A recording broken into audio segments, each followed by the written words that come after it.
re-elevating the villain. I took down the protagonist's mother with my men. However, I am not satisfied at all. Simply because the protagonist is my so-called best brother, and her mother, Qin Xiao Shui, will also jump off the building today. But the purpose is to make me bear the moral condemnation, so that the world will know that it is I who has forced her to come to this point. But the thing itself is that she failed to speculate on her own currency and mortgaged the company to the Zhou Group. Just because the protagonist is his friend, I can delay, never take the initiative to take over the company, and the mother and son also rely on this relationship deliberately delayed. As a result of the last resort must go through the process. Qin Xiao Shui cannot accept this fact. In front of my face jumped off the building, and I did lose a lot of money because of this protagonist. But although he took the money but did not reduce my hatred, after just 3 years, the protagonist opportunities, love and career double harvest, directly to the Zhou family to pull down the horse. I also fell into a broken family.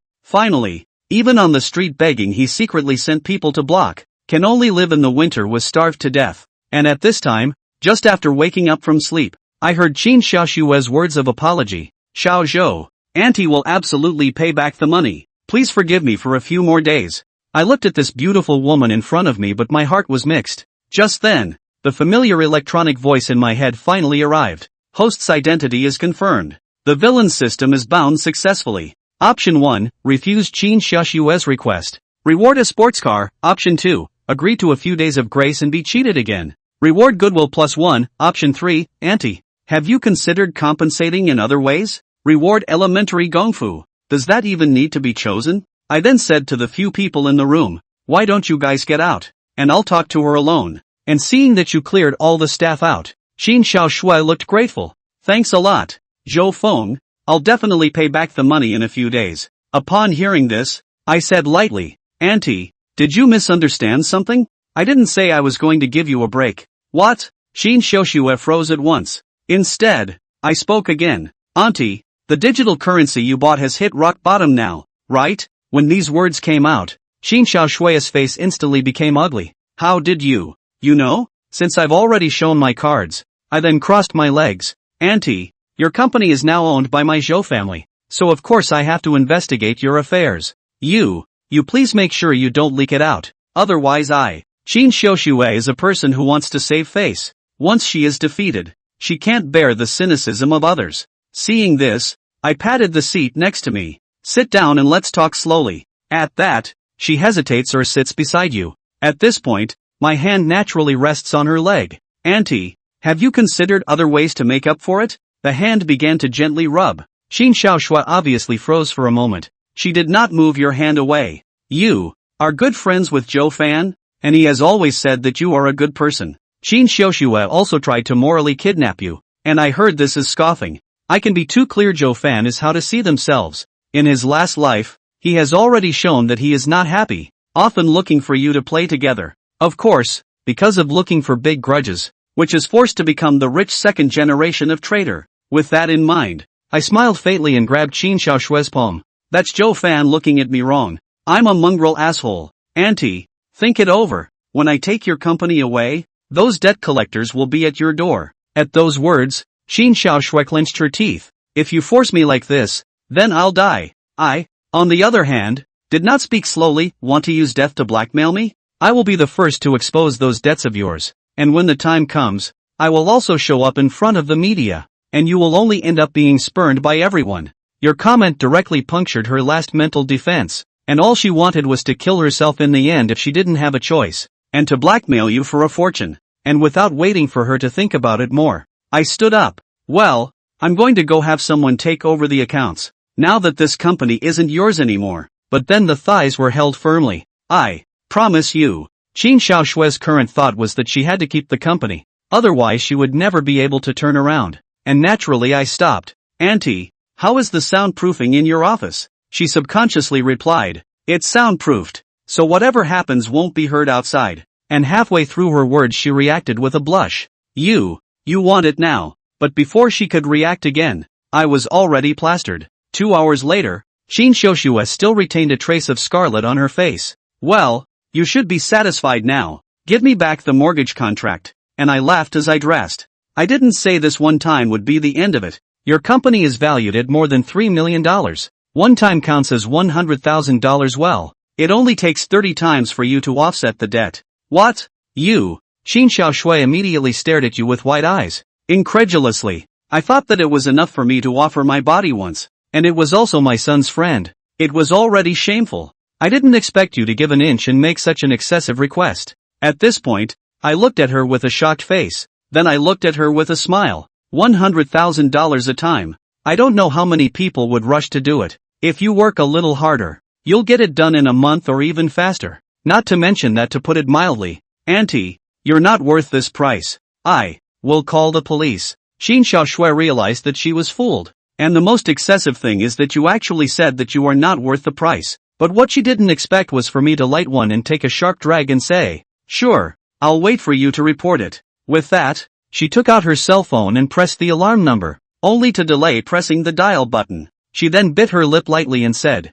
Zhou Feng, I don't want to send you in either. How about we write it off? Auntie is also doing this for your own good. Send me in? Ha ha ha, Auntie, I think you are sending yourself in. Words fell. I also took out my cell phone. After unlocking the screen, the top clearly showed that the recording was in progress. You actually. Xin Xiaoshui was anxious all of a sudden, reached out to snatch the cell phone. But how can she be your opponent? After struggling for a while, Xin Xiaoshui has been panting. Only then did Zhou Feng let go of his hand with a smile on his face. Well, I should get going. Plus I'm looking forward to the next one. Zhou Feng said and left the office. The soundproofing in this office was really good, and the people outside had no idea what was going on. Young master, are we taking over the company? Some of his men saw Zhou Feng come out and asked. No, for the sake of Yi Yun, give her another chance. Zhou Feng waved his hand and said. Hearing Zhou Feng say this, the men secretly shook their heads. They're here today, but there are more than 20 of them, and have taken control of the treasury. All it took was an order from Zhou Feng to be able to take over the company. All thought it was going to get real today. I can't imagine that this Grand Duke of the Zhou family is still not ruthless. When the evening came, Xin Xiaoshui returned inside her home. Mom, I heard that Zhou Feng that went inside your company again? He didn't give you a hard time, did he? Yi Yun opened his mouth to ask when he saw his mother return. He didn't, and gave me a little more grace. Xin Xiaoshui gently bit her lip, her face a bit ugly. There was no way she could tell Yi Yun everything that happened during the day. Should Yi Yun know that he was bullied by Zhou Feng? And it's still very much about taking the initiative and hugging people's thighs. It's also being recorded. Once the recording is publicized, she'll have no face. Even Yi Yun was to be looked down upon. That's good. District more than 3 million. Well, Zhou Feng, that guy last birthday, package a hotel, have spent more than 10. Now Zhou Feng can have the nerve to ask you for money. If Zhou Feng is a person, he should be directly exempted. Always coming over to ask for what accounts. Yi Yun said with a curse on his lips. Didn't even notice her mother's strange expression. Moreover, Yi Yun did not think that he should pay back the debt he owed. Instead, he still felt that it was Zhou Feng who had gone too far. Hearing Yi Yun say this, Xin Xiaoshui's heart was filled with bitterness. A mere $3 million?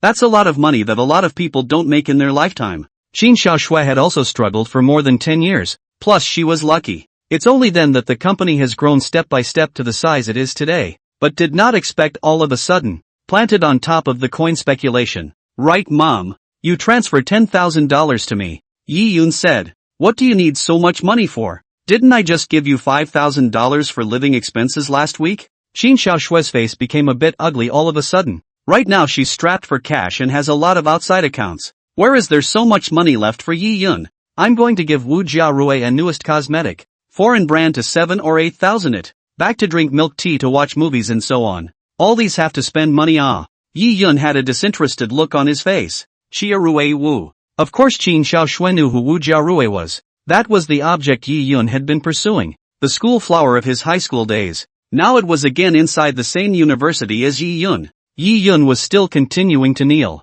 hoping to gain Wu Jiarui's favor. It's just that people don't even like this stupid son of theirs. Yuner, you have to either give up an object. Xin Xiaoshui said softly. She had long seen that Wu Jialui was simply not interested in Yi Yun at all. There are many suitors around Wu Jiarui. The gifts they gave were far more expensive than Yi Yun's. This was a complete waste of effort on Yi Yun's part. Yi Yun could not compete with these people in terms of financial strength. Mom, one day Wu Jiarui will be touched by me. I'm pulling out my all for her. Yi Yun, however, clenched his fists with a confident look. Xin Xiaoshui could only shake her head and sigh. Yi Yun's expenses weren't small after all these years, especially since college. It's been a lot of moving around in gifts. On the contrary, Wu Jiarui received the gift, but she didn't mean to go any further. Wasn't this treating Yi Yun as a free ATM? Hurry up, Mom.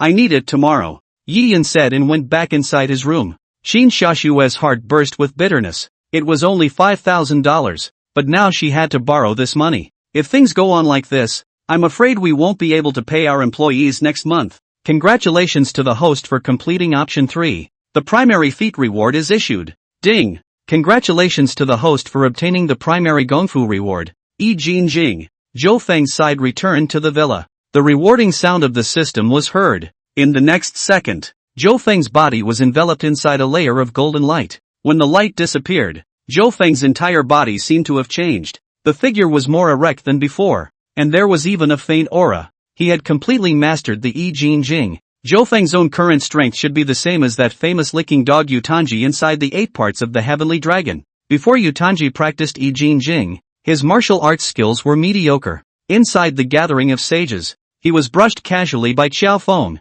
as if he were a wild monster. Then with this Yi Jinjing, he was able to wrestle with Qiao Feng. Of course in the end he couldn't resist Qiao Feng, but he had already stepped into the ranks of the first-class experts. Chapter 4, Moral Abduction? That doesn't work on me anymore. Now that Zhou Feng's strength was able to stand firm within this low martial world, and Yi Jinjing, it's still just a beginner's technique. If there were higher level rewards, then wouldn't Zhou Feng be able to stand on top of the entire world? Thinking about it, Zhou Feng was looking forward to it a bit. Yeah, Yun. Anyone who has top-notch cultivation talent. But it wasn't as good as the system's reward of being able to learn any feats in an instant. Zhou Feng lived alone inside this villa nowadays, because it's closer to the office. The Zhou family had many industries inside Zhengcheng. In the morning, Zhou Feng's side had just woken up from his nap when a call came in. It's Yevon. Zhou Feng, I have something to do later, so lend me your car. On the other end of the phone, Yi Yun said in an almost commanding tone.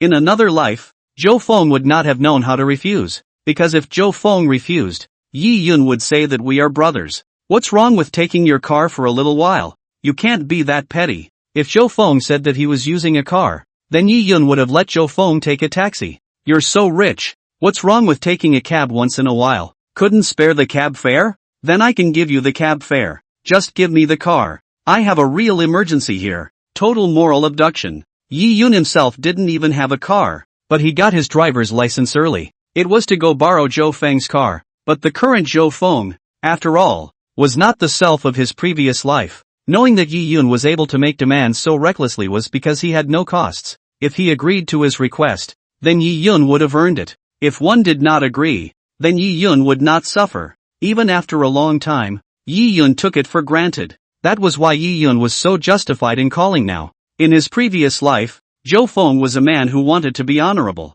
Once word got out that he was so petty, he felt humiliated. The situation was different now, and Zhou Feng had long had a way to deal with it. The key lies in letting the other side know that there is a cost to doing so. When Yi Yun made a request, he himself could also make a request. It's like if Party A makes a request to Party B for early delivery, and if Party B agrees unconditionally, then Party A will feel that they are losing out and will instead intensify their efforts. This is the time for Party B to bring up the fact that there is no problem with early delivery, but one has to raise the price, or lower the quality, etc. What are you using the car for? Zhou Feng said faintly. I'm meeting my classmates out to play today, so I'm going to use your car for a bit. Yi Yun coughed dryly on the other end. It just so happens that I also want to go out today, so let's go together. Zhou Feng revealed a knowing smile. Of course he knew what was going on. It must be Yi Yun courting Wu Jiarui. In his previous life, Yi Yun had been a licking dog for a long time, but it never got to Wu Jiarui.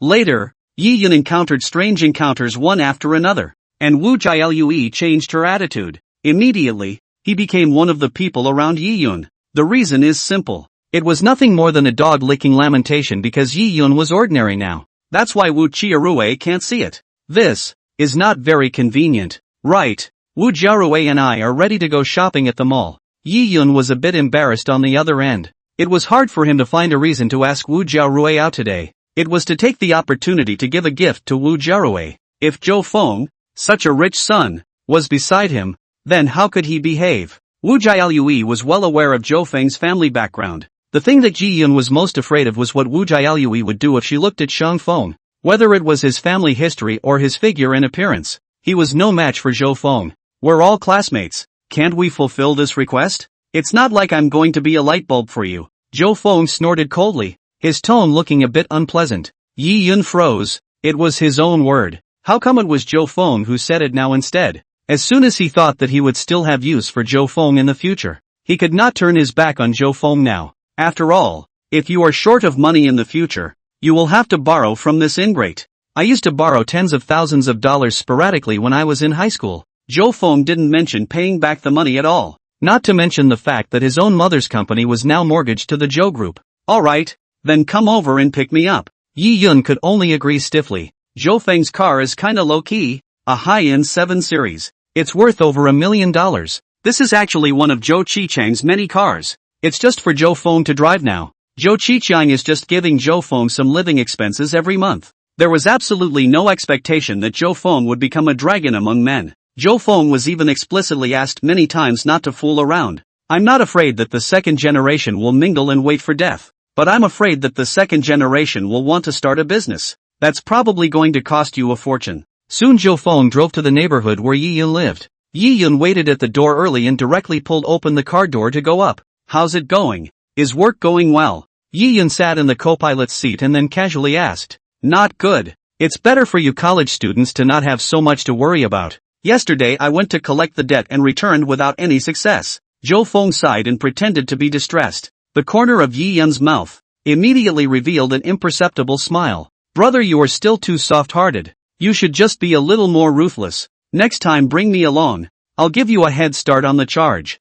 Yi Yun had a very bold look. It was as if he didn't know that Zhou Feng had gone to his mother's company yesterday to collect debts. In reality, Zhou Feng had not really spoken to Yi Yun about this matter. He felt a little embarrassed. It just didn't occur to him that Yi Yun actually had the cheek to act as if he didn't know either. It's amazing that you're still talking about it now. It's not like there's no gain at all. The female boss of the company offered to use her body to top up the bill. Zhou Feng skimmed his lips and said. Hearing these words, Yi Yun's face changed.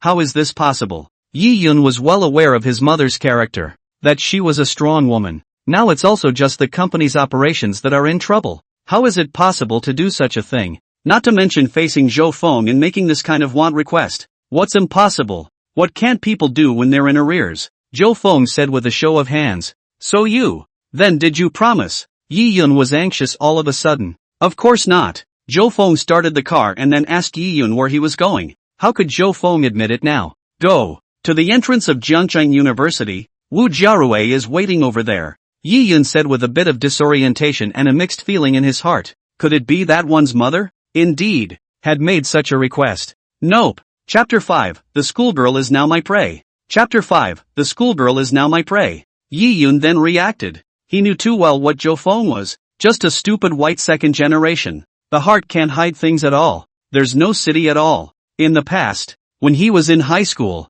Yi Yun had secretly messed with Zhou Feng many times. Like stealing Zhou Feng's wallet or something. Zhou Feng didn't even realize that he did it at all. Instead he was exasperated and yelled. Now if it really was your own mother that made that request, Zhou Feng had said it outright a long time ago. You should have collected several companies yesterday. Yi Yun gave a dry cough. Well, 5 or 6. Why are you asking? In reality, Zhou Feng had only gone to one yesterday. It's Qin Xiaoxue's company. But now was not the time to tell Yi Yun these things. In fact, Zhou Feng could completely screw Yi Yun right now, thoroughly letting this protagonist die for no apparent reason. However, the tragic memories of his previous life had made Zhou Feng remember deeply. Now that Yi Yun had died so simply, that Zhou Feng would not be relieved. Next, he wanted to make Yi Yun's crowd turn against him, and he wanted to take all of Yi Yun's benefits. That's the way to avenge your heart. Nothing.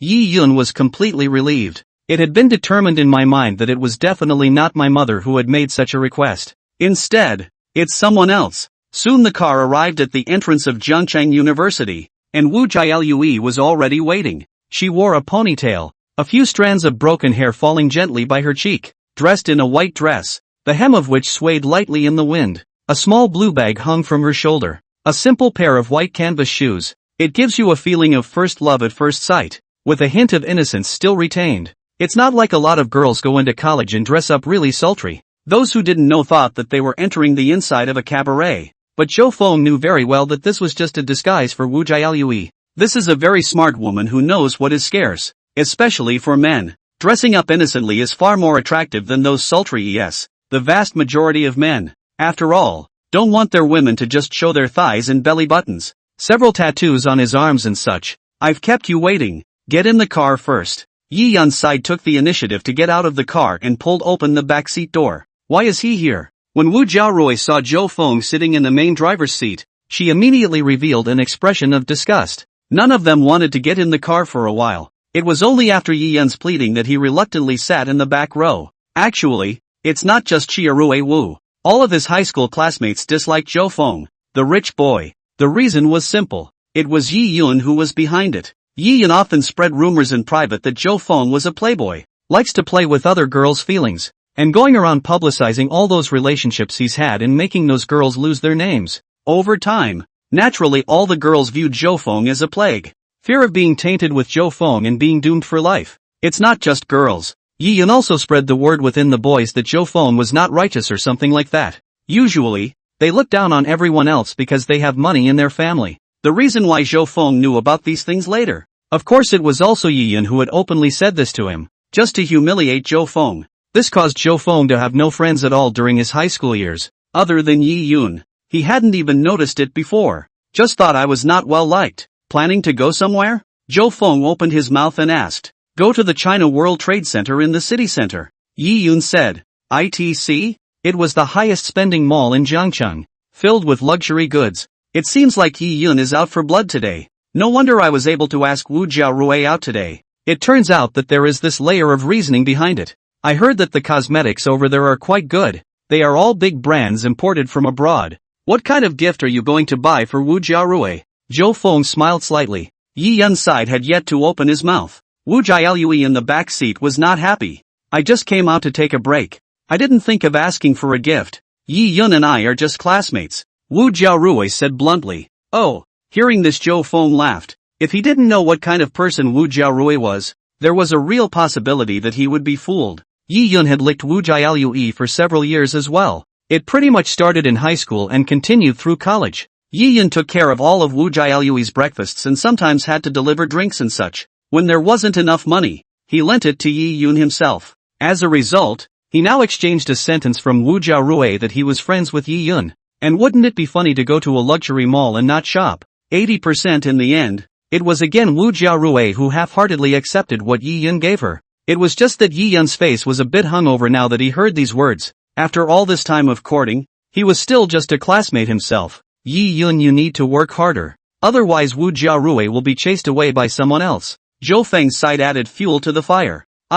Yi Yun was a bit stifled. He's trying so hard. How can he try any harder? It's not like the family could come up with more money. It would have been nice if he was a rich second generation like Zhou Feng. Thinking of this, Yi Yun could only shake his head and sigh. It can't be helped. Who doesn't have that life? I wouldn't consider a relationship anytime soon. It seemed that she was worried that the ATM had run away. So Wu Jiaorui said in a hurry. Yi Yun, you don't have enough charisma, or is it just that Wu Jiaorui doesn't like you that she said this? Zhou Feng said with a smirk. Watching Yi Yun's face, it became more and more unsightly. Not thinking about a relationship? That's cheating, cutie pie. That's just not the right one. When you do meet someone you love at first sight, then you can fall in love in the twinkling of an eye.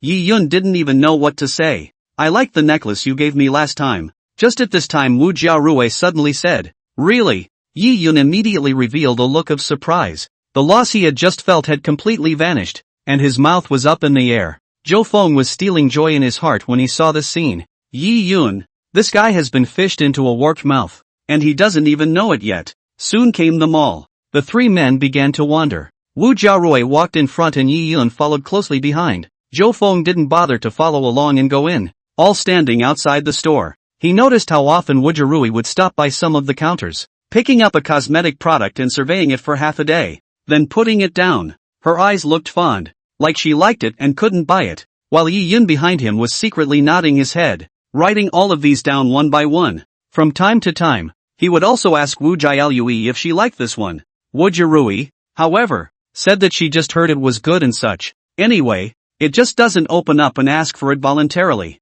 because she knew very well that even if she didn't open her mouth, Yi Yun would also take the initiative to buy it for her. This is a common tactic used by scumbags. Chapter 6, Wu Jialui's Special Hobby. Chapter 6, Wu Jialui's Special Hobby. Thirsty? I'll get some milk tea. Taking advantage of a lull, Yi Yun said in a hurry. Carrying bags and buying milk tea are all the basic operations of shopping with girls now. However, Yi Yun didn't even have the qualifications to carry a bag right now, so he could only go buy milk tea. Aha! Wu Jialui nodded gently. After Yi Yun left, Wu Jialui came back to a luxury counter. It was at this time Zhou Feng realized Wu Jiarui actually quietly slipped something inside her pocket. The school beauty is stealing. Zhou Feng had never expected that Wu Jialui would have this kind of fetish no matter what. If this news were to spread out, Zhou Feng could not even imagine how powerful it would be. Ding! The system randomly chooses to appear. Option 1. As if unseen, rewards the host with 500,000 in cash.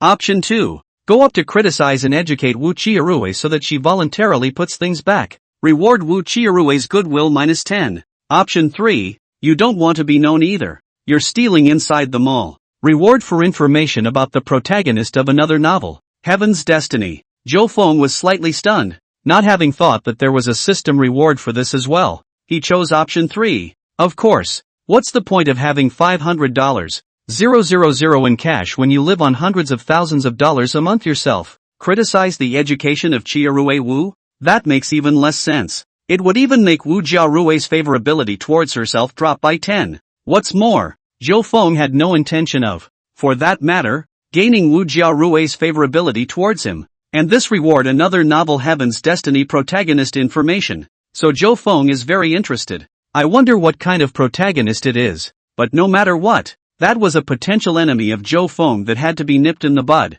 On the other side, Wu Jialui looked around and realized that no one was staring at her after a few more pretend walks around the other shelves before turning to leave the store. It looked like it was planning to go to the restroom. Zhou Feng followed with a slight smile. There weren't many people in the mall, and even fewer inside the hallways. Zhou Feng took an arrow step to catch up, then directly blocked Wu Jialui inside the corner. You? What are you doing? Wu Jiarui's face changed slightly. Even the first time they wanted to scream for help. What's this dude in front of you up to? How did you suddenly catch up with yourself and block yourself in this place? But when she thought about what was inside her pockets, Wu Jiarui felt a little weak. What if you expose yourself? Zhou Feng's movements, however, were extremely fast. Directly inside Wu Jiarui's pocket he turned out a bottle of foundation cream. Look, what's this?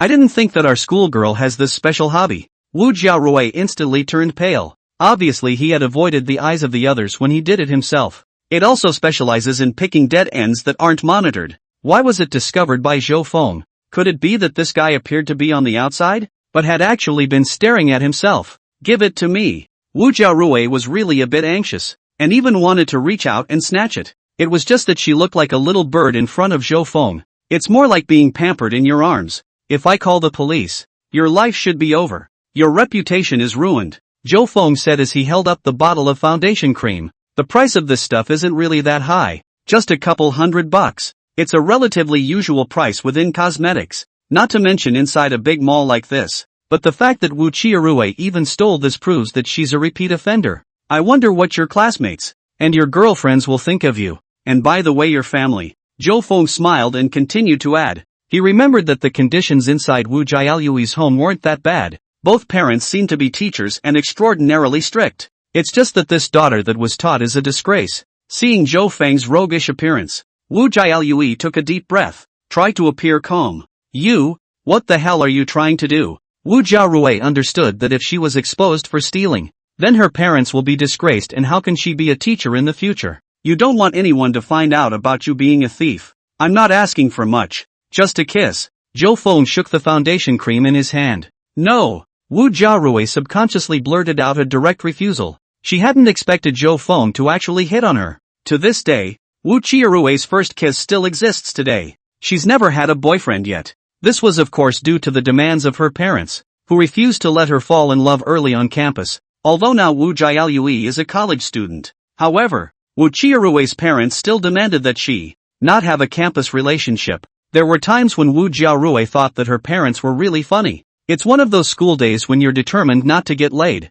but the kind that immediately asks to get married when they graduate from college and work for a year. Well then, I'll call the police. Zhou Feng's other hand was ready to pull out his cell phone. Why are you so shameless? Wu Jiarui was almost on the verge of crying in a hurry, with tears inside her eyes. Hearing this, Zhou Feng was amused. I'm shameless? You're a thief. A thief accusing me of being shameless? Zhou Feng said with a smirk. Wu Jiarui froze before realizing who she was today. It's a thief. Inside, Wu Jiaolui never thought that she was some kind of thief or something. It's just that my parents don't give me enough to live on. But she didn't want to be outclassed by anyone else. Especially women who aren't as pretty as they are just because they can disguise themselves. Using some expensive makeup makes you superior to yourself. Don't call the police. Zhou Feng, then what do you want to do to let me go? I really only stole this once, and I won't steal again. This is a momentary ghost. Just forgive me. Wu Jiaolui put on a pitiful face. It's actually quite simple.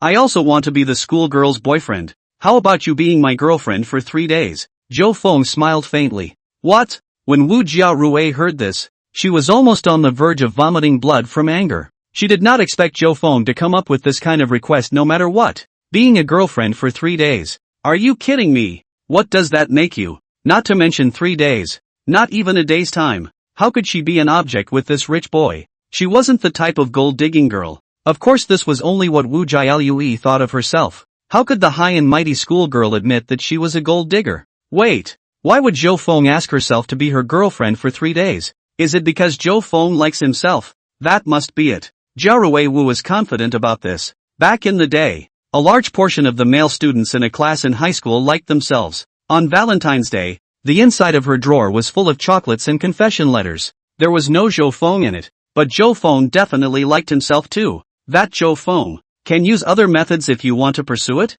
If you are truly sincere, then I can definitely feel it. Wu Jiarui adjusted her tone and said, pursuing you? Making me a licking dog like Yi Yun? Zhou Feng immediately revealed a disgusted expression. Chapter 7, It's the First Kiss. Zhou Feng was of course well aware that Yi Yun could be described as treacherous and deceitful in other aspects. Still, it planted itself on top of Wu Jiarui. Been a lickspittle since I was in high school and have been ever since. Thinking that he would be able to impress Wu Jiarui if he was truthful. And the result? Being played as a kaiju by Jiarui Wu. I've been courting for so long, I haven't even touched my hand. Instead, Wu Jiaolui often stated that she was a slow learner and still needed to examine Yi Yun. Once Yi Yun was in a situation where he was about to go out of control, Wu Jiarui would take the initiative to shush him for a few moments, or talk about family or something like that. Give Yi Yun a little confidence. In reality, it was just hanging on to Yi Yun and treating him as a spare tire. However, when Yi Yun wanted the relationship to go further,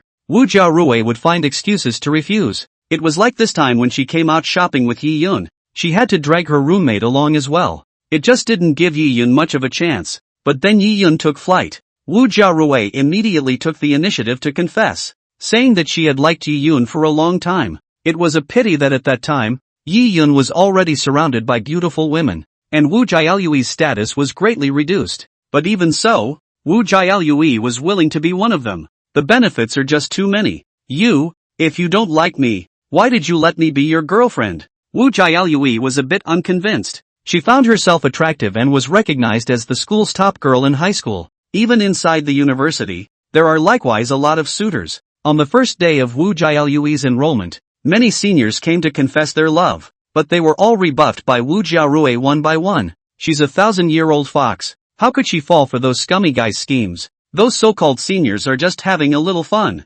Wait until after graduation to pat yourself on the back. What Wu Jiarui was looking for, that was someone who could stay with her for the rest of her life. The one that can bring honor and glory to oneself. To be honest, Zhou Feng's conditions were very good and had been one of the candidates Wu Jiarui had considered. She even thought about taking the initiative and building a relationship with Zhou Feng during her high school years. Bind this golden son-in-law early. But then she heard about Zhou Feng's terrible reputation. So Wu Jiaolui gave up. Especially Yi Yun often whispered in her ear about how Zhou Feng had gone on to harass other girls and so on. What Wu Jiarui did not expect was that Zhou Feng was actually staring at herself now. Just having a little fun, Zhou Feng said with his hands spread out. These words made Wu Jiarui so depressed that she was about to vomit blood. Even if Zhou Feng really thought so, he couldn't just say it outright. What does that make her? No. You change your request. I said no boyfriends. Wu Jiarui said through clenched teeth. I see. All these years you've been saying you don't have boyfriends because you want to sell them for a good price later. Zhou Feng looked like he had come to a realization. Wu Jiarui was anxious all of a sudden. The thoughts inside her were pierced through. She was a very smart woman and knew early on how to hold a man's psyche. Men love the pure and innocent white lotus flower, especially the kind that looks particularly innocent. There are also really successful ones who have marketed themselves by this and married business tycoons. Wu Jiarui advertises that she doesn't have a boyfriend just to raise her profile, but it made her not think. But the deepest hidden thoughts within himself had actually been pierced by Zhou Feng. Under Qi's exasperation, Wu Jialui threw a punch towards Zhou Feng's chest. It was just that Zhou Feng didn't react half-heartedly. Instead, she felt the pain in her fist. Zhou Feng took the opportunity to grab Wu Jialui's hand. It's fine if you don't want to be my girlfriend. Then you can kiss me. Only kisses in the face. Instead, Wu Jialui thought it was nothing. It's not like anyone saw it anyway. Even if Zhou Feng goes around talking about it, as long as Wu Jialui herself doesn't admit it, then no one will believe it. What's more, Zhou Feng was also handsome and within her aesthetic considerations. That's fine. Zhou Feng reluctantly nodded. You bow your head. Wu Jiarui said with a cold face. Zhou Feng put his face forward. No, looking at me. Wu Jiarui did not expect Zhou Feng to just stare at her. She had never kissed anyone before, not to mention the fact that the other guy was looking at him. If you don't kiss, forget it, I'm calling the police. Zhou Feng skimmed his lips and looked like he wanted to leave. Don't. Wu Jiarui instantly panicked and immediately pulled Zhou Feng's arm. Then she closed her own eyes and moved towards Zhou Feng's cheek. However, just at this time, Zhou Feng twisted his head. Two people just face each other. Wu Jiarui instantly reacted, desperately trying to dodge. But how could Zhou Feng give her this opportunity? One hand wrapped around Wu Jiarui's waist, making it impossible for her to move at all. It took about a few minutes to let go. Rascal, shameless, asshole. Wu Jiarui's eyes were misty with tears. Her first kiss had been given to a person she hated the most just like that. It's your own initiative. It's not like I'm forcing you. Zhou Feng spread his hands and said. At the same time, he gave the foundation cream to Wu Jiarui. Wu Jialui snatched it up and put it inside her backpack. It's something you own. It really is an unforgettable memory then. And everyone should know about our relationship soon. Zhou Feng lit out his cell phone and showed the screen to Wu Jiarui. His other hand wasn't idle just now. He'd been videotaping. From the time Wu Jiarui took the initiative to come over, all the way to the oblivious kiss. All of it is well documented. You actually videotaped it. Wu Jialui only felt her legs go weak. If this footage goes viral, her image is toast. Wu Jiaru reached out to grab it, but could only sort of bump around Zhou Feng's body. Zhou Feng only had to raise his hand and she couldn't touch anything. Woohoo! Angry Wu Jiarui directly squatted on the ground and cried. She broke defense after all. Originally, he thought that he would be able to solve the problem by kissing Zhou Feng, but I didn't think that I would actually be caught with more leverage now. Just then, Yi Yun appeared at that end of the corridor with 2 cups of milk tea. One of the cups had been unsealed and was obviously opened by Yi Yun. Instead, the 3 people bought 2 cups of milk tea, obviously without Zhou Feng's share. Is this something a human being could do? After looking for half a day, why are you guys here? Wu Jiarui, why are you crying? However, Yi Yun could not care about this now. He was instantly anxious when he saw Wu Jiarui crying. She just saw a mouse and got scared. Zhou Feng put his cell phone away. Then reaching out, he took another cup of milk tea and drank it straight from it. There are rats in this place too? This milk tea, Yi Yun realized at this time. Zhou Feng drank the milk tea originally reserved for Wu Jialui. Yi Yun, where's my milk tea? What do you mean? Wu Jiarui's side had stood up, her eyes red. It was even more filled with anger, venting all his anger towards Zhou Feng on Yi Yun's head. Chapter 8, The Schoolgirl Drinks Used Milk Tea. That one is yours. Zhou Feng drank yours. Yi Yun stammered. In fact, the reason why Yi Yun just bought 2 cups of milk tea, it was to intentionally make it disgusting to Zhou Feng. It was clear that today was his date with Jiarui Wu. Zhou Feng had to run over to join in the fun and be a light bulb. And don't lend yourself a car. Even if Zhou Feng inquired, then Yi Yun had already thought of something to say. He thought that a rich son like Zhou Feng would not just drink anything outside, so he didn't buy it. However, he did not expect Zhou Feng's hand to be so fast and drink the original Wu Jialui's. I'm sorry, I thought this was mine, and now I'm giving it back to you. Zhou Feng sighed, handed over the half-drunk milk tea to Wu Jiaolui. Give me back what you drank? Wu Jiaorui was almost exasperated and laughed. Why do you dislike it? Just now Zhou Feng had wanted to say that they had all kissed together.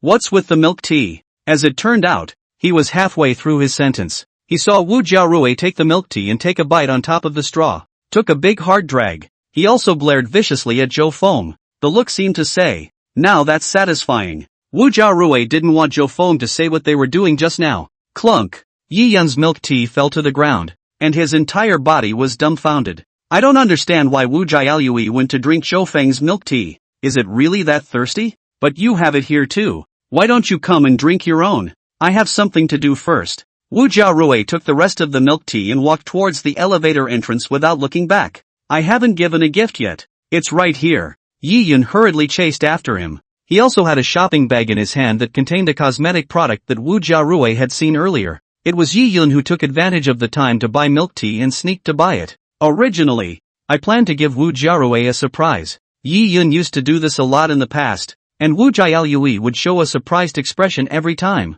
It gave Yi Yun's heart a great sense of satisfaction. Off and don't follow me. Wu Jiaorui directly cursed and then got on the elevator. This made Yi Yun freeze in place. Could it be because he didn't buy milk tea? It made Wu Jiaorui so angry. That's why it's come down to this. I can't believe I don't even want a gift. Just when Yi Yun was in despair, a hand rested on his shoulder. I'm sorry, I thought that was the milk tea you gave me. I didn't think it was for Wu Jiaorui. Zhou Feng said with a slight smile. That one is for you. Yi Yun gave a dry smile and said with a mouthful of words. Now that he had already offended Wu Jiaolui, there was no need to offend Zhou Feng. So you didn't buy it for Jiaorui Wu? Zhou Feng was like watching a clown. First, we need to know how Yi Yun is going to explain. I'm going to go after Jiaorui Wu. Talk to her first. Seeing that the door of another elevator opened, Yi Yun dug in with his head down and ran away in dust. Ha! Zhou Feng looked at Yi Yun's back and sneered. Don't worry, this is just the beginning. Zhou Feng is going to turn this guy against his family. After returning inside the car,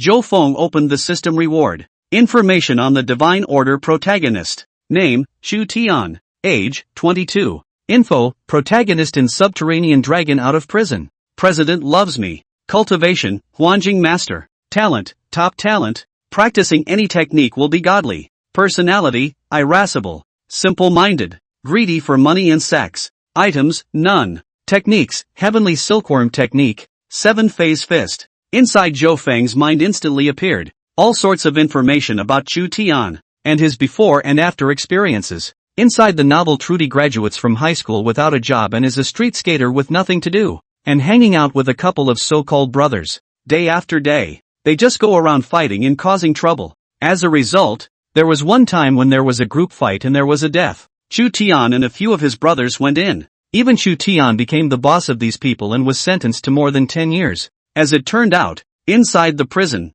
Chu Tian's cellmate was an old man with deep pockets. Relying on being a servant to the old man every day, Chu Tian finally impressed the old man, passed on his life's learning to Chu Tian. In just 3 short years, Chu Tian had become a Huanjing expert, and he had mastered the old man's 2 great skills, the Heavenly Silkworm Technique and the 7-phase fist. Later on, the old man even used his connections to quietly get Chu Tian out of prison. Wanted Chu Tian to help look after his daughter, because the old man had too many enemies to go out, lest it lead to murder. This daughter of the old man was Shin Menjiang, the pre-existing heroine inside the novel. Today is the owner of an advertising agency. Chu Tian went to apply for a bodyguard job and successfully became a personal bodyguard beside Shin Menjiang, helping Shin Menjiang to avoid many assassinations. And later on, he even relied on his dead skin to establish a relationship. It also managed to acquire Shin Menjiang's property, hatchet it up, so to speak. Now, according to the direction of the plot, Chu Tian had just gone to Shin Menjiang's company to apply for a job.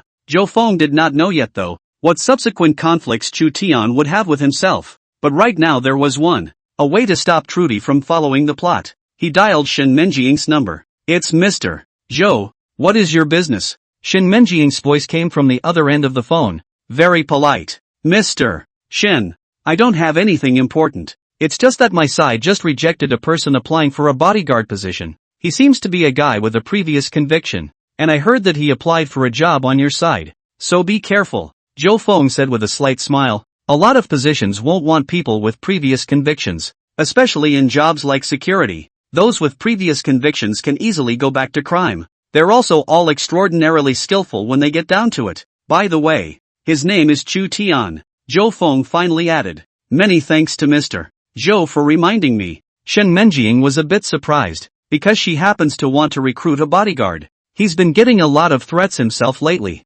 Shen Menjing guessed it was from a competitor, trying to scare herself as a woman. Let yourself know when you're in some competitive program. However, Shen Menjing did not expect Zhou Feng to call over to remind him. After hanging up the phone, Shen Menjing immediately contacted her secretary. Tell her to bring the list of people who came to apply for the bodyguard job today. Sure enough, I found that there was a guy called Chu Tian in it, and Shen Menjing immediately checked it off with one stroke. It's better to do more than less. Since Zhou Feng had reminded herself that there was something wrong with this Chu Tian, of course she would not risk staying any longer. At that moment at the bottom of the building a young man with an inch head was scanning every female that passed by with a greedy gaze. Chapter 9, Auntie Chin. I miss you. One and all are beautiful. Trudy wiped her drool. He had been in prison for 3 whole years and had not seen a single woman. Now whichever one you look at feels as heavenly as a fairy. A young woman in a tight uniform with an alluring pose passed by in front of her. It's practically an everyday sight inside the city.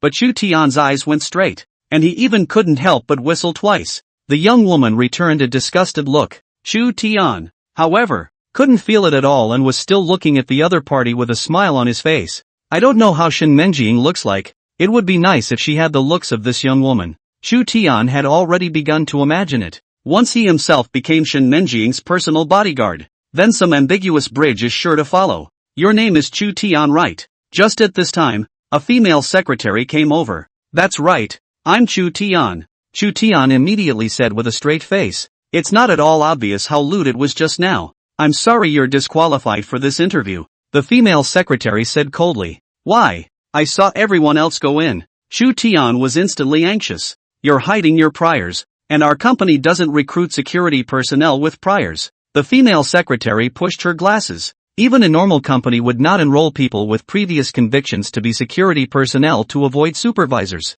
You guys are discriminating is blatant discrimination. I'm going to sue you. Trudy immediately started yelling. Seeing this scene, the female secretary frowned. Immediately greeted the security personnel at a distance, ready to send the grandfather away. Not even inducted yet, and this is what it looks like. Really letting him become the president's personal secretary might even cause some trouble. A few security personnel immediately stepped forward, wanting to blow Chu Tian out. How could Chu Tian be afraid of these people? Immediately making his move to knock these people to the ground one after another. Even tried to rush over and assault the female secretary. Call the police. Call the police quickly. The female secretary cried out with a look of horror on her face. Hearing that there were police, Chu Tian immediately ran away. He's an ex-convict. Once you commit another offense, there's no telling how long you'll be locked up this time. As for the promise to the old man to protect Shen Menjing, it could only be said later. But Chu Tian was not going to give up. If he was able to pick up Shen Menjing,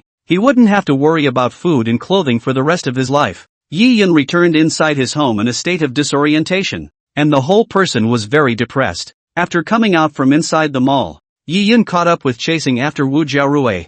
Just after opening his mouth to try to explain a few sentences, Wu Jiarui directly told him to get lost. Obviously a carefully planned day for today just went out the window. All because of that Zhou Feng. The thought of Zhou Feng made Yi Yin angry enough. You're back. Qin Xiaoshui's eyes were bloodshot on her side as she came into the living room. She hadn't even slept well last night, so she didn't even go to the office today. Except for because of what happened with Zhou Feng. Qin Xiaoshue also brushed up on the virtual currency trading information all night. It made her heart, which had already sunk to the bottom, completely die. The virtual currency of one's choice has become garbage with no possibility of turning over. Zhou Feng that. Yi Yun directly cursed. What happened to him? What happened to him? Qin Xiaoshue's voice became a little trembling. Yi Yun immediately told everything that happened today. Hearing this, Qin Xiaoshue breathed a sigh of relief. So it's because of this. However, when Qin Xiaoshue learned that Zhou Feng and Wu Jiarui were so intimate, why did she always feel strange in her heart? There's something about it that I can't quite put my finger on. Zhou Feng is not supposed to be interested in himself. How there is to other women. Let's just say it really is a scumbag rich kid. When you see a woman, you just pounce on her. Like an animal. Mom, This is all because I don't have a car. Turn around and buy me a car. Yi Yun suddenly said. Buy a car? Now the conditions inside the home. Why don't you drive my car first, and I'll take a taxi to the company. Qin Xiaoshui immediately revealed a difficult expression. All the money given to Yi Yun today was borrowed. Where is there any money left to buy a car? That car of yours is years old. It has no face at all to drive out. I want a sports car. Yi Yun immediately refused. Sports cars. That's even worse. Qin Xiaoshui was even more dumbfounded. Even the worst sports cars cost hundreds of thousands of dollars. Let her go where to get that money. Anyway, I don't care. If I can't catch up with Wu Jiaolui, I will hate you for the rest of my life. Yi Yun left these words and went back inside his room,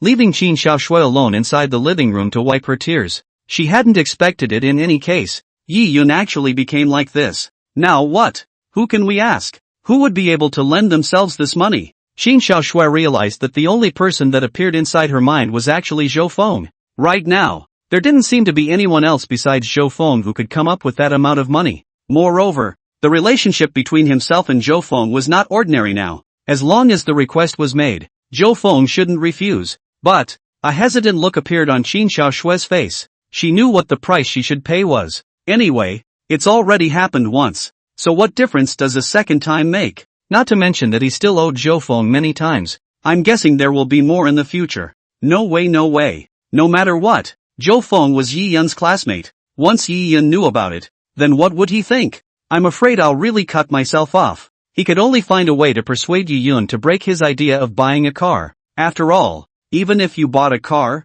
you wouldn't necessarily be able to gain Wu Jiaorui's heart. Qin Xiaoshui knew that this was just Yi Yun trying to show off. Like how can a typical college student like them have their own car? Not to mention a sports car. Just at this time, Qin Xiaoshui's cell phone rang. It was actually a message sent by Zhou Feng. The two had added WeChat before for work reasons. Upon seeing the content on the message, Qin Xiaoshui immediately looked left and right, fearing that Yi Yun would suddenly appear and see it, because Zhou Feng sent it over actually so directly. Auntie Qin, I missed you. This rascal. How could Qin Xiaoshui not know what the other party was thinking?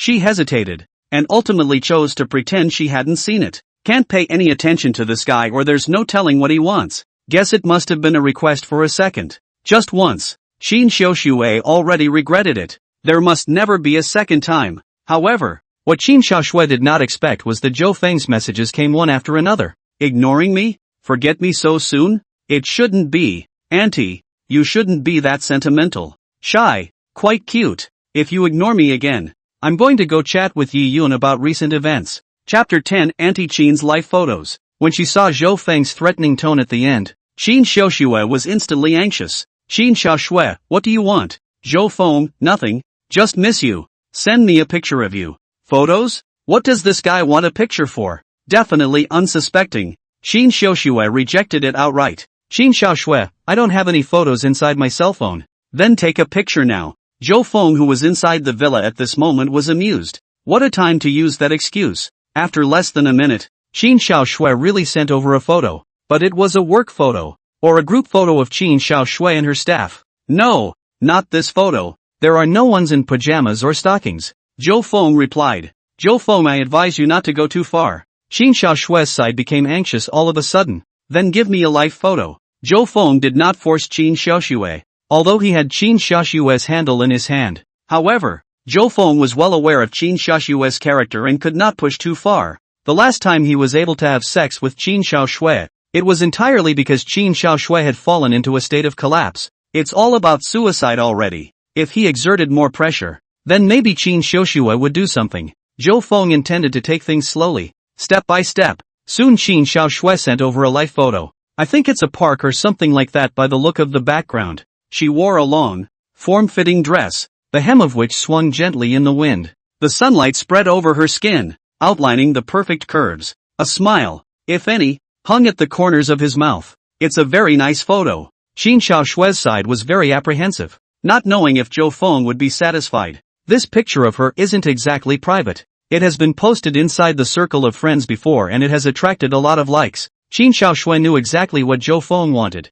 I'm afraid it's hard to fool with such a photo. She prepared another photo that had a bit more on it. But what Qin Xiaoshui did not expect was that Zhou Feng actually just replied with 3 words. It's pretty. And then it never moved again. This made Qin Xiaoshui unable to help but wonder if Zhou Feng still had any follow-up tactics. But Zhou Feng didn't move next. Did Zhou Feng really just want a picture of himself? No more excessive demands? Qin Xiaoshui carefully recalled that Zhou Feng used to be a pretty good person. Several times I've allowed myself to procrastinate on debt. He used to invite Yi Yun for dinner and such. Qin Xiaoshui also knew that Zhou Feng had lent Yi Yun a lot of money, and had never asked for it back. Making that kind of thing in the office last time didn't fit Zhou Feng's character. Is it because he likes himself? Is that why he got carried away? It's possible. That being said, I'm still the one who ghosted myself into so much debt. Wanting to die once and for all, he used his life to morally kidnap Zhou Feng. Many people want to commit suicide in times of despair, but once you survive a failed suicide,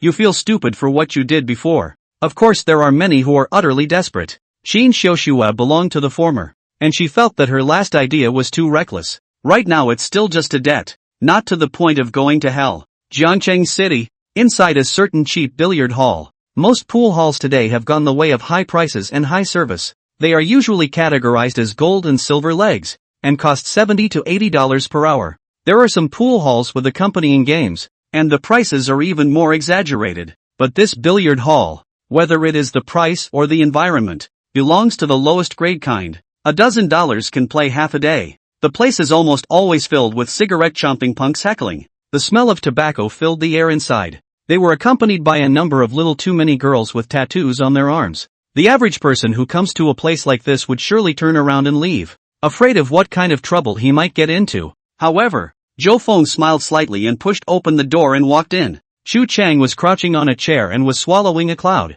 Recently Xu Chang's heart is very depressed. The reason is also very simple, just 2 words. No money. Since graduating from high school, Xu Chang has not been able to go to college. The family found him a trade to learn to fix cars. Only Xu Chang ran away after a few days of work. That job is just too much work. Not only do you get yourself dirty every day, but you have to climb up and down a lot. It smelled like motor oil. The family didn't care about Xu Chang after that. Xu Chang also became a street skater and came over to play pool when he had a little money. Ha! Xu Chang froze, wondering if he was blind. He actually saw his high school classmate, that rich kid Zhou Feng. No way! How could Zhou Feng appear here? Must have misread it myself. But then Xu Chang saw that Zhou Feng was walking towards him. It's not wrong. It's really that ingrate Zhou Feng. Goo. If it isn't young Master Zhou Feng, how did he come here? Xu Chang smiled and walked over. Upon hearing Zhou Feng's name, the few gangsters around Xu Chang also lit up, one after another. They came over and surrounded Zhou Feng. Not only were there former classmates of Zhou Feng in here, but there were also some punks who didn't recognize Zhou Feng. However, they had all heard of Zhou Feng's great name, because Xu Chang often all bragged to them that he had a rich second-generation classmate in high school. As long as one reaches out for money, then the other person will be good enough to take it. Now they've finally met the ingrate. Zhou Feng in his previous life was generous, not just to Yi Yun. Like Xu Chang, these punks, Zhou Feng often treats them to drinks and snacks and so on. Sometimes Chu Kang reaches for money. Zhou Feng is also all about giving big hundreds straight away. That's a lot of money for a high school student. In fact, this was nothing for Zhou Feng. He had tens of thousands of pocket money every month during his high school years. The real reason that brought him here was to settle the score with Xu Chang. New grudges and old grudges are here to be settled together. Because in his previous life, Xu Chang was Yi Yun's lapdog. Originally in high school, the two were even on good terms. Later, Yi Yun found Xu Chang, who was still a rogue, and gave him some small favors. Xu Chang then became Yi Yun's fighter, specializing in shady things. There have been many occasions where he has disguised himself as a gangster to do things that harass girls. Then at the critical moment Yi Yun comes back out for a heroic rescue. Later on, Yi Yun was able to capture Wu Jiarui's heart by relying on this trick. Of course, to what angered Zhou Feng the most was later on when he fell on his own. Xu Chang did not do much bad in it. I came here to take a stroll. Zhou Feng smiled faintly.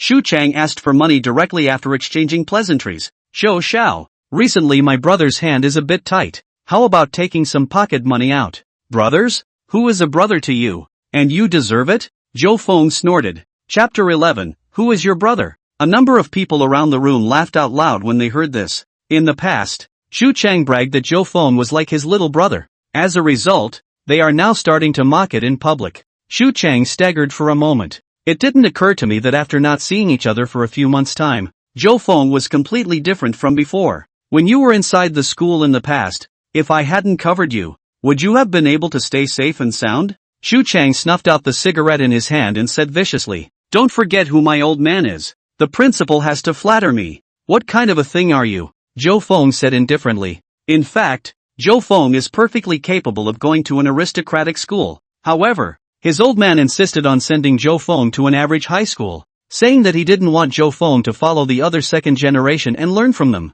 Zhu Chang's face rose like a pig's liver. He hadn't thought about how Zhou Feng had become like this nowadays. "I can't believe you're so arrogant." In favor of Zhu Chang, there was no way to refute it, because Zhou Feng wasn't bragging. "When I was in school before, the principal used to inspect their classes every 3 days. It's for Zhou Feng. If he really made a move against Zhou Feng, he would be expelled on the spot. It was just that in front of so many people, Zhou Feng was so disrespectful. It made Zhu Chang feel like he couldn't get off the stage. "Zhou Xiao, don't think you have a few dollars." Zhu Chang's words had not yet fallen. It felt like a head-on slap in the face. The whole person flew out, and his face was in fiery pain.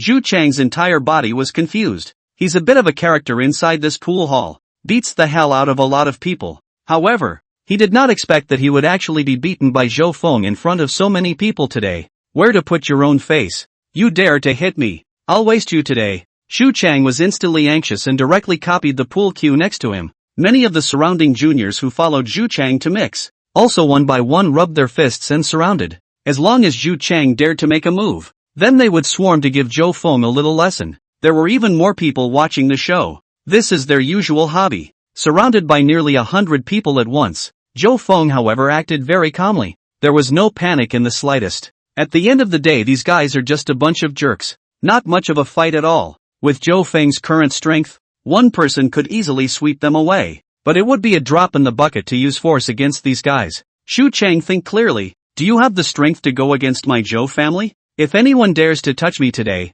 turn around and my old man will be able to find someone and bury all of you inside cement. Zhou Feng said indifferently. In fact, this was just Zhou Feng scaring them. His old man was not this kind of person. Always been a very low-key businessman. Didn't use his family background to harm anyone. Just as soon as those words came out, those punks around Xu Chang only felt their scalps go numb. They all knew that Zhou Feng was definitely not bluffing. This was because Xu Chang had told them many times before how Zhou Feng's background was formidable and so on. For a moment the minions flinched. "Zhou Xiao, just now was a misunderstanding. I apologize to you." Xu Chang's side barely squeezed out a smiling face. Knock. Just then, a man in a flowered shirt came over next to him, ruthlessly came over and gave Xu Chang a punch, cursing inside his mouth as he did so. "Let you mess with Zhou Xiao? Give me a beating." Flower Shirt brought a dozen or so of his minions and immediately beat Xu Chang severely. The beating made Xu Chang cry, and he only stopped after half a day. They hit people pretty hard,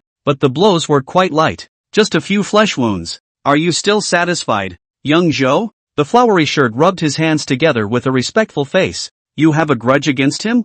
Zhou Feng asked. "There is a little bit of beef, but he offended Zhou Xiao. This should be the end." Flower Shirt didn't deny it either. Zhou Feng was quite satisfied with this answer. Of course he came here today to do more than just teach Xu Chang a lesson. There's another thing. Flowery shirts are just the right role. This is a smart guy.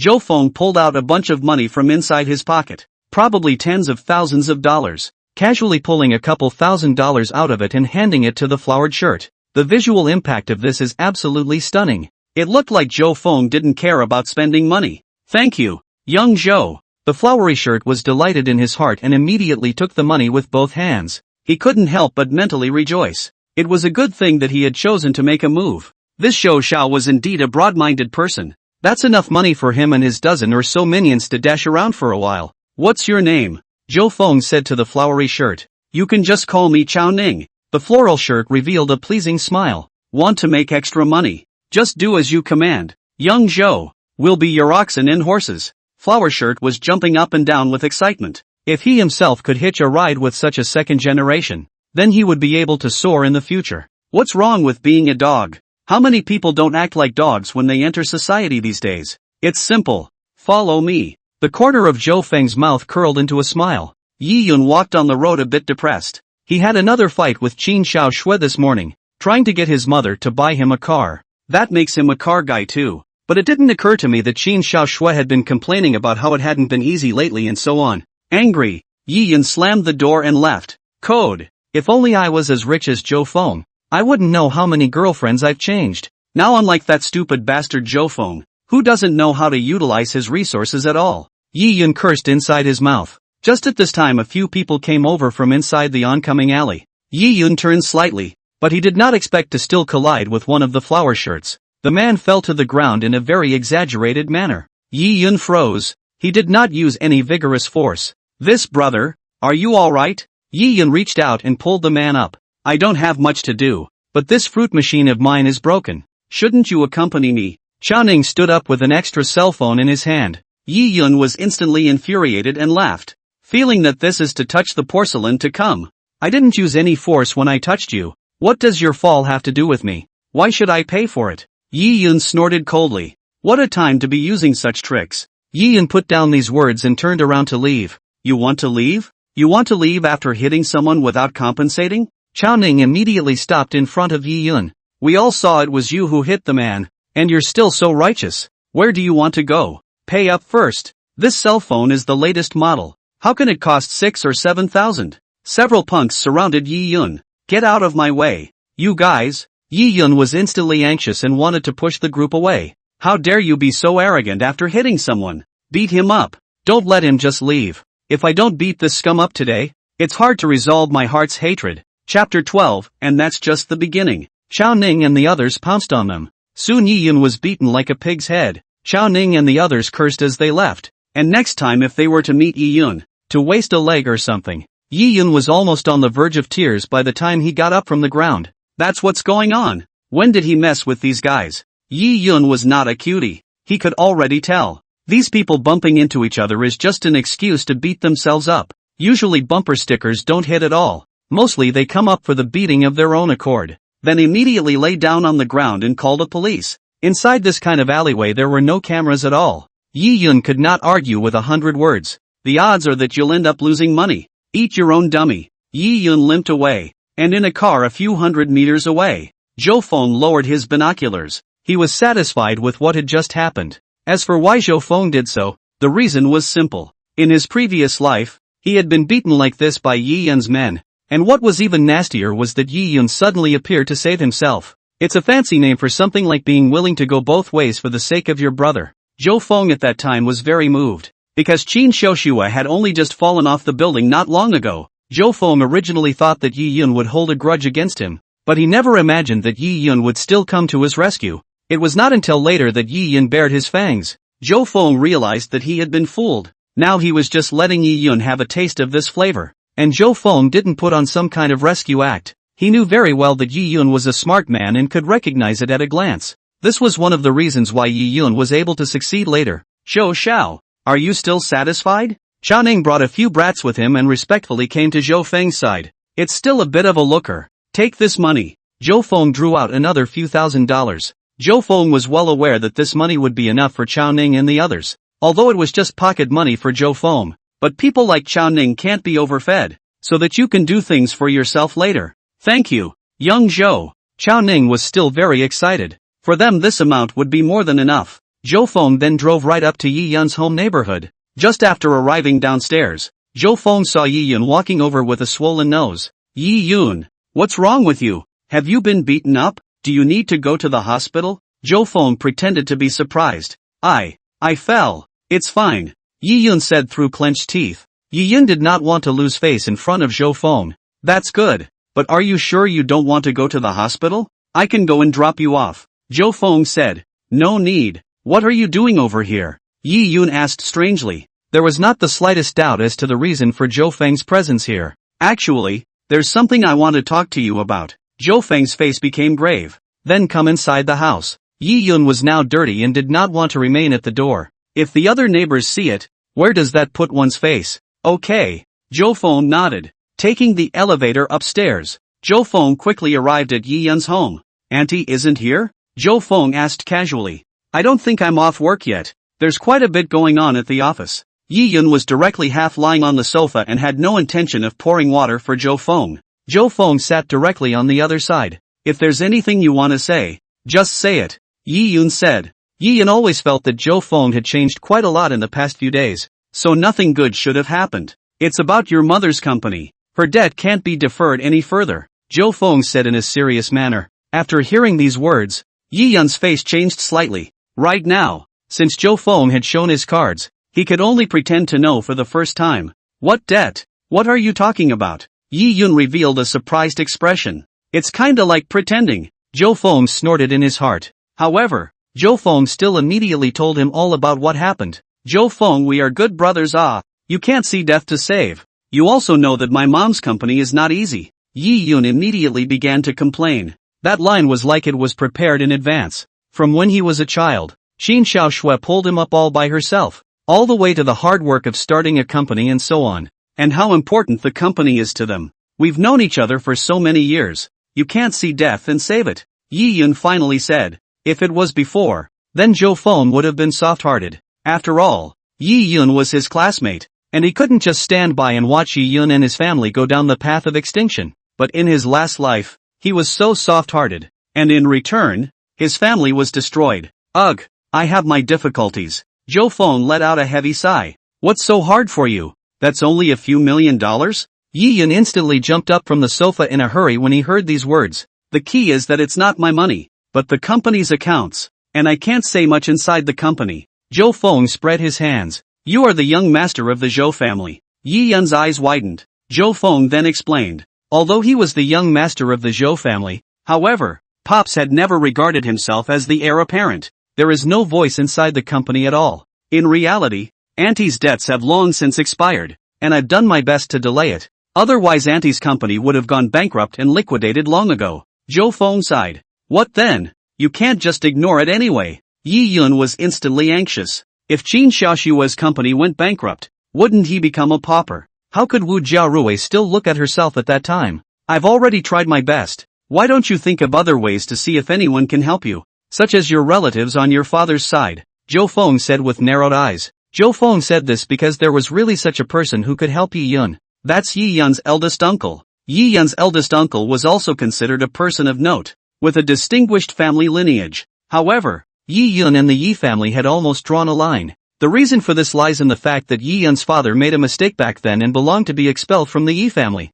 The two sides have not dealt with each other for nearly 2 decades. Later, even when Yi Yun's father died, no one from the Yi family came. But in a previous life, when Qin Xiaoshui died, Yi Yun was desperate. So back to the Yi family, kneeling to his eldest uncle and recognizing his ancestry, became part of the Yi family again, formally exposed to the resources of the Yi family and so on, and has been flying high ever since. Not only did he learn the Yi family's martial arts, but he also received support from the Yi family. Of course later on when Yi Yun grasped real power, he did not forget to take revenge on the Yi family. In the first place, he actually made himself kneel and be humiliated. What was taken away? Yi Yun of course took it all back little by little. Chapter 13, The Panicked Qin Xiaoshui. The relatives over there. My mother will be unhappy. Yi Yun was a bit embarrassed. Of course Yi Yun knew that the Yi family was a large family. If he had been able to return to the Yi family, it would have been a small matter of a few $1,000,000. The Yi family was able to easily fix it for themselves.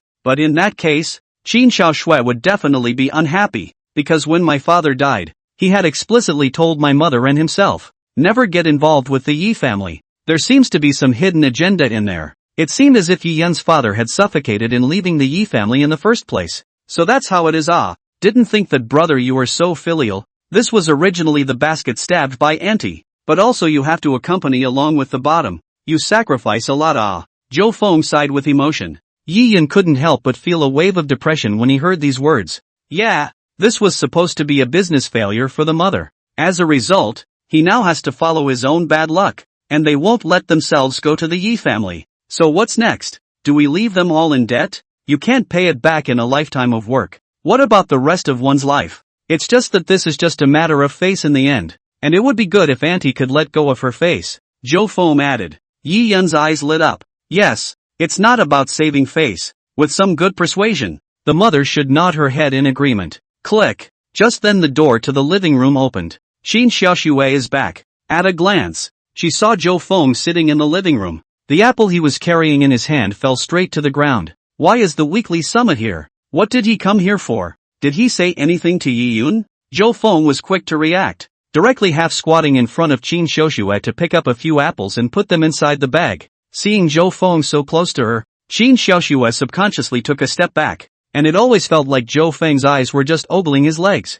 Inside his mind, what had happened before instantly surfaced, and he felt his heart racing. Auntie here. Zhou Feng stood up with a smile on his face. Oh, thanks. Qin Xiaoxue then reacted and took the apple and ran inside the kitchen. Only after half a day of soothing herself inside the kitchen did Qin Xiaoxue carefully walk out with a fruit plate. Mom, why didn't you tell me about this before? Yi Yan shouted in a blaming tone. What is it? Qin Xiaoxue still couldn't help her voice trembling. Could it be that the son has found out? Your company's business it's actually been mortgaged out. Yi Yan said while scowling at Qin Xiaoxue. Yi Yan didn't want Zhou Feng to know that he had known about the company's mortgage in advance. Qin Xiaoxue was relieved to see this scene. It looked like Yi Yan shouldn't know that there was something between himself and Zhou Feng.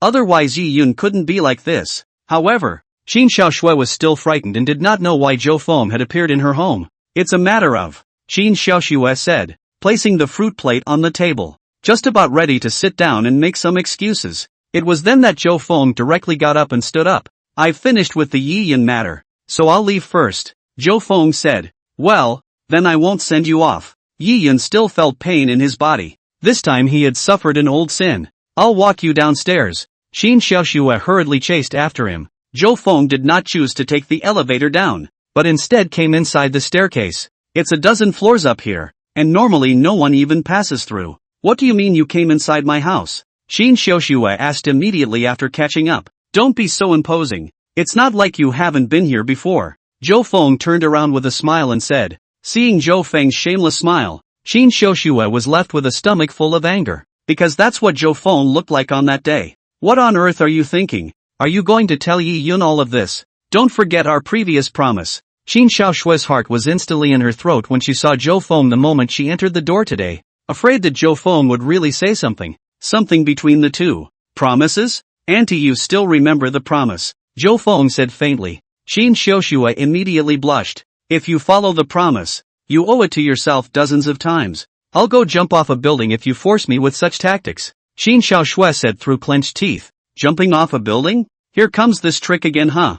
Zhou Feng snorted. Qin Xiaoxue immediately felt a wave of insult. Surprisingly, he made a move to run towards the top floor. Zhou Feng took Qin Xiaoxue in his arms as soon as he could. He certainly didn't intend for Qin Xiaoxue to actually commit suicide. You let go of me. Qin Xiaoxue was instantly anxious. That won't work. What if I let go of you and you run off and commit suicide debt? We can't let our Zhou family suffer. Zhou Feng hugged tighter instead. Qin Xiaoxue was almost on the verge of passing out from anger. At this point in time Zhou Feng was actually thinking about debt. Don't worry. I didn't come here this time to tell Yi Yan the truth. I just came to remind you. Zhou Feng said. Remind me? Remind me of what? Qin Xiaoxue froze slightly. Of course it's to fulfill the agreement between us. Last time I asked you for a photo you pushed back. You're very dishonest. Zhou Feng said Qin Xiaoxue was dishonest while saying that. Instead, his hands were not honest. Of course right now Qin Xiaoxue couldn't care less about that.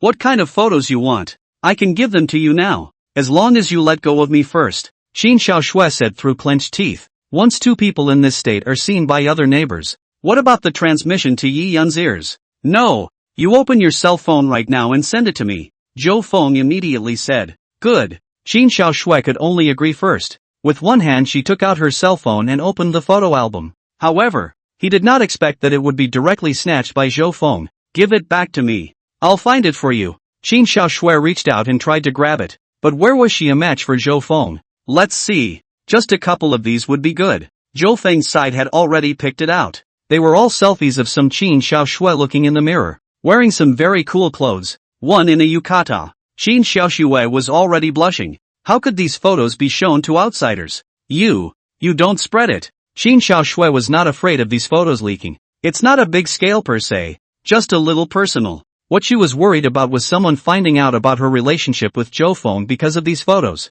Don't worry, I'll keep it for myself to enjoy. Zhou Feng passed the photo to himself. Only then did he return the phone to Qin Xiaoxue. Don't be so outgoing, there are still 29 times between us. Zhou Feng reminded. 29 times. Chapter 14 said it was the last time. Qin Xiaoxue's face was shy and anxious. Really let her do it 29 more times? That would never work. Last time, Qin Xiaoshui felt that she had lost her head before agreeing to Zhou Feng's request. Why are you so shameless? Qin Xiaoshui said through clenched teeth. How about one more time then? And I'll cancel the debt for you. Zhou Feng smiled faintly. He was well aware that the last time Qin Xiaoshui agreed to himself, it was because Qin Xiaoshui was a bit emotional. This time Zhou Zhan would give her time to think it over. No, not even once. Qin Xiaoshui still refused outright. She didn't want to make the same mistake and repeat it a second time. Then give me a kiss today and I'll give you an offset once. Zhou Feng continued. Zhou Feng was not going to give up easily. He was going to break through Qin Xiaoshui's bottom line step by step. Just a kiss? Qin Xiaoshui froze. If it was only to that extent, then she could accept it. Anyway, Zhou Feng didn't kiss less last time. But before Qin Xiaoshui could agree, Zhou Feng had already posted over. Instantly her mouth was gagged. This rascal said it was just a kiss. How the hand? Qin Xiaoshui adjusted her breathing, tidied up his clothes and hair a bit more before returning home. She was afraid that Yi Yun would discover her abnormality. Mom, what took you so long? Yi Yun said with a bit of dissatisfaction. I met my neighbor and casually chatted for a while. Qin Xiaoshui made up a random reason. She didn't dare to say that she was with Zhou Feng. Then Yi Yun would definitely get suspicious. I'm going to the Yi family to look for my eldest uncle. Yi Yun said in a deep voice. What? You're going to the Yi family? Forget what your father said before he died? Qin Xiaoshui instantly became anxious when she heard these words. When he was on his deathbed, Yi Yun had promised his father, no matter what happens,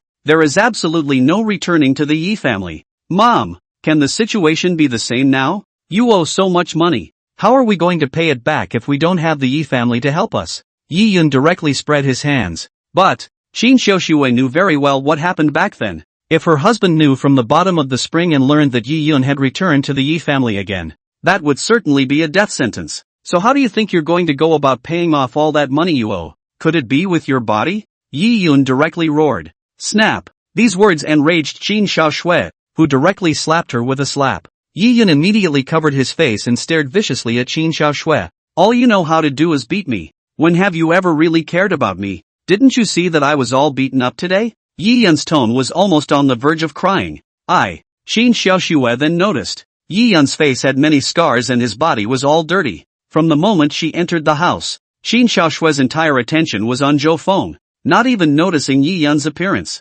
Yi Yun, will not be willing to be like this for the rest of my life. Yi Yun slammed the door and left with these words. Qin Xiaoshui wanted to chase after him, but realized that Yi Yun had already disappeared. She sat down on the floor disoriented. It was a long time before he stood up. The debt must be settled. Qin Xiaoshui muttered. The words Zhou Feng had said earlier surfaced inside his head. Right now, only Zhou Feng could help himself with the debt problem. So she dialed Zhou Feng's number. You shouldn't have gone far yet. Qin Xiaoshui whispered. What's wrong? Did you miss me? Laughter came from Zhou Feng's side. I want to make a deal. With you. What conditions? Zhou Feng asked. I can do it again with you, but this time you can't videotape it, and you have to delete all the previous videos. Qin Xiaoshui had already made up her mind, because this may really be the only chance for yourself. I promise. Zhou Feng's side promised in one bite. So pick a place. Qin Xiaoshui could hardly believe that she had once again agreed to Zhou Feng, or is it an unsolicited request? Jiangchang, Yi family compound. It is located in the northern part of the river city, next to Forest Park. Being able to build a residential area here showed the strength of the Yi family. Yi Yun had actually known that this was his father's home. Yi Yun had come here a few times before, wanting to climb up the Yi family's ladder so that he too could live the life of a rich second generation. That way, no matter if it was Wu Jiarui or any other woman, he would be able to take it down easily. However, Yi Yun hesitated for half a day without going in, because he didn't know the Yi family's attitude towards himself. For so many years though everyone was in River City, but no one from the Yi family had ever appeared on their own. Even during his father's funeral, no one from the Yi family showed up. Now that he appeared rashly, would the Yi family accept him? Yi Yun was still hesitating now. However, in the end, Yi Yun gritted his teeth and decided to take his chances. He's going to be the man of the hour no matter what. You can't be an ordinary person for the rest of your life, getting beat up for no reason. Not even money to chase after your girlfriend. There was even a huge debt because of his mother. Knock knock. Yi Yun knocked on the Yi family's door. It was agreed that this would be the last time. Qin Xiaoshue's face was streaked with tears, and Zhou Feng had already lit a cigarette. I won't go back on my word, but every time it can be you taking the initiative. How come it makes it seem like I'm forcing it? Zhou Feng laughed, then exhaled a smoke ring. Once there are two, and twice there are three. Once Qin Xiaoshue formed a path dependency, she would find herself in any future difficulties, and will it be late for the third time? What's more, this time Qin Xiaoshue had let go a lot. Zhou Feng had deleted all the previous recordings in front of Qin Xiaoshue though, but he'd left a backup long ago. It can't be helped. Who made himself a villain? How is it possible to talk the talk? How do you settle that debt? Qin Xiaoshue got dressed. I anointed you with my personal money. Zhou Feng had a lot of private money, all of which he had saved up as pocket money. Of course a few million was quite a lot for Zhou Feng. It was almost all of his savings. Thank you. Qin Xiaoshue's tone softened a bit when she heard this. She didn't expect Zhou Feng to plug the hole with his own money. If you think about it, you gave your body though. But Zhou Feng also gives real money. This business was a big loss for Zhou Feng. By the way, why did you suddenly want to open up? Zhou Feng felt curious. He had originally thought to wait for Qin Xiaoshue to take the initiative for the second time. It takes a long time. However, he did not think that Qin Xiaoshue would actually be so quick and take the initiative to come to his door. There is a relationship between, and Yi Yun, Qin Xiaoshue's face is a little difficult. The matter concerns an earlier feud. Chapter 15, Buy me dinner next time. It was just that Qin Xiaoshue felt that right now. It was inconvenient to give Zhou Feng the word. Yi Yun has been short of money lately, right? Why don't I find him a part-time job to work on, which can also be used as an internship in advance? Zhou Feng said. Really? Qin Xiaoshue revealed an expression of surprise. When she graduated from high school, Qin Xiaoshue had once persuaded Yi Yun, find time to go out and do odd jobs or something like that, or work for your own company, being able to earn an allowance. As a result, he was righteously rejected by Yi Yun, saying that summer vacation is just a while away and that you have to enjoy your youth. There's no time for odd jobs, social acclimatization, or anything like that. Won't it delay your studies? But Qin Xiaoshue was still a bit worried. Don't worry, there's nothing to work on, just helping out with the computer and such. Turn around and I'll persuade him. Zhou Feng had a hint of a smile at the corner of his mouth. He was already prepared to dig a big hole for Yi Yun. Alright then, thank you, Qin Xiaoshue said from the bottom of her heart. Then how to thank me? Zhou Feng said wistfully. You have given it to you twice. What else do you want? Qin Xiaoshue instantly surfaced in anger. One size fits all, Zhou Feng said immediately. A brother's got to keep his mouth shut. Then, send you another picture? Qin Xiaoshue said tentatively. Fine, but the one inside the cell phone won't work. Turn around and take a picture and send me a good one. Zhou Feng didn't make any excessive demands either, because he knows a lot of things have to be taken one step at a time. Okay. Qin Xiaoshue directly agreed. Without even realizing it, the relationship between her and Zhou Feng inside her heart had now drawn much closer. From the initial reluctance to post photos, to now agreeing without hesitation. I'm afraid that this mental process Qin Xiaoshue herself didn't even realize. When Qin Xiaoshue returned home, she realized that Yi Yun had not yet returned. She then immediately called Yi Yun. Only then did he learn that Yi Yun was living inside the school's dormitory. Local students like them also have rooms inside the dormitory. It's just that you rarely live in it. Qin Xiaoshue sighed in relief. She was worried about Yi Yun randomly running around. Now that she was back in the dormitory, then there should be no problem. After sleeping in the dormitory until after 10 o'clock, Yi Yun climbed up. He was torn in his mind. Last night Yi Yun met his eldest uncle. The eldest uncle agrees to accept himself as a member of the Yi family, and he could immediately pass on his family martial arts, as well as the various resources of the Yi family. Even the eldest uncle said that he was a 1 in a million genius in practicing martial arts, even if it is now 20 years old. In less than 3 years, one can still become a generation of masters. But the other side came up with a request. It's the necessity of severing the mother-son relationship with Qin Xiaoshue.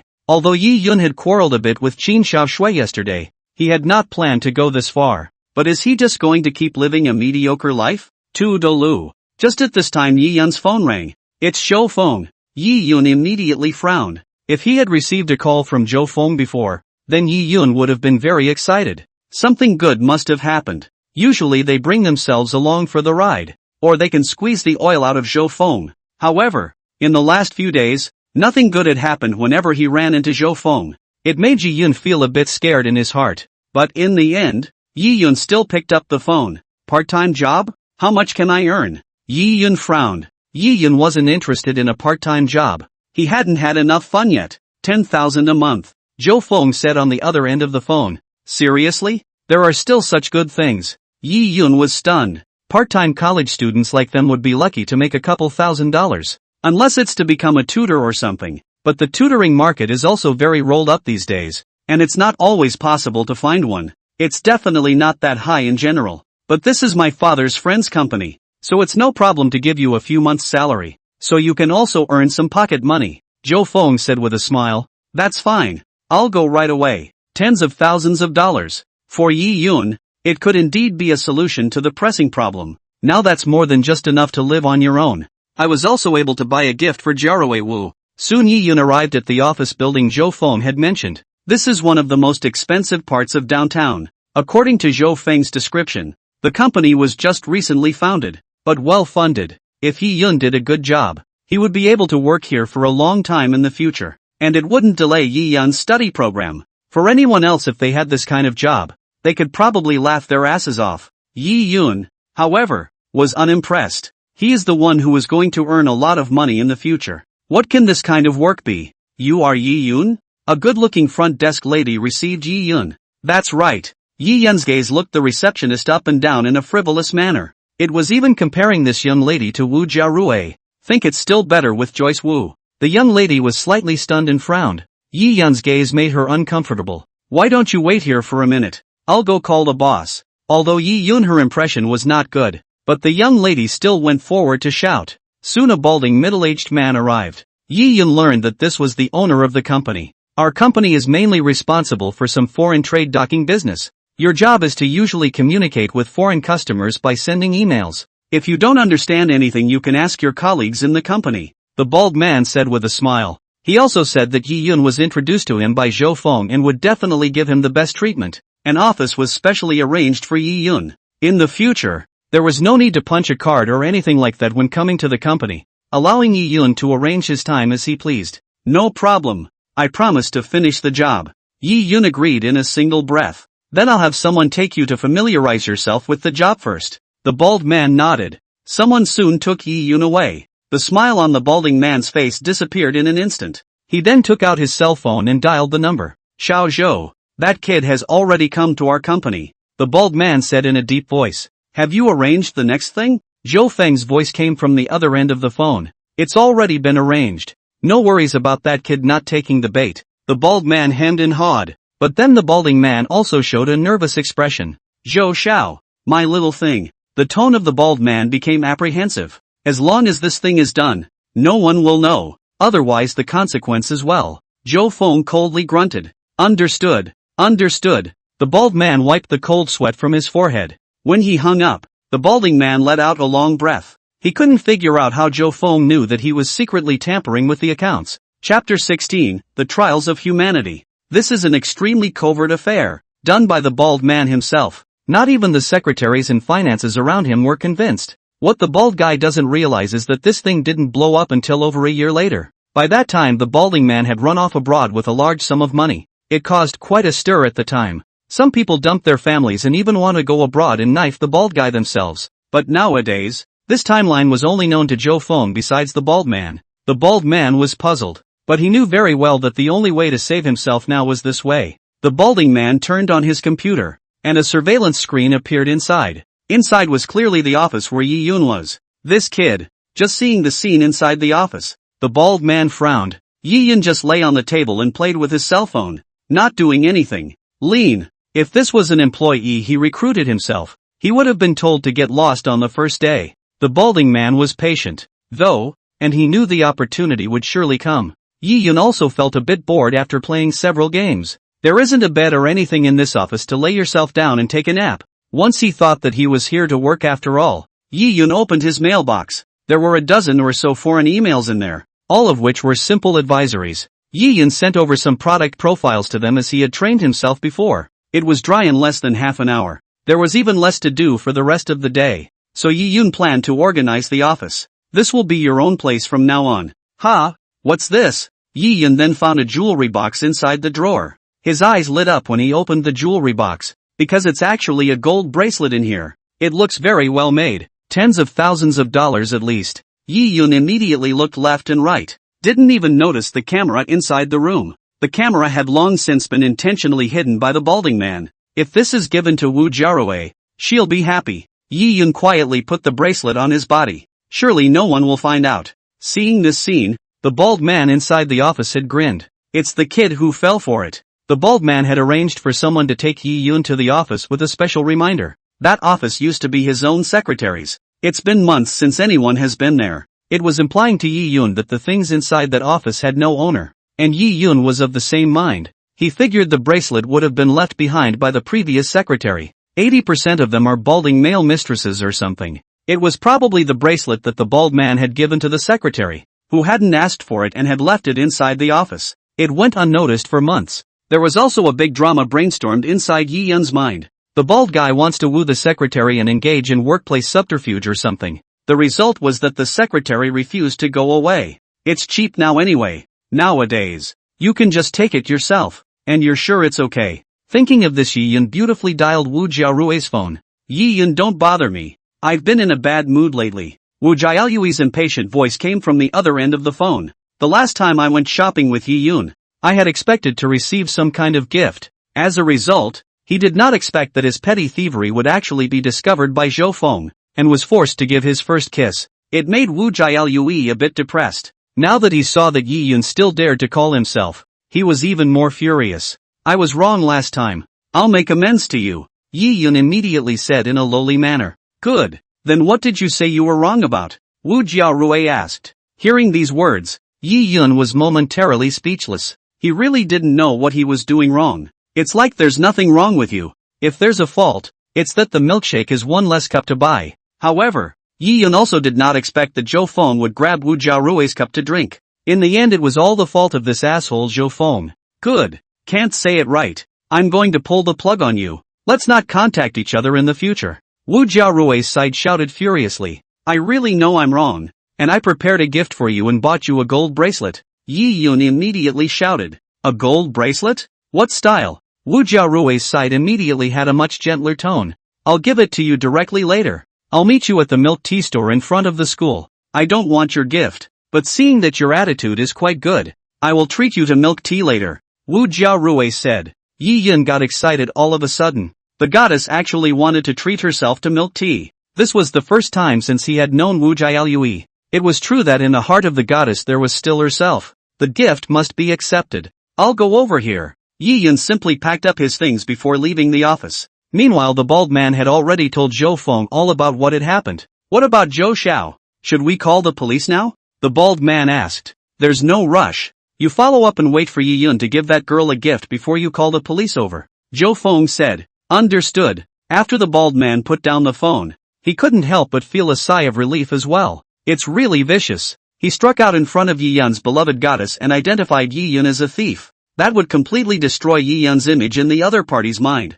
I don't know what kind of hatred this Yi Yun had with Zhou Feng. It was actually worth Zhou Feng's efforts. One must be careful not to offend this Zhou Xiao in the future. Soon Yi Yun saw Wu Jiarui inside the milk tea store. Wu Jiarui had already ordered 2 cups of milk tea and placed them on the table. I don't know what flavor you like, so I ordered 2 cups of pearl milk tea, Wu Jiarui said with a faint smile. I love it. This is my favorite. Yi Yun sat down with a silly demented smile. But there's a bit of regret in the back of my mind. If only these 2 milk teas didn't taste the same, then he or she would be able to switch drinks with Wu Jiarui. Last time, Wu Jialui had drunk Zhou Feng's milk tea, so she shouldn't mind drinking her own. Otherwise, wouldn't one's position in Wu Jialui's heart be inferior to even Zhou Feng? Last time it was my fault only. I shouldn't have just lost my temper to you. But you also know that girls usually don't lose their temper to people they are not familiar with, Wu Jiarui said with a red face. Then so, Yi Yun's eyes lit up. Wouldn't he or she be a particularly close person to Wu Jiarui? Boyfriend? Jiarui Wu thinks of herself as a boyfriend. Yi Yun was extraordinarily excited at the thought of this. After licking himself for so many years, he finally impressed Wu Jialui. Yi Yun hurriedly pulled out the box containing the bracelet from inside his pocket.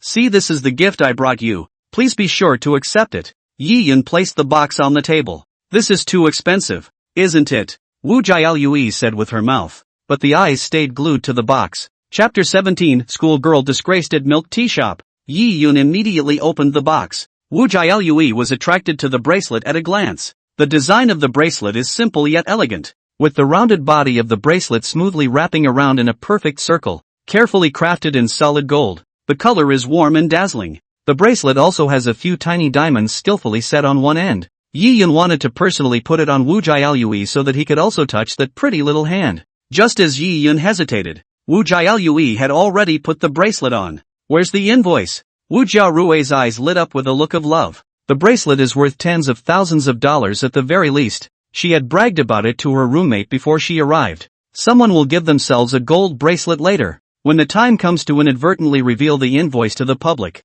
they will also be well envied. Invoice? Yi Yun was a bit dumbfounded. It's stolen. Where does one get an invoice? Yi Yun could only explain that his invoice was thrown away casually. Wu Jiarue immediately revealed a disappointed expression. If you don't have an invoice, then maybe the housemates will say something. One might taunt others for giving them used jewelry. Turn around.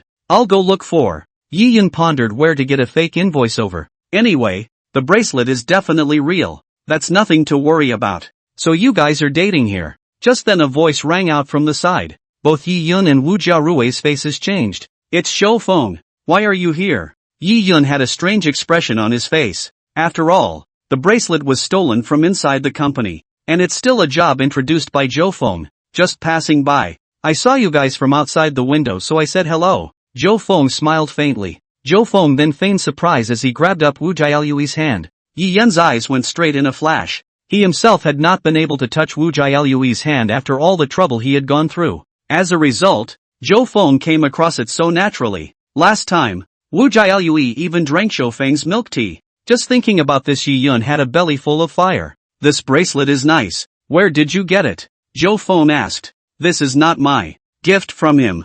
Wu Jiarue just wanted to say that it was not stolen by herself, then reacted to the fact that it wasn't like she was being robbed this time. This thing was given to him by Yi Yun. It's fine. Sending specialized expensive things. Zhou Feng revealed a surprised look. Well, it's nothing. Yi Yun fidgeted a bit, fearing that Zhou Feng would find something. It was even more worrying that Zhou Feng was taunting himself. After all, with Zhou Feng's strength, giving away such a bracelet would be nothing more than a hair's breadth. Just then the bald man walked in with two officers. Comrade Constable, that's him, the bald man shouted as he pointed at Yi Yun. Then the bald man saw the bracelet in Wu Jiarue's hand. More than that, he shouted that this was what he had lost. For a moment the customers around them looked over. The balding man even recounted what had happened. Isn't that the school beauty Wu Jiarue inside the freshman? I can't believe she's a thief. Ha! Make a mistake. I think the guy next to her is a thief and gave her what he stole. When Wu Jiarue heard these words, she couldn't wait to find a crack in the ground. Immediately, the bracelet was removed. Yi Yun's entire face turned pale. Never in a million years did I expect the bald man to come after me. I didn't steal this. I didn't steal this. Yi Yun could only shout stiffly. You didn't steal it? Then do you have an invoice for the bracelet? I do have the surveillance video. The bald man snorted coldly and an extra invoice came out in his hand. It's the one with the bracelet. Yi Yun instantly panicked. Zhou Feng, you help me say a few words. Yi Yun hurriedly begged Zhou Feng, who was next to him. Yi Yun, let me say what good you are. Zhou Feng pretended to look sorry. Please help me. I was confused for a moment. Yi Yun fell to the ground and directly hugged Zhou Feng's thigh, his eyes full of panic. He knew the consequences of this. Uncle Chen, why don't we just forget about this? Zhou Feng looked towards the bald man. That won't do. This kid's hands are unclean on his first day on the job. You should also deal less with this kind of person in the future. The bald man, however, had an extraordinarily tough attitude. This was of course Zhou Feng's long ago authorization for the bald man to do so. Then for the sake of my father, how about forgetting this time? Zhou Feng gave a dry cough. That won't work either. I'm doing this for your own good. The bald man was greasy. The two officers next to him even said that this had been reported to the police. It can't be taken as child's play. This case has to be dealt with. Soon both Yi Yun and Wu Jiarue were brought inside the police station. As much as Wu Jialue didn't want to go, the bracelet was on her wrist. Have to follow along and go back to get a statement. Meanwhile Zhou Feng dialed Qin Xiaoshue's phone. Qin Xiaoshue, who was inside the office, frowned slightly when she saw Zhou Feng's call. She hesitated to connect. Something's up. Qin Xiaoshue tried to make her voice seem nonchalant. something happened to Yi Yun. Zhou Feng immediately shouted. What? What happened to him? Qin Xiaoxue asked in a hurry. Inside the phone call, Zhou Feng told Yi Yun about stealing the bracelet. Now the person has been arrested inside the police station. It's all my fault. I was thinking of introducing a job to Yi Yun. Who would have thought that he would actually go and steal something? Zhou Feng let out a heavy sigh. This has nothing to do with you. It's his own fault. Qin Xiaoxue was almost on the verge of passing out from anger. She would never have thought that Yi Yun would do such a thing no matter what. I can't believe I went and stole something. Although it was said that he had brought up Yi Yun all these years by himself, but it never left him short of food and clothing, and the family was well off. If it wasn't for the fact that I've recently gotten my hands on virtual coins, then funds aren't so tight. But it was not a reason for Yi Yun to steal anyway. Auntie, don't worry too much. I reckon the sentence won't last more than a few years. Zhou Feng comforted. Hearing Zhou Feng say that, Qin Xiaoxue became even more depressed in her heart. Is there really nothing that can be done? Qin Xiaoxue said softly. This time Yi Yun has gone too far. But it's not like there's no way at all. We can only use my dad's power. The corner of Zhou Feng's mouth had risen. He knew the fish had taken the bait again. As long as you can save Yi Yun from me. Qin Xiaoxue couldn't say those few no matter what words, but her meaning was clear enough. Why care about a third time when you've had it twice before anyway? Yi Yun is my friend. Of course I won't sit back and do nothing. Auntie, you don't need to say anything. I'll start operating from my side, Zhou Feng said in a serious manner. Nothing? Now it was instead Qin Xiaoxue who was a bit bewildered. According to Zhou Feng's previous practice, shouldn't he take the opportunity to blackmail himself again? Chapter 18, the protagonist's mother pleads again. I'll go ahead and make contact. Zhou Feng sighed, directly hung up the phone. It was Qin Xiaoshue's turn to be apprehensive inside the office. She didn't know that Zhou Feng was coping with himself. Or do you really want to find a way to fish for Yi Yun? What if Zhou Feng doesn't deal with it? Yi Yun's life was truly finished. But what can one do now? Money? Zhou Feng is not short of money. The only thing he is interested in is, but you can't use this every time you have a problem yourself. Then what has one become? That's right, get a lawyer. Qin Xiaoxue hurriedly began to consult a lawyer. Her company would have had a law firm to work with. The vast majority of companies don't have a dedicated team of lawyers. Only the big players keep such a group. The average company is just working with some law firms. Counseling is done only when there is a legal problem. But soon Qin Xiaoxue received news that made her despair. Now there's stolen goods. And there's security footage and invoices. Basically the charge is a done deal. One can only find a way to gain the victim's forgiveness. Good luck getting a suspended sentence or something. Hearing this, Qin Xiaoshue's heart is cold. Sentenced to probation, then Yi Yun life is also finished. Waiting to leave a case. The only hope today. That was Zhou Feng. Well, soon enough word came from Zhou Feng that he had taken care of things. It won't take long for Yi Yun to release it. How on earth did you do that? Qin Xiaoxue was surprised. Does it mean that the Zhou family's connections were used? You first promised to buy me dinner, Zhou Feng said. No problem. Qin Xiaoxue didn't hesitate for a second and directly agreed. It's just dinner, after all. As for what to do after dinner, right now Qin Xiaoxue couldn't care less. Zhou Feng told Qin Xiaoxue all the details of how he operated. It's actually quite simple to say. The bald man called the police to arrest Yi Yun, but no evidence has been submitted yet. Zhou Feng's side just let the bald man lose the evidence directly. The first thing that happened was that the surveillance footage was overwritten. The second thing is that the invoice in the balding man's hand is not the invoice for that bracelet either. In this way the evidence was problematic and Yi Yun could not be convicted at all. There's actually this kind of tactic. Qin Xiaoxue was stunned, not having thought that there was such a method. Without any evidence, Yi Yun was certainly safe and sound. It's just that it's quite a shame to lose that job for sure. Zhou Feng lamented a sentence. It's nothing, as long as the person is fine. It's also Yi Yun's own fault. Qin Xiaoxue let out a long breath. Now where was she to ask for a job? Auntie, you shouldn't tell Yi Yun that you know about this. I'm afraid he won't be able to lose face, Zhou Feng added. Zhou Feng did not want Yi Yun to know that he was secretly in contact with Qin Xiaoxue right now. It's best to wait until he and Qin Xiaoxue are really emotionally hot. That would be the fatal blow to Yi Yun. This is Zhou Feng's revenge. Let me pretend I don't know?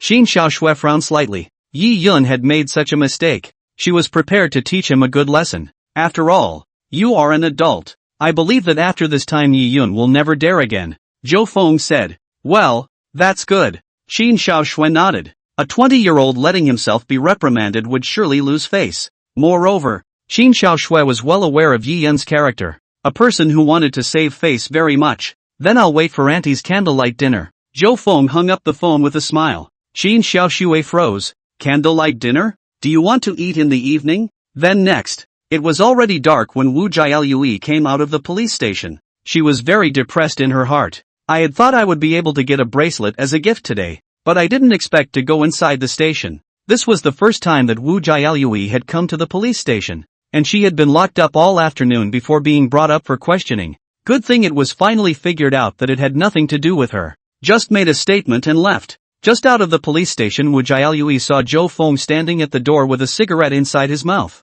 What are you doing here? Wu Jiarui asked curiously. If I say I'm waiting for you, do you believe me? Zhou Feng smiled and put out his cigarette. Don't believe it. Wu Jialui shook her head. She couldn't believe to death that Zhou Feng could be so kind. Unless said Zhou Feng had other intentions, like coercing yourself with this one. But this time Wu Jialui wasn't afraid. This time it wasn't himself who stole, but Yi Yun. She belongs by association. It's true that I didn't wait for you. I was waiting for Yi Yun, Zhou Feng said with a smile. Yi Yun? He can't come out, right? Wu Jiarui frowned. That's a 10-to-1 on the theft charge. I spent some money to get through to the connections and got Uncle Chen to erase the surveillance video. In addition, his invoice was lost, so there's no evidence now, Zhou Feng said. With such tactics, underhanded. Wu Jiarui snorted coldly, and in her heart, she was quite displeased. Zhou Feng was instantly amused. Has this schoolgirl forgotten that she's a repeat offender herself? He actually mocked himself and Yi Yun here. Then let the comrade police officer know what kind of person you, the high-spirited schoolgirl, is, Zhou Feng said as he was about to walk towards the inside of the police station. Wu Jiarui was instantly anxious. She knew that Zhou Feng had a recording on his body. She was also sure to get in trouble if she did turn it over to the police. So Wu Jialui pulled Zhou Feng with one hand. I'm sorry. It was me who said the wrong thing. Wu Jiarui apologized reluctantly. She still doesn't think she's a thief inside her subconscious. It's like a lot of people commit crimes, but as long as they don't go to jail, just never think of yourself as a criminal. Is that all? That's your sincerity? Zhou Feng's face showed a smile. Then what do you want? Wu Jiarui said without any good humor. She had suffered a loss the last time she was here with Zhou Feng. It was his first kiss. I've always been a person who doesn't ask for much. Just kiss me. Zhou Feng's words fell. Wu Jiarui suddenly came over and moved away after giving Zhou Feng a kiss on the cheek. Okay, I'll kiss, Wu Jiarui said immediately. Just? Zhou Feng was slightly stunned. This is too perfunctory. You didn't say how to kiss. Wu Jiarui's eyes revealed wryness within them.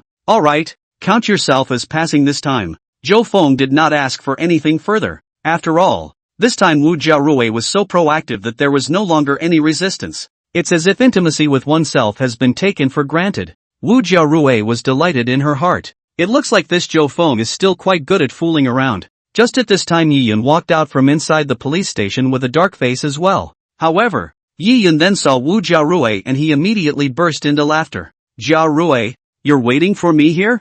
Yi Yun was very moved. Chapter 19 Yi Yun, I'm in love with an older female. Yi Yun did not expect to see Wu Jiarui as soon as he came out. He had already brainstormed a scene. Inside the time that he himself was in the police station, Wu Jiarui had been waiting anxiously outside. The only thing that made Yi Yun feel awkward, Zhou Feng was actually here as well. So wouldn't he have been accompanying Wu Jiarui the whole time? I've only just gotten out too, and it's all because of you. Wu Jiarui was instantly enraged. I didn't expect this kind of thing to happen, but now the lack of evidence has released me. I am innocent. Yi Yun immediately shouted. In fact, Yi Yun was not sure why he was released. The officer just told him there wasn't enough evidence. Since there is not enough evidence, then of course one is innocent. Even the bracelet was returned to him. It wasn't even Zhou Feng who stepped in to help you. Was that bracelet stolen by you or not? Wu Jiarui stared at Yi Yun. I am mine, Yi Yun said stiffly.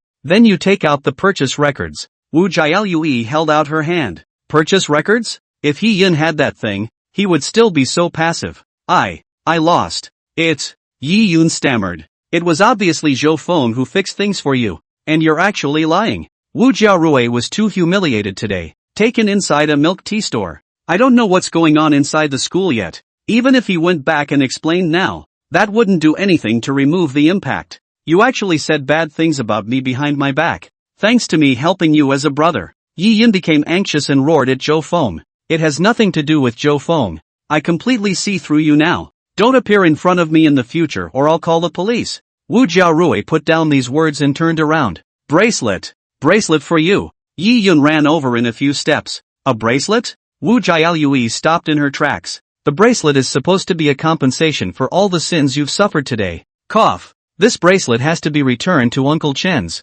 Otherwise he'll have to bring out the evidence. Zhou Feng gave a dry cough. What? Yi Yun was stunned. I had thought I would be able to muddle through. But I can't imagine that I still have to hand over the bracelet. Wu Jiaolui picked up the pace now and reached straight for a cab to leave. Yi Yun froze in place not knowing what to do. He felt that this time Wu Jiarui was really angry. Yi Yun. Ah, how could you do such a thing? A sigh from Zhou Feng came from behind him. I can see it now. You're deliberately setting me up. Yi Yun roared as he grabbed Zhou Feng's collar. If Zhou Feng hadn't introduced himself to the job, how would he have become what he is now? Yi Yun, as one of the protagonists of the novel, is a very intelligent person. Recently, I have already sensed that Zhou Feng is a bit off these days. It's as if he's a completely different person, not as easy to fool as he was before. Right at this moment, Zhou Feng grabbed Yi Yun's arm. Yi Yun immediately bared his teeth in pain and felt his bones breaking, so he hastily let go of his hand, only to realize that his arm was bruised and purple. It was just a scratch like that, and he actually injured himself. How did I set you up? I kindly introduced you to a job and you ended up stealing from people. Now I'm the one who set you up? Zhou Feng said indifferently. Yi Yun was momentarily speechless. There was really no way for Yi Yun to say that this matter was Zhou Feng's fault. If I hadn't fished you out, you'd still be inside the detention center. I really didn't expect you to be this kind of person. Let's pretend we don't know each other from now on. Zhou Feng also turned to go to the parking lot after he finished speaking. I was the one who misunderstood you. It's not like we're going to fall out between brothers just because of this misunderstanding. Yi Yun hurriedly chased after him. Right now, Yi Yun didn't want to bring relations with Zhou Feng to a standstill. After all, there were many more benefits to knowing a friend like Zhou Feng. In addition, Yi Yun did not know that the debt of his mother's company had been cancelled by Zhou Feng. Now that the Yi family had made a request, Yi Yun did not want to agree to it. The only one who could count on was Zhou Feng. That's more like it. Let me send you back. Zhou Feng smiled. Seeing Zhou Feng in this state, Yi Yun was relieved. Sure enough, it was still the same Zhou Feng from before. As good a lark as any. After the two got on the car, Zhou Feng inquired up if Yi Yun had gone to the Yi family. I've been there. But, Yi Yun sighed. It's really not a good thing to talk about. And what made Yi Yun depressed was that he didn't know where his mother had offended the Yi family. He actually wanted himself to sever his relationship with his mother before he could return to the Yi family. Zhou Feng looked at Yi Yun and smiled without saying anything. Of course he knew why Yi Yun's eldest uncle had made this request. This had to do with the conflict between Yi Yun's father, Yi Songhai, and his eldest uncle, Yi Qingshan. When the two brothers were very young, they had all sorts of open fights. Although Yi Songhai was his younger brother, he was able to level the playing field with Yi Qingshan. But then something happened that completely made Yi Qingshan win. That is, Yi Qingshan designed to frame Yi Songhai. Yi Songhai woke up one morning to find a woman beside him. If it had been a normal woman, then this would have been fine. But that woman was actually Yi Qingshan's fiancée. It's Yi Songhai's sister-in-law from now on. With a scream from his future sister-in-law, Yi Qingshan appeared, directly abolished Yi Songhai's martial arts expelled from the Yi family. Since then the two sides have been at loggerheads. Yi Songhai's subsequent marriage to Qin Xiuxue was already after he left the Yi family. But Yi Songhai always insisted that he didn't do anything that night, and the whole person was dizzy. He himself was set up by his big brother and sister-in-law in a joint effort. Later, when Yi Yun was less than 10 years old, Yi Songhai died of depression. Before he died, he repeatedly instructed that he must not have any dealings with the Yi family, enough to prove how much hatred there is between the two sides. However, when Yi Songhai died, Yi Qingshan had tried to contact Qin Xiuxue, trying to get Yi Yun to recognize his ancestor. Because Yi Qingshan didn't have a son, just a daughter, he didn't want to hand over the Yi family's fortune, all of it, to a foreigner. But it was rejected by Qin Xiuxue. This was also the reason why Yi Qingshan only appeared when Qin Xiuxue died. No matter what, that's also your own great uncle. What's the unresolved hatred? Zhou Feng pretended to know nothing. Of course you won't understand. You were born with such a good life, and you don't have to make any choice questions. Yi Yun's heart was all jealousy. If only he himself was Zhou Feng, he wouldn't have so much to worry about at all now. I actually have troubles. Zhou Feng let out a heavy sigh. You still have troubles? Yi Yun had a look of disbelief on his face. Of course, I recently fell in love with a woman. Just that she is older than me. Zhou Feng pretended to be embarrassed. Chapter 20, I support you in chasing your aunt. Hearing that there was still this kind of gossip, Yi Yun was instantly happy. More so, he was wondering inside his head if he could get more information, then take this as a handle on Zhou Feng. In the future, he would be able to use this to blackmail Zhou Feng in exchange for a lot of favors. A woman's age doesn't matter if she's a little older, Yi Yun said enthusiastically. More than 3 years older. Zhou Feng shook his head. How much bigger then? Yi Yun was even more curious now. I can tell you, but don't tell anyone, Zhou Feng instructed. Don't worry, we are good brothers. How could I possibly tell the truth about you? Yi Yun promised with conviction. Seeing Yi Yun's appearance, Zhou Feng snorted in his heart. Zhou Feng knew too well what Yi Yun was thinking. Presumably, he was planning to use this to blackmail himself, and this was what Yi Yun was like. Seeing that the car was quickly arriving at the entrance of Yi Yun's neighborhood, Zhou Feng stepped on the brakes and stopped at the side of the road. That woman is much older than me. You can't laugh when I say it.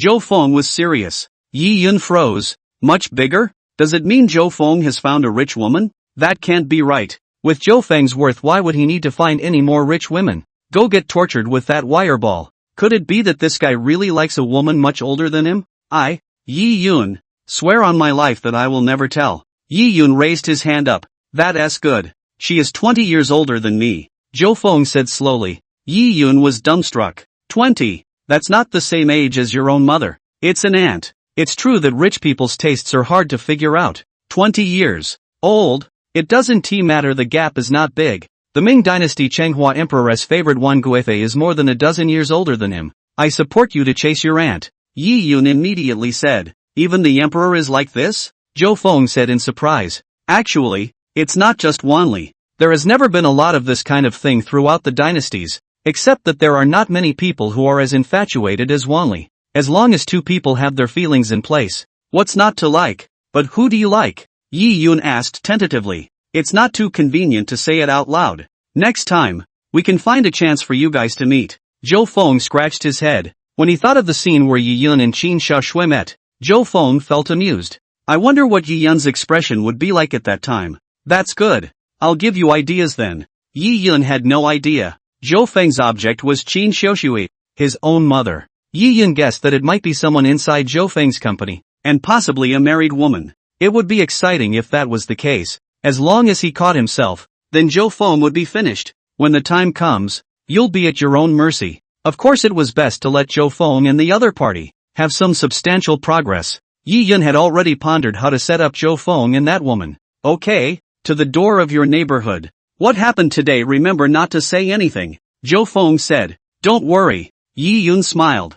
Zhou Feng also laughed, and the two had almost identical expressions. Just after waking up in the morning, Zhou Feng's phone rang. It was Zhou Qiang who called. Dad, you boys sleeping around again? I heard that you recently took your own money and helped your friends pay off their bills? Zhou Qiang's voice came from the other end of the phone. It can't be helped. People are going to commit suicide. I can't just see them die, Zhou Feng said in a feigned manner. You stupid son. Zhou Qiang sighed helplessly. Zhou Qiang was very speechless towards Zhou Feng. Never had a heartbeat or anything like that growing up. Suicide? It might be that people said a few soft words, so Zhou Feng went soft. However, Zhou Qiang didn't say anything more. At least Zhou Feng wasn't an asshole, and that was enough. Although Zhou Qiang was only a businessman, Master Zhou's discipline was here. It is something that should never be done to dishonor the family. Don't go to work today. Go to the airport at noon to pick up Qi Lanlan. She's back. Only then did Zhou Qiang remember the main event.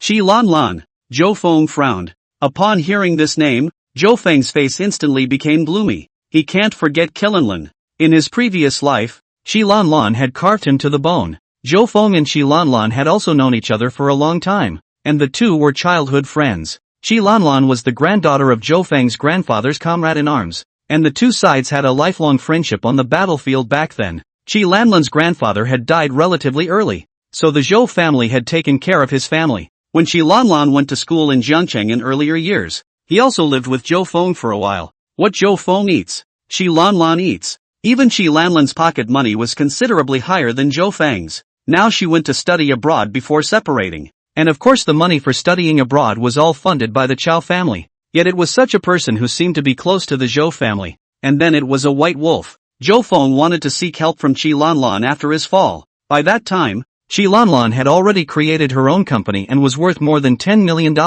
But she treated Zhou Feng with exceptional indifference. Long ago, he left all the old favors behind. Just took 500 for Zhou Feng and told him to leave. And it's also cynical, stating that a real man should be on his own. Instead of seeking a woman's help to mind her possessions, the rice is rising, but the rice is falling. The Zhou family had helped Chi Lanlan so much, and when the Zhou family couldn't help again, instead, they became enemies. What was even more detestable was that Zhou Feng had always been quite fond of Chi Lanlan before. A crush, so to speak. Dad, I know. Zhou Feng whispered inside the phone. He knew what Zealand had come back for this time. It's all about entrepreneurship, because Chi Lanlan's ability isn't high either. And she studied abroad solely on the basis of money only. When she left the country, Chi Lanlan reacted to the fact that international students like her were everywhere. Even after college they are not competitive. Might as well start your own business with the Zhou family's capital. It had to be said that Chi Lanlan was still very smart, and she was very good at utilizing the resources around her to do things for herself. Only this time, Zhou Feng would not let her have her way. More than that, it will make Qilanlan pay. Buy some fruits and bring them with you. I heard Lanlan say she can't afford to eat fruits abroad, it's too expensive. Zhou Qiqiang reminded. All right, Zhou Feng agreed with his mouth, but in his heart, he sneered. Oh, with hundreds of thousands of dollars a year to live on. I can't believe you say you can't afford fruit. Selling out in front of Pops again. Airport. Zhou Feng arrived at the exit and soon saw Chi Lanlan. She was 2 years older than Zhou Feng and looked much more mature. She wore a small perfume-sheath dress and a high-class gray suit, while her slender legs were covered in a pair of thin black stockings. A pink suitcase sat at her feet. Zhou Feng quietly came behind Chi Lanlan. Sister Lanlan, you're so pretty. Chapter 21, The Shrewd Childhood Friend. Yikes. How did you run behind me? Chi Lanlan was startled and hastily stroked her chest. Pride's gift bounced a few times along with it. Sister Lanlan, you smell so good.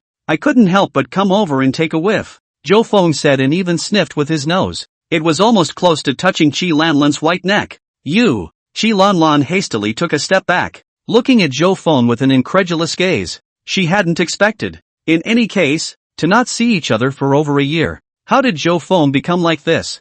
Chi Lanlan was very clear that Zhou Feng had a good feeling about himself and used to blush a lot when he saw himself. Even when he himself wore something cooler inside the villa, Zhou Feng didn't dare to look up at himself. This had caused Chi Lanlan to remain quite contemptuous of Zhou Feng, obviously a rich and powerful second generation, but as a result, he doesn't even dare to look at women. And you're so bad at studying, and you can't do martial arts. It's a total waste. This kind of person was actually the heir of the Zhou family. It was ridiculous to think about. Instead, a smart person like himself was more qualified to inherit the Zhou family. What exactly has happened in that year or so? It made such a big difference to Zhou Feng. I'm your sister Lanlan. How can you talk to me like that? If you're still like this, then I'll get angry. Chi Lanlan directly said with a stern face. In the past, Zhou Feng would panic whenever he showed himself to be angry. In some cases, they will even offer to give themselves some gifts or send red envelopes as a sign of goodwill. It's just that I think that Sister Lanlan is even prettier now. How about not being my girlfriend? Zhou Feng said with a smile. Seeing that Zhou Feng still had this cynical look, it infuriated Chi Lanlan enough. Much less did he expect Zhou Feng to come up with this kind of request. I have a boyfriend now, Chi Lanlan said coldly. Of course Zhou Feng knew Chi Lanlan's boyfriend, also an international student, who has recently returned home. Zealand just came back to start a business with him. That's too bad. Let's get in the car. Zhou Feng walked towards the parking lot, leaving Chi Lanlan slightly staggered in place. This guy, I can't believe I'm not even carrying my own suitcase. It was important to realize that her suitcase was still quite heavy, and it contained a number of luxury items that Chi Lanlan had brought back. Unable to do anything about it, Chi Lanlan could only drag his suitcase along by himself. When he got in the car, Chi Lanlan had wanted to sit in the back seat, only to find several cardboard boxes placed in the back seat, leaving her to sit in the front. The car had just left the parking lot when Zhou Feng spoke again. Sister Lanlan, is that boyfriend of yours rich? Can he compare to me? It's not as rich as you, but his family isn't much worse. and he has a master's degree from Oxford University. So sooner or later he'll shine, Chi Lan Lan said with a cold face. Hearing this, Zhou Feng mentally scoffed. Capable? Qianlun's boyfriend is a liar. Those identity backgrounds were all fake. Fooling Chi Lan Lan, a shrewd woman. Chi Lan Lan still thought he had found a potential. So did you guys? Zhou Feng asked again. Zhou Feng, you've gone too far. I'm going to tell Uncle Zhou. Chi Lanlan's pretty face was filled with anger. She had not expected Zhou Feng to actually say these words no matter what. Then you say it, Zhou Feng said with a smile. Surprisingly, he didn't look like he cared at all. Zhou Feng was of course well aware that the current Chi Lanlan did not have anything going on with her boyfriend. Because Chi Lanlan is a very shrewd woman and knows the importance of chastity, she was going to stay for the wedding night. In a previous life, Chi Lanlan was also after marrying her boyfriend. Only then did she realize that her proud boyfriend was a liar. It's just that it's already on the pirate ship, so Qianlun has no choice. There is only one way to go. You're disgusting. Chi Lanlan was almost on the verge of crying with anger, especially since Zhou Feng's eyes had never been honest. All the time, he was glancing at his own body. Alright Sister Lan Lan, I'm joking with you. Zhou Feng's side collected his smile. A joke? Is there such a thing as joking? Chi Lan Lan said through clenched teeth. I've been reading a lot of relationship teaching lately, and it says that if you want to pursue a girl, then the best way to do so is to leave a deep impression on her, whether it's a good impression or a bad one. Zhou Feng explained. Hearing Zhou Feng say that, Chi Lan Lan seemed to understand a bit. No wonder Zhou Feng's contrast is so great. So it's because of all the nonsense he reads. And there are similar bridges within many movies and TV shows. At first the two loathed each other and eventually came together. But that's all just movies and TV shows. The reality is that first impressions are very important. If the first impression doesn't work, it's very difficult to turn it around. Unless the two people are still in frequent contact afterward, so that the impression can be reversed. Those are all wrong. If you want to pursue a girl, you still need to honestly earn her favor. Chi Lanlan's tone was much calmer. So that's how it is. Thank you Sister Lan Lan. Zhou Feng pretended to look thoughtful. Zhou Feng then added that when he had time to bring his boyfriend over to show himself, it's also good to keep an eye on her. Chi Lan Lan snorted in his mind. That's her hand-picked boyfriend, and she still needs Zhou Feng to keep an eye on him?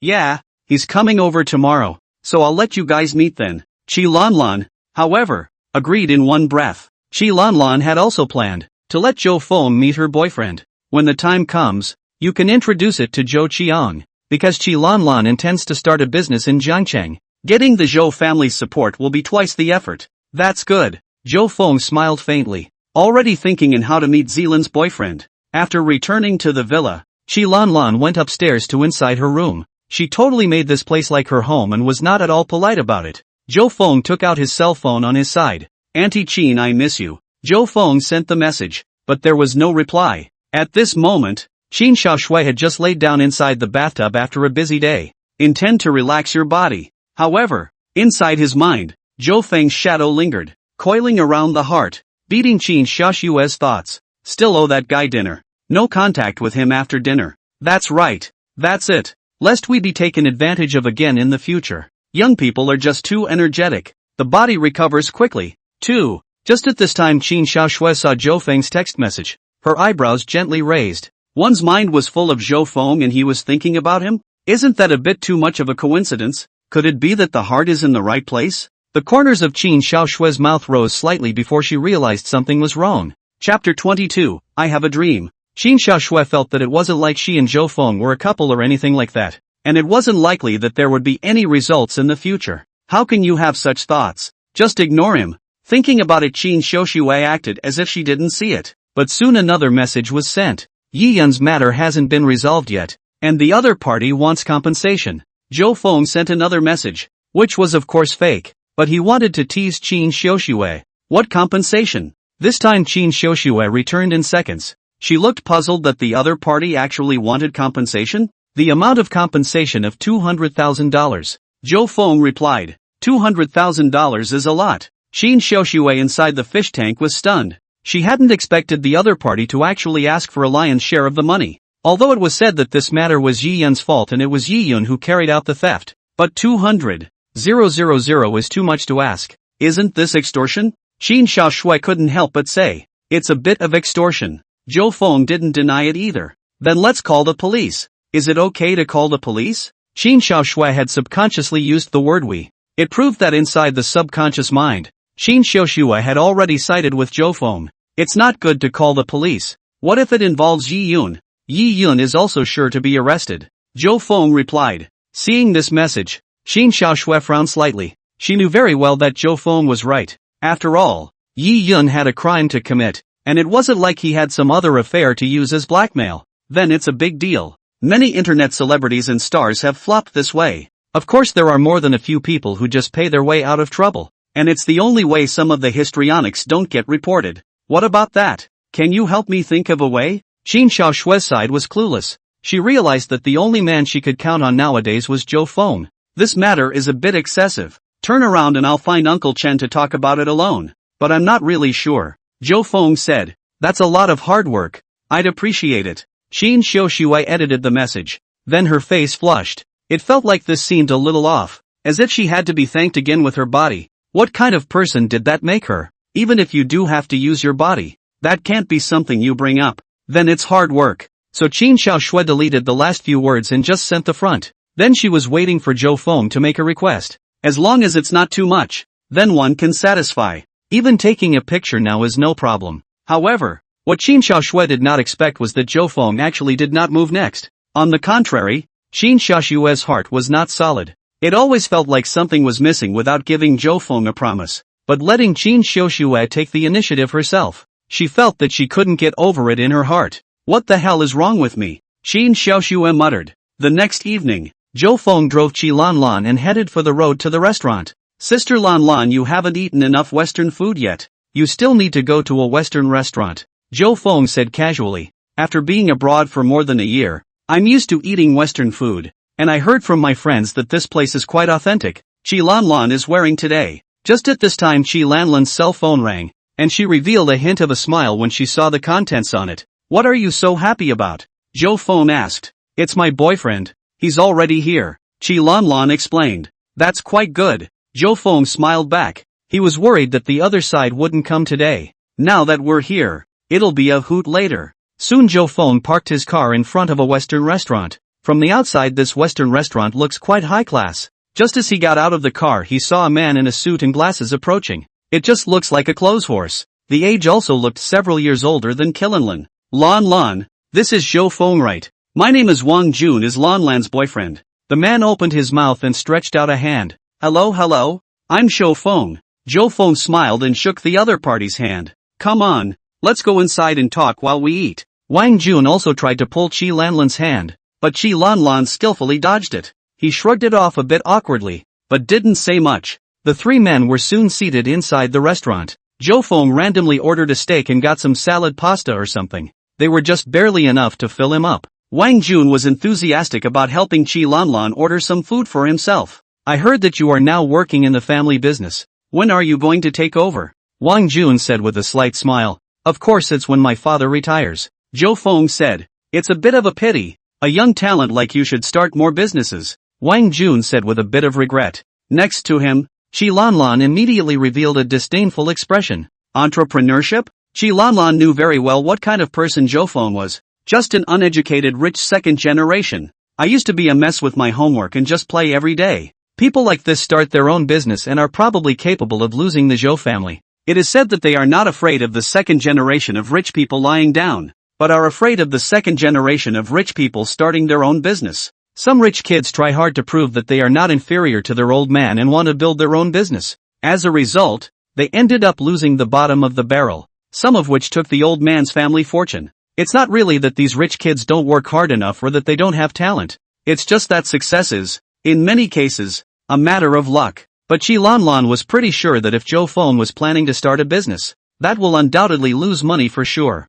Although Qi Lanlan's expression was well hidden, it was nonetheless discovered by Zhou Feng. Zhou Feng snorted in his heart. He knew exactly why Wang Jun had said this. It was something that Qi Lanlan and Wang Jun had already discussed a long time ago. In a previous life, this is how the two people urged Zhou Feng to start a business together. In the end it was Zhou Feng who asked for a large sum of money from his old man's side. It turned out that it was Qi Lanlan and Wang Jun who ended up taking the money and starting their own company. It has nothing to do with Zhou Feng. I just happened to be planning to start my own business recently. At my age it's something I should go and put up a fight. Zhou Feng nodded and said. Wang Jun froze and subconsciously glanced at Qi Lanlan. This seems a little off, because before, Wang Jun had heard Qi Lanlan say that Zhou Feng was a lying rich second generation. There was no intention of starting a business, just a lifetime of mucking about. It's just a matter of leaving a few offspring for the Zhou family. For this reason Wang Jun also thought of many words and techniques specifically to persuade Zhou Feng. But I never expected Zhou Feng to open his mouth,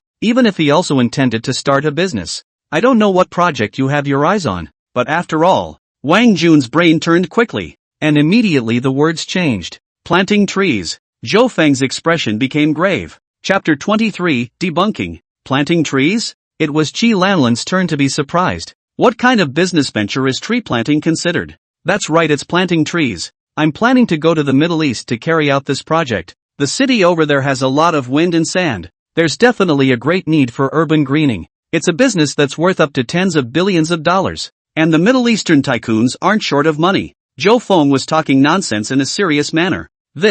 Will this work? Isn't there a shortage of water over there? Wang Jun was dumbfounded. Inside his head he was really thinking about the feasibility of this plan. It's because of the lack of water that we need to plant trees. When it's green it will be able to store water. Don't you understand such a simple truth? Zhou Feng shook his head inside.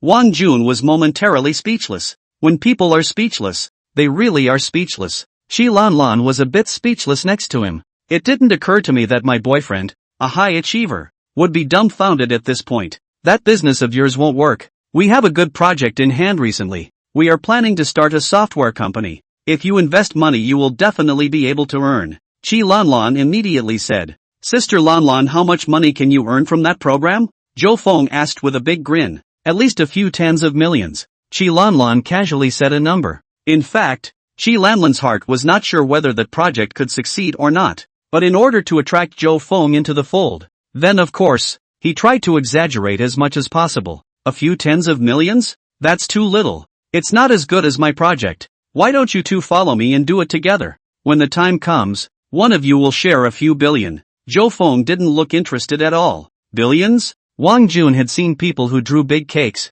but he hadn't seen such a big one like Zhou Feng. A mouthful of billions. Even those fraudsters, I am afraid, cannot name such an outrageous figure. Now Wang Jun understood that this rich second generation was really a stupid person. But this is just right. It proves that Zhou Feng lacks the most basic social common sense, and such people are the best to cheat. By the way, which university did you graduate from? Zhou Feng's side opened his mouth and asked. It's from BYU. Wang Jun said. BYU? Next to her, Qi Lanlan looked proud. This is one of the top college students in the country. A potential stock that you have handpicked. North University. Zhou Feng revealed a meaningful smile. He was well aware of Wang Jun's identity. And it wasn't any northern university at all. In fact, Wang Jun's high school grades were the same as his own. Went to a pheasant college too. The family isn't exactly posh, just a bit rich. Then he sent Wang Jun to study abroad and mixed up a master's degree in water. Naturally it's not Oxford. Everything is fake. Even Wang Jun now has a girlfriend who is a footloose. It wasn't until after the wedding that Qilanlan found out. But by that time the wood had been turned. Plus Wang Jun knelt in front of Qi Lanlan and apologized. So Qi Lanlan could only forgive Wang Jun. Why? Are you interested in BYU? Then I can take you to visit it. Wang Jun said with a smile. Right at this moment, a voice appeared inside Zhou Feng's mind. Ding! System randomly selected for release. Option 1. Start a company with Wang Jun. The two of you will get rich together. Rewarded with $1 million in startup capital. Option 2. Tell Qi Lanlan the truth inside private. Win Qi Lanlan's favor. Reward Qi Lanlan's favor +1. Option 3. Demolish Wang Jun's real mask in public and make him and Qi Lanlan lose face. Reward random skills. Zhou Feng couldn't help but laugh. It didn't take much thought at all. But of course it was the third option. I still have a lot of good memories from beta back then. Wang Jun said as he took out his cell phone. Showed Zhou Feng a lot of photos of him at BYU. There were even those among them who wore doctoral hats and looked as if they were students of Peking University. The average person simply can't find fault with it, because this was originally filmed by Wang Jun sneaking inside beta. Later still, Qi Lanlan really knew a senior student from Peking University, who was in the same grade as Wang Jun. While both sides were talking, the other party specifically asked Wang Jun inside the alumni group. It turned out that there was no such person. However, Zhou Feng didn't use this method. He had a much simpler one. I remember later Wang Jun was even dug out, with photos and videos of him at a pheasant university. It's on the official website right now. So Zhou Feng took out his cell phone and started searching. Wang Jun's side didn't stop when he saw that Zhou Feng didn't seem interested. Instead, he and Qi Lanlan began to brag about their experiences while studying abroad. Qi Lanlan's eyes were filled with admiration within them, and she felt that she was really lucky to be able to find such a prospect, both in terms of personal ability, family conditions and connections. All are suitable candidates. Thinking of this, Qi Lanlan glanced at Zhou Feng with a bit of disappointment. In fact, she had thought that Zhou Feng might be a suitable candidate. The family behind it alone is enough. Qi Lanlan had also flirted with Zhou Feng for a while, and at that time, she had taken care of this brother. It was only later that Qi Lanlan had discovered that Zhou Qiqiang had not trained Zhou Feng as a successor at all. Even if she married Zhou Feng in the future, she would just be a vase. It's no different from now. Both taking living expenses from Zhou Qiqiang. It's always something that's not your own. Coupled with the fact that Zhou Feng was also a waste of space, Qi Lanlan gave up on that idea. She didn't want to live a parasitic life again. Just then the waiter had come up with the dishes. Hurry up and eat. Don't play with your cell phone. Qi Lanlan looked at Zhou Feng a little helplessly. It's just rude to keep playing with your cell phone in front of Wang Jun. This Zhou Xiao is not only just poor in ability, but also low in emotional intelligence. The only thing is that it's not a bad person. Not an asshole. It's not right. Zhou Feng suddenly shouted. What's wrong? Qi Lanlan looked at Zhou Feng strangely. Your boyfriend says he's from BYU, but how come there's a video and picture of you inside this pheasant university? There's also an identity introduction. Zhou Feng directly showed the picture to Qi Lanlan. Qilanlan didn't think it was a prank or something at first. However, when she actually saw Wang Jun's message, she immediately frowned.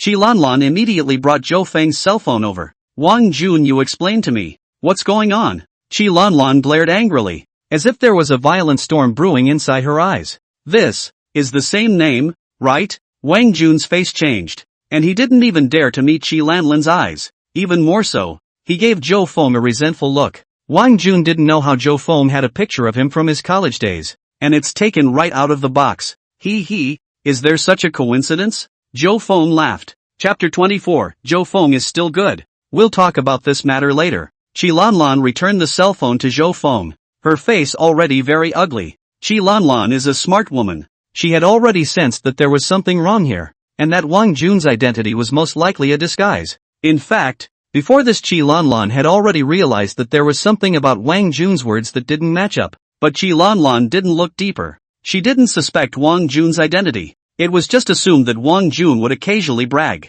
Now it seems like I should have been fooled myself. And what's more, he seems to have a girlfriend. He even tweeted photos yesterday. Zhou Feng's side turned over the information of Wang Jun's girlfriend again. According to the photos, the two are not only as close as they come these days. We also took a trip out together to a couple of famous sites. Upon seeing the pictures on Weibo, Qilanlan couldn't hold back any longer. It's because Wang Jun told him that he's been home for the past few days to take care of some things. But now she realized, this Wang Jun guy is going to meet his girlfriend. What's that about yourself, Junior? Qi Lanlan had always considered herself to be very shrewd, but she could not imagine that she had been fooled by this guy. So she directly picked up her own dinner plate and clasped the whole thing on Wang Jun's head. Soup and rice spilled instantly. Wang Jun was caught off guard by this sudden attack. The whole man was frozen in place. His face, hair, and clothes covered in leaves and soup. It looks woefully out of place. Others in the restaurant cast surprised glances and whispered.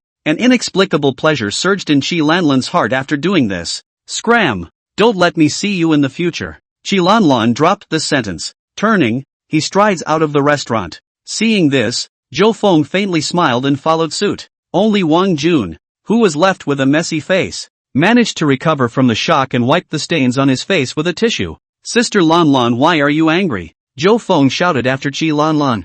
Qi Lanlan was even more furious when she heard these words. Angry? Can you not be angry with yourself after what happened to you today? She just wanted to get mad, but on second thought, now without Wang Jun, what should one do next? It's definitely not practical to find another one. Qi Lanlan was well aware that although she was young and pretty, she had no problem finding an average guy. But those who are really rich can't see themselves, because there are just too many women like yourself surrounding a rich man. It would have been so hard to choose a prospect. Who would have thought it was still a fake? so now the best marriage partner for himself, that would be Zhou Feng. Even if she couldn't become Zhou Feng's wife in the end, it was always right to have a good relationship. She was still counting on getting startup capital from Zhou Feng, squeeze the last of the value out of Zhou Feng. So Qi Lanlan hardened his tone to become much softer. Zhou Feng thanks you for today. If it wasn't for you, I guess I would still be cheated by Wang Jun. Qi Lanlan said with tears already flowing down her face, looking pathetic.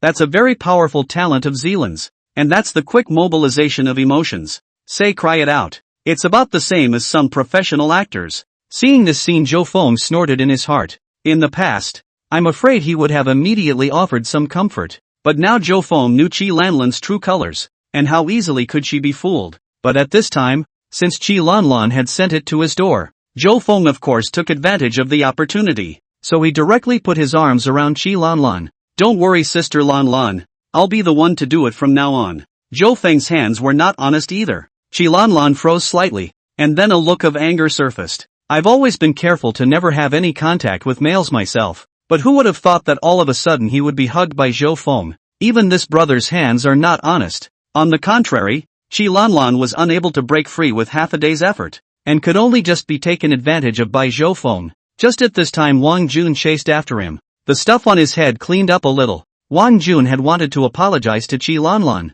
and was already prepared to kneel. However, he did not expect to see Qi Lanlan and Zhou Feng hugging each other as soon as he came out. It instantly made Wang Jun furious. Wang Jun and Qi Lanlan have known each other for 3 or 4 months, not to mention hugging, not even holding hands. But now Qi Lanlan was hugging Zhou Feng here in public. It also seems very welcoming. How could Wang Jun not be angry? So the two of you have been having an affair for a long time, and you're here to humiliate me today? Wang Jun roared. Just now, Wang Jun was still wondering how Zhou Feng was able to discover his original identity in one go. But now he had figured it out. It must be because of Qi Lanlan. Lanlan had long ago found out that his identity was a fake and that he had a girlfriend. So today is dedicated to humiliating him. It's what humiliates you. So what? Qi Lanlan snorted coldly. Afterwards, he even took the initiative to kiss Zhou Feng's cheek. You! Wang Jun almost fainted from anger. What Wang Jun didn't expect was that Zhou Feng turned his head and kissed a few more times. Then the two men got right in their car and left, leaving themselves alone in the wind. In the car Qi Lanlan blushed. She was originally just angry at Wang Jun with that one. I never thought that Zhou Feng would actually take such initiative. Could it be that Zhou Feng still likes himself? And also privately investigated Wang Jun's identity inside. That's how we learned that Wang Jun is a scumbag. Thinking about it, Qi Lanlan was quite touched that Zhou Feng could go this far for himself. Thank you for today. If it wasn't for you, I would have definitely been tricked by Wang Jun. Qi Lanlan said softly. Nothing, just happened to find out. Zhou Feng said with a smile. Actually, I don't like him. We are also only nominal boyfriend and girlfriend. He and I haven't even held hands. Qi Lanlan began to explain. It's like a scumbag woman desperately trying to justify herself. Zhou Feng was not interested in this. What does this have to do with yourself? It just seemed strange that Qi Lanlan was so eager to explain. After what happened today, I realized that I already had a favorite long ago. Qi Lanlan said softly. Who is it? Zhou Feng asked curiously. Zhou Feng remembered that in his previous life, Qi Lanlan didn't have any other boyfriends besides Wang Jun. It's not convenient to say. Now you'll know later, Qi Lanlan said while speaking. While placing his hand on Zhou Feng's leg, the atmosphere became a bit subtle. Seeing this scene, Zhou Feng was happy. Already knew what Lanlan meant by this. After half a day, Qi Lanlan, this is a good horse eating back grass, ready to do it to himself, but presumably still thinking about how to get money out of their hands. Lanlan is such a white wolf. Oh, it's not always money when you get it out. Chapter 25, Dining with Aunt Qin Yuao. Yi Yan asked me to buy flowers. That's fine. Turn around Sister Lanlan and tell me where you like a rich gentleman. I'll matchmaker for you. Zhou Feng nodded and said. Hearing these words, Qi Lanlan had depression in his heart. He had already taken such an initiative. How come Zhou Feng was still like a wooden lump? I can't believe I didn't comprehend myself at all. But if that was the case, then why did Zhou Feng kiss himself a few more times just now? Just to piss off Wang Jun? Or simply to take advantage? Lanlan was a bit confused now. She wasn't worried though. With his own means, taking down Zhou Feng was not a problem. After returning to the villa, Zhou Feng directly entered his room. He couldn't wait to open the system panel. Ding! Congratulations to the host for completing the option. Rewarding the random skill top transfiguration. Top transfiguration, perfect imitation of another person. Indistinguishable from the real one. Upon seeing the skill, Zhou Feng froze, followed by ecstasy. This is too much. I can't believe I have this skill. Simply one of the strongest setups for a villain. Inside many movies and novels, villains have been known to set things right by virtue of this tactic. Now that you are the big bad, it's normal to have this kind of skill, isn't it?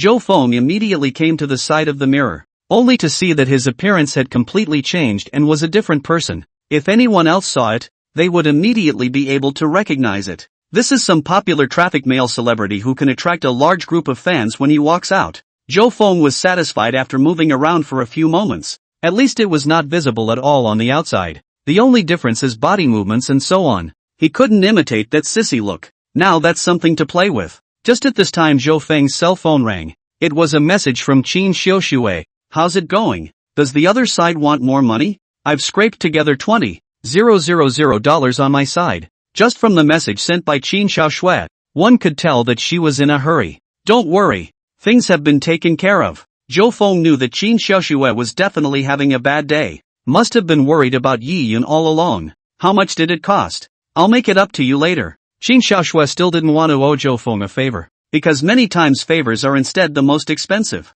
No need. There are some things that money can't handle. Zhou Feng replied. This made Qin Xiaoshui even more worried. She was also a businesswoman. Know what favors mean. It's not something that can be fixed with a meal or two. A lot of people think that by buying a big shot a meal, they will be able to get them to do things for you. In reality, that's just giving a chance to meet. That would have been nice. It's all about the exchange of benefits when it comes to actually getting things done. Do you have time tomorrow? I'll treat you to dinner. Qin Xiaoshui felt that there were some things that could only be chatted about in person. There's time, but I don't eat Western food. Zhou Feng smiled. He wasn't even very full at this meal today. I've checked on the internet. There's a restaurant that's quite good. Qin Xiaoshui immediately said. Then he sent the address to Zhou Feng. The two arranged to meet there tomorrow at 7 o'clock. Qin Xiaoshui was now caught inside the agony instead. A woman has all the troubles. That's what to wear. What kind of relationship was he and Zhou Feng now? What is the best thing to wear?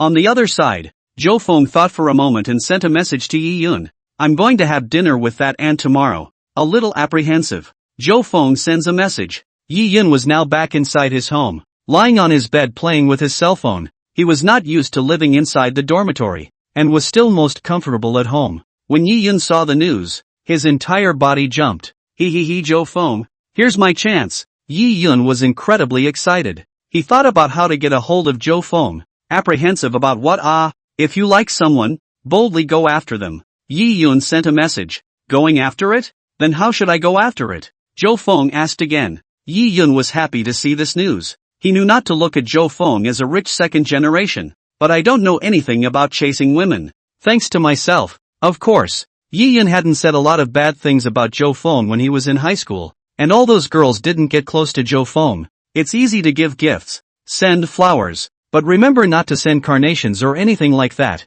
but roses. Yi Yun reminded. Carnations also represent love? Though in many cases they are given to elders. 40-year-old aunts are definitely age-sensitive and should never be hinted at in any way. It's all about letting each other find out what it feels like to be young and in love. Flowers are fine? Do you want to send some jewelry or something like that? Zhou Feng smiled and sent a message. I'm afraid Yi Yun wouldn't think that he was picking up Qin Xiaoshui. It's your first time to eat, right? If that's the case, don't give it away. You can't be too purposeful. You need to chat more. Yi Yun shares his experience. Although it was said that Yi Yun was also a mess when it came to chasing women, facing Wu Jiarui was all about being a licking dog.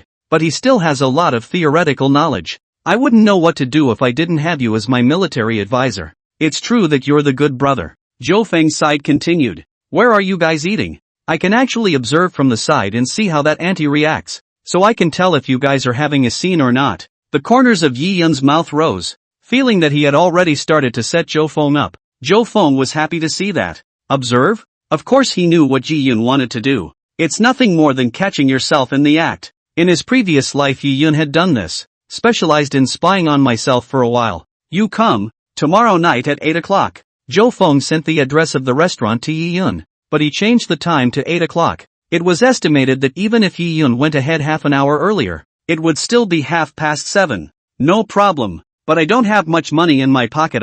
Can you send a toll or something like that? I can't just sit around when I get inside the restaurant. Yi Yun took the opportunity to make a request at this time. Good. I'll transfer the money to you here. I'll work harder for you tomorrow. Zhou Feng directly sent over $1,000. Yi Yun could not help but smack his lips when he saw this number. Only $1,000? That's too petty. But on second thought, as long as you catch Zhou Feng's handle, then you can casually find fault and ask for money in the future. 100,000 millions won't be a problem by then. Hey. Yi Yun had already laughed out his voice. Knock. Just at that moment there was a knock at the door. What's wrong? Yi Yun frowned. I have some things to do overtime at the company tomorrow night, so you can eat something by yourself tonight. Qin Xiaoshui's voice came. Okay, got it. Yi Yun shouted impatiently. That's all it is? And it's worth talking about once specifically. Do you have something tomorrow night? Qin Xiaoshui asked again. Chapter 26, Schoolgirl's Birthday Invitation. Qin Xiaoshui, who was outside the door, was actually a bit worried, in case Yi Yun bumped into him while he was eating with Zhou Feng. What to do then? The probability of this is said to be small, though not completely absent. It's fine. Is it annoying? Yi Yun's voice was louder. Yi Yun thought that it was just Qin Xiaoshui trying to control herself again. How old he is? And you report everything to Qin Xiaoshui? Qin Xiaoshui sighed in relief. Since it was good that Yi Yun was at home,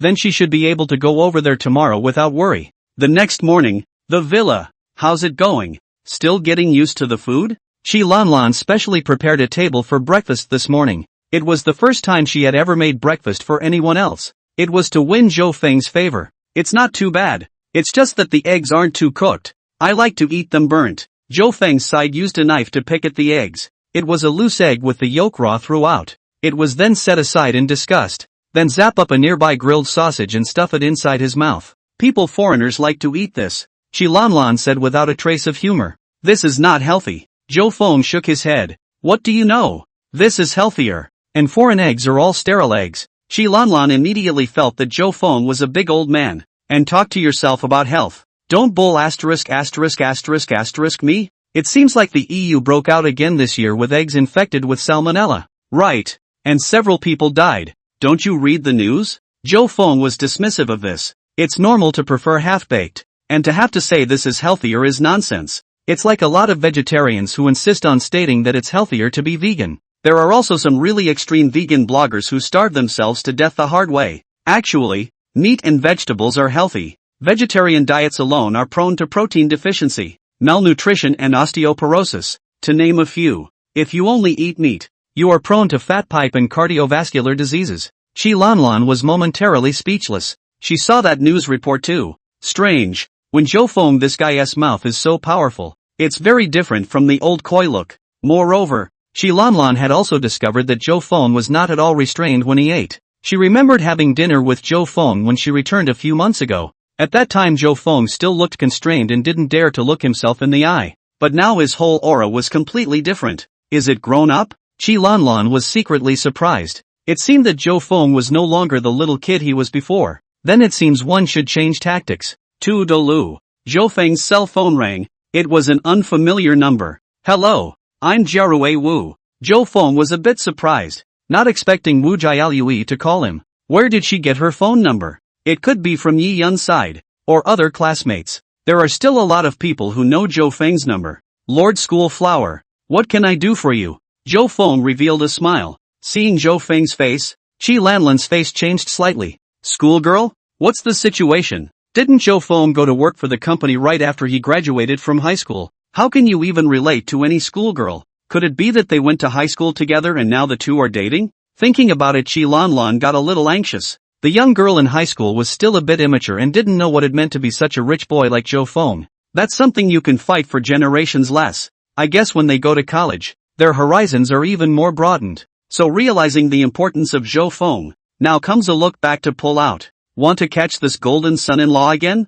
No way. This is its own prey. Qi Lanlan was not going to give up easily, and she pretended to be eating breakfast on the surface. In fact, secretly perked up his ears to listen carefully to the conversation between the two men. Actually, there's nothing going on. Tomorrow is my birthday. I called out a few roommates to get together. Do you have time to come over? Wu Jiaorui asked. Of course there's no problem. Zhou Feng agreed in one gulp. That's great. It's simply an honor for young Zhou to come. Wu Jiaoyui's tone was delighted. The two of them pulled half a day, and Wu Jiaoyui reported the address again. Only then did he finally hang up. Who is she? I haven't heard you talk about it before? Shi Lanlan asked, pretending not to notice. Classmates from high school, always in touch. Zhou Feng smiled. You like her? Qilanlin tried. She's the school flower. Half of the boys inside our class have a crush on her. Zhou Feng replied on his side, but the very words implied that he was one half of that. Hearing Zhou Feng say that, Shi Lanlan felt upset in her heart. What's so great about a schoolgirl? She was the school's top girl when she was in high school herself, and there were a lot of people who gave themselves gifts at that time. Every morning there could be 7 or 8 envelopes inside the desks and a bunch of messy little gifts. You have to be careful. This kind of woman is usually more materialistic. You're not planning to send very expensive gifts, Shi Lanlan said with a frown. Zhou Feng was happy to hear it in his heart. He actually heard a hint of sour flavor from within Shi Lanlan's words. Could it be that he had made Shi Lanlan feel jealous by giving someone else an expensive gift? Since returning to the villa yesterday, Zhou Feng had been able to feel it. Qilanlin's attitude towards himself changed a bit. The boyfriend that was so hard to pick out was a liar. I thought I would be able to rely on it for the rest of my life. As a result, the basket was empty, so I guess Shi Lanlan was quite depressed. But yet, he was able to adjust so quickly and was already ready to develop a relationship with himself. Surely this woman is not simple. Zhou Feng didn't mind playing with her for a bit, and then kicking her off later to make her fall inside despair. That's the best thing you can do to a white wolf. It's fine. I'll just give it to jewelry or something. It's only a few tens of thousands of dollars. Zhou Feng pretended not to care. Tens of thousands of dollars? This won't do. Shi Lanlan was anxious. Shi Lanlan had long since taken the money inside Zhou Feng's hand as her own. It's the equivalent of bleeding yourself. This is the first time I've sent a gift, so of course it should be more expensive, Zhou Feng said in a serious manner. Shi Lanlan was almost about to laugh in exasperation. What kind of logic is that? The fact that people didn't even call out to you on their birthdays before means that they simply don't pay attention to you, and you're still sending such an expensive gift, Shi Lanlan immediately said. If Shi Lanlan had this kind of classmate, she wouldn't even bother. It's just that I haven't shouted before, so this is a good opportunity to build a relationship. Zhou Feng acted as if he didn't understand Shi Lanlan's words. Shi Lanlan was instantly speechless. The last time he was so speechless was when he heard Zhou Feng's grandiose plan of planting trees inside the Middle Eastern desert. Then I'll go with you? Shi Lanlan proposed. Chapter 27, Auntie Qin. How about being my girlfriend? Shi Lanlan felt that as long as she showed up at the birthday party, those who are some kind of demonic ES should know what it means. She couldn't believe that anyone would dare to compete with her. It's more like an oath of sovereignty. This is all a party for our young people. What are you doing over there? Zhou Feng waved his hand. Now Shi Lanlan was so infuriated that he couldn't say a word. She was also only a year or two older than Zhou Feng. Now listening to Zhou Feng, did he get older? There's a generation gap with them.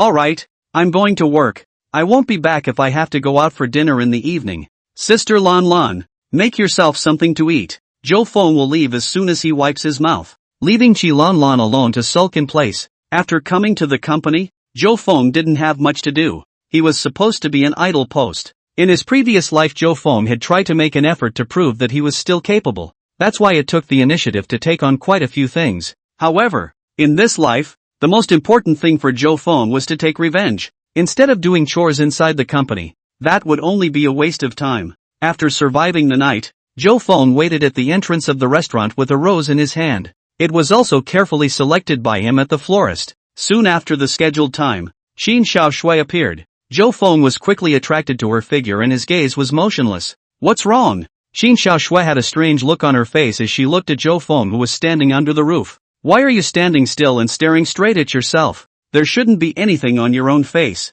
She even made a point of touching up her makeup in the mirror before she arrived. Oh, look frozen. You're so beautiful. It's exactly the same as when I first saw you, Zhou Feng exclaimed. He couldn't help but look Xin Xiaoshui up and down. The clothes she wore today were still professional, but her body was on display. It appears elastic, round and full, as well as the black stockings underneath the short skirt, which showed off the slender legs to the fullest. Xin Xiaoshui blushed and whispered, "Not anymore. I'm 40. She's gotten a lot of praise before though." But Zhou Feng said it didn't feel quite the same. Those were the good years. There must have been a lot of men after them. Zhou Feng took out the roses behind his back and stuffed them into Qin Xiaoshui's hands. Qin Xiaoshui immediately blushed. She did not expect Zhou Feng to prepare this kind of gift for herself. A distinctive fresh scent of roses came to the surface. There were even more people around who had revealed envious gazes. A bouquet this big would cost at least a couple $100. No, keep it for yourself. So many people are watching.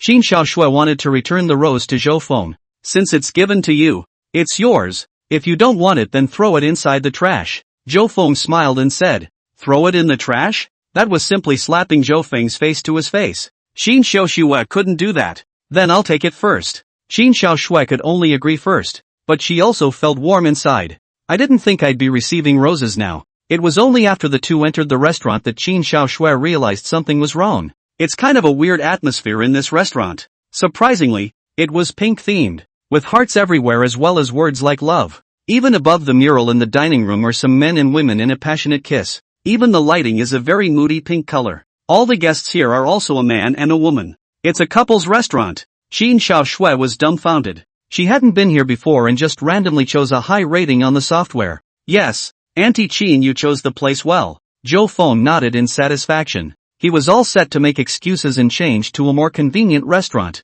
But this restaurant is just right. The tables here are special, with long tabletops that can hold many dishes, though there is little room to sit down. And not sitting face to face, the two were sitting on a curved couch. With a better relationship, they just stick together. Qin Xiaoshui was also slightly stunned when she saw the seat. If that were the case, wouldn't the two seem too close? It's just that since I'm here all the time. Plus, this was the restaurant of her choice. So Qin Xiaoshui was too embarrassed to bring up a change of venue. Qin Xiaoshui sat in first, trying to sit on the far side. The two were separated by roughly 50 centimeters. It wasn't too far away, and it didn't seem too intimate. After casually ordering some dishes, Qin Xiaoshui was the first to mention about Yi Yun. Zhou Feng, how on earth did you swing it? This question had been troubling Qin Xiaoshui. Hearing this, Zhou Feng smiled slightly before making up a story. Presumably, he or she found a handle on the other side and used that to blackmail. Then aren't you offending him? Qin Xiaoshui was a bit anxious. Offend? If he really tears his face off, what he has to worry about is offending the Zhou family. Zhou Feng said indifferently. Qin Xiaoshui also smiled sweetly when she heard this. She realized then that she had given it too much thought. With the Zhou family's background, not many people in Jiangchun were really willing to offend. Even this might be a small thing for Zhou Feng. Thank you so much this time. Qin Xiaoshui's heart was still a little apprehensive, not knowing what Zhou Feng would ask for again. Nothing. Since we're here for dinner, let's talk about something happy. Zhou Feng's side began to chat about the events of 20 years ago. He didn't know much about that era, but he knew that Qin Xiaoshui definitely liked to talk about it. After all, anyone likes to remember the good old days. Sure enough, not more than a few words later, Qin Xiaoshui's words opened up. There were more smiles on their faces. Seeing that the time was almost right, Zhou Feng opened his mouth. Auntie Qin, how about being my girlfriend? Hearing these words, Qin Xiaoshui felt a tremor in her heart. She did not expect Zhou Feng to make this kind of request no matter what. And obviously Zhou Feng has had it all. Now he would actually ask himself to be his girlfriend. Is that going to be a long-term relationship? No matter what Zhou Feng thought, Qin Xiaoshui would not agree. One more time at the most. Trying to stay boyfriend and girlfriend is definitely not an option. A young master like you must have many girlfriends. Don't make fun of an old aunt like me, Qin Xiaoshui said in a serious manner. But I don't have a girlfriend. If you don't believe me, you can ask Yi Yun. When I was in school, I had very poor womanly relations. No one was even willing to talk to me. Zhou Feng spread his hands. How is this possible? Qin Xiaoshui was filled with doubt. Zhou Feng himself is handsome and has a good family. How can there be a shortage of girlfriends? It can't be helped. I probably don't have a woman's touch, so it's up to Auntie Qin to be kind and have mercy on me. Zhou Feng smiled and said, Chapter 28, Age is not an issue. Qin Xiaoshui was troubled on her side, pondering how to reject Zhou Feng, and it doesn't offend him. Meanwhile, Yi Yun came inside the restaurant. TSK, a couple's restaurant. Zhou Feng is quite sentimental. Yi Yun had a bad smile on his face. According to the message Zhou Feng had given him earlier, the two came here at 8 o'clock. Then the time is now 7:30, and one has plenty of time to get ready. Yi Yun even borrowed a professional camera from a classmate to prepare for the shoot. He felt like paparazzi. Hello sir, do you have a reservation? The waitress said with a slight smile. No, I'm alone. Yi Yun waved his hand and said, You're alone? You came to our restaurant alone? The waiter was a bit surprised. After all, this is a couple's restaurant, and the main focus is also the atmosphere. Prices are a little more expensive than your average restaurant. I can't believe there's another one coming. What's the matter? Can't one person? You don't receive, do you? I'm going to complain about you. Yi Yun was instantly enraged, feeling insulted. What's wrong with being single and being treated differently? On the basis of what? I'm sorry, sir. We definitely didn't mean that. Please choose a seat. Those places are empty. The waiter's side hurriedly apologized. Only then did Ji Yun let out a cold snort and started poking around looking for a location. On the other side, Qin Xiaoshue's face turned white. Why is he here? Qin Xiaoshue's tone was trembling. She did not expect Yi Yun to come inside this restaurant no matter what. I don't know. It could be a coincidence. The corner of Zhou Feng's mouth rose slightly. Now that's a good show to come. No, he mustn't see it. Help me block it. In her haste, Qin Xiaoshue actually directly leaned on Zhou Feng's body, lowering his head slightly. He was almost close to arching into Zhou Feng's arms, because they were sitting in the corner seats. That way Zhou Feng could be used as most of the vision. No problem, Zhou Feng said smilingly. Then even more so, he wrapped his arm around Qin Xiaoshue's shoulders. The two looked extraordinarily close, just like any other couple inside the restaurant. Yi Yun's side of his gaze swept across the entire restaurant. It was then that he realized that Zhou Feng had actually arrived. Strange, didn't we say 7? It's only 7:30. 2 people eating already? Did it advance halfway through? This guy Zhou Feng actually didn't contact himself either. However, it was not too late now. Yi Yun found a seat that was not too conspicuous, just enough to be able to film Zhou Feng and the woman. Yi Yun also did not dare to get too close. In case Zhou Feng found out about the sneak peek, it would not be good. After setting the camera up, Yi Yun realized a problem. Zhou Feng and his opponent were hugging each other too closely. It made it impossible for him to get a proper shot of the woman. You can only tell that there's not a lot of size and there seems to be some familiarity. There's nothing beyond that. This made Ji Yun a bit anxious and he couldn't help but scratch his ears. But there's no real way to do that, except to hope that the two will have their time apart. What should I do? I don't dare to move. If I'm found out, I'll be finished. Qin Xiaoshue's side was so nervous that she was breathing heavily. How did Ji Yun get here? But it's nothing for him to find out. Just admit it graciously. Zhou Feng seemed to be smiling.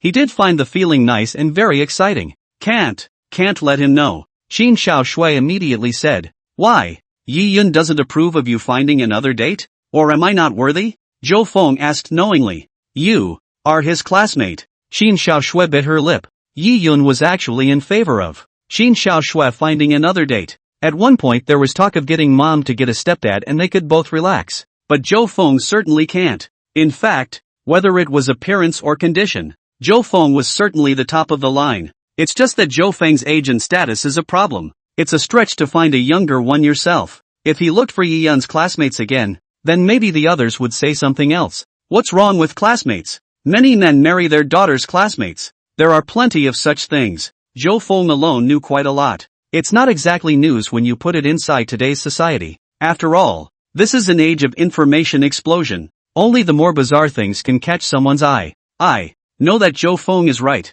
said Qin Xiaoxue, but she was never prepared. Even if he had a relationship with Zhou Feng before, it was under specific circumstances. Auntie, why don't I go ask Yi Yun and see what his opinion is? Zhou Feng said as he made a gesture to get up. Don't! Qin Xiaoxue was anxious all of a sudden. Hastily, he reached out and yanked Zhou Feng to a stop. If Yi Yun found out that he and Zhou Feng were eating together, it also showed such intimacy that Qin Xiaoxue didn't even have a way to explain it. What's more, before this, Qin Xiaoxue had told Yi Yun himself is here to work overtime today. If Yi Yun questioned herself, she wouldn't even know how to explain. Then be my girlfriend. Zhou Feng smiled. Okay, but you can't publicize our identities. Qin Xiaoxue had no choice but to agree. She wouldn't dare bet on it now. In case Zhou Feng and Yi Yun had a showdown at this time, Qin Xiaoxue really didn't know what to do. Okay, Zhou Feng agreed in one bite. This is also an improvement. He resumed his seat and even glanced at Yi Yun in passing.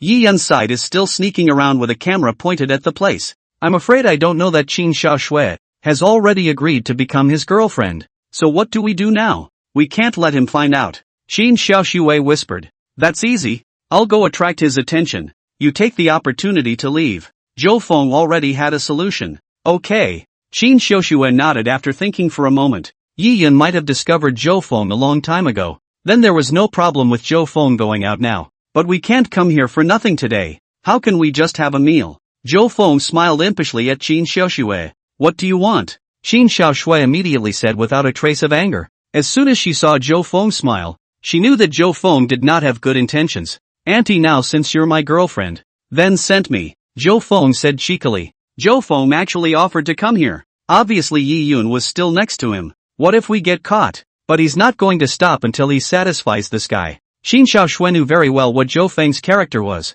It is completely different from high school, and now it is so domineering, full of manly charm. So Qin Xiaoxue closed her eyes and moved over. Ouch! And a kiss. Yi Yun, who was flanking him, had an envious look on his face. He couldn't see the other person's face, but it was definitely a beautiful woman, and he himself doesn't have any experience in this area right now. There's nothing to do but stare. Chapter 29 The Depressed Schoolgirl. It was at this time that Yi Yun realized that Zhou Feng stood up. Yi Yun hid the camera with his hands and feet. It would be bad if Zhou Feng found out. However, what Yi Yun did not expect was that Zhou Feng actually came to sit in front of him next. It almost scared Yi Yun out of his wits. Could it be that Zhou Feng realized that he was secretly filming? In fact, Zhou Feng had already discovered it long ago, but he didn't break it down, because Yi Yun also did not shoot the identity of the female protagonist. Otherwise it would have gone ballistic a long time ago. Why did you come over? Yi Yun gave a dry cough.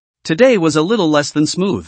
Zhou Feng sighed. Not too smooth? Yi Yun froze, then stretched his neck towards his seat, only to realize it's long since been empty. What about that aunt you were courting? She laughed? Yi Yun asked in a hurry. Well, it's already gone. Zhou Feng nodded. Yi Yun was instantly chagrined. How did you not shoot it yourself? Now that he hadn't found Zhou Feng's handle, this trip was tantamount to a wasted trip. Looks like we'll just have to find another opportunity. That's not right. I see that you and that woman are quite enthusiastic. Yi Yun then asked. How could the other person act so intimately if they didn't say yes? Sort of a little bit of a good feeling. Zhou Feng shook his head. Yi Yun thought for a moment before revealing a smile. I see. She probably enjoys being with you but still doesn't dare to publicize her situation with you because of worldly reasons. Yi Yun felt that he had guessed correctly. That must be the reason. It's pretty much the same as what she said. Zhou Feng then chatted with Yi Yun a few more times. He reckoned it was almost as if Qin Xiaoxue was almost home. Only then did he leave the restaurant with Yi Yun. Yi Yun came by taxi and had to ask Zhou Feng to send him back. By the way, what are you going to give as a gift for Wu Jiaorui's birthday party tomorrow? Zhou Feng casually asked. Birthday party? She's having a birthday party tomorrow and didn't inform me. Yi Yun's entire body was dumbfounded. Wu Jiaolui hadn't even thrown any birthday parties before. Yi Yun also prepares his own gifts for Wu Jiaorui. Although last time, Wu Jiaolui had given a harsh word that she did not want to see Yi Yun again. However, Yi Yun still felt that he could fight for it. After all, he had been chasing after Wu Jiaorui for so many years, and all of a sudden he had to be told to give up. Yi Yun was unwilling in his heart. In addition to Yi Yun still liking Wu Jiaorui, there is also the reason for the buried cost, paying so much money and time years ago. As a result, it didn't even touch Wu Jiaorui's hand, and it was going to be such a hit. Probably wanted to give you the last notice. Zhou Feng gave a dry cough. There is this possibility. Yi Yun comforted himself in his heart. Then it was even more important to ask for the address with Zhou Feng, regardless of whether or not Wu Jiaorui notified him. He definitely had to go. And there were definitely quite a few of Wu Jiaorui's friends and girlfriends this time around. Yi Yun made sure to announce to everyone that he was Wu Jiaorui's suitor. What kind of gift are you giving? Zhou Feng asked again. Cosmetics it. Yi Yun couldn't decide now. He used to give away cosmetics, but right now it doesn't look like Wu Jiaorui likes it. The last time she gave the bracelet to herself, Wu Jiaorui was also filled with joy, but he doesn't have much money inside his pocket. It's impossible to steal the bracelet again. So what's the gift? Until the time he got off the bus, Yi Yun did not figure it out. After returning inside the home, Yi Yun realized that his mother had already returned. Mom, aren't you working overtime? Yi Yun was a bit strange. Well, it was just a meeting. It's already over. Qin Xiaoxue's eyes averted. The first thing she did when she got back was change her clothes. The bouquet of roses didn't dare to bring it back, but left it inside the car, planning to bring it to the office tomorrow. Mom, how much money do you have now? Yi Yun asked. You want money again? Isn't the living expenses given to you enough? By now, you should also know that the company is difficult. Qin Xiaoshui sighed. She hadn't told Ji Yun that the company's accounts had been wiped out by Zhou Feng. After all, there's no way to talk about this. It was really Qin Xiaoshui who traded her body for it. Fine. I don't want your money. Yi Yun impatiently went back inside the bedroom. Bang! The door to the room was slammed hard. Qin Xiaoshui's face turned white with anger and her lips trembled slightly. Half the time he didn't say a word. She could not understand why Yi Yun was so selfish. No thought for myself at all. Could it be because you were too spoiled yourself as a child? That's what made it what it is now. What to do in the future? Jiangcheng University, inside a KTV around. It was Wu Jialui's birthday, but she was not in high spirits, because Wu Jiarui had originally called out to a few roommates who had come to accompany her on her birthday, but I didn't realize that they all brought their boyfriends with them. At this moment, each one of them moved very intimately, all immersed inside their own little worlds. It made Wu Jiarui look like she was in a light bulb instead. There were a total of 6 people inside Wu Jiarui's dormitory, but they didn't get along with each other. 7 or 8 small groups have been created alone. The circle between girls is often much more complicated than that of men. Inside the weekdays, Wu Jialui has a lot of cosmetics.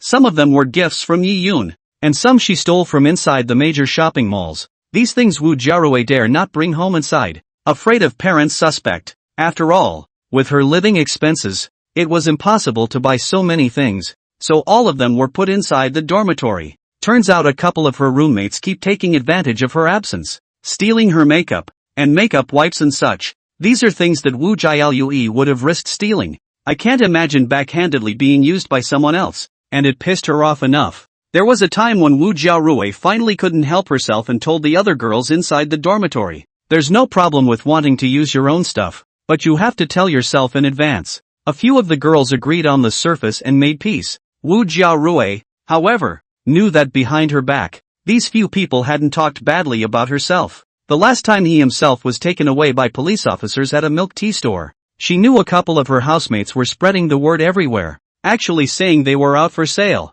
It pissed off Wu Jialui enough, just that there was no evidence at the moment. Wu Jialui could only pretend that she didn't know. She called her roommates over for her birthday today and was supposed to be trying to ease the relationship. I can't believe these housemates came up with this. A couple extra boys are going to cost a lot more later, but the gifts from the housemates were shabby. It's either a teeny brow pencil or a really bad lipstick, or a hairbrush bought at a stall, none of which is worth a dime. Jia Rui, is your boyfriend coming for your birthday today? Just at this time, one of the housemates said, "I don't have a boyfriend." Wu Jialui looked puzzled. "Isn't that Yi Yun who was in the police station with you last time your boyfriend?" As the words fell, the inside of the booth was filled with pleasant laughter. Chapter 30, Yi Yun's Gift. Really? You and your boyfriend are in the police station? Why? A boy asked curiously. Who knows? There are a lot of rumors anyway. Must have done something illegal. Another girl said conspiratorially. Wu Jiarui was exasperated enough, especially when the gazes of these boys became off. She could only explain it again. It was Yi Yun who had the problem. She was just dragged into it, went to the police station just to make a statement and got out. It's just that Wu Jiarui's side desperately tried to explain, and a few of the girls didn't even look like they cared. Instead, he chatted to himself. It looked like she didn't even want to listen to Wu Jialui. It had been waiting for Wu Jiarui to finish before a girl said,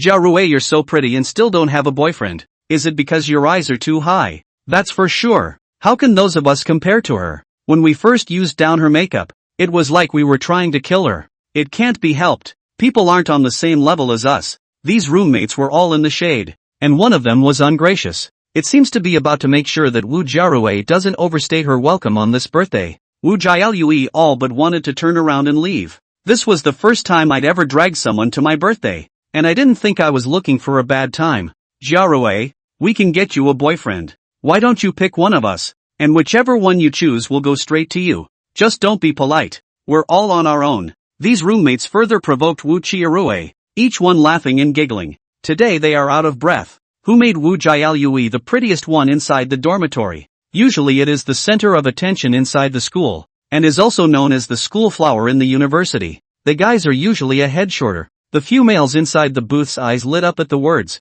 sizing up Wu Jialui with greedy eyes. If Wu Jiarui, such a beautiful schoolgirl, could become his girlfriend, that's so dignified to say. Delicate features, fair skin, and an innocent dress. Definitely the white moon of every guy's heart. The other girls' face value and Wu Jialue were not even remotely comparable. Just then, the door to the booth was pushed open. Yi Yun walked in. What brings you here? Upon seeing Yi Yun, Wu Jialue immediately frowned. She hadn't invited Yi Yun over, so how did Yi Yun know she was here for her birthday? Jia Rui, of course I'm coming for your birthday, Yi Yun said cheekily, seeing the people inside the booth in pairs. So Yi Yun took it upon himself to sit next to Wu Jiarui. Wu Jialue nonchalantly moved a large distance to the side. If it wasn't for so many people today, she would have definitely split her head and scolded Yi Yun. It wasn't bad enough for me last time. This time again. Wu Jiarui did not want to get involved with Yi Yun right now. A large space was left empty between the two. It made Yi Yun scratch his head a bit awkwardly. And this is? One of the boys asked. He's Yi Yun, Jiarui's rumored boyfriend. The boy's girlfriend replied. Oh, nice to meet you. The boy smiled. A few of the rest of the group laughed along with them. They all heard about this one a while ago and took Wu Jiarui into the police station. Yi Yun's side didn't know what was going on and even greeted the other party enthusiastically. Then Yi Yun couldn't wait to take out his gift from inside his pocket. A very delicate box. Jiarui, this is a birthday gift for you. Yi Yun opened the box. Inside is a gold necklace. Seeing another golden finger, Wu Jiarui was instantly speechless. She really wanted to question Yi Yun as to where this was stolen from again, but with so many other people around, Wu Jiarui could only keep this inside her stomach. Keep it for yourself. I don't want your gift, Wu Jiarui said with a stern face. That won't do. This is something I prepared especially for you. Yi Yun was a bit anxious. How come it doesn't work now that you got yourself a gold necklace? Does it have to be a bracelet? I told you I don't want to see you again. Don't send me anything. Even if Yi Yun got a mountain of gold in front of him right now, Wu Jialue would not have any interest. Who knows by what means? Will he or she be implicated along with it? Yi Yun's side was frozen in place, momentarily at a loss for words. The other girls inside the private room, one by one, showed envy and jealousy. Looking at the style and weight of the necklace, it would cost at least $20,000 at the current price of gold. Over $20,000 worth of stuff for a birthday. Big deal. The boys gazed at other things and pretended they couldn't see the gift, because they usually just give a couple $100 worth of makeup. Who picks up girls and puts down blood money? Wait, I think my mom has one of those necklaces. Suddenly a girl exclaimed, even more so as she took out the necklace inside the box. Really? Isn't this that old classic, from over 10 years ago? Wow. Jury, this can't be your boyfriend, stealing it from his mom's side. But don't tell me, this style really suits Jiarui. A few of the girls were laughing so hard that one of them slumped over the table and couldn't straighten up. Give it to me. Yi Yun snatched the necklace back with one hand and stuffed it inside the box. He did steal the necklace. The one taken from inside Qin Xiaoshue's jewelry box was one of the best. It's not like Qin Xiaoshue would call the police and send him inside the prison anyway, but he didn't expect to be mocked by others just after he took it out. Yi Yun, you really brought your mom's things over. Wu Jiarui was almost fainted with anger. It did not occur to me that Yi Yun was actually this kind of person. Of course not. This is. Yi Yun naturally couldn't admit it. It was just that he couldn't find any reason for a moment. That's used. Used is cheap. Jiarui, it's okay, it's second hand, but it's also someone's heart. You shouldn't mind. Just take it. Or what do people put their face on? A couple of the housemates even took the opportunity to arch the fire. I have nothing to do with him. Wu Jiarui was in tears. That's not right. Didn't they give you a lot of makeup? It's been given away for over a year. How can it be okay? Have you been keeping fish? Treating people like kaiju? That's a bit much. The housemate continued. At this moment, the gazes of the surrounding boys, looking at Wu Jiarui, also frowned. They hadn't thought that a girl as pure as Wu Jiarui on the outside would actually turn out to be a green tea. Wu Jialue had no way to refute this, because these were the facts. She stood up and tried to get out of there, not wanting to stay any longer.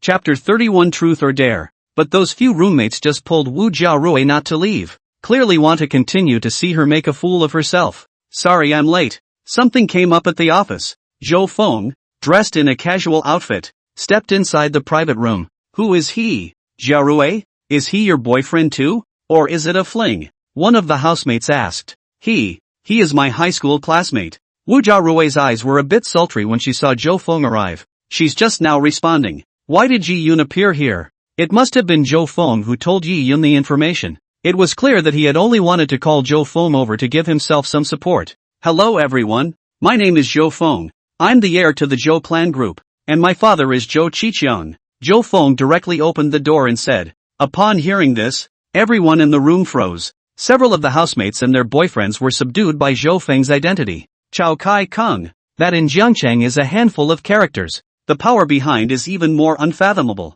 This is actually the son of the Zhou family. All of these people stood up to greet each other, and one was very enthusiastic. Yi Yun was also a bit puzzled. This was because Yi Yun used to remember that when Zhou Feng introduced himself, he never exploded his identity. It is said that Zhou Qijiang is unwilling, and his own son goes around playing the name of the Zhou family. It will have a bad effect. How is it that when Zhou Feng opens his mouth now, it's the Zhou family? A smile appeared on Wu Jiaoyui's face as she was satisfied with her housemate's performance. Sure enough, letting Zhou Feng come over today to give himself face was the right choice. Zhou Feng, sit here. Wu Jiaoyui patted the seat next to her. Good. Zhou Feng nodded. Sitting directly in the middle of Yi Yun and Wu Jiaorui, he did not notice that there was anything wrong with this in the slightest. Yi Yun's face became ugly all of a sudden. Wouldn't that make it appear that he was not as good as Zhou Feng in Wu Jiaoyui's heart? By the way, this is a gift brought to you, and it's not anything expensive, you can just take it. Zhou Feng also took out a box and placed it on the table.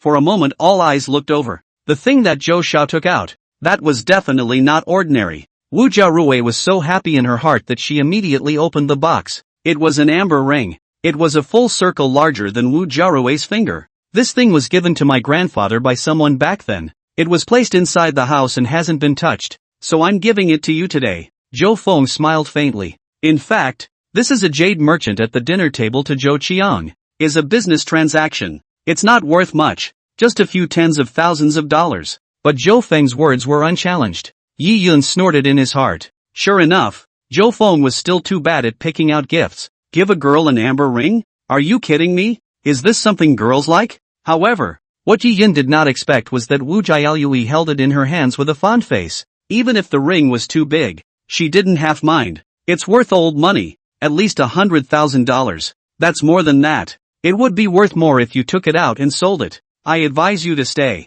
You can get a promotion later. Several of the boys gave envious looks. Girls don't always like this stuff, but guys definitely do. It looks dominant just by looking at it. Thank you, Zhou Feng. Wu Jiarui said from the bottom of her heart. If she didn't have the gift from Zhou Feng today, she would have lost her face. Cough. Isn't the style of this ring a bit old? Or is it used by the elderly? Yi Yun gave a dry cough. The necklace that I just brought out myself was called old style by these people. And this ring that Zhou Feng took out, saying that it was for his grandfather, that's at least 30 or 40 years. Wouldn't that be old enough to bring inside a coffin? It's none of your business if I like this. Wu Jiarui blankly glanced at Yi Yun. Like it? You can't use it even if you like it. You can't even wear this ring. Yi Yun was a bit anxious. Yi Yun felt that Wu Jiaoyui was just being annoyed with herself. It's clear that he gave himself a necklace, but Wu Jiarui says she doesn't like it. Zhou Feng gave such a ring, but Wu Jiaoyui treated it like a treasure.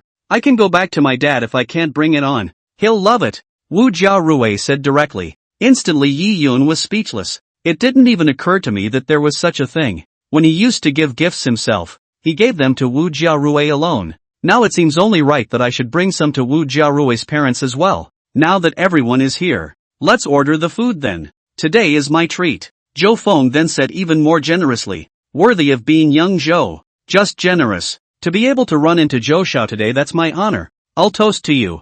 Make yourself at home. Zhou Xiao, my name is. A few of the boys were even quick to brag about it. If he could climb into a relationship with Zhou Feng, there would be many benefits in the future. Zhou Feng didn't have much of a stance either, and picked up his glass of wine and quickly chatted with them. Yi Yun wanted to interject, but no one paid any attention to him at all. It caused Yi Yun to only be able to drink alone by himself. Right, let's play some games with so many people, otherwise how boring. A girl suggested. What game? Wu Jiarui asked. How about truth or dare? The girl said with a smirk. When Wu Jiarui heard these words, her face suddenly flustered. These housemates of hers are all united together. I'm sure I'll straighten myself out when the time comes. And it's still their birthday, even if they are targeting them. There are legitimate reasons too, who made themselves the star of the day. Let's change. Wu Jiarui's side just opened her mouth. It was then interrupted by Zhou Feng. Yeah, I like to play this. Zhou Feng said directly. Let's do it then. The girls took out their prepared playing cards. There were 13 people in the room, so 13 cards were drawn. There is also a king in it. Anyone who draws the king will be able to pick someone to give them the choice of truth or dare. If we're going to play the game, we all have to play it. So don't lie if you choose to be truthful. The girl reminded. Then the playing cards were shuffled several times and placed on the table. That's for sure. Or don't ever come out to play again. It is. It's a basic rule. And I told a lot of secrets last time. I don't think there's anyone we can't play with between us. Men and women yacked about it. Obviously they're veterans of this game. Okay, everyone choose one at random, the girl said. Zhou Feng casually drew out one of them. It's not a ghost license. He knew, however, that the real ghost card went into the other girl's hands. This was because Zhou Feng had already gotten a good look at the location of the ghost cards when the girl shuffled the cards just now. Wow, it's me. Since Jia Rui is the birthday girl today, let's let you choose. Truth or dare? The girl looked over at Jia Rui Wu. Sure enough, it was directed at himself. Wu Jia Rui was a bit depressed in her heart. I choose truthfulness. A few seconds later, Wu Jiaolui made her choice. Chapter 32, Do you still have your first time? Wu Jia Rui was well aware that sincerity was still a little less lethal. There's no telling what you'll do if you choose to take a big risk. It would have been fine if all those present were girls. The key is that there are several other boys here. In case any physical action is proposed, wouldn't one be at a disadvantage? Well then, I'll make it easy alright. Jia Rui, you're first. Kiss still? The girl asked casually. Hearing these words, Wu Jiaolui froze and subconsciously glanced at Zhou Feng. A few of the girls next to him were already up in arms. Don't lie. That is, it's a curse if you lie. Don't make us look down on you, and no one will play with you in the future. A couple of the girls made a point of emphasizing it. Wu Jia Rui knew what would happen if she lied and was found out. It's probably going to be hung on the campus wall. By then everyone will despise her and call her a pretend white lotus or something. Nope, Wu Jiaolui said softly, decided to be honest. Anyway, it's just a first. It's just a kiss. It's no big deal. Wow, I'm sure it's gone. I told you Jia Rui was so pretty. She'd have been laid long ago. That's for sure. There are so many people pursuing her. How can they keep it? I just don't know which boyfriend did it. Several of the girls flirted. On the other side, Yi Yun's eyes were about to spit out fire. What? Wu Jia Rui's first kiss is actually gone. Who did it? Did it mean that Wu Jia Rui had another boyfriend and he didn't know it yet? Thinking of this, Yi Yun was incomparably depressed and fiercely poured another mouthful of wine. Hopefully the next person to draw a ghost card would be himself so he could ask. Soon a new round begins. This time it was still a girl. Jia Rui, which of your boyfriends got your first kiss? The girl continued to ask. Wu Jia Rui was a bit depressed in her heart. It was true that she was still coming at herself. 2 questions in a row were directed at myself. It's not a boyfriend. It's just an accident running into each other.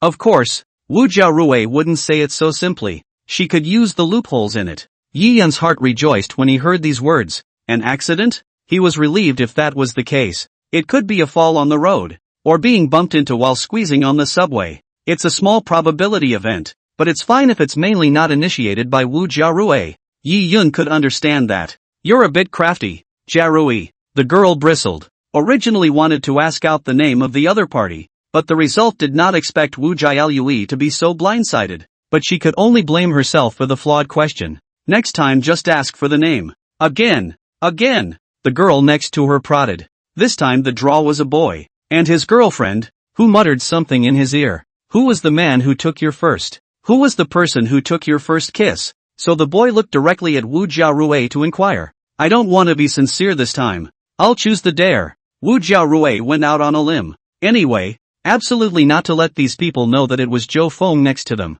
Dare? The boy froze. Nor did I expect Wu Jia Rui to take a big risk this time. Then, have a drink, the boy said, scratching his head. It was supposed to be a general rule to let Jia Rui work on some of the more difficult projects. At the very least, dozens of push-ups or something, and then get tired and out of breath. That's fun. But things are different now. Zhou Feng had given Wu Jia Rui a very expensive gift just now. Although he didn't know what kind of relationship Wu Jiaolui had with this Zhou Xiao, but at the very least, he was a friend. What if it angers Zhou Xiao if he tortures Wu Jiaolui like this? But after the boy's words, her girlfriend was not happy. The boy immediately muttered something in her ear. The girlfriend had a look of sudden realization. So soon a few of the other girls knew. I can't go too far with Wu Jialue today. I have to give Zhou Xiao face. Wu Jiarui's side directly poured down a glass of beer, her cheeks slightly red. Again, Wu Jiarui was unconvinced. She just couldn't believe she couldn't draw a ghost card. But the other team was outnumbered after all. And still a girl drew the ghost card. But this time she didn't target Wu Jialue anymore. Instead, he asked Yi Yun to choose truth or dare. Dare it. Yi Yun froze for a moment, then subsequently said, he'd already had a lot of booze earlier. To feel like you can't drink much next. Okay then, where did you get that necklace? The girl asked with a smirk. Not that she had forgotten that, though it can't be directed at Wu Jialue, but it can humiliate Yi Yun. That, took it from my mom's side. Yi Yun's face reddened. Ha ha ha ha ha. Reckless laughter came from inside the booth, almost on the verge of toppling the roof. No one expected Yi Yun to actually take ING jewelry and give it to Wu Jiarui. This jewelry is worth a lot of money. My mom has never been able to bring it, Yi Yun said unconvincingly, except the others laughed even harder after that statement. You are really a great filial son. One of the boys went off on a tangent of laughter. Zhou Feng also shook his head,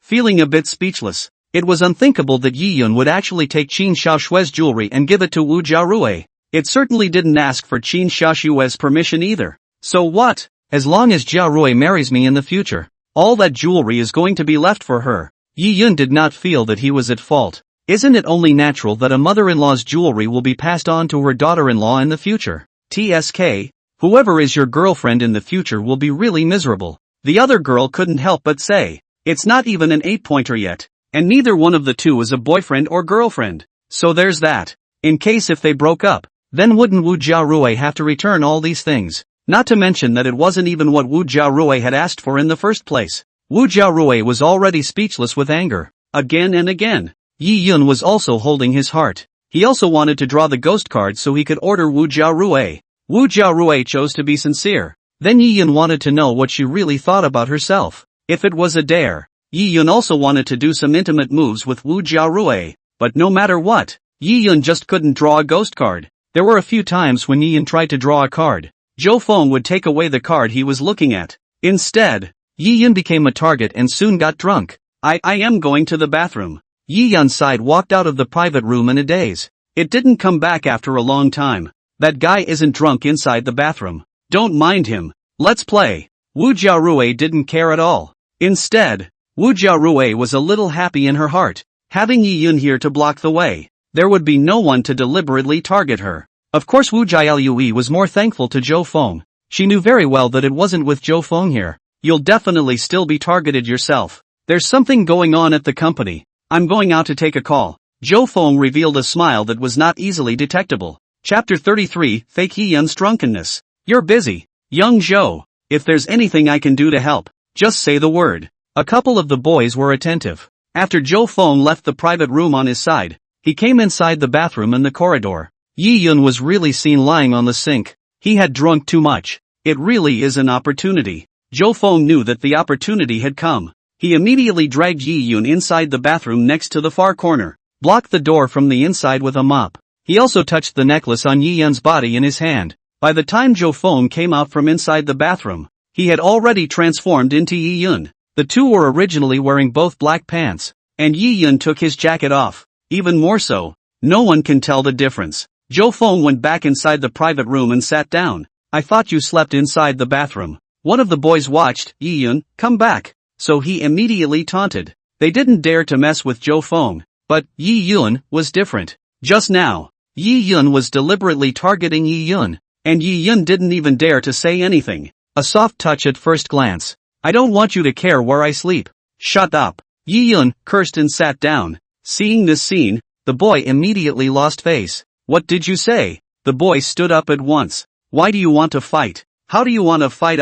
Tell you the old man is not an ordinary person. My eldest uncle is Yi Qingshan. Qingshan Construction Group heard of it. Yi Yun slammed the table and roared. Then his eyes swept over everyone present. Seeing the way you guys licked Zhou Feng just now makes me feel sick. Yi Yun continued to roar, his voice echoing inside the entire bar. Hearing these words, those boys' faces changed slightly. Castle Peak Construction Group. That's one of the top construction companies in Zhengcheng. Several lots were taken on and several subdivisions were developed. Yi Yun actually had a relationship with the Castle Peak group. Today, they're screwing Yi Yun like this, so they're definitely going to be in bad luck later on. Yi Yun, what are you mad about here? Wu Jiarui said with a stern face. Originally, Yi Yun was not a guest she had invited. Now he's even making a big deal out of the fact that a good birthday party was ruined by him. Wu Jiarui, how many things have I given you over the years? Tens of thousands to say the least. Now you either agree to become my girlfriend or pay me back. Yi Yun stretched out his hand towards Wu Jiarui. Wu Jiarui's face changed, not expecting Yi Yun to come up with such a request. Nonsense. Me? I didn't take that much from you. Wu Jiarui's voice was clearly understated as she knew how much she had taken from Yi Yun. Humph. I've been keeping score all these years. Don't think that my Yi Yun's things can be taken away so easily. Yi Yun, but snorted coldly. Wu Jiarui was shaking with anger, although she was treating Yi Yun as a kaiju. But the other party actually said these words in front of so many housemates. Put your own face on something. Even if you've been drinking, you shouldn't go so far. One could only say that this was Yi Yun's nature. The other housemates, all of them, looked like they were watching the show. They were all waiting for Yi Yun to burst out with more information. I'll pay you back, Wu Jiarui said through clenched teeth. In his heart, he was already disgusted with Yi Yun to the extreme. When will you pay back the money? I want you to make a promise now or I will expose you to the entire school. Yi Yun's tone was even more aggressive. Within 3 days I'll pay you back, okay? Wu Jiarui was already in tears. Her living expenses are $2,000 a month. After all, Wu Jiarui is from a working class family. It's good enough to give that salary when both parents are teachers. Wu Jiarui can't save money every month and is basically a moonlighter. Getting her to come up with tens of thousands of dollars right now is just not going to happen. Good. Just within 3 days. If you can't collect the money in 3 days, I'll let you know how powerful the Yi family is. Yi Yun directly picked up the wine bottle on the table. Clunk! It hit the ground. For a moment glass splashed and got all over the floor. Wu Jiarui was completely stunned. It did not occur to him that Yi Yun would actually become so manic after drinking. It wasn't just Wu Jiarui. Everyone else was dumbfounded as well. If that bottle had flown into his head just now, it would have blossomed immediately. Let's go. It's time to finish. I've got some things to do, so I won't stay here. Jiarui, let's go. A few female housemates were also worried that Yi Yun would continue to go crazy. Although they wanted to watch Wu Jiarui make a fool of herself, they didn't think of Wu Jiarui dying here. One by one, they pulled Wu Jialui and went out, with his hands full. Another boy slipped and cut himself on the glass. But there was nothing to care about now. Let's get out of here first. Let them be thankful that when they leave, Yi Yun didn't catch up, but looked at them coldly. That look made one feel numb. It was only after these people left that Yi Yun changed, turning into Zhou Feng's appearance. A small smile came to the corner of his mouth. As Wu Jiarui and the others were about to leave, they were stopped by the waiter. Check out, and you have to pay for the damage you just did to the private room, the waiter shouted. Although it was said that Zhou Feng had just indicated that he would pay for today's consumption, but no one knew where Zhou Feng was now. Wu Jialui was too embarrassed to call Zhou Feng,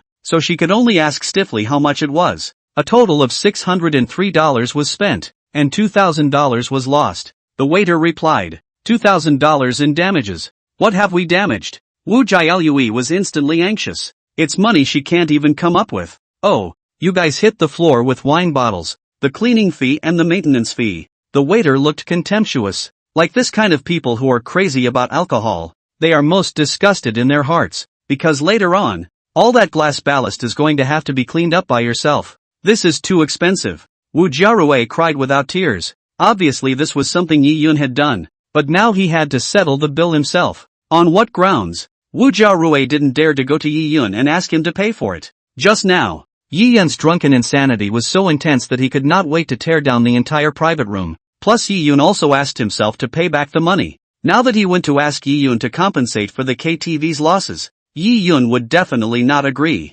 Instead, there is a risk of making a bigger deal out of it. Looking to a few other housemates, Wu Jiarui, however, realized that they were all looking away, pretending that they had nothing to do with her. There was nothing Wu Jialui could do now. She couldn't find anyone who could help. Seek help from your parents? That won't work. Her parents would probably be furious if they knew that she had invited people to drink inside a KTV for her birthday. Just Zhou Feng. Thinking of this, Wu Jiarui could only dial Zhou Feng's phone. Tu Dolu. The phone voice came from behind him.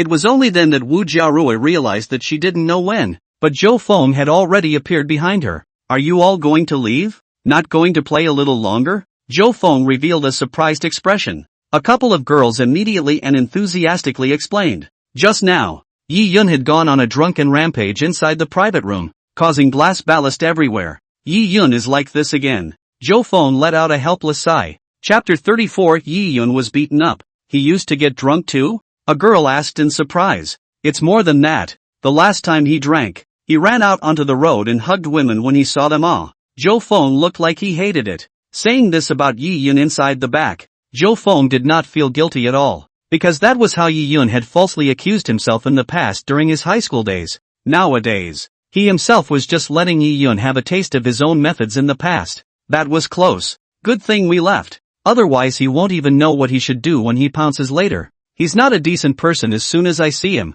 Or is it young Joe who has the poise? A few girls looked at Zhou Feng with glowing eyes. It made the other boys a little jealous. Their girlfriends never looked so pandering to themselves, either. There's just no way. Who made Zhou Feng's identity and background more powerful than them? Since we're leaving, I'll settle the bill, Zhou Feng said as he took out his cell phone. The total is 2,603. You please come this way, the waiter side immediately said. Zhou Feng cheerfully followed over to settle the bill. Thank you very much. Wu Jiarui bowed gratefully. She wouldn't know what to do without Zhou Feng today. It's nothing. You guys go back first. I'll go look for Yi Yun, Zhou Feng said with a smile. Then we'll go ahead. Goodbye Xiao Zhou, Wu Jiarui and the others all said. They did not want to stay here and get involved with Yi Yun. Watching Wu Jialui and the others take a taxi and leave, Zhou Feng did not go up to look for Yi Yun. It was estimated that Yi Yun was still sleeping and dreaming inside the bathroom. In that case, I won't bother myself.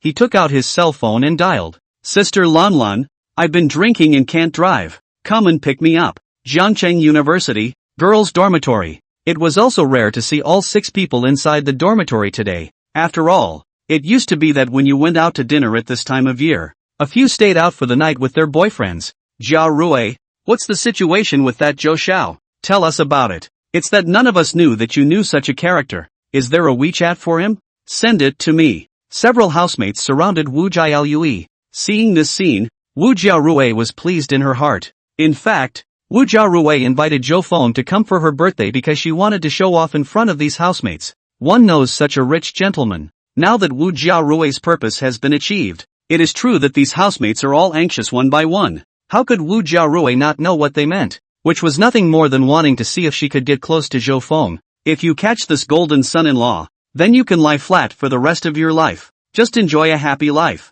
That won't do. Can I just give out young Zhou's information? Besides, don't you all have boyfriends? Why don't you accompany your boyfriends out for the night today?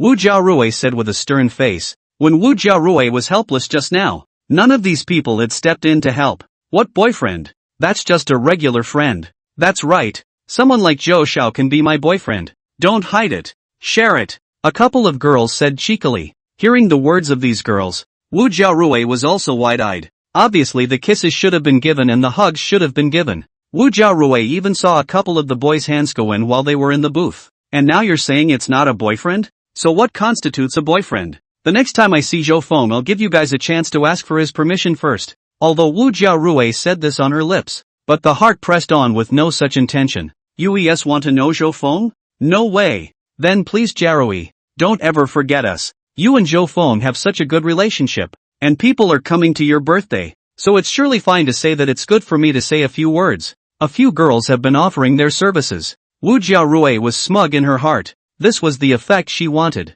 There was just one worry on her mind as well. That's Yi Yun. Couldn't even come up with $30,000 on my own. Yi Yun woke up in a daze. He then realized he was lying inside the bathroom. It was only after opening the door that I realized that there was no movement in the originally lively KTV. Just a cleaning lady cleaning up. Oops. Scared me. Why are you still here? It's almost time to go off duty. The cleaning aunt was startled by the sudden appearance of Yi Yun. Off duty? What time is it? Yi Yun was puzzled. It's after 4 in the morning. Of course it's off duty if there are no customers. If you come out later, you'll be locked in, the cleaning aunt said. Yi Yun touched out his cell phone and realized that it was indeed after 4 o'clock. I slept in the bathroom after all. This instantly left Yi Yun a bit speechless. It's amazing that so many of them didn't come to themselves. Wu Jiarui would not say anything. She had a misunderstanding with herself now. Those of her housemates were also full of malice towards themselves. Zhou Feng actually didn't come to find himself.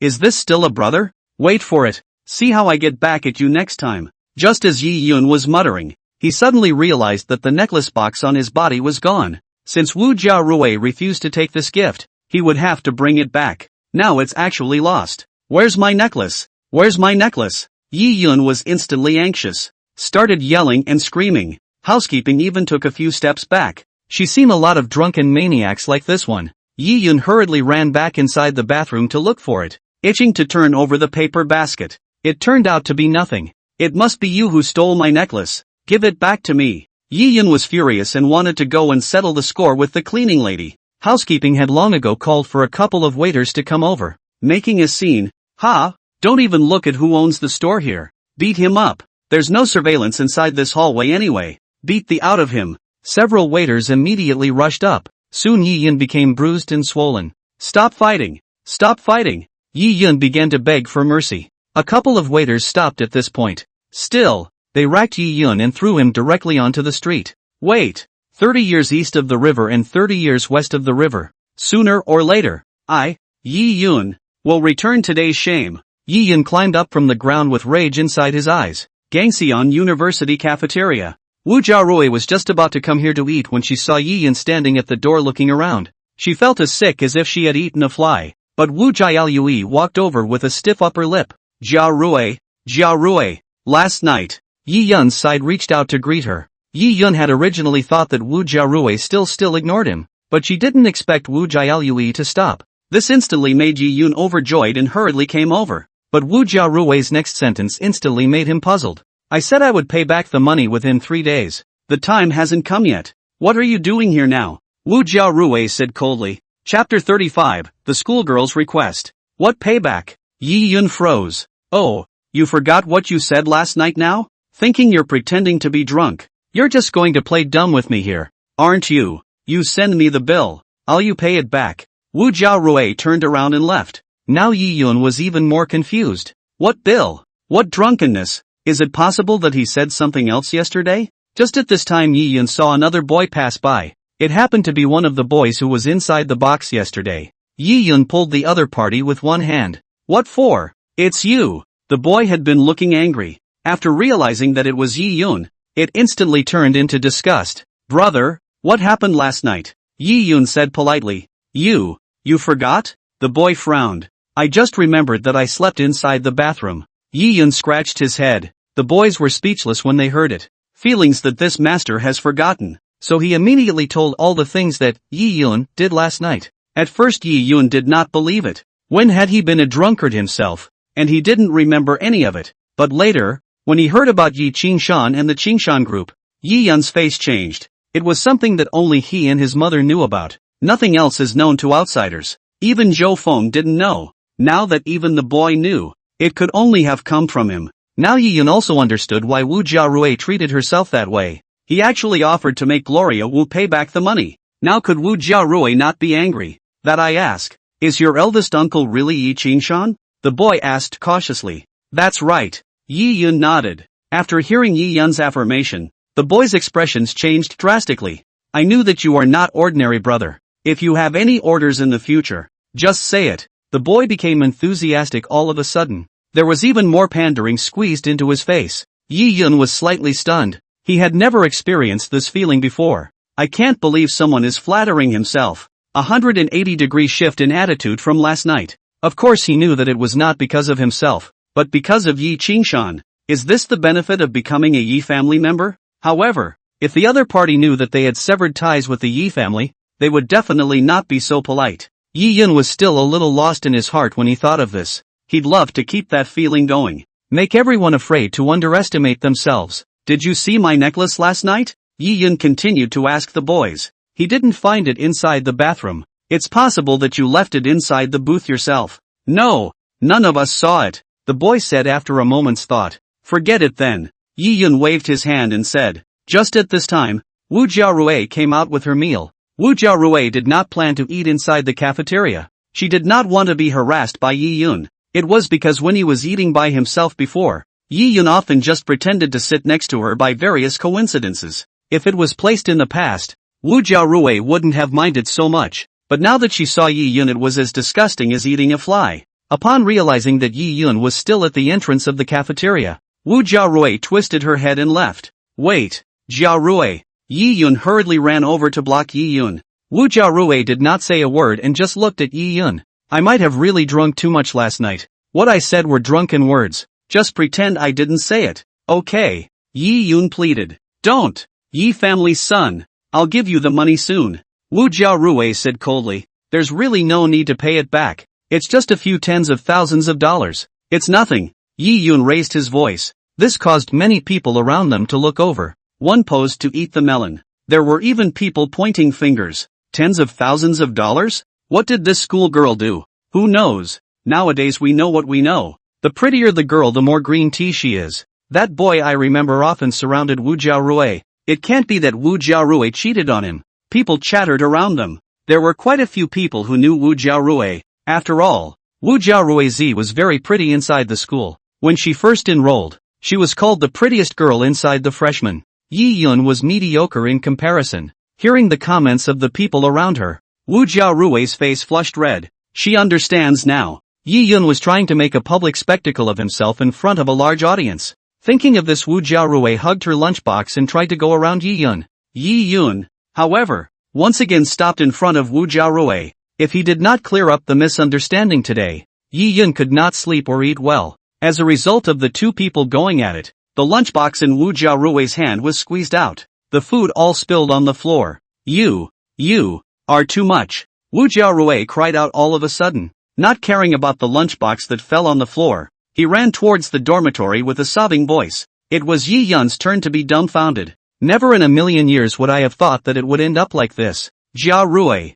Yi Yun really didn't know how to explain, trying to reach for the lunchbox on the floor, but it was picked up by another girl, a roommate of Wu Jiarui's. The girl's gaze as she looked at Yi Yun was also filled with disgust. What the hell? You're still the son of the Yi family. You have no manners at all. Not only do you give gifts of old jewelry, but you have to go crazy to drink some wine. It's far inferior to other people's Zhou Feng. Now the girl was even a little heartbroken for Wu Jiarui. On the other hand, Wu Jiarui ran back to the dormitory and cried for a while masked inside the quilt. A few of the girls around them comforted. It took half a day for Wu Jialui to stop crying. Or tell the counselor. We can't let this hooligan harass you, a girl suggested. No need. I have a solution. Wu Jialui has already made up her mind. She went to the rooftop and dialed Zhou Feng's number. Today's Zhou Feng didn't go to work and rested inside the villa. Qi Lanlan, on the other hand, had gone out, saying that she wanted to examine the projects in Jiangcheng,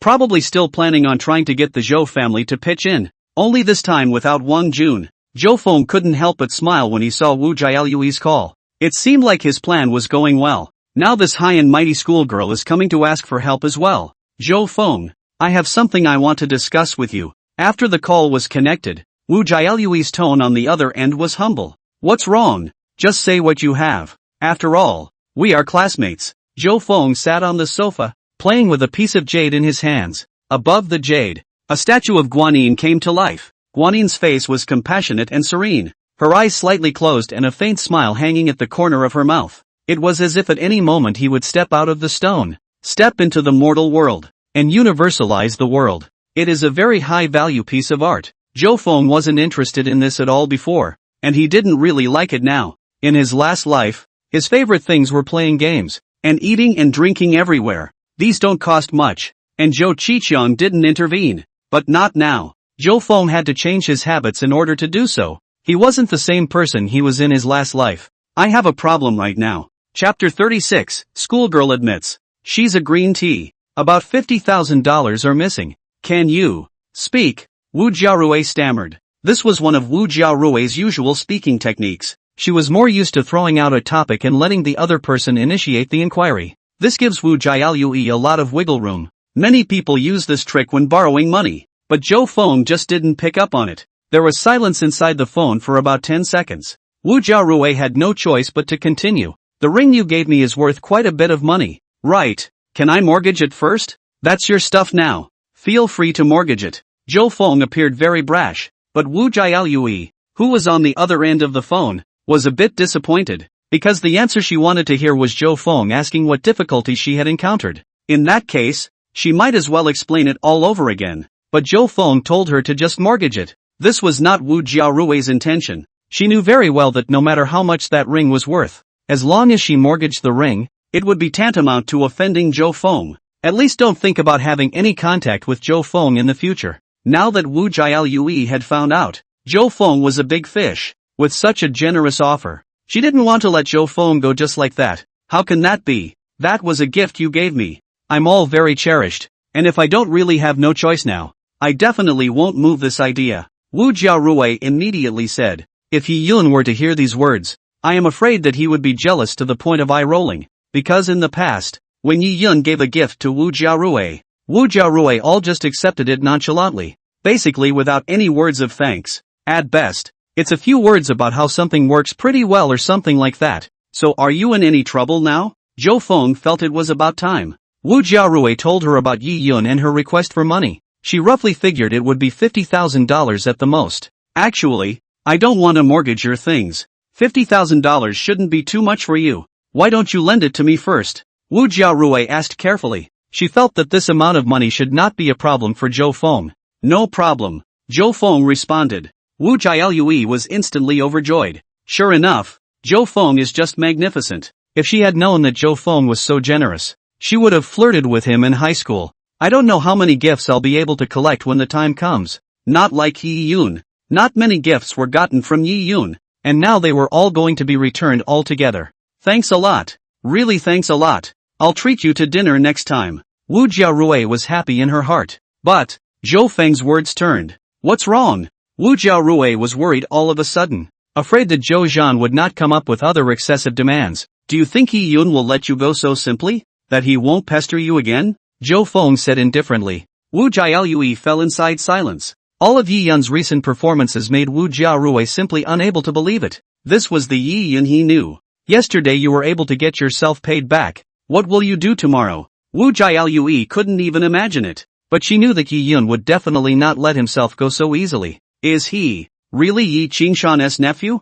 Wu Jiaorui was worried. If that's the case, there's going to be a lot of trouble. That's right. Zhou Feng nodded. Then what should I do? Wu Jiaorui said with a sobbing voice. If you want to completely get rid of Yi Yun, then we need to meet and talk slowly. Soon Wu Jiaolui arrived at Zhou Feng's villa. It was also the first time she came to Zhou Feng's residence. She was instantly shocked. Although Wu Jiaolui had known for a long time that Zhou Feng lived in a wealthy neighborhood. However, it did not occur to Zhou Feng that he lived in a duplex villa all by himself. Not only the security guards at the gate, the checks are very strict. She was also escorted specifically to the door of the villa. The interior of Zhou Feng's villa was even more luxuriously decorated. Wu Jiaolui had never seen such exquisite decoration. Even the floor had carvings. There are even some paintings hanging on the walls, adding an artistic touch. Although Wu Jiaorui couldn't read it, she was at least able to tell that it certainly wasn't cheap. And the living room of the villa, alone, was bigger than her entire home. For the first time, Wu Jiaolui felt constrained. What Wu Jiaolui didn't expect was that Zhou Feng greeted her in just shorts and a tank top. Although this was inside Zhou Feng's home, but he himself was a guest anyways. This is too casual. Sit down. Don't be polite. Zhou Feng took the lead and sat down. There was no semblance of offering. This was still a bit uncomfortable for Wu Jiaorui, as boys of her age met her. All have a strong desire to perform. But Zhou Feng was different. Wu Jiaolui even took it for granted. She slowly sat down opposite Zhou Feng. Yi Yun is so good to you. Why do you want to get rid of Yi Yun? Zhou Feng asked as he crossed his legs. Of course he knew Wu Jiaolui's nature as a well-disguised green tea. However, Zhou Feng wanted to know how Wu Jiaolui would weasel her way out of it. I don't like him. Wu Jiaolui had already thought of an answer. Not liking him and accepting so many gifts from him. It's been since high school, right? Zhou Feng lit a cigarette. White smoke surrounded the inside of the room.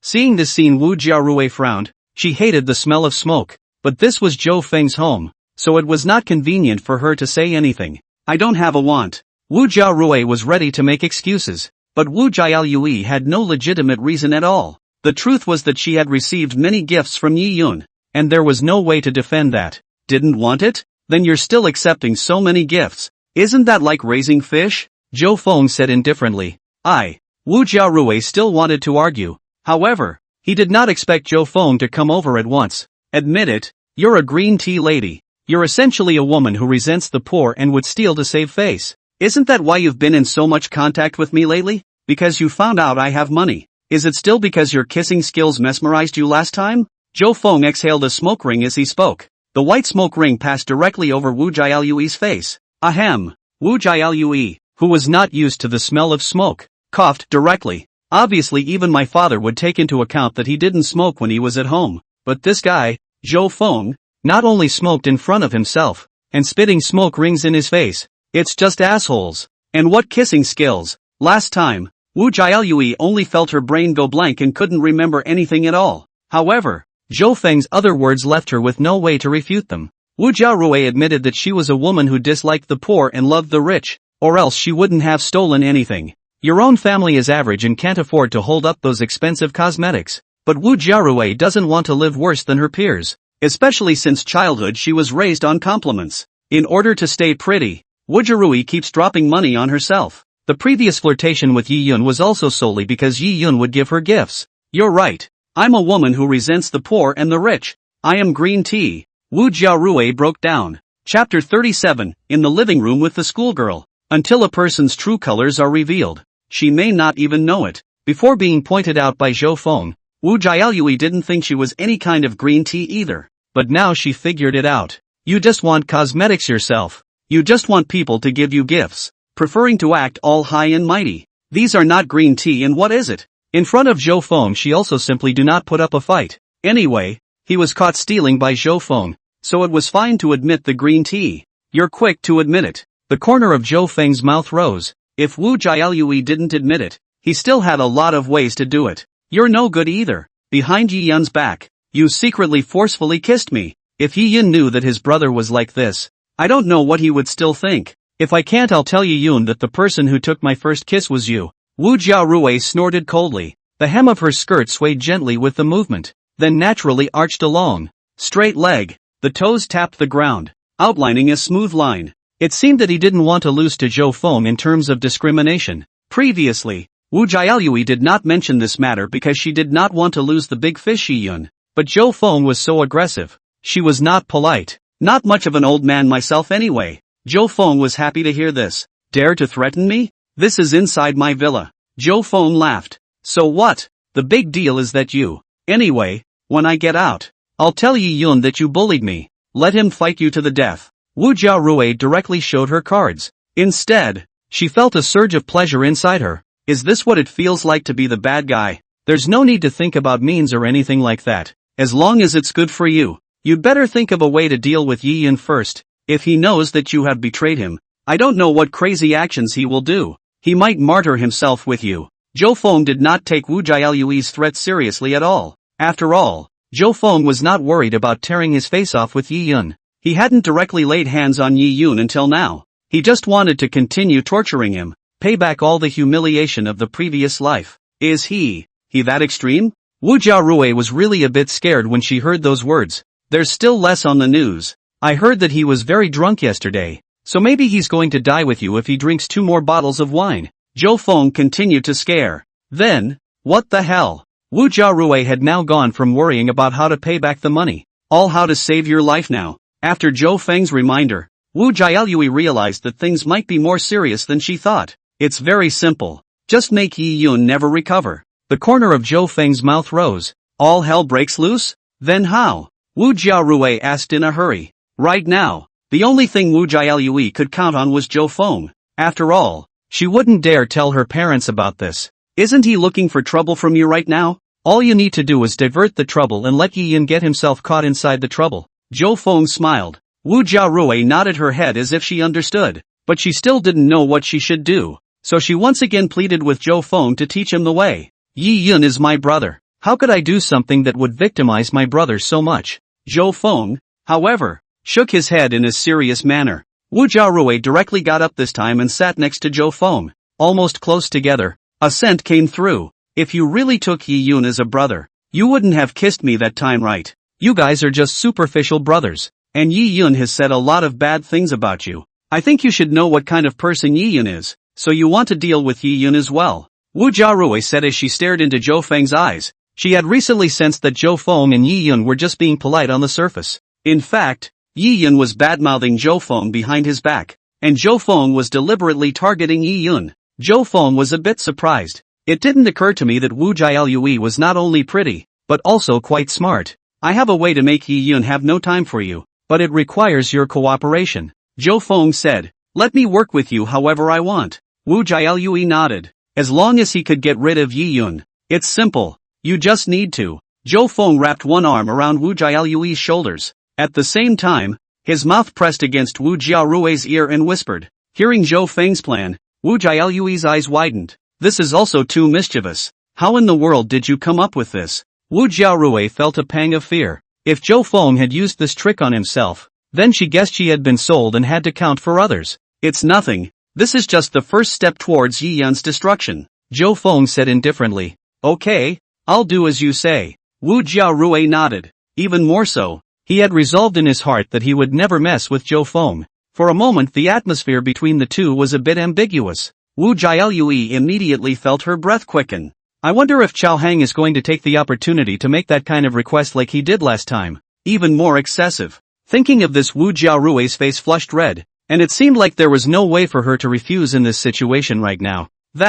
I help you to finish this thing. Promise me a request, okay? Wu Jiarui gathered her courage and said, we are helping each other, but you can ask for anything. Zhou Feng said, I will wait until after this matter. Wu Jiarui didn't say anything after all, because she wanted to be Zhou Feng's girlfriend. But the last time Zhou Feng asked Wu Jiarui to be his girlfriend, Wu Jiarui refused. I'm sure I'd be laughed at if I brought it up myself. It would be better to wait until after Yi Yun's business is taken care of. Do you want to savor my kissing skills again? Zhou Feng lifted Wu Jialui's chin with his hand. It's not. Wu Jialui denied in a hurry. Just as the words fell, Zhou Feng posted over. Wu Jialui immediately felt breathless. Familiarity flooded back again. There's still a bit of fondness in the shyness. Just at this time, there was a commotion from the doorway. Xilanlan returned. Xilanlan had been out since morning and had been busy until now. She looked into several programs, but none were to her liking. However, he didn't expect to come back and see Zhou Feng straddling a very innocent-looking girl inside the living room.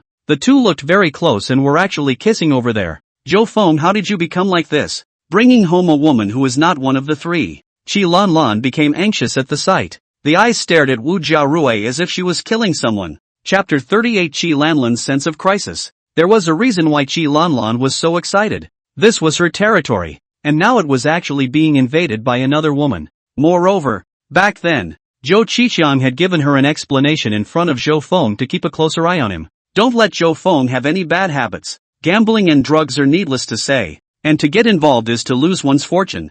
I don't know how many children of the rich and powerful got into these and ended up being inhuman. Kung Fu superstar, the son of the president of Rice, is not immune. Plus there's the fact that you can't bring women back. Of course the kind of woman Zhou Qiang was referring to was that kind of woman. Nowadays, in Xilanlan's eyes, Wu Jiarui was this kind of woman. Don't look innocent in appearance, but it's obviously been carefully made up. Xilanlan had seen quite a few such women, and each one was very scheming. Truly those little girls who don't know any better can't wear makeup even when they get to college, much less put on this face. Speak to me politely. She's my classmate, Zhou Feng said with a stern face. This was his own home, and it hadn't been Qilanlan's turn to issue orders here. Who is she? Wu Jialui snuggled into Zhou Feng's arms. Seeing Zhou Feng backing himself up, she also dared to speak up, and Xilanlan hadn't expected Zhou Feng to have females inside his home. But Qilanlan didn't mind. It's normal for strong men to be surrounded by many women. This was also the reason why Wu Jiarui,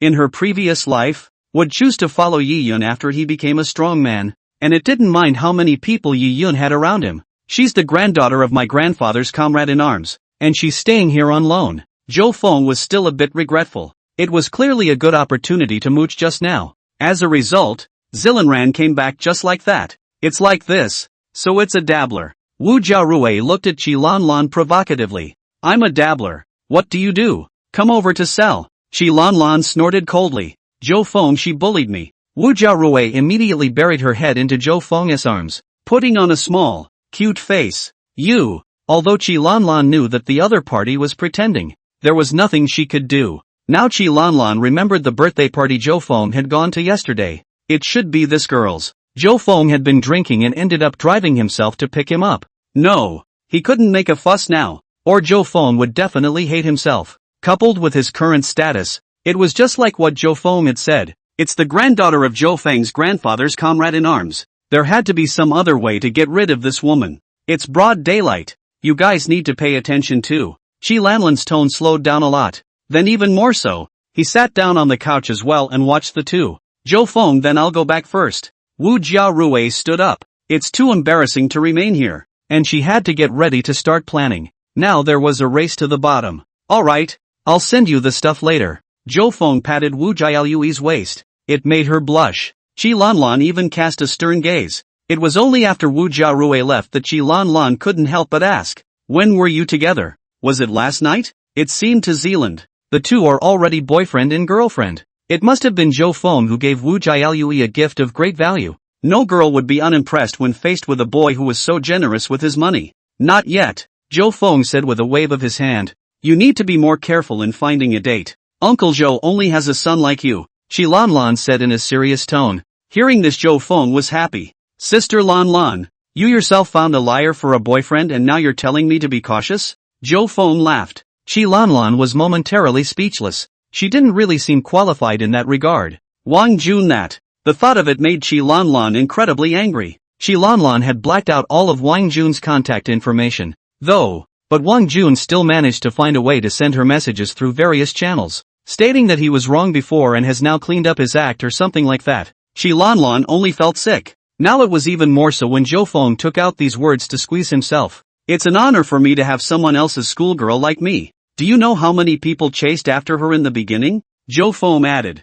Chi Lanlan was once again speechless. How come Zhou Feng changed to look like a licking dog again? What's wrong with schoolgirls? How many schools are there in Jiangchang? There are several schoolgirls in each session, but this is the only male son of the Zhou family. Zhou Feng was truly unaware of how appetizing he was. Does Uncle Zhou know about this? Can he agree? Chi Lanlan finally spoke up. There's still a need to notify my father of this small matter. It's not like we're getting married. Zhou Feng revealed a strange look. But in his heart Zhou Feng had already known what Chi Lanlan was thinking. It's nothing more than treating yourself like a fat sheep. It's just that someone is now onto her. So Zilanlan is in a hurry. You definitely need Uncle Zhou's approval to find a date. Chi Lanlan said rightfully. Fine then. As you wish. Zhou Feng did not care, and then even went upstairs to return inside his room. Zhou Feng knew what his father would do. If Zhou Qiqiang heard that he had found Wu Jiaolui as his girlfriend, he would probably be quite happy in his heart. Because on the surface, Wu Jiaolui's family is quite well off. Both parents were decent teachers. Wu Qiarui herself looks normal. Not that kind of messed up person. Of course Wu Jiaolui's true colors were known only to Zhou Feng. Chi Lanlan felt great remorse in her heart. I should have known better than to study abroad or anything. Take Zhou Feng early. Then you'll have everything in the future. As long as you get the money into your hands, you can kick Zhou Feng out of the way when the time comes. She is the new generation of businesswomen. Now there is no thought of being taken advantage of by others. But the good thing is that it looks like the two, Zhou Feng and Wu Jiarui, are not in a solid relationship. There were ways to break up the relationship between the two of them on their own. Meanwhile Zhou Feng lay on the bed and took out his cell phone. Then he sent over a picture to Qin Xiaoxue. Inside the photo was clearly Yi Yun, the necklace he had stolen from his home. Qin Xiaoxue was inside her office. Behind her were half-covered shutters that dappled and spilled over her body. Today she was wearing a pair of black stockings of fine texture and deep color. The stockings clung to her long, well-proportioned calves, outlining the smooth and graceful lines of her legs. The neckline was slightly open, revealing just the right amount of her slender neck and delicate collarbone. The company's business continues to be lackluster these days, but Qin Xiaoxue was in a much better mood than before. Not as anxious. After all, the debt was reduced by millions at once. What's left is a modest debt of about $200,000. It's all owed to relatives and friends, and it's a lot less stressful all of a sudden. When she saw Zhou Feng send over a message, Qin Xiaoxue also smiled slightly at the corner of her mouth. The heart felt a twinge of joy. When I clicked on the message, it was a photo. Chapter 39, The Schoolgirl Begins to Blacken. Qin Xiaoshue's first reaction was that Zhou Feng wanted to give himself a gift. She could never take it. The last time he accepted Zhou Feng's roses, it was already considered crossing the line. Of course that rose is still inside his office. Qin Xiaoshui was carefully cared for every day. Although the petals had wilted a bit, but Qin Xiaoshui couldn't afford to throw them away. But then Qin Xiaoshui felt that the style of the necklace looked a bit familiar. I have one of these necklaces as well. Qin Xiaoshui returned the message. It's yours. Yi Yun stole it from you. Zhou Feng replied. What? Yi Yun stole it from inside his room. Qin Xiaoshui's entire body froze. Anger mixed with disappointment then surged through Qin Xiaoshui's heart. A few days have not passed since the last time Yi Yun stole someone's bracelet. Please Zhou Feng, just to keep things down. I can't imagine that this time Yi Yun stole again. And stole it from his own head. But it's not surprising when you think about it. After all, it's not like you're going to go to the police yourself. What the hell is going on? Qin Xiaoshui wanted to get things straight. Zhou Feng immediately described what happened. It was Yi Yun who stole the necklace out and wanted to give it to Wu Jiarui, but it was rejected by Wu Jiaolui. Later, Yi Yun drank and played drunk, and the necklace was lost in the corridor. Picked up by myself. Zhou Feng also said that he didn't tell Yi Yun because he was worried if Yi Yun took the necklace back, there's a chance it could be taken out and sold for money. He was going to return it directly to Qin Xiaoshui. Thank you. Qin Xiaoshui typed these words. The heart is extraordinarily moved. It was like what Zhou Feng had said. If this necklace was back in Yi Yun's hands, then it will definitely be sold and will not be put back inside its jewelry box. Qin Xiaoshui was already very disappointed in Yi Yun. That necklace meant quite a lot to her. Not a gift from her late husband, but a dowry from her mother. My mother has also been dead for a few years, and the necklace is a reminder of that. It's nothing. Do you have time after work? I'll send it over to you.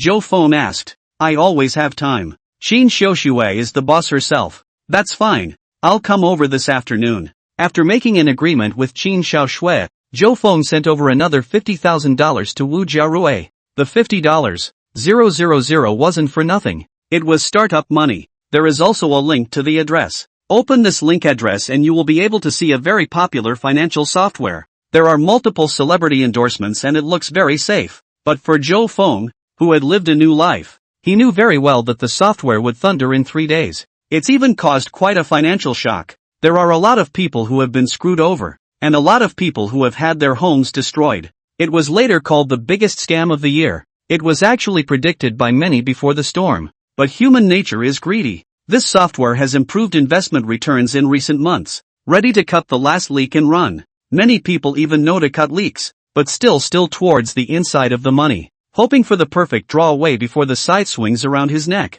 It's just that the vast majority of people don't have that luck. Zhou Feng didn't have the ability to stop this software right now either, but he could get Yi Yun trapped. Of course it was up to Wu Jiaolui to make this plan work. Chu Tian had been very depressed in the last few days. He had only $100 or $10 on him when he got out from inside the prison. Originally, he thought that with his own skill, he would definitely be able to become Shen Menjing's personal bodyguard, but didn't expect to be rejected. Nowadays it's just sleeping around on the streets. Favorably, right now Chu Tian still had to protect Shen Menjing. If something happened to Shen Menjing, then he would have a big loss, because the master inside the prison still has a hand in it. The last layer of changes in the heavenly silkworm technique had not yet been taught to himself. Once something went wrong with Shen Menjing, then he wouldn't be able to practice the heavenly silkworm technique to the top in his life. So with no choice, Chu Tian thought of a solution. Since you can't protect it openly, you have to be sneaky. Chu Tian had been secretly and quietly tailing Shen Menjing for the past few days.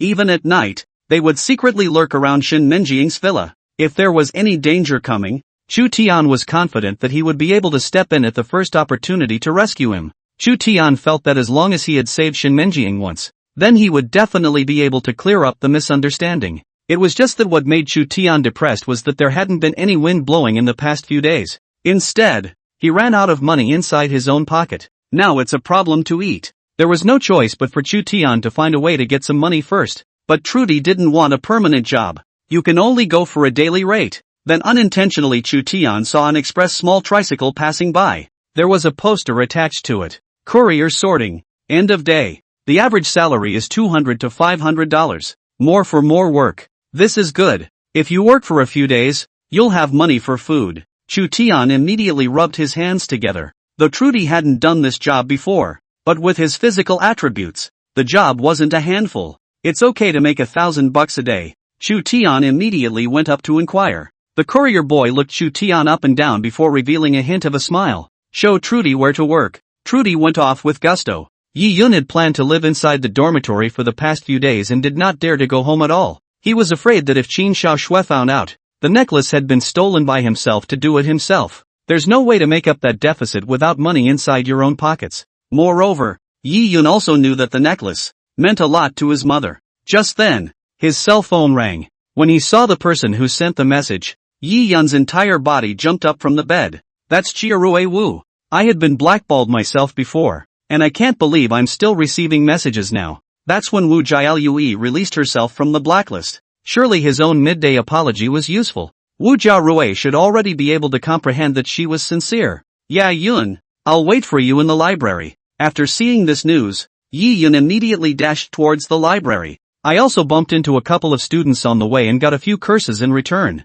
Soon inside the library, Yi Yun saw Wu Jiarue. Wu Jialue sat quietly by the window, dressed in a simple white dress. Her long hair fell softly over her shoulders, a few stray strands falling unceremoniously beside her cheek. When he saw Yi Yun appear at the door, he immediately greeted him with a smile. Yi Yun's heart almost melted. When he was in high school, Yi Yun was the one who saw the smile and fell completely. The heart was completely occupied by Wu Jiarue, becoming his white moonlight. Jiarue, Yi Yun's side sat down and wanted to speak. You don't need to say anything, I know what you mean. Wu Jiarue said with a faint smile. Chapter 40, Making You a Lot of Money. Seeing Wu Jialue reveal a smile, Yi Yun felt relieved in his heart. It seems that his guess was good. Wu Jiarue really forgave himself. However, what Yi Yun did not expect was that the next thing Wu Jialue actually picked up her cell phone and directly transferred money to him. The whole $50,000. I told you, I don't need this money,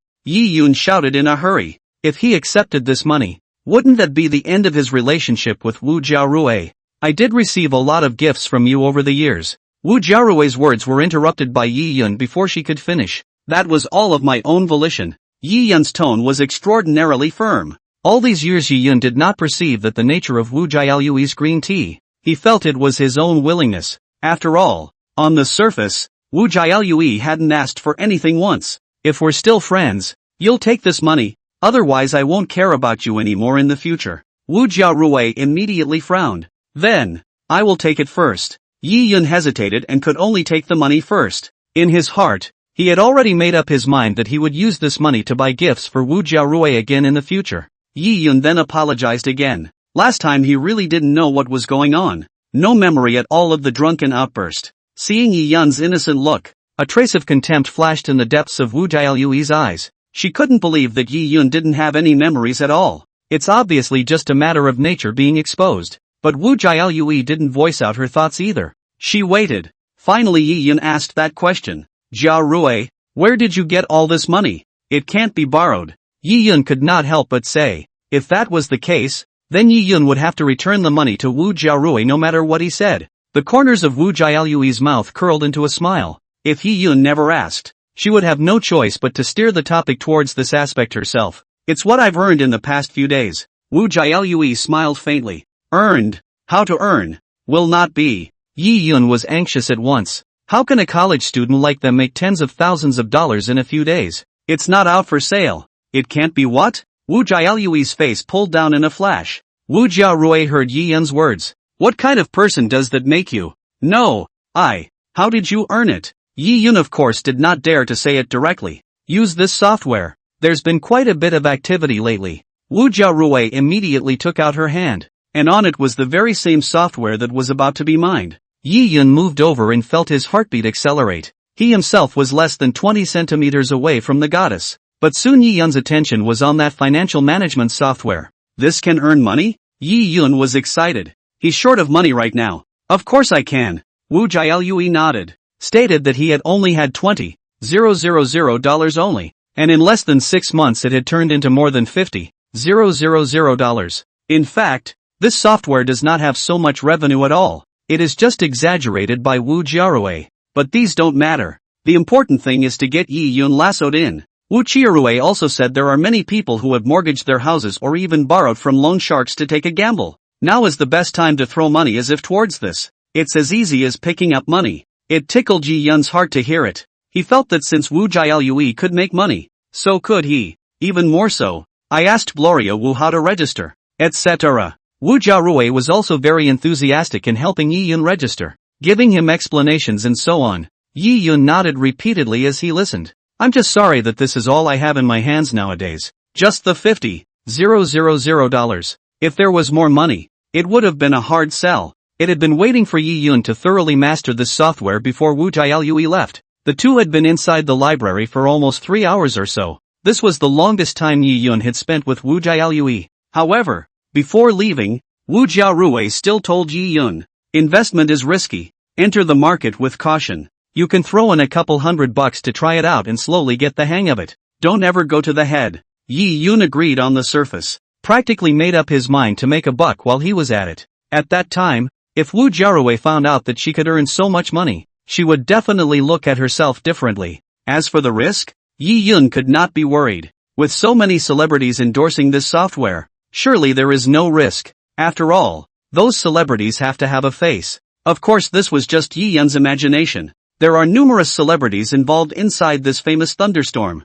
All of them ended up being shrunken heads. The only thing Yi Yun was thinking about now was how to get money. He himself has just $50,000 today, which is too little. Mortgaging the house is definitely out of the question. It's not your name on the real estate license. Then get a loan. In the evening, Zhou Feng drove to the parking space under Qin Xiaoshue's company building. Then he called Qin Xiaoshue to indicate that he had arrived. Qin Xiaoshue said she would wait a little while and come down herself as soon as possible. Zhou Feng took advantage of this time and went to buy a cup of milk tea. Soon Qin Xiaoshue went downstairs and found Zhou Feng's car. Then pull open the door and sit in the passenger seat. The hem of her skirt swung gently as she sat down, inadvertently revealing a sliver of her thigh. Here, Zhou Feng handed over the jewelry box. Seeing this familiar jewelry box, Qin Xiaoshue was even more certain. It's its own thing. Thank you really. This thing means a lot to me. Qin Xiaoshue carefully put the jewelry box into her bag. Watch it next time.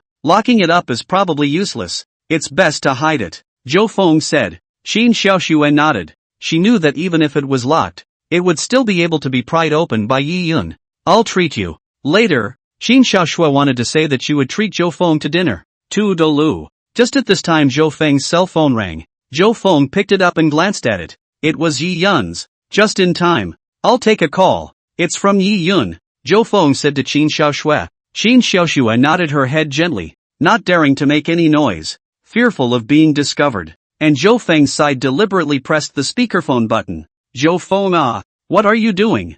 Yi Yun's side asked. Nothing doing, anything you say. Recently, my hands are rather tight. Can you lend me some money? Yi Yun gave a dry cough. Today Yi Yun has called to borrow a round of money. Borrowed from anyone I knew, including some relatives. Of course Yi Yun borrowed not much, just a few $1,000s. He even made up the excuse that he was now injured and hospitalized and in dire need of medical expenses. I'll pay it back in a few days. The average person who even borrows money doesn't use this kind of reason. It was also really put together by Yi Yun for $70,000 to $80,000. Borrowing money? When Qin Xiaoshue, who was next to her, heard this, she couldn't help but frown. What the hell is going on here? Why is Yi Yun so short of money? Chapter 41, Milk Tea Spilled on Legs. But no matter what Yi Yun wanted the money for, Qin Xiaoshue felt that it was definitely not something good. So she hurriedly grabbed Zhou Feng's arm, then shook her head frantically. Obviously it was signaling that Zhou Feng should not borrow money. Zhou Feng nodded his head, indicating that he understood. So he directly rushed inside the phone and said, Yi Yun, I've lent you quite a bit of money over the years. Right, and I've never asked you for it. Well, this time, just this last time. Yi Yun on the other end of the phone was a bit embarrassed, because Zhou Feng had never mentioned this before. So Yi Yun took it as Zhou Feng's default. That money wouldn't have to pay itself back. However, it was unexpected that Zhou Feng actually mentioned it now. We're brothers. Of course there's no problem borrowing money. Zhou Feng smiled faintly. Next to her, Qin Xiaoshui immediately frowned and began to shake Zhou Feng's arm. She didn't want to continue to owe Zhou Feng a favor. I don't even know how I should pay it back otherwise. Really? Yi Yun was instantly overjoyed. Sure enough, it was still Zhou Feng, the rich second generation, who was good at fooling people. No one else has been so forthcoming. Yi Yun was already calculating how much money he wanted to be more appropriate. But I don't have any money on hand lately. I've spent all my money on something recently, so I'll lend it to you when I have the money back. Zhou Feng then added. Qin Xiaoxue sighed in relief. At the same time, he couldn't help but marvel that Zhou Feng's emotional intelligence was considered good. There was no outright rejection. You don't have any more? 30 to 50,000 is fine. Really not 3 to 5,000. Yi Yun wanted to play a big game now. Scrape together a little bit if you can. I do have this amount of money, but I also have to spend it. I can't have no money in my hand. Zhou Feng laughed. Well then. Yi Yun was a bit helpless. In his heart, he even cursed Zhou Feng for an unknown number of times. What young master of the Zhou family? It's no use at all. Can't help yourself when you need money. Ask him what he wants money for. Just at this time Qin Xiaoxue whispered. Qin Xiaoxue felt that Yi Yun must be hiding something from her. Zhou Feng immediately relayed the question. Nothing. Just a little something. Of course Yi Yun did not want to reveal his way of earning money. That was recommended to him by Wu Jiarui. In case Zhou Feng found out as well, Zhou Feng would definitely put in his own money as well. With Zhou Feng's strength he might earn hundreds of thousands of dollars a day. How can you let Zhou Feng know about such a good thing? Since you don't want to talk about it, Zhou Feng wanted to end the topic. But Qin Xiaoxue didn't want to give up just like that, and once again grabbed Zhou Feng's arm and shook it. It was at this time that Zhou Feng slashed his arm downward between pretending to be inadvertent, knocked over the milk tea in the water glass holder. The warm milk tea spilled directly onto Qin Xiaoshue's legs.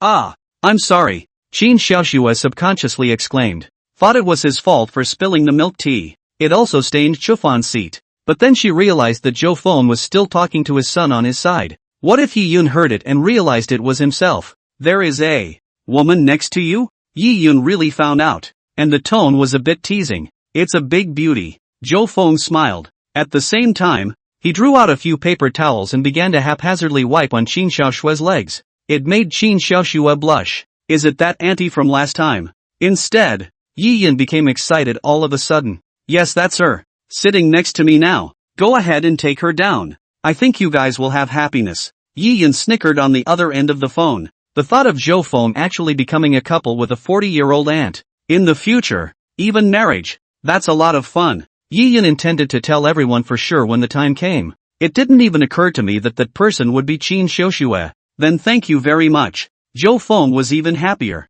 Alright. I have things to do so I'll hang up first. If you have money, lend me some. Yi Yun's side hung up, and Qin Xiaoshue's side cleaned up the passenger side. Still, she got a lot of milk tea on top of her skirt and stockings. I'm really sorry. I'll pay for the cleanup later. Qin Xiaoxue still felt embarrassed. After all, this car of Zhou Feng's is worth millions. Not that old car of hers. Oh, you want to settle a score with me? If that's the case, you owe me a lot of money. Zhou Feng waved his hand and said. Qin Xiaoxue immediately blushed. How much money can there be to wash the car? That 3 melons and 2 jujubes. Zhou Feng certainly does not care. I'll go home and change first. This is too dirty. Qin Xiaoxue felt sticky on her thighs. Alright, I'll send you back directly. Zhou Feng said. That's good. Recently Yi Yun isn't at home either. Qin Xiaoxue nodded. Yi Yun had already told Qin Xiaoxue that he would be staying inside the dormitory lately. Soon Zhou Feng drove downstairs to Qin Xiaoxue. Wait for a moment. I'll be right down. Qin Xiaoshue's side had just gotten off the bus. It was then that Zhou Feng followed suit. You don't have to come up. Qin Xiaoshue's tone was a bit flustered. If Zhou Feng followed to the home, then the lone man and woman. There's no telling what might happen. Zhou Feng is another gutsy guy. It's not the first time you've been there. Why are you shy? Zhou Feng put his arm around Qin Xiaoshue's shoulders. Feel the delicate touch. Don't be like this. It's not good to be seen. Go upstairs and talk about it. Qin Xiaoxue hurriedly dodged and took the lead towards the upstairs. Go upstairs and talk about it? A smile appeared at the corner of Zhou Feng's mouth. Soon Qin Xiaoxue unlocked the door and the two men came in. Qin Xiaoxue then felt a pair of dishonest hands reach over. Wait, I left the door unlocked. Qin Xiaoxue knew that she was in trouble today. Even her heart had something to look forward to. An hour or so later, Zhou Feng leisurely sat on the sofa, his fingertips lightly clamped on the burning cigarette, gulping curling smoke rings. At this time, Qin Xiaoxue stepped out of the bathroom, all fresh, changing into clean clothes, her hair still beaded with water and shimmering. Auntie, we are so close. Why don't we officially become my girlfriend? Zhou Feng slowly exhaled a mouthful of smoke, his tone carrying a bit of seriousness. Qin Xiaoxue sniffed and immediately shook her head firmly, her face slightly changing. No, our relationship, up to this point is already the limit. She can't afford the rumors of the outside world. What's more, Qin Xiaoxue was well aware that at Zhou Feng's age, it was the right time to be young. Emotional needs are far beyond what you can fulfill on your own. Alright then. Zhou Feng gently nodded and didn't say anything more. Being able to maintain a stable relationship with Qin Xiaoxue now was already considered good. Just then, the faint sound of a key turning came from the lock of the door. Click, click, but failed to open the door because it was unlocked. Immediately after that, Yi Yun's voice sounded outside the door. Mom, open the door. Qin Xiaoshue's face instantly turned pale as she nervously whimpered. Quickly find a place to hide. Chapter 42, You'd better hide. It's not necessary. Why hide it? Zhou Feng said. No, hurry up. Yi Yun will definitely notice the anomaly. Anyone in their right mind would be able to sense that something was wrong. Alright. Zhou Feng nodded. Now was not the time to have a showdown with Yi Yun. It was because Qin Xiaoxue had not yet been completely disappointed with Yi Yun, waiting for the moment when Yi Yun's family is turned against him. That will be the time for Zhou Feng to really show his cards. It made Yi Yun completely despair. Qin Xiaoxue looked around in a panic, and eventually her eyes landed behind a screen on one side of the living room. She said sharply to Zhou Feng, You, quickly go and hide behind the screen over there and keep quiet. Zhou Feng extinguished the cigarette in his hand and quickly dodged behind the screen. At the same time, Qin Xiaoxue did her best to calm her breathing and walked quickly towards the gate. As he walked, he straightened his clothes and hair, trying to look more natural. Yi Yun outside the door had obviously waited impatiently, and the knock on the door became even more urgent, accompanied by some impatience. Lock the door for what? Open the door quickly. Yuner, I'll open the door for you right away. The bathroom door just got stuck and it took me a bit of effort to fix it. Qin Xiaoxue took a deep breath and tried to make her voice sound calm. The door was pushed open with a creak and Yi Yun walked in. Yi Yun frowned just as he came in. He smelled a cigarette. There's someone else here? What other people? Qin Xiaoxue pretended to be confused. It smells like smoke. Yi Yun looked at Qin Xiaoxue suspiciously. Then came the seat in the parlor. After rummaging around inside the trash can, I did find a cigarette, but the top of the cigarette still has residual heat. Yi Yun's face instantly grimaced as he raised his head to look straight at Qin Xiaoxue, a hint of anger flashing in his eyes. Mom, explain this to me. What's the explanation? Just now a colleague came here to sit for a while. Now the person has left. What exactly do you mean? Qin Xiaoshue's heart tightened, but her surface forced herself to be calm. Yi Yun did not say much when he saw this scene. After all, even if Qin Xiaoxue did find some kind of boyfriend, Yi Yun did not particularly care. Definitely not inside the house right now anyway. Mom, let me tell you something. Yi Yun was serious. What is it? Qin Xiaoshue's eyes unconsciously glanced over to the screen. Lend me all your jewelry. Yi Yun said. What? You want jewelry? What do you want jewelry for? Qin Xiaoxue froze. Of course it's mortgaged out. Don't worry, you'll get your money back soon. Yi Yun's eyes were wild inside. Now Yi Yun was completely addicted to how to earn money. Yi Yun also added quite a few groups, in which one by one the groupmates were discussing the, Are you crazy? What the hell have you done? Qin Xiaoshue's eyes were filled with shock. She hadn't expected Yi Yun to offer to mortgage the jewelry. The opportunity is good now. I will redeem it when I make money.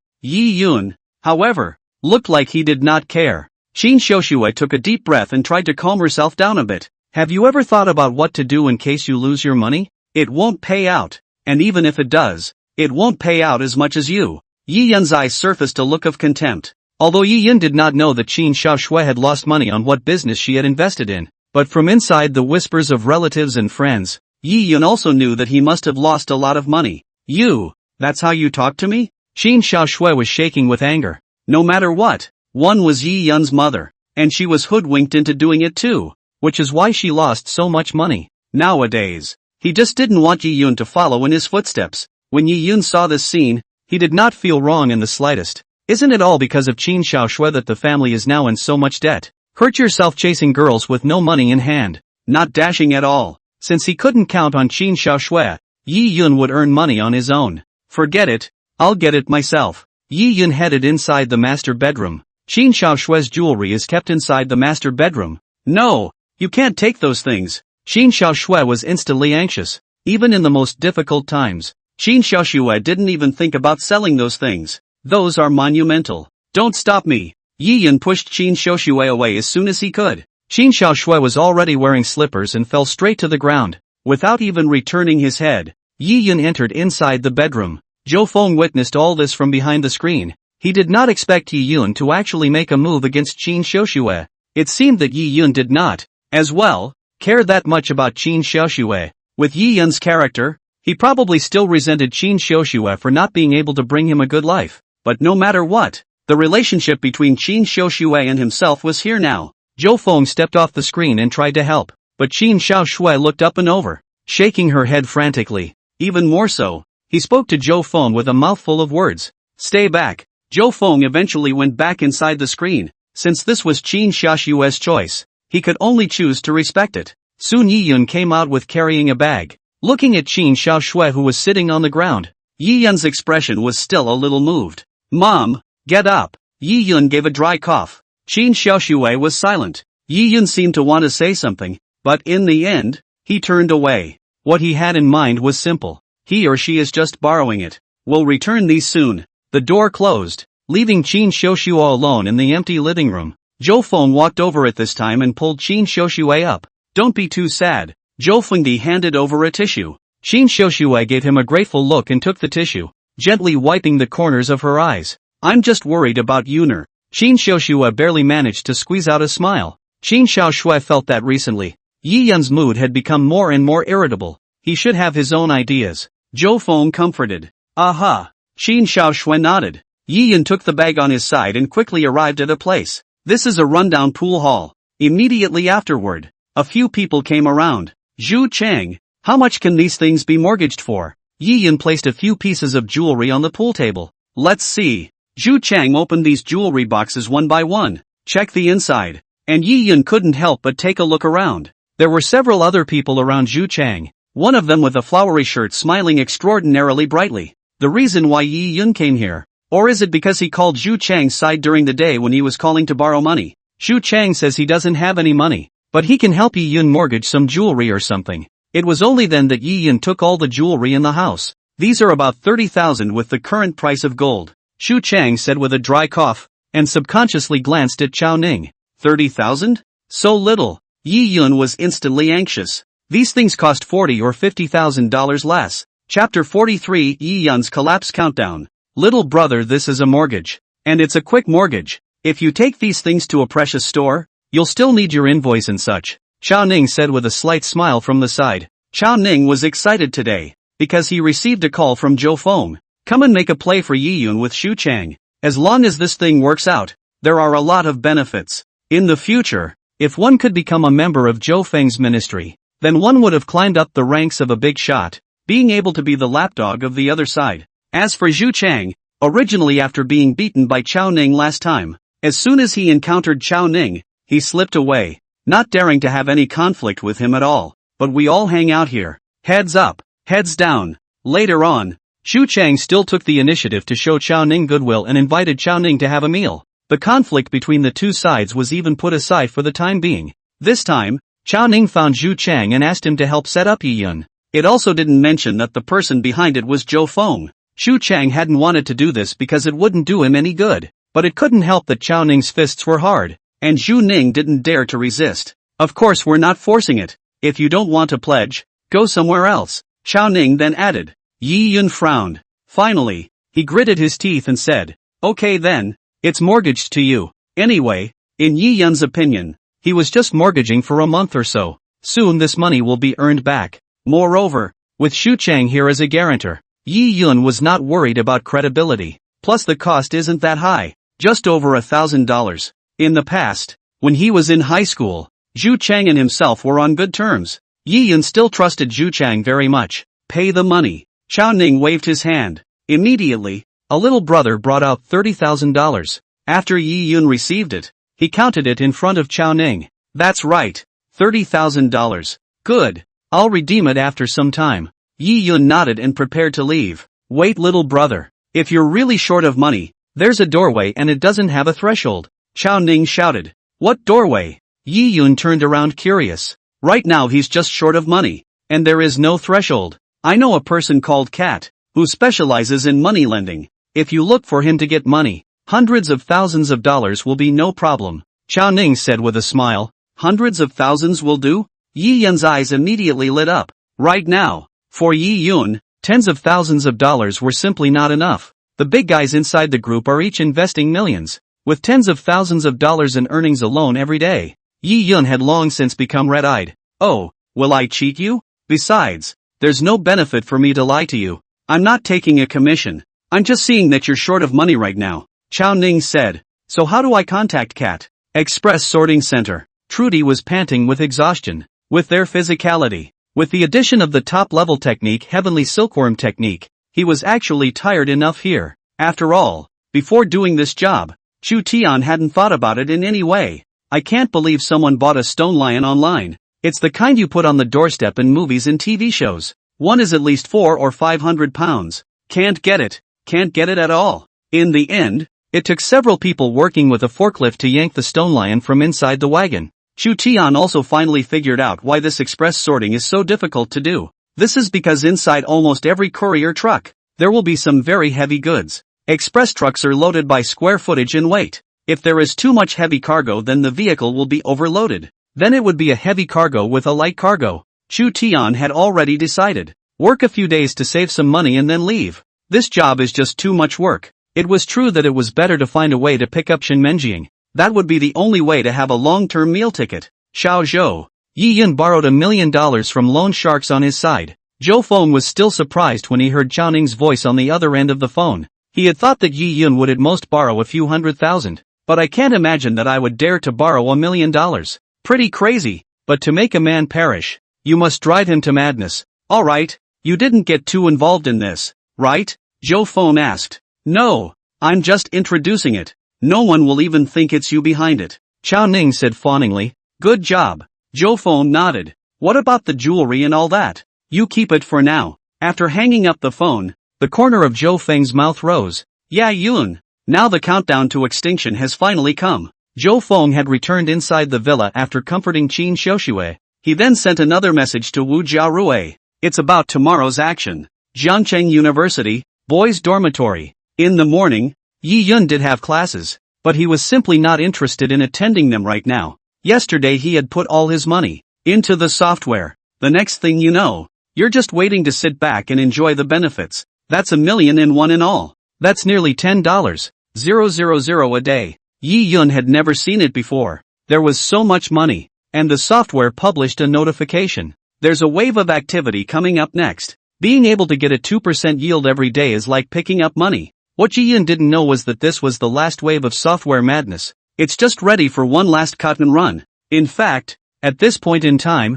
there are already many people who have sensed that something is not right, but it can't be helped by human greed. Still, people keep throwing money at it. Both believe that they are definitely not the unlucky one to be harvested. There was no wailing until the thunderstorm 2 days later. Therefore Yi Yun did not go to class. Classes? There's no such thing as class. Yi Yun had already started to think freely inside his mind. How you can continue to invest on your own with the first bucket of money you're earning now. Later on, he also became a big player in the capital world. Just at this time, Wu Jiarui sent a message. Said he had something to tell him, just inside the library. So Yi Yun quickly arrived at the library. Jiarui. Yi Yun greeted and then sat across from Wu Jiarui. Though it was only a day after seeing Wu Jiarui, but Yi Yun's aura was completely different from yesterday. Because now he has money inside his pocket. In fact, Yi Yun used to be more or less inferior when facing Wu Jialui. He feels like a regular guy. There was no qualification to pursue the schoolgirl at all before she ended up choosing to kneel,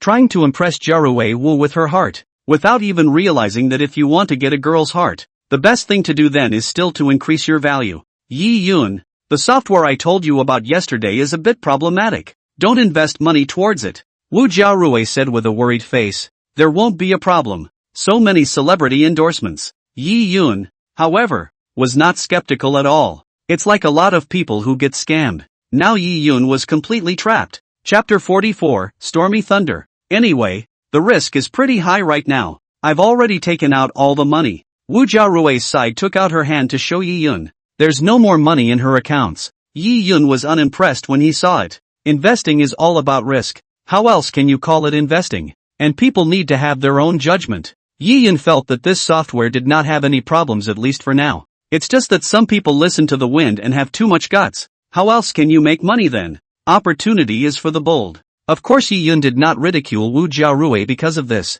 Instead, he thought Wu Jialue was quite cute. Fearful at the slightest risk, he wanted to protect such a woman. How much money did you put in? Wu Jialue asked. Not much, just the tens of thousands of dollars you gave me yesterday, Yi Yun said casually. The reason why Yi Yun said that was because he wanted to give Wu Jiarui a surprise. Wait until he makes a lot of money after a while. Then return the $50,000 to Wu Jiarui. And not just that, he's going to give a great gift. Completely captured the heart of Wu Jiarui. Then hurry up and take it out, Wu Jiarui said in a hurry. Looks worried. Alright, I'll take it out when I turn around. Yi Yun's side agreed in one bite. The heart is not impressed. Take it out? It's over $1 million inside your own account. And you're getting $10,000 a day. Just take it out? What a joke. That's fine. Otherwise if anything really goes wrong in the future, then I'll be the one who put you in harm's way. Wu Jiarui sighed in relief. No. How could I blame you? Yi Yun's words fell. A few girls came over next to her, all of whom were Wu Jialue's roommates. They greeted each other warmly. Only when they saw Yi Yun, they all frowned. They all remembered the last time Yi Yun went crazy with alcohol. It didn't occur to him that Wu Jialue was still chatting with Yi Yun right now. Isn't this the Yi family's son? Not drinking today? Jiarui, stay away from this man. He has violent tendencies. Just let's go, a few of the girls said. Actually, they didn't come here by accident. It was Wu Jiarui who asked them to come here, saying she wanted to treat them to lunch at noon. I was drunk last time. I am not that kind of person. Yi Yun was depressed in his heart. He really couldn't remember what it was like to be in a drunken rage, but since everyone else has said so, Yi Yun was also convinced of this. Well, I just instructed him to say a few words so that he doesn't throw money towards the software. Wu Jiarui was in front of several housemates, repeated what he had said before.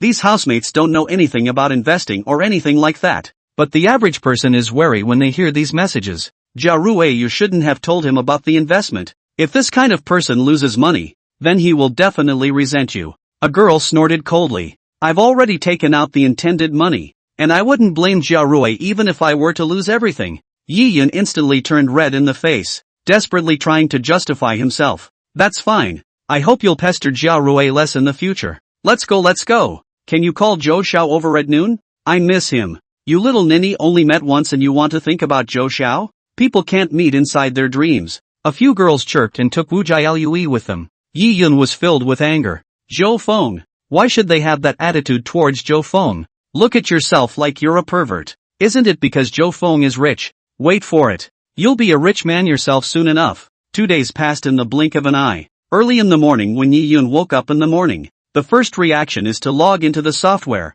Look at how much money you made again yesterday. Now he swipes the software dozens of times a day.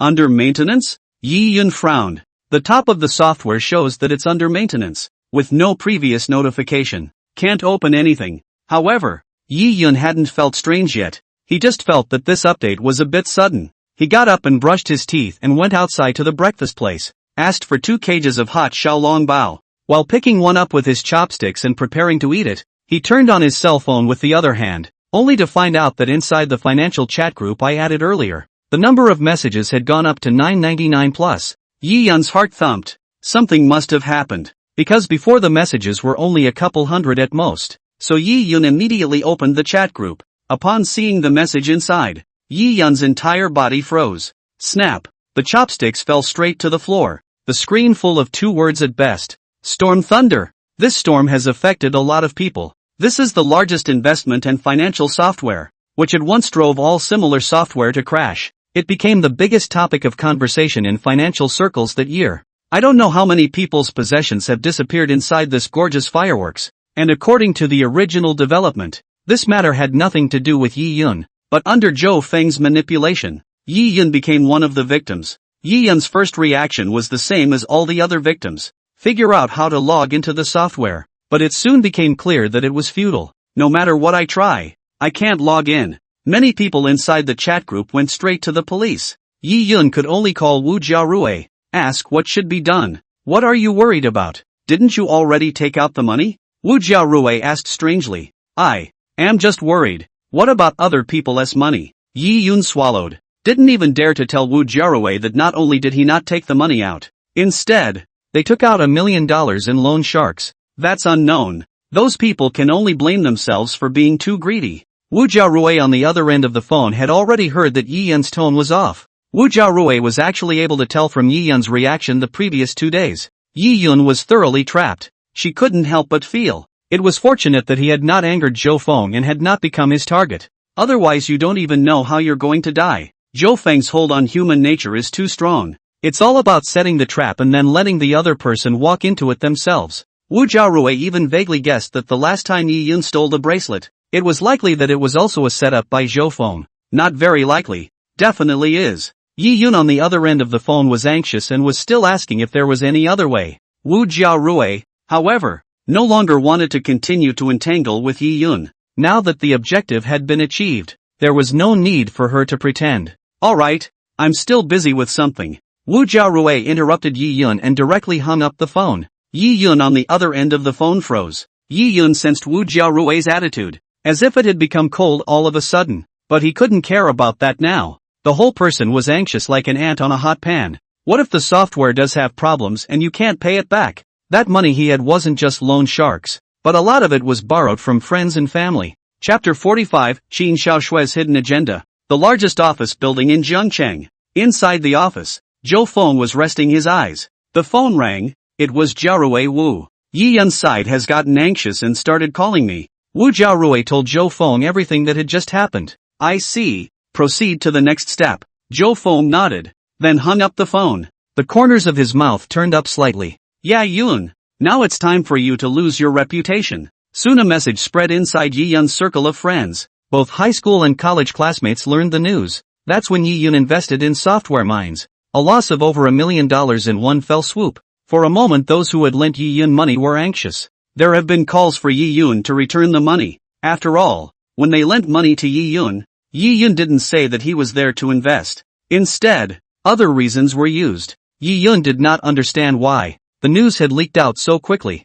It's like all the people in the world. They know they lost money. Good things don't go unnoticed, but bad things spread 1,000 miles. Yi Yun could no longer care where the news leaked from. Now he had to pull out his cell phone card. What made Yi Yun feel even more desperate was, as this software has stormed the scene, others have all had problems as well. It's been all over the news. Many investors have run to the door of the software company to defend their rights. Those celebrities who endorsed it had their social media tools even more flushed. There were even 2 people who went to the extreme of leaping directly from the company building. Supposedly it's all about mortgaging your house up. Of course Yi Yun did not think of committing suicide, but he did not know what he should do next. At the same time Qin Xiaoshui also learned of the news. Now Qin Xiaoshui understood why Yi Yun was making money everywhere. I can't believe I invested in this kind of software. This is not an investment. It is clearly gambling. Qin Xiaoshui, as a person who has been there, knows very well that this kind of software is a drumming game.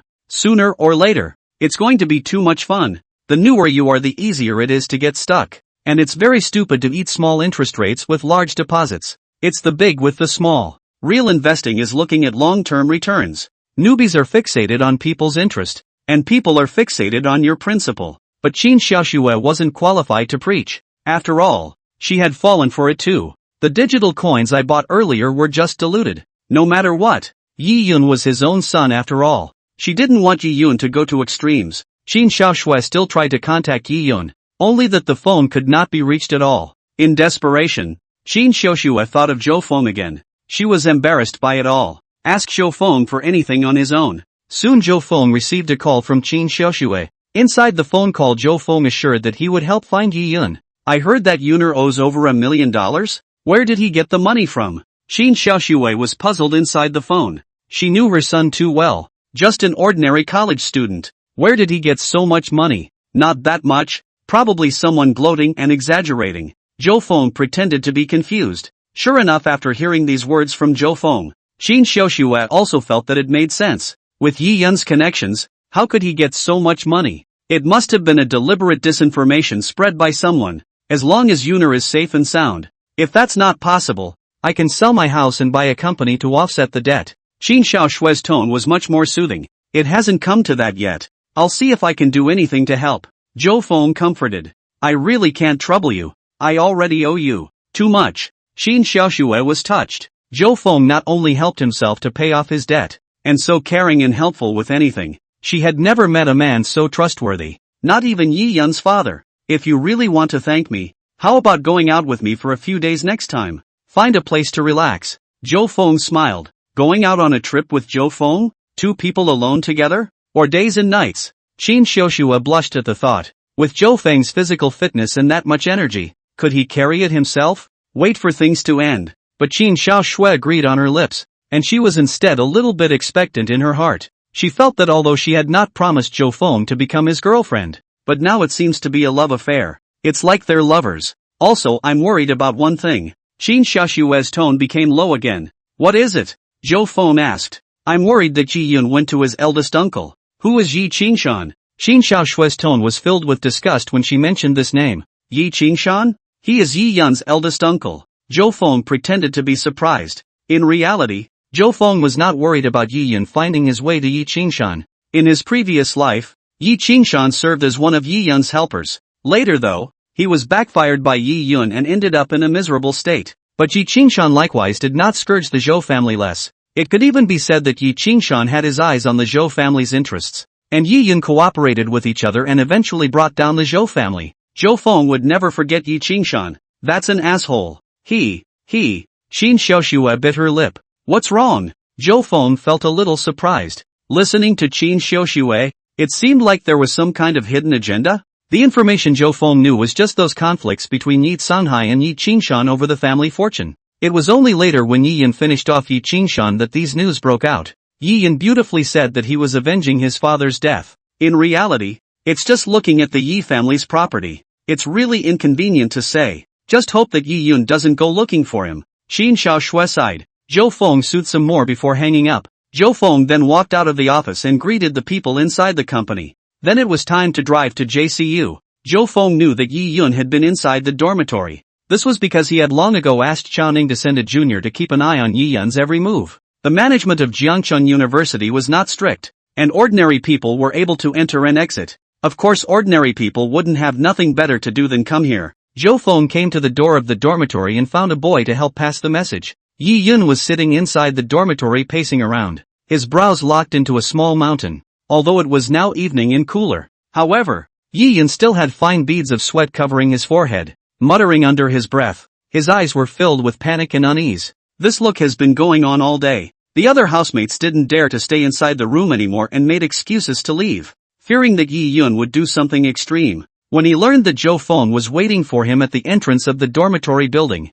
Yi Yun was shocked and delighted, and ran out of the dormitory with a roll. It did not occur to him that Zhou Feng appeared in front of him when he was in a desperate situation. Then one is saved. In fact, at the beginning, Yi Yun wanted to call Zhou Feng, but Yi Yun thought for a second. It had only just happened. It wasn't enough to go to Zhou Feng. Yi Yun still had a glimmer of hope that his money could be taken out. However, after this day of fermentation, Yi Yun completely understood. There's no way he's getting his money out. Now one could only count on Zhou Feng to come to his rescue. Chapter 46, Drawing Big Cakes for Yi Yun. When Zhou Feng saw Yi Yun, he was satisfied. It's only been a couple days since I've seen you though. However, Yi Yun's face was pale and his eyebrows were tightly locked, and his eyes were flooded with blood inside. The whole person exuded an air of agitation. Yeah Yun. And that's just the beginning. Let's find a place to eat and chat, Zhou Feng said. The two came outside inside a small bistro. I heard that you owe over $1 million? Zhou Feng asked after casually ordering a few small dishes.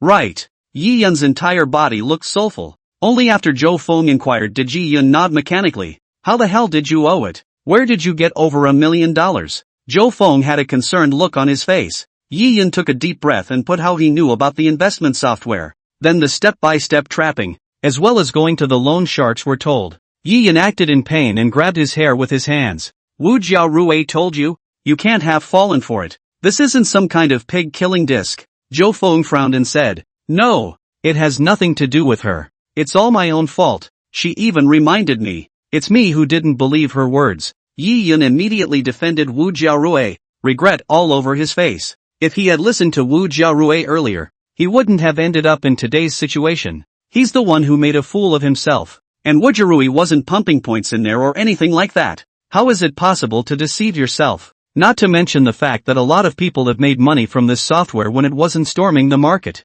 Zhou Feng snickered in his heart when he heard Yi Yun say that. Sure enough, the white moonlight was very lethal to Yi Yun. It was clearly Wu Jiarui who had cooperated with herself to set up Yi Yun. As a result, Yi Yun didn't notice a little bit and instead felt that everything was his fault. More than 1 million This money is not much. For me, Zhou Feng said in a deep voice. Yi Yun's eyes instantly lit up. Listening to Zhou Feng's words, it seemed that he could help himself pay back the money. So you'll pay it back for me first? I'll give you the money back, Yi Yun said in a hurry. It's just that I just spent over $3 million. I can't take out that money right now. Zhou Feng spread his hands out. Yi Yun was instantly anxious. How come you can't get this money? You are the young master of the Zhou family. Is this how you treat your friends? You can't even take out this amount of money? Yi Yun directly slapped the table and roared. It was clear that Yi Yun could help himself just by making a move. But it is seen to be dead. Is this still a friend? Is it still a human being? Everyone else inside the diner looked over and frowned. They all heard out that this Yi Yun appeared to be borrowing money. But since ancient times, where is the borrowing of money like this? And the grandfather? Which one doesn't stoop to the lowest level when borrowing money? If you really want to be a grandpa, you have to wait until it's time to pay back the money. Don't be in a hurry and listen to me slowly. My $3 million was used to help your mother. Zhou Feng said. What? Yi Yun froze. Wasn't your mother's company mortgaged to our group? I have now redeemed it with my own money. Zhou Feng now told Yi Yun this news. There's a reason for that. Of course. And that's to camouflage good old people. Zhou Feng then even explained the reason why he only told Yi Yun this news now. It was also because he didn't want to put Yi Yun under any pressure. After all, they were friends with each other. There was nothing wrong with using his own money to help Yi Yun pay off his debts. I have no intention of letting you pay back that money either. Zhou Feng waved his hand. Yi Yun suddenly realized after hearing this. Previously, Yi Yun was still blaming Zhou Feng for being unorthodox and not helping his mother's company. It was unthinkable that Zhou Feng had already made a secret move. But Yi Yun then asked, what about this money of mine? When will you help me pay it back? Since more than $3 million were paid back for my mother, that's not much of $1 million or so for yourself, is it? I don't have any money on hand right now. You also know that my dad doesn't give me much pocket money, so I can only wait until I save up for a while, at least half a year. Zhou Feng said casually. 6 months? Yi Yun instantly felt offended. Really, wait until 6 months from now. Then the yellow flowers will be cold. Key is loan sharks that can't wait.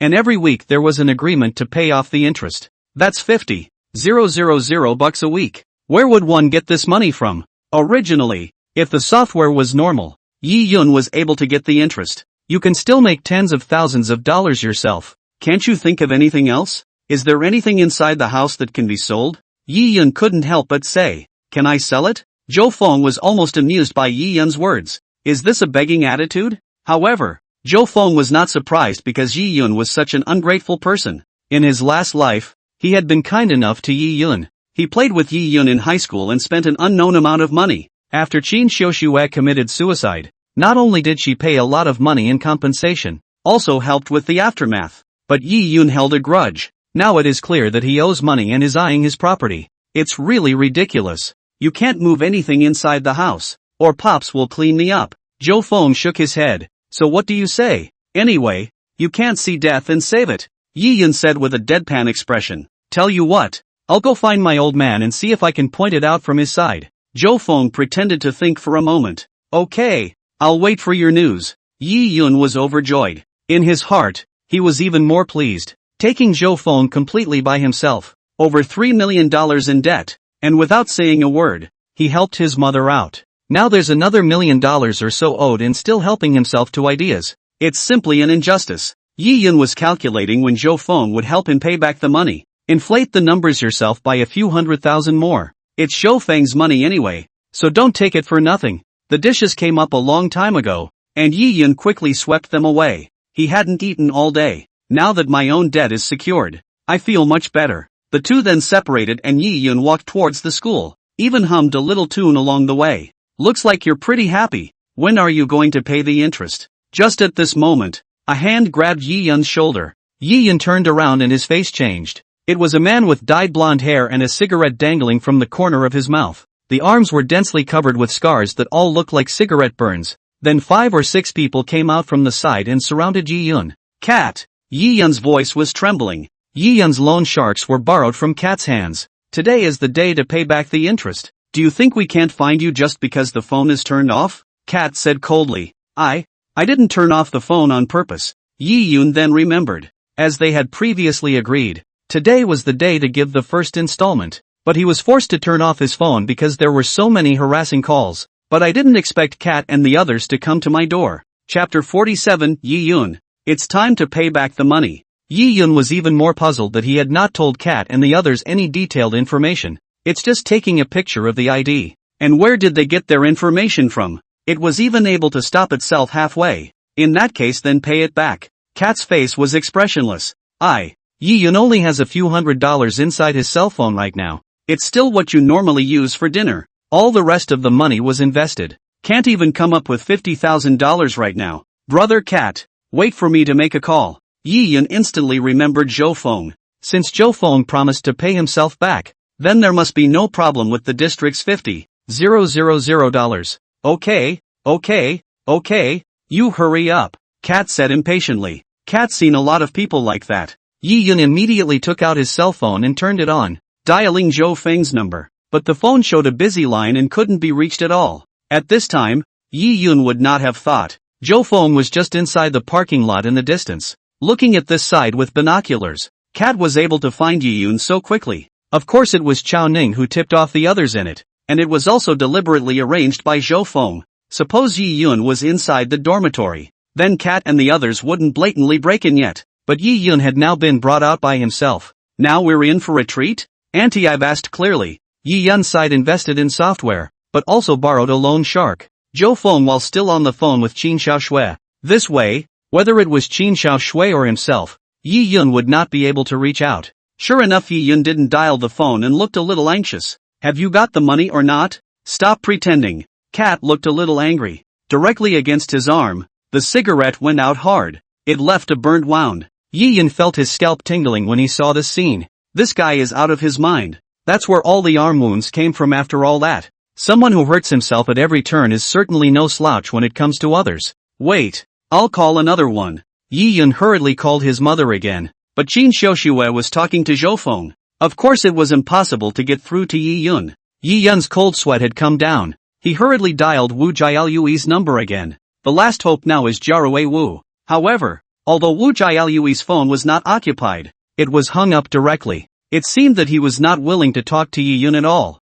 Boy, Cat had had enough. Cat knew from Chao Ning that Yi Yun was now losing money. That's why it was the first thing to come over. Cat was worried that Yi Yun would run away, and then he would be left with no money. Just at this time, Yi Yun's cell phone rang. Rich. Yi Yun burst into ecstasy and picked up the phone. A voice then came on the other end of the line. Yi Yun, when are you going to return my money? I recently had an emergency. Was a friend of Yi Yun. Dozens of calls to Yi Yun during the day were not answered. It's so hard to dial now. Yi Yun immediately hung up the phone. Take it away first. Someone will get him the money. Cat gave a sardonic laugh. A few people next to him pinned Yi Yun's arm. You guys? What are you doing? Yi Yun's feet desperately tried to struggle, but facing these big men around him, he was simply defenseless. Soon Yi Yun was taken to a van on the street and then disappeared inside the night. The corner of Zhou Feng's mouth rose when he saw this scene. You promise him to pay back the money? This can't be done.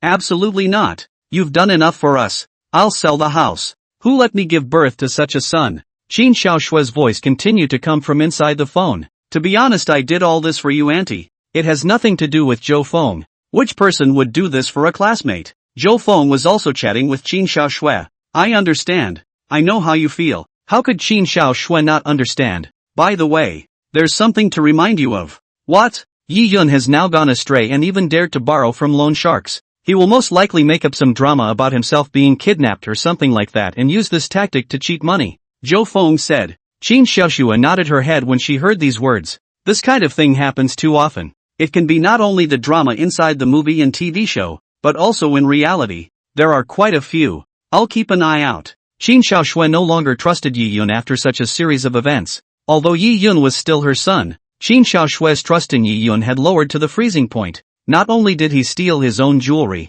but he even snatched it from his face later, coupled with a mouth full of lies. Whatever Yi Yun said right now, Qin Xiaoshui would not believe. She trusted Zhou Feng more. But a son was still a son. And Qin Xiaoshui did not give up on Yi Yun because of this. Let's get in touch if there's any situation. Yi Yun sighed said. Aha. Qin Xiaoshui nodded and hung up. A heavy sigh followed. Yuner, you are really too unsettling for a mom like yourself. If only you were half the man Zhou Feng is. A small village on the outskirts of Zhangchang. Inside a private house. Yi Yun was brought here and locked inside a dog cage. He could only half crouch here. And it was very difficult. And it smells very bad in here. Cat and the others were drinking and chatting on the side and did not seem to pay any attention to Yi Yun. Cat, don't be like this.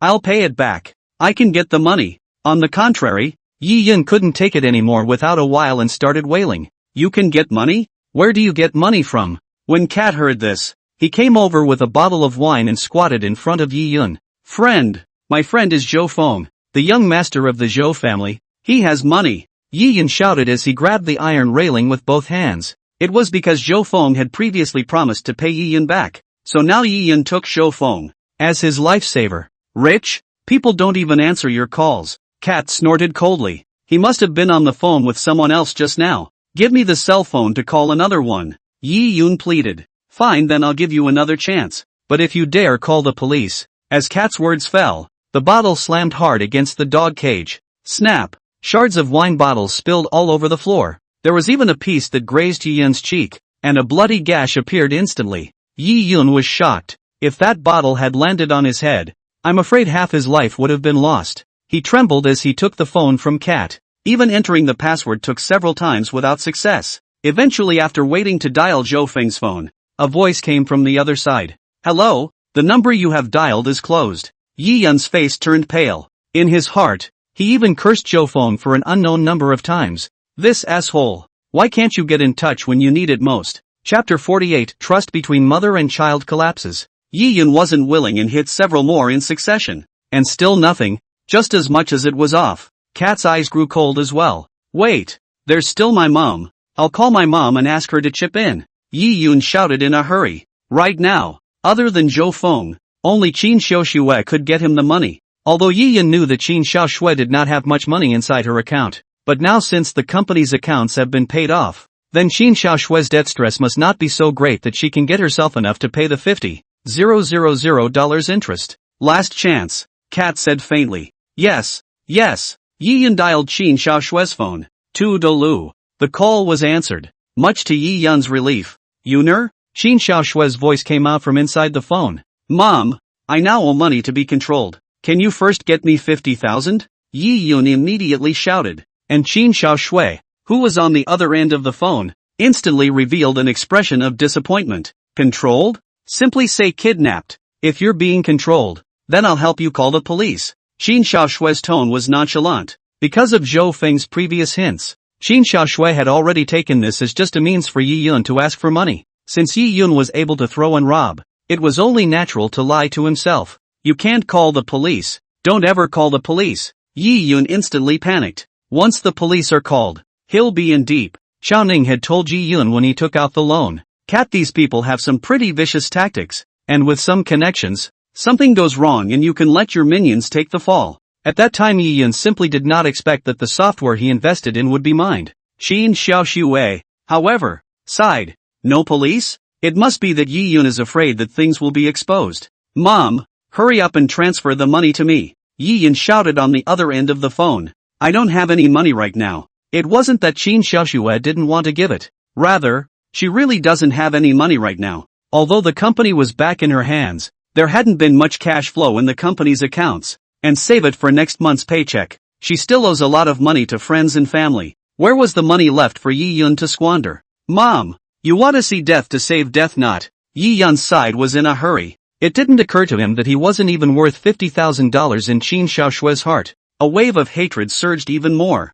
Yuner, no matter what you say, I am also broke. Now, Qin Xiaoshui felt deeply helpless. How did he raise such a son? Then I'll go find my eldest uncle. Yi Yun's bloodshot eyes. No, unless you sever your relationship with me. Qin Xiaoshui's tone immediately turned cold. At the mention of Yi Qingshan, Qin Xiaoshui felt sick, because back then, Yi Qingshan had, however, made very excessive demands on her. You don't care if I live or die. I don't have you as a mom. Yi Yun roared at the inside of the phone. Hearing Yi Yun being so familiar, Qin Xiaoshui immediately felt a wave of heaven and earth. Hands and feet were instantly cold. She had never expected to hear these words from Yi Yun's mouth no matter what. Clunk. Qin Xiaoshui's cell phone even fell on the floor of the living room. Mom, do you hear me? Call me for money, or I'll disown you as my mom. Yi Yun's rant was still coming from inside the phone. Toot toot toot. Finally the phone was hung up. However, it wasn't Yi Yun who took the initiative to hang up,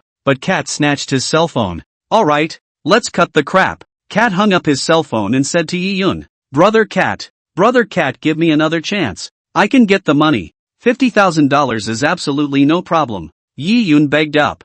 $50,000? It's not $50,000 anymore, Cat said, shaking her head. We had a deal. Also signed a note. Yi Yun stared wide-eyed. Although it is said that this kind of note has little legal effect, but not a blank slate. That's the proof that Yi Yun borrowed the money. Bring out the note. Cat shouted at the kid next to him. Soon the little brother drew out Yi Yun's from within the pile of notes. Cat looked at it for a few moments and pointed to one of them to show Yi Yun. Yi Yun squinted his eyes and looked over. There was a sudden blush. According to the terms above, as long as one does not pay interest at the agreed time, then you have to pay back the whole 2 million with interest. It's after 12 o'clock now, and I've given you quite a chance to raise the money. Cat lit a cigarette. Upon seeing this scene, Yi Yun subconsciously looked at Cat's arm. The circle of scars on it. 2 million? I really can't take it out. Yi Yun's teeth were trembling. Can't get it out? Then we can only use something else to cover the debt. Cat looked Yi Yun up and down. Yi Yun immediately thought of all the horrible legends. It is said that these loan sharks will sell the organs in the other person's body if they cannot collect the money. Anywhere can be valuable. Here, get him out of the dog cage first. Cat waved his hand. The little brothers immediately reached out to yank Yi Yun. I'm not going out. I'm not going out. Yi Yun was instead curled up inside the dog cage at this moment, fearful that he would immediately be cut at the waist. But it couldn't be helped by the strength of those little brothers. Soon Yi Yun was yanked out. He only felt his legs go limp and he directly fell to his knees. The loins began to ache inexplicably. It seemed to feel like it was going to leave his body. However, just at this time, Cat helped Yi Yun up. Oh come on young Master Yi. Isn't your eldest uncle Yi Qingshan? Just ask him for some money, Cat said with a smile. He even had someone bring a chair for Yi Yun to sit down. You know who my eldest uncle is? Yi Yun froze. Just now, Yi Yun had only mentioned up the word elder uncle and did not say that his elder uncle was Yi Qingshan. However, from Cat's words, it could be heard that Cat had known about Yi Qingshan's relationship with himself for a long time. Of course, why else would I lend you $1 million? Cat grinned, revealing mangled teeth. All of this was of course authorized by Zhou Feng to Chao Ning and told to Cat. With Yi Qingshan behind him, Cat didn't have to worry that he wouldn't be able to collect his $1 million. Even Cat wished that Yi Yun had defaulted earlier so that he could earn the money himself. Although it was said that Cat couldn't afford to mess with Yi Qingshan. But what kind of person is the other party? Not so bad as to break the rules because of this amount of money. Then it will be the laughingstock of the crowd later. Moreover, the Yi family is engaged in the real estate business, and the start was originally not clean, and there is a lot of black information. I don't know my eldest uncle well, so I may not be able to get this money. Yi Yun was a bit embarrassed. Yi Yun had only met Yi Qingshan once, or the last time he went to the Yi family. Yi Qingshan negotiated with him. You have to break ties with Qin Xiaoshui to become the heir to the Yi family, but Yi Yun did not agree. That's too bad. Do it according to the rules of the road. Give him a little lesson first. Cat's face instantly became cold. Chapter 49 Beauty in the Bath. A few minions immediately took out a bunch of things and placed them in front of Yi Yun. It was all pliers and scissors and such, with flecks of blood on them. The rules of the Jianghu. You won't be killed the first time, but you'll have to leave a few fingers behind. One of the juniors picked up a hammer and let out a sardonic laugh. Use a hammer. Yi Yun's face turned green. The thought of a hammer on a finger. Yi Yun's legs went soft. Don't worry. Usually people pass out the first time. It won't hurt much. That little brother carried the hammer to Yi Yun's face. I. Yi Yun stammered. Hold him down. The little brother shouted. The two men next to him grabbed Yi Yun and placed his hand on the table next to him. Don't. Dads, grandpas, give me another chance. Yi Yun's words were not yet finished. Knock. The little brother swung his hammer down. Ah! Yi Yun screamed miserably and directly collapsed to the ground. Ha ha ha ha ha. Laughter from Cat and the others came from around them. Only then did Yi Yun realize that the hammer did not hit his hand. Instead, it's on the table next to it. Smash it right or next time that hammer is on your head. Cat chided. Don't worry. This will definitely hit. The little brother nodded his head. I'll call my eldest uncle. I'll call right now. Yi Yun wailed at once. Just now. Yi Yun felt like his heart had gone into a sudden stop. He really could not withstand a second toss. Stop. Cat waved his hand in a hurry. Cat didn't want to really lay hands on Yi Yun either. It's just a scare. After all, if he really injured and crippled Yi Yun, Yi Qingshan's side would not be able to explain. However, Cat did not expect that this Yi Yun was too timid. Before this side could scare much, Yi Yun had already succumbed.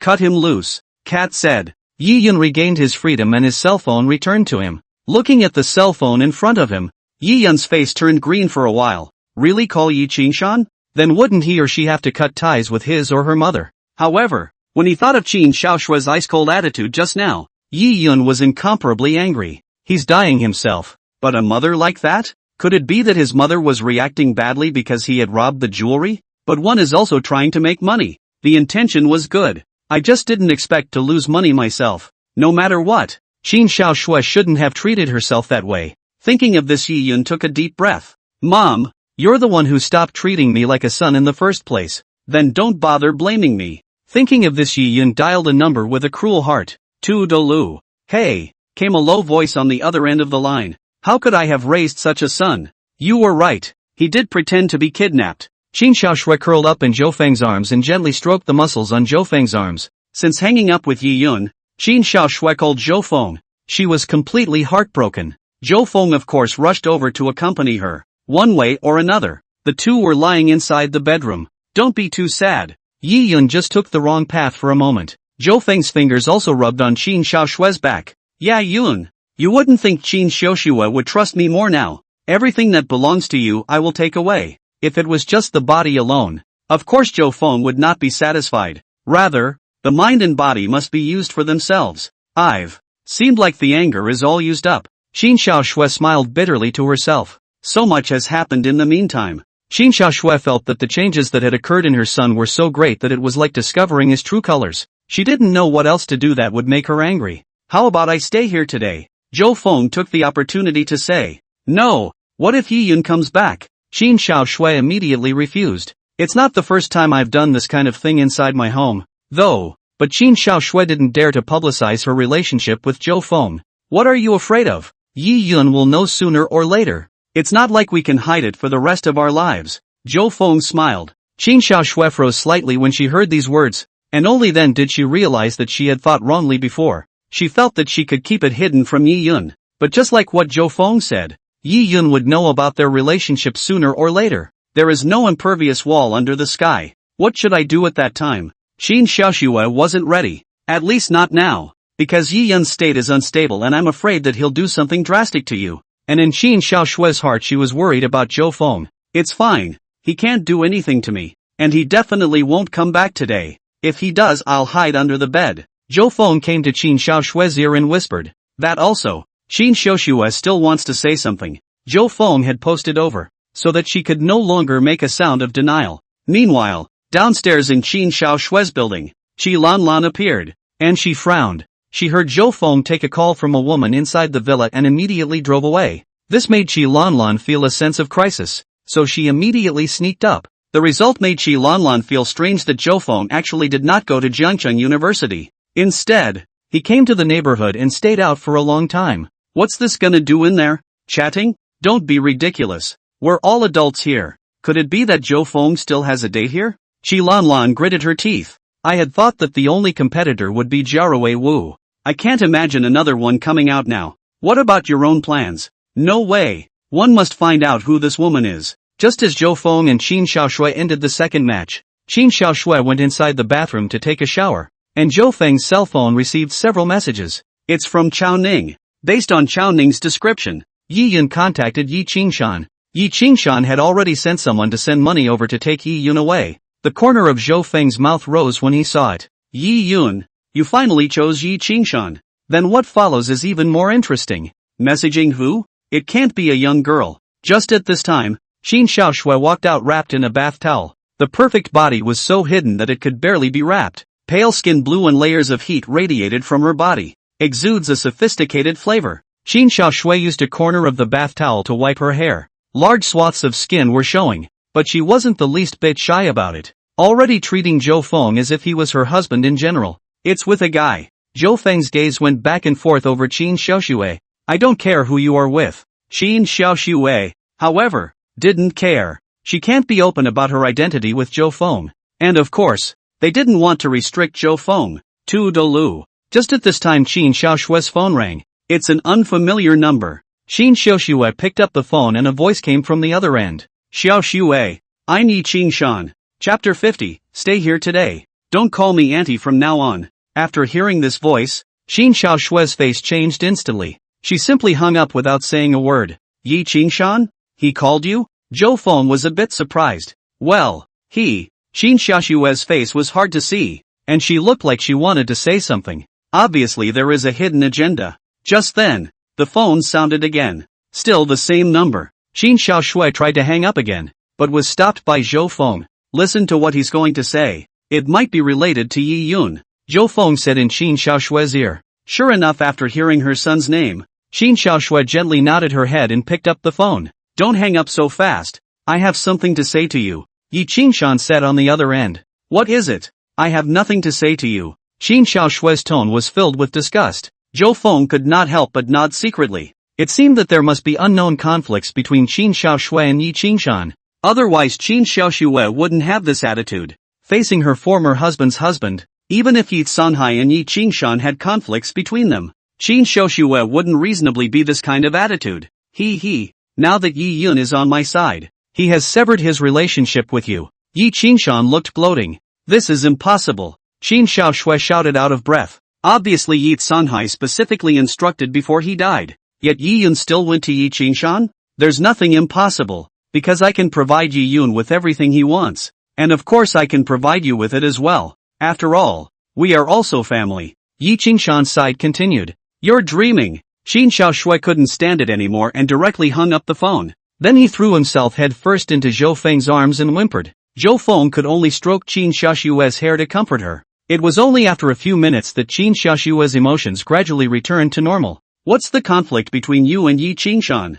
Zhou Feng asked at this time. Qin Xiaoshui felt it was difficult to speak. However, under Zhou Feng's comfort, she still said it. It turns out that back then Yi Sanhai woke up with a start and found his sister-in-law sleeping next to him. Yi Qingshan was furious when he found out. But before expelling Yi Sanhai, Yi Qingshan made a request. As long as he let Qin Xiaoshui accompany him for one night, then he could forgive Yi Sanhai. He actually set his sights on you? It was also the first time Zhou Feng had heard about this. After all, in his previous life, he only knew that Yi Yun ended up falling out with Yi Qingshan. Back then, the Yi family's secret rumors spread, but it didn't occur to me that there was also the matter of Qin Xiaoshui in this. It's just that it's not surprising. Something so personal must be known only to the people involved. I even suspect that Yi Qingshan set my husband up, just for the sake of. Qin Xiaoshui's words were not finished, but the meaning Zhou Feng already understood. The two brothers are competing for the family property on the one hand,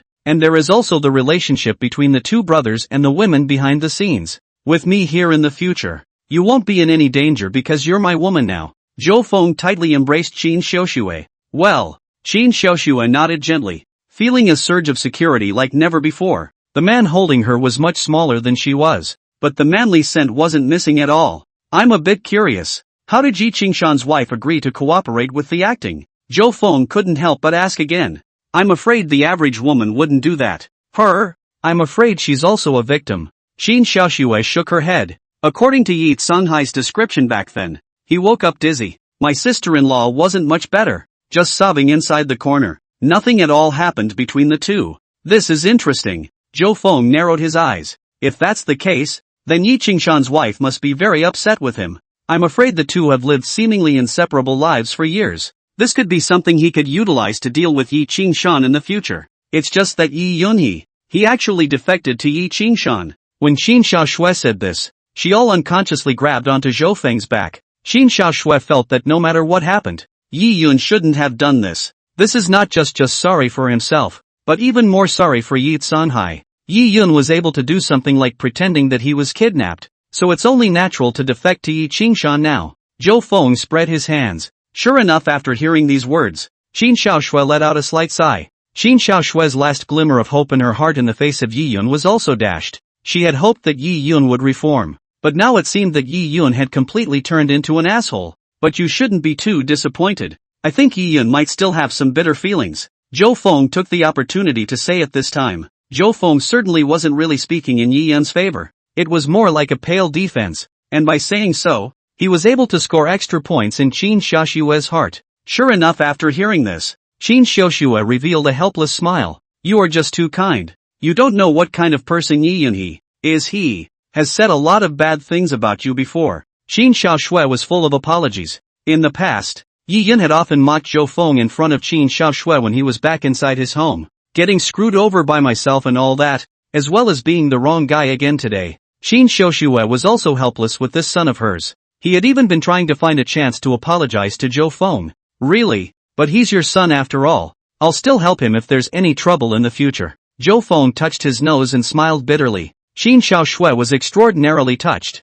and she knew that Zhou Feng had done all this for himself. Stay today. Today, Qin Xiaoshui said softly. Anyway, Yi Yun was on Yi Qingshan's side, so I'm afraid he won't be coming back. She doesn't need to take anything into account either. Auntie can? Zhou Feng was overjoyed. Qin Xiaoshui agreed to let herself stay. That was an approval of the relationship between the two. Today himself is the man of the house. Yeah, Yun. I'm afraid you're still complacent now that you're back in the Yi family, but it wouldn't occur to you that I've come to your house and slept inside the master bedroom. Don't call auntie. In the future. Qin Xiaoshui blushed. Then Xiaoshui. Zhou Feng called out softly. Downstairs. Shi Lanlan waited until after 2 o'clock in the middle of the night without seeing Zhou Feng come downstairs, and Zhou Feng's car was parked in the same spot. She realized that she had become a complete clown this time. People are dashing around upstairs, and they're waiting here foolishly. Shi Lanlan was even more puzzled in her heart as to how Zhou Feng had become like this. One side is hitting on the schoolgirl and the other side is having a relationship with another woman, like his ex-boyfriend Wang Jun. He's a guy with 2 feet. Wait, maybe this can be used as a handle. Shi Lanlan's eyes lit up. Chapter 51, a warm moment downstairs. The next morning, the Yi family lobby. Nearly 50 years old, Yi Qingshan was still radiant, looking no different from his 40s. This was all because of the Yi family's family martial arts, which had the ability to reside in the face when practiced. At this moment, Yi Qingshan was sitting on a chair and sipping tea, and there was another person inside the room besides him, and that was Yi Yun, was standing respectfully in front of Yi Qingshan.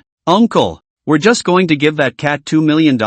It's too cheap for him. Yi Yun's side of his heart was unwilling. Last night Yi Yun called Yi Qingshan and assured him that he would return to the Yi family in the future. Yi Qingshan then sent someone to send over $2 million in cash to redeem himself. That's $2 million.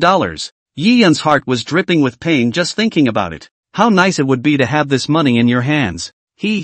Rules are rules. Let's do things according to the rules. But my Yi family's money is not that good. Yi Qingshan's eyes flashed with a brilliant light. The Yi family had developed for so many years. It was not a docile sheep. Otherwise it would have long been swallowed even by the bones of the others. That's good. That $2 million how he ate in. How to spit out for me. Yi Yun said even more viciously. And there was even more gnashing of teeth when the words 2 million were uttered. Obviously Cat also took out $1 million in costs. But in Yi Yun's opinion, all that money was his own. If it were you, how would you deal with him? Yi Qingshan said indifferently. At the same time, he picked up a nearby teacup and took a sip of tea. Of course I grabbed. Also asked the eldest uncle to teach me. Originally, Yi Yun wanted to say that he would directly grab it, but on second thought, it would be cheap to say that you used robbery. Might as well take the opportunity to brag about Yi Qingshan. Yi Yun's brain was definitely the one that turned quickly. Since he is a lone shark, of course his hands are not clean.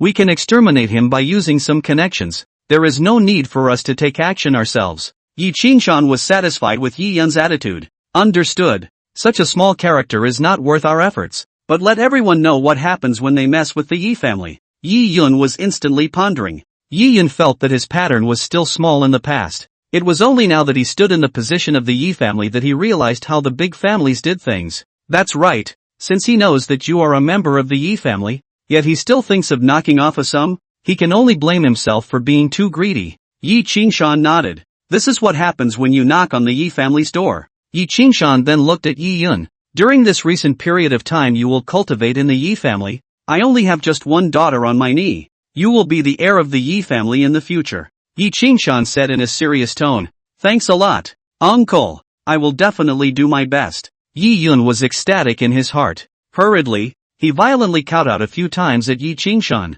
Glory and riches are already beckoning toward you. What is kowtowing? By the time Yi Yun raised his head, his forehead was red. Very well, although you grew up with no foundation, you are also a wizard in practicing martial arts. It's not too late now. Yi Qingshan also stood up. Within this world, practicing martial arts is about natural bloodlines. Uncle, it's just that big sister doesn't have an opinion? Yi Yun was a bit worried. Yi Qingshan's daughter, Yi Xin, is now 25 or 26 years old. By rights she was the one who should be the heir to the Yi family. It's fine not to mention her. The Yi family will be yours from now on. Anger surfaced on Yi Qingshan's face. Apparently there were also conflicts between Yi Qingshan and Yi Xin. Yi Yun saw this but was excited, since the father and daughter were at odds. Then of course his own opportunity came. But in the future, you can't practice with Qin Xiao Shui without my permission. Yi Qingshan added. Eldest uncle. From now on, you are my only elder. Yi Yun kowtowed heavily once again. It wasn't until noon that Zhou Feng and Qin Xiaoshui went downstairs. No way. Originally, Qin Xiaoshui woke up early, but it couldn't be helped that Zhou Feng was at the height of his energy in the morning. Don't worry too much about Yi Yun. He only broke off his relationship with you for a moment when he was obsessed. He should eventually come to his senses. After all, no one would abandon their mother so easily. Besides, you didn't do anything wrong. Zhou Feng said to Qin Xiaoshui. Hopefully, I'll go to the company first. A bitter smile spread across the corners of Qin Xiaoshui's mouth. Not noticing in the slightest that in Zhou Feng's mouth Yi Yun had become an unforgivable bastard. The effects are all subtle. Qin Xiaoshui then wanted to get in the car and leave. Xiaoshui, wait. Zhou Feng came over. What's going on? What else is going on? Qin Xiaoshui turned around. She then felt Zhou Feng come over and gagged her. This is downstairs. What if someone else sees it? Qin Xiaoshui struggled desperately, but she felt like a kitten in Zhou Feng's arms.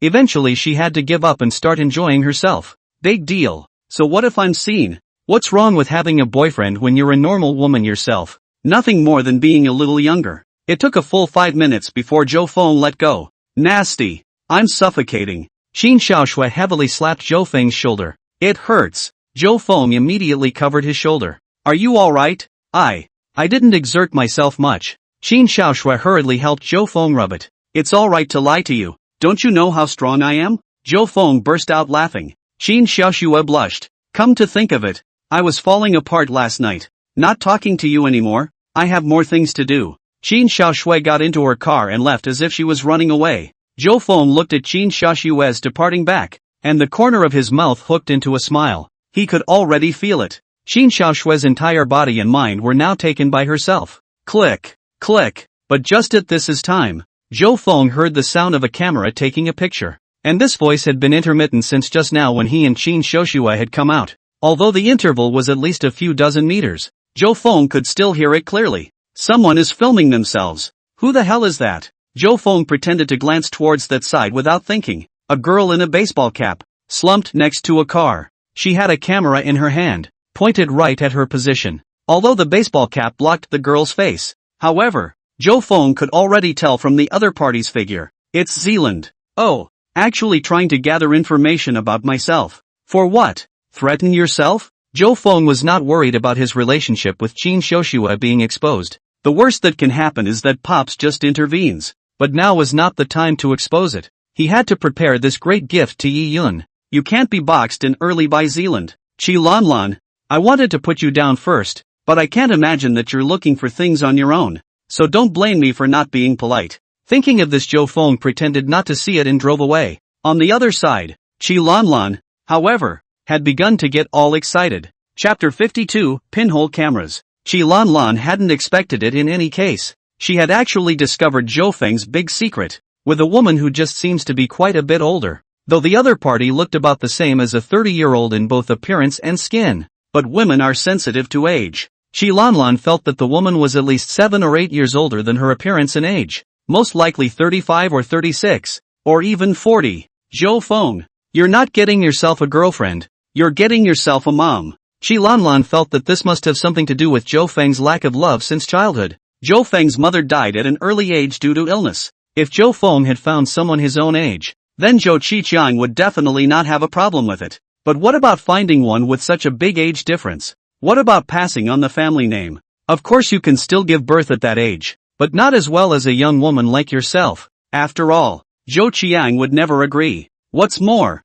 Zhou Feng was still related to that schoolgirl and didn't know how many boats he had his feet in. If these were exposed, then Zhou Feng would be in deep trouble. If you can get hold of this evidence yourself and threaten a little, Zhou Feng was going to kneel in front of her and beg for forgiveness, and then she could do whatever she wanted. But the first order of business was to figure out who the woman was. Qi Lanlan now had the other person's picture in her hands and could ask around the neighborhood. It's only a matter of time before we find out. And just as Qi Lanlan inquired about news of Qin Xiuxue, Zhou Feng's side came to the computer city. He's a big customer here now. All kinds of computer accessories are dispensed from one of the stores. Never haggle over the price of a good deal. Generally speaking, when Zhou Feng needed something, it was the other party who sent it directly inside the villa. But this time he came over in person to pick up a few things. It's a couple sets of pinhole cameras and recording equipment. These things are not sold easily. Only big clients like Zhou Feng can get it. After returning to the villa, Zhou Feng came inside Qi Lanlan's room.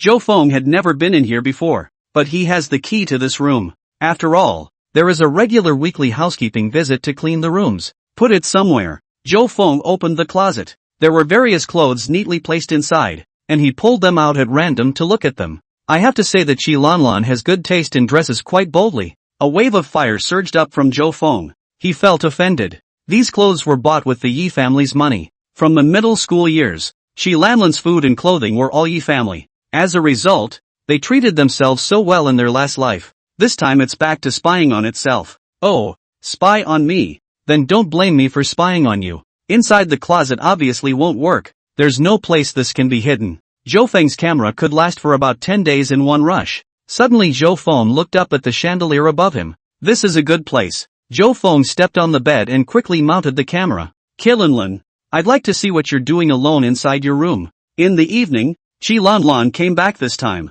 She was a little disappointed. After an afternoon of asking around with the photo myself, no one knew the identity of the woman. It's no wonder. Nowadays there is very little communication between people inside the city. Even neighbors who have lived in the same building for years don't know many of each other. It was just that some people thought Qin Xiuxue looked familiar. However, Qi Lanlan was confident that she would be able to investigate. What are you doing in the living room? After Qi Lanlan opened the door, she found Zhou Feng sitting inside the living room. Waiting for you, Zhou Feng said playfully. At the same time, his eyes went to the backpack slung over Qi Lanlan's shoulder. The camera stuff must be in there. But Qi Lanlan's clothes were different from those at noon, when he wore a t-shirt and long pants. It's been switched to a short skirt now. It should be going somewhere to be replaced. Sure enough, this woman is cautious. What are you waiting for me for? You didn't eat? Qi Lanlan had a strange look on his face. She orders takeout all the time, except when she'll make breakfast, or go out to eat.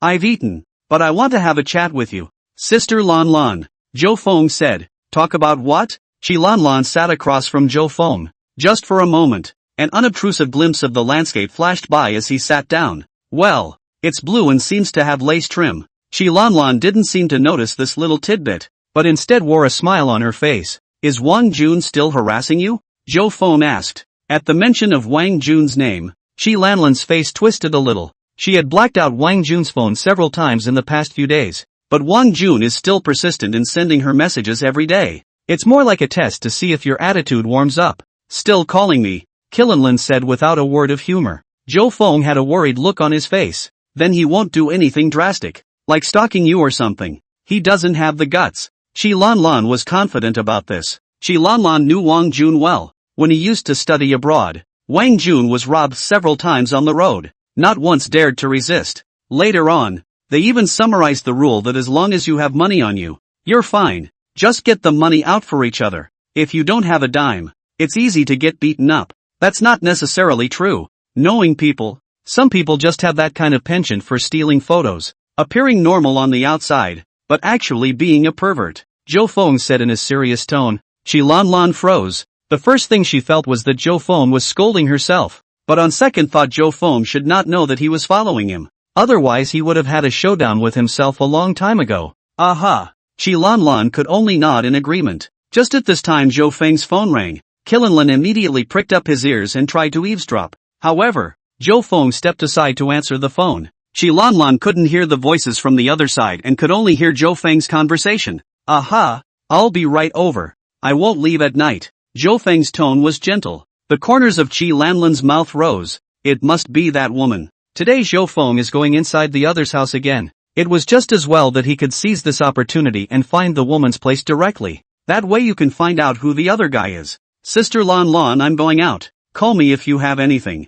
Zhou Feng came to the door to put on his jacket. Alright, go out and play. I won't tell your father. Qi Lanlan smiled faintly. He, just going to play with friends. Zhou Feng left with these words. Qi Lanlan snorted in his mind. A friend? A girlfriend? Then let me see that girlfriend of yours. Who she really is. Watch Zhou Feng's car leave from the garage. Qi Lanlan immediately drove up to follow as well. Looking at the familiar road ahead, Qi Lanlan became more certain. Zhou Feng is the one who went to find that woman. Soon the car drove up to the neighborhood. Just what Qianlin didn't know was that a surprise was waiting for her. Chapter 53 Movement in the alleyway. Qi Lanlan quickly arrived at the entrance to the neighborhood. Instead of parking inside the neighborhood, she found a parking lot outside, lest he be discovered by Zhou Feng. She also put on a baseball cap and a trench coat to cover what she was wearing. This way, even if he met up with Zhou Feng, Qi Lanlan believed that Zhou Feng would not recognize himself. Qi Lanlan quietly walked towards that building. She also had an extra telescope in her hand. If you watch yourself carefully today, you will most likely find out which floor the other person lives on. Unbeknownst to him, a dark shadow had already followed him at that moment. Qianlin. A voice came from behind him. Qi Lanlan was startled. Could it be that she had been discovered by Zhou Feng? That's impossible. Zhou Feng had arrived a few minutes earlier than himself and should have been upstairs long ago. Probably with that aunt already together you love like glue. After all, like Zhou Feng's age. I'm afraid he wouldn't be able to endure it for a few minutes. When Qi Lanlan turned her head, she realized that the person behind her was actually Wang Jun. Although it was said that Wang Jun was also wearing a hat that covered half of his face. But Qi Lanlan was a lot familiar with Wang Jun, so of course he wouldn't recognize him wrongly. Both half of his face and voice are Wang Jun's. Of course what Qi Lanlan didn't know was that Wang Jun behind him was an imposter. You, why are you here? Qi Lanlan lowered his voice. Don't want to make too much noise. Otherwise what if Zhou Feng finds out? But Qi Lanlan hadn't expected Wang Jun to be so bold. It's a big deal to just follow yourself and come to this place. I think we need to talk face to face. Wang Jun said with a slight smile. I have nothing to talk to you about. Qi Lanlan coldly grimaced. The man in front of her deceived herself into believing she had something to fall back on for the rest of her life. If Zhou Feng hadn't poked Wang Jun's true colors, then she doesn't know how long she's going to be deluded. It's fine if you don't want to talk about it. There's one thing I'm going to say out loud. Wang Jun snorted back. What is it? Qi Lanlan tensed up at once. I don't know what kind of leverage I have that has fallen into Wang Jun's hands. This isn't the place to talk. Come over here and talk. There were things you couldn't see when you were studying abroad. Wang Jun said and came to the crevice between the two buildings in the neighborhood. There's also quite a bit of greenery here, so people outside can't see what's going on here. Hearing Wang Jun say that, Qi Lanlan only felt her heart sink. After all, everyone has secrets. Alright, you say it quickly. I don't want to waste time with you. Qi Lanlan wrapped her arms around herself, still with the same condescending look. Then I'll say it. Your academic paper was plagiarized and falsified. It was plagiarized from a male student, right? Wang Jun smiled slightly. Zhou Feng was able to know about this. Also later on, at Qi Lanlan's wedding, a man cried his eyes out. That man was Qi Lanlan's classmate and one of Qi Lanlan's suitors, in a very ambiguous relationship with Qi Lanlan, though not in his own family's condition. So Qi Lanlan kept hanging on to the man, never settling on a relationship. Even the other party didn't realize until after Qi Lanlan got married that Qi Lanlan had already had a boyfriend. So you're talking about this matter. That's just an ordinary classmate. I had his help with my thesis, but it's definitely not plagiarism. Qi Lanlan was instantly disdainful. She thought it was some kind of handle. So that's the thing. Qianlin wasn't worried at all because this matter didn't have as substantial evidence. No one can do anything to her. But this also proves that you're no good either. Just about the same as me. Wang Jun's face clouded over all of a sudden. Don't compare me to you. If you don't have anything to say, I'll leave. Qi Lanlan put down these words and turned around to leave. I don't want to continue to be entangled with Wang Jun. However, what Qi Lanlan did not expect was that Wang Jun actually pulled her arm. She was then pressed against the wall. You, what are you doing? Qi Lanlan instantly panicked. She didn't expect Wang Jun to make a move no matter what. When did this guy get so bold? Nothing. I just feel that after dating you for so long, I haven't even touched your hand. It's a bit of a loss. Wang Jun said smilingly. Qi Lanlan could still only see half of Wang Jun's face though, and yet, it felt incredibly distasteful. I'll call the police if you do. Qi Lanlan's words were not finished. Wang Jun then came over and gagged her. No matter how much Qi Lanlan struggled, she couldn't make a single sound. Wang Jun's hands were like iron clamps, subduing her fiercely. Qi Lanlan could only suffer in silence. Even the other's body was not honest and rubbed over hard.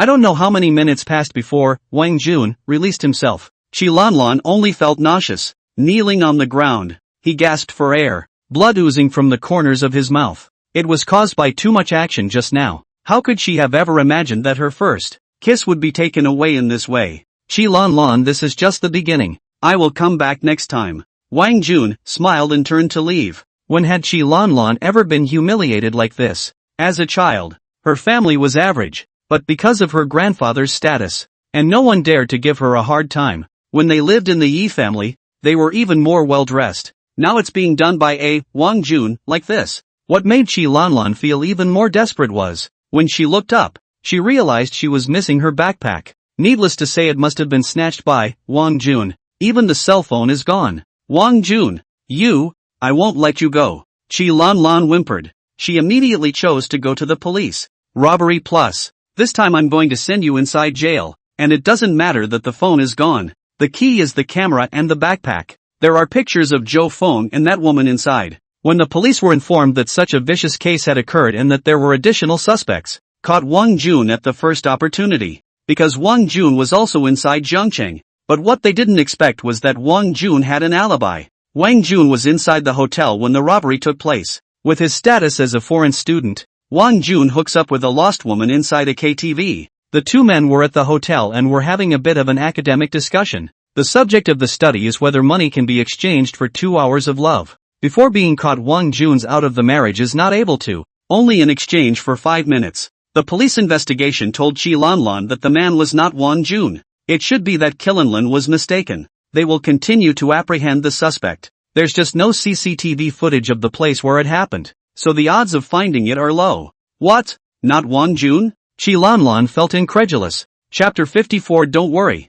Sister Lanlan, I'll protect you from now on. Qilanlan felt that he hadn't recognized the wrong person. It was only half a face, but that would be Wang Jun. Moreover, the other party was still conversing with himself, and it was definitely Wang Jun's voice. It must have been Wang Jun who used some means to forge an alibi. And at this time, Qi Lanlan's backpack had already reached Zhou Feng's hands. He was lying inside his room looking through Zealand's things. Inside the backpack is nothing but some makeup, and a few pendants. Rather, there were no other important items. Of course Zhou Feng wasn't interested in these things. He only really cared about the few photos inside the backpack. There were photos of himself and Qin Xiuxue together, as well as photos of Qin Xiuxue alone. And of course there are kissing pictures. The shooting is not bad. Zhou Feng even commented on it. The corners are all conveniently photographed clearly. One could even see the shyness on Qin Xiaoshue's face. Great stuff. Bookmarked it for myself. As for the rest of the things, Zhou Feng directly placed them inside the room's safe.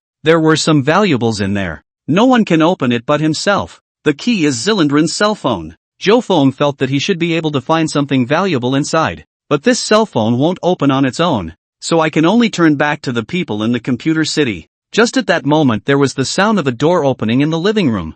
Qilanran is back. Today Qi Lanlan had a bellyful of fire, having suffered this sort of thing herself. But there is nothing the police can do. Can she only be insulted by Wang Jun like this? But what made Qi Lanlan strange was that Zhou Feng's car was actually inside the garage, and the light was on in the second-floor bedroom. Does that mean he didn't stay inside that woman's house today? None of that matters now. Qi Lanlan had a flash of insight, and she had an idea. Because there was no evidence, the officers couldn't do much with Wang Jun. But if the Zhou family wanted to clean up Wang Jun, it would be simply too easy. She brewed her emotions for a moment, thinking about her earlier aggravation. The tears began to flow uncontrollably. Seeing that the preparations were almost done, Qilanlan went to the door of her room on the second floor and began to cry loudly. Originally, the difference between the two rooms was only 7 or 8 meters. As expected of Qilanlan, her cries drew Zhou Feng out. Sister Lanlan, what's wrong with you? Zhou Feng pushed the door open in a flash,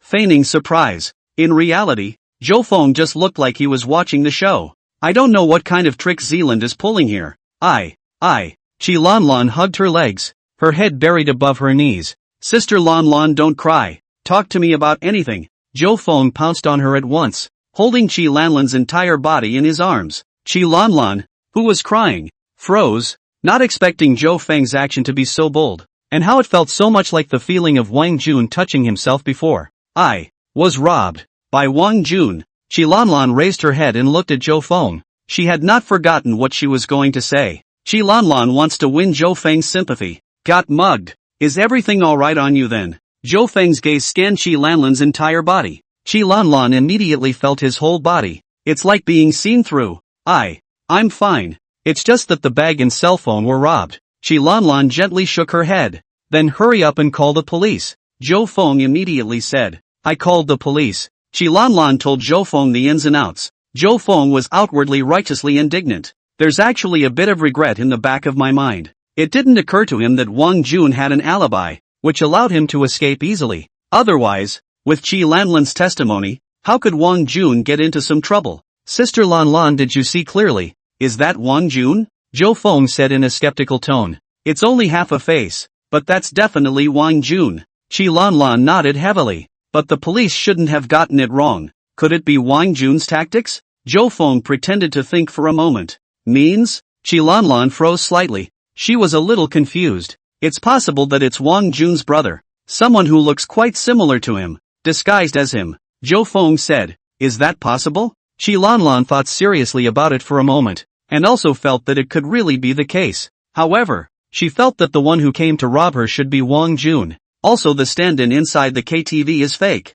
What a great trick to hide it from the world. The police don't have any evidence right now, but since Wang Jun used this kind of tactic, he definitely won't rest easily. Zhou Feng continued. That's what I'm worried about. Zelanlan's tears flowed down again. Don't worry, Sister Lanlan. I'll protect you from now on. If he shows up again, I'll waste him. Zhou Feng said viciously. No, that would get you in trouble. Qilanlan said in a feigned voice. In fact, her heart was bursting with joy. Sure enough, Zhou Feng was still too young. He was just selling himself short, and Zhou Feng looked righteously indignant. Yeah, then leave it to the police? Professional things to professionals. Zhou Feng froze slightly, then scratched his head. Qilanlan was dumbfounded. She was just being polite. How come Zhou Feng really doesn't care? How can that work? But I still feel more secure with you. Qilanlan hastily added. Then, Sister Lanlan, do you want my help or not? Zhou Feng revealed a puzzled look.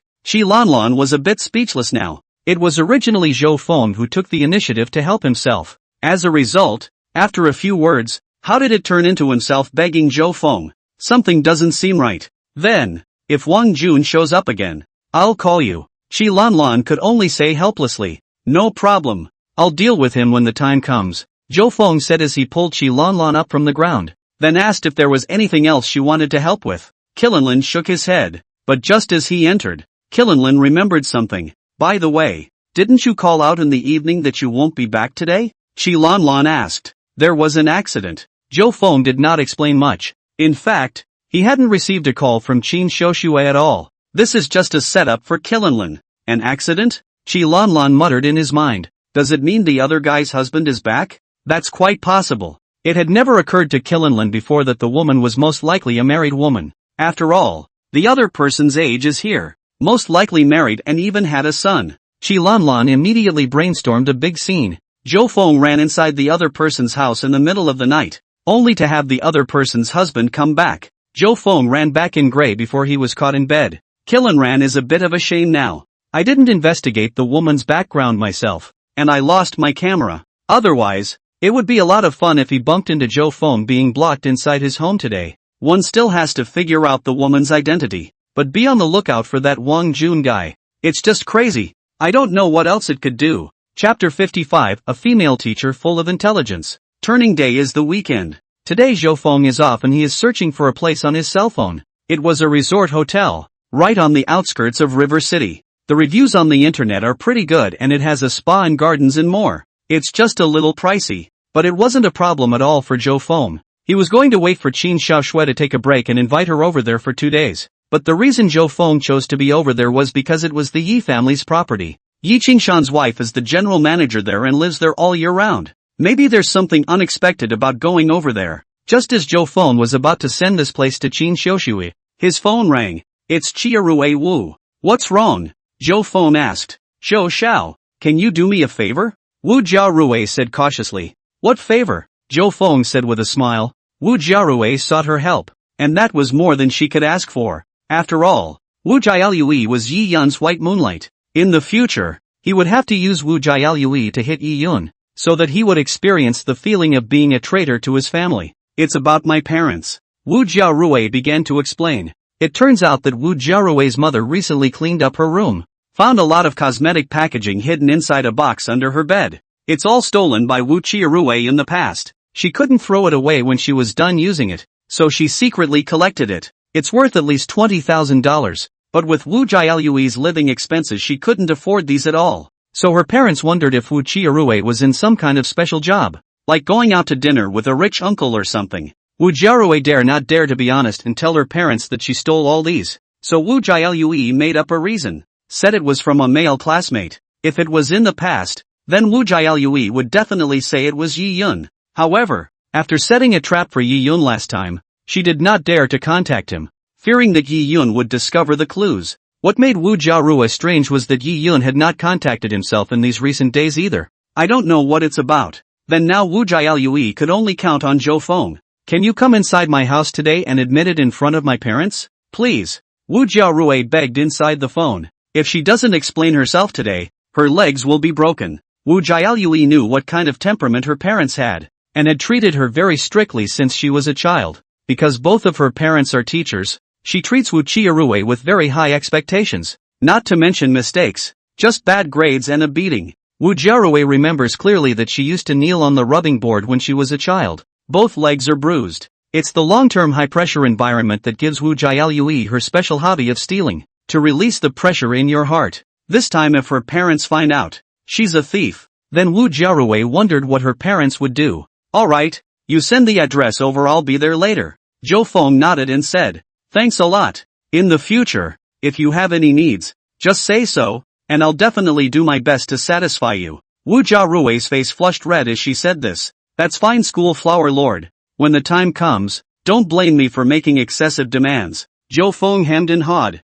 Zhou Xiao, don't bully people. Wu Jiarue said shyly. Spoiling for a fight? Zhou Feng felt in a pleasant mood. This was also Yi Yun's white moonlight, the woman he bitterly knelt for, and now it's pandering to itself so much. It was a pity that Yi Yun could not see this scene right now, otherwise it would have been very interesting. After hanging up the phone, Wu Jiarue sent the address. It's in the southern part of the city, just the opposite of JCU. No wonder Wu Jialui usually lived inside the dormitory. It's a 3 or 4 hour commute every day if you live inside the home. Following the address, Zhou Feng came to the neighborhood where it was located. It's a pretty ordinary neighborhood that looks a bit older. Zhou Feng knew that Wu Jialui's parents were quite decent people. Not only do they never accept gifts, but in the first few years when management was looser, nor did I go to tutoring to make extra money, just living paycheck to paycheck. He didn't even apply to be Wu Jiarue's substitute teacher in high school because he wanted to avoid suspicion. This is very rare within teachers.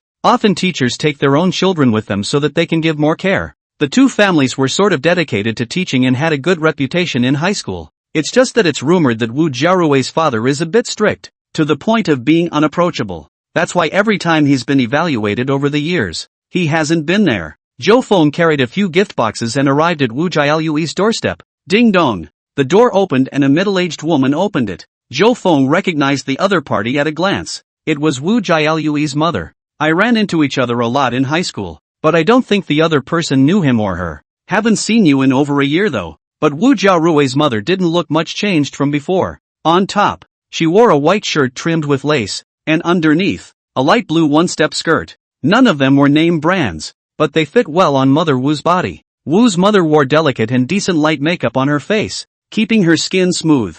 There was a hint of wrinkles at the corners of the eyes, though they weren't noticeable. And she's one of the very durable ones. Teaching for many years has given Mother Wu a sense of intellectual beauty. There is a strong attraction for the opposite sex. I often heard that Mother Wu was inside the school. That was the object of many students' longing. After all, she was Wu Jialui's mother, and her looks were certainly beautiful. And she didn't have a very thick waist, the characteristic kind of rounded waist. The top holds up a very high arc. Zhou Feng just glanced at it and moved his eyes away. He wouldn't dare to look at it more than once in person, lest there be a misunderstanding. "Hello, Mr. Lu," Zhou Feng said respectfully. "You're Zhou Feng?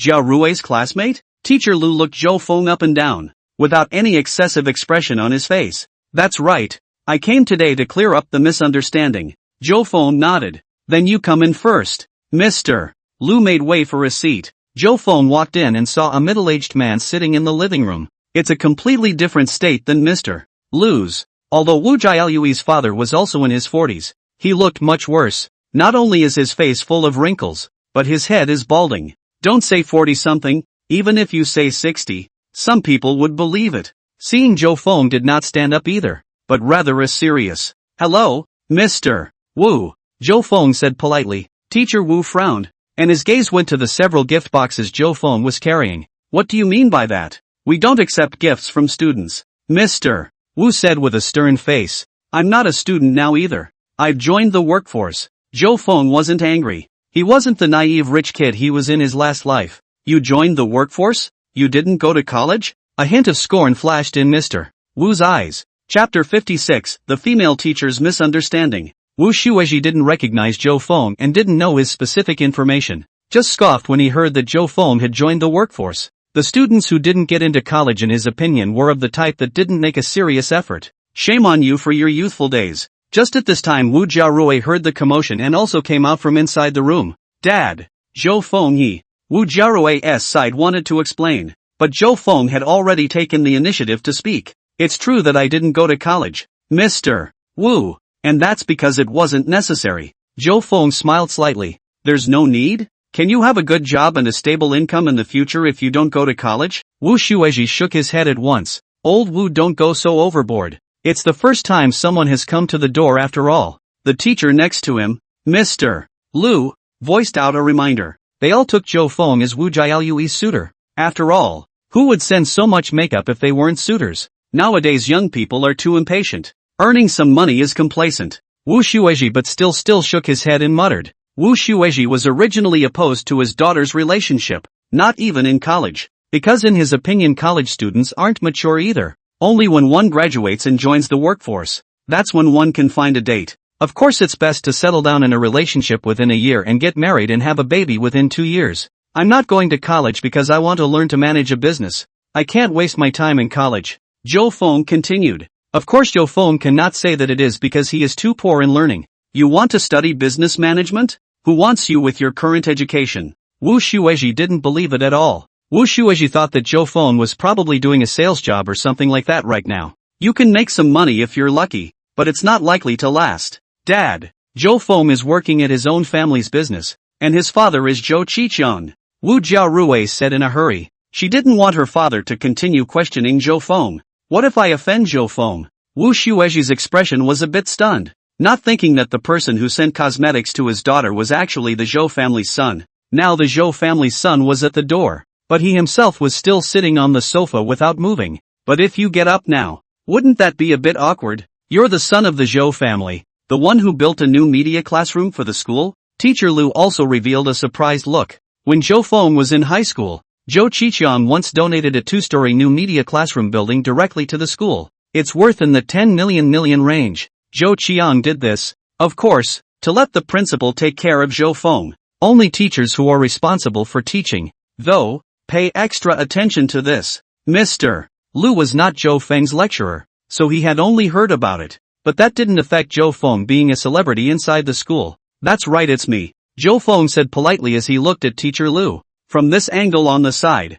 Mr. Lu towers over the eye. You can't even avoid it, and it's rising and falling with your breath. Since this was the case, then Zhou Feng did not look over politely, moving back and forth between Mr. Lu's face and center. Teacher Lu did not notice this as she took the gift box from Zhou Feng. You can have these back later. Let's just chat. You sit down first. Mr. Lu was always polite and seemed gentle. Zhou Feng felt a bit strange. How is it that a woman like Ms. Lu could raise a daughter like Wu Jiarui? From the looks of it, the two are definitely related. That's certainly not a problem. It's just that Ms. Lu seems to be one of those rare, very gentle female teachers. The average female teacher is actually quite grumpy. This is because they have been dealing with some small children all year round and have encountered all sorts of odd students. And then there are the odd, even more so parents. Inevitably, a lot of stress and emotional instability builds up. That's why gentle personalities are extraordinarily rare. Wu Jiarui also seems gentle on the surface,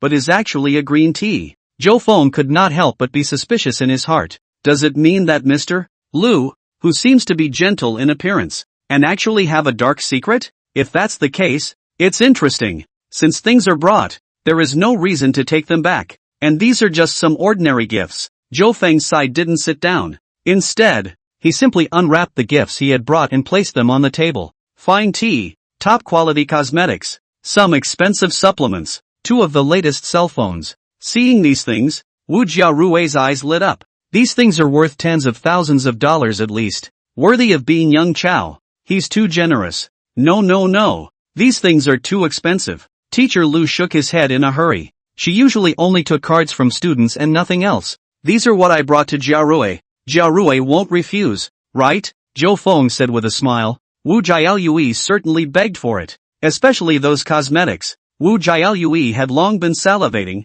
She had never used them before. Wu Jiarui was stealing inside the mall. Never dared to pick up the expensive stuff. It was all more generally priced. It's usually around $300 or $400, and that's acceptable to businesses. After all, the mall must be trying to get something valuable back. Plus there's that cell phone can be the latest model. Just the thing to show off in front of your roommate. In fact, Wu Jiaoyui's cell phone was last year's model, given to her by Yi Yun, but the price is just over 3,000. Jiarui Wu is a bit of a looker, but the cell phone that Zhou Feng brought over was on sale for more than $8,000. No, take all these things back. Our family style is rather strict. We don't accept gifts from others. Wu Shueji said in a deep voice at this time. That's the rule he set. Also there is the total amount of money for the cosmetics you gave Jiarui over the years. We'll return it all to you. Wu Shueji added. Old Wu, don't go too far. Teacher Lu was a little upset. As the saying goes, reach for the stars.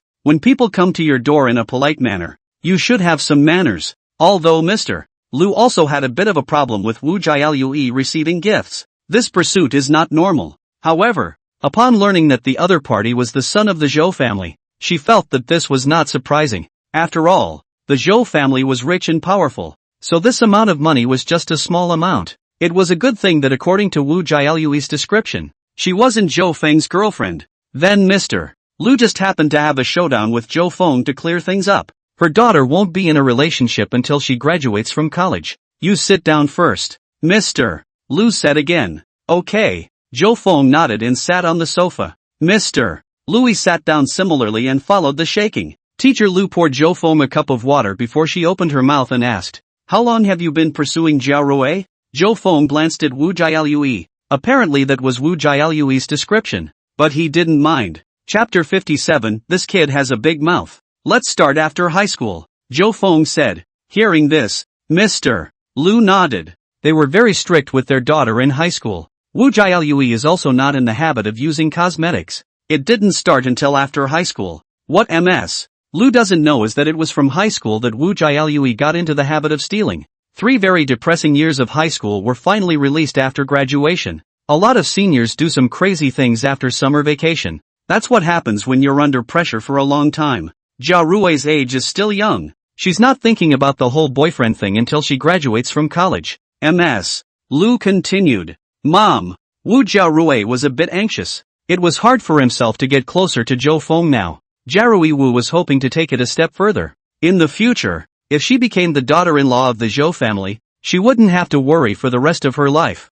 But now the mother is actually going to just break off the relationship. Don't you say anything yet. Mr. Lu's eyes became sharp. There was a majesty in his eyes that could not be ignored. Wu Jiaoyui then really didn't dare to speak. Not to mention Wu Jiarui, As long as it was a student, I'm afraid they would be intimidated by the aura. If it was the Zhou Feng of the past, he probably wouldn't dare to breathe now. However, the current Zhou Feng could not possibly be overpowered by a woman's aura. You're wrong, Teacher Lu. Zhou Feng smiled faintly. What did I say that was wrong? What's wrong, Mr. Lu was slightly dismayed. She hadn't expected Zhou Feng to not be afraid at all when facing herself. As a teacher, she still has a bit of a scare tactic for her students. But I didn't expect it to malfunction at this point in time. Jia Rui is already an adult. She has the power to decide her own matters. Zhou Feng kept a smile on his face. Hearing Zhou Feng address him so intimately, Teacher Wu frowned. Just as he was about to open his mouth to say something, Mr. Lu passed by with a look. Wu Shueji shut up instantly. This scene was certainly in Zhou Feng's eyes, and he instantly understood.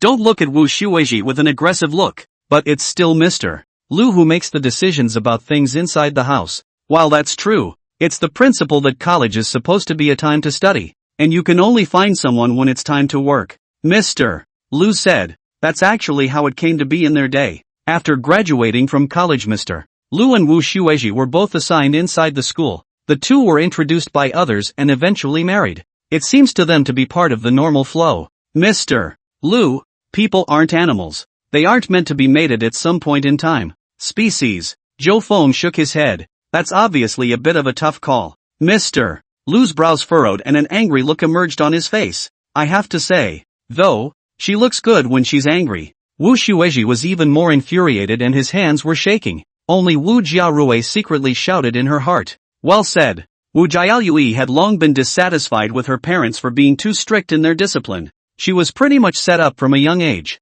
But Wu Jiarui had never dared to say anything to resist. Now Zhou Feng was speaking out for himself. It's worthy of Zhou Xiao. Does it mean that as a student you can fall in love? A student's job is to study. Mr. Lu's eyebrows gently raised, and his decibels were raised much higher. There is absolutely nothing wrong with that statement. I don't have a problem if it's a high school student saying that, but college students being so controlling? Isn't it depressing human nature? You don't fall in love for the first 20 years or so, but then you have to get married 2 years after graduation? Can you find happiness that way? Finding someone to be with you for the rest of your life within a 2-year period? If things don't go well in the meantime, won't that make you an older woman? Zhou Feng shook his head and said. He felt that there was a reason why Wu Jiarui had turned into green tea. Growing up in such a high-pressure environment, it was inevitable that people would become dysfunctional.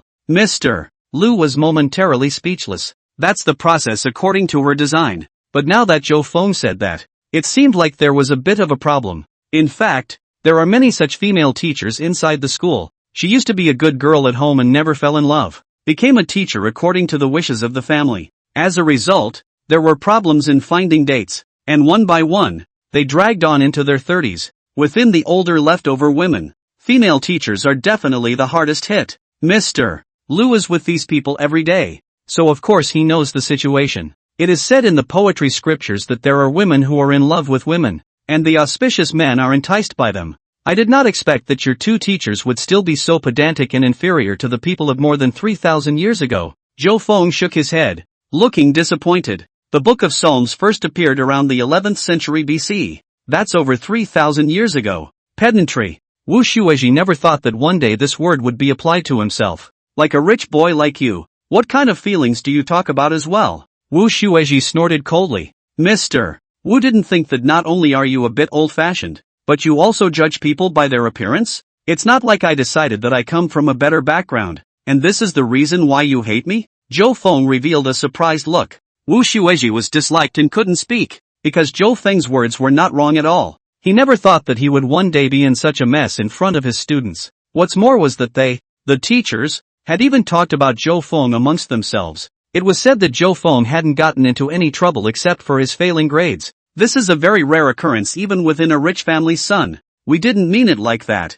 It's just that we didn't expect you to pursue Jiao Rui. Teacher Lu's side wanted to defuse the embarrassment. I can understand your concern. After all, you haven't been in a relationship before Jiao Rui. You're afraid that she'll suffer, right? Zhou Feng looked like he was worried for Teacher Lu. Yes, that's what it means. Mr. Lu immediately lent a hand. Her and Wu Shueji's intention was still not to let Wu Jiarui be taken advantage of. Many parents of daughters have this attitude. Guard against raising your own cabbage and ending up with pigs. Then you can rest assured that Jia Rui and I have never even held hands, Zhou Feng said with a grave expression on his face. Next to her, Wu Jiarui's eyes widened when she heard it. Never even held hands? How dare you lie in front of your own parents in such a serious manner? Let's not talk about that one time when the milkshake thing pressed itself against the wall. The action was intimate inside the villa in the back. Now Wu Jiarui sort of understood. What do you mean? A man's mouth. A deceitful ghost.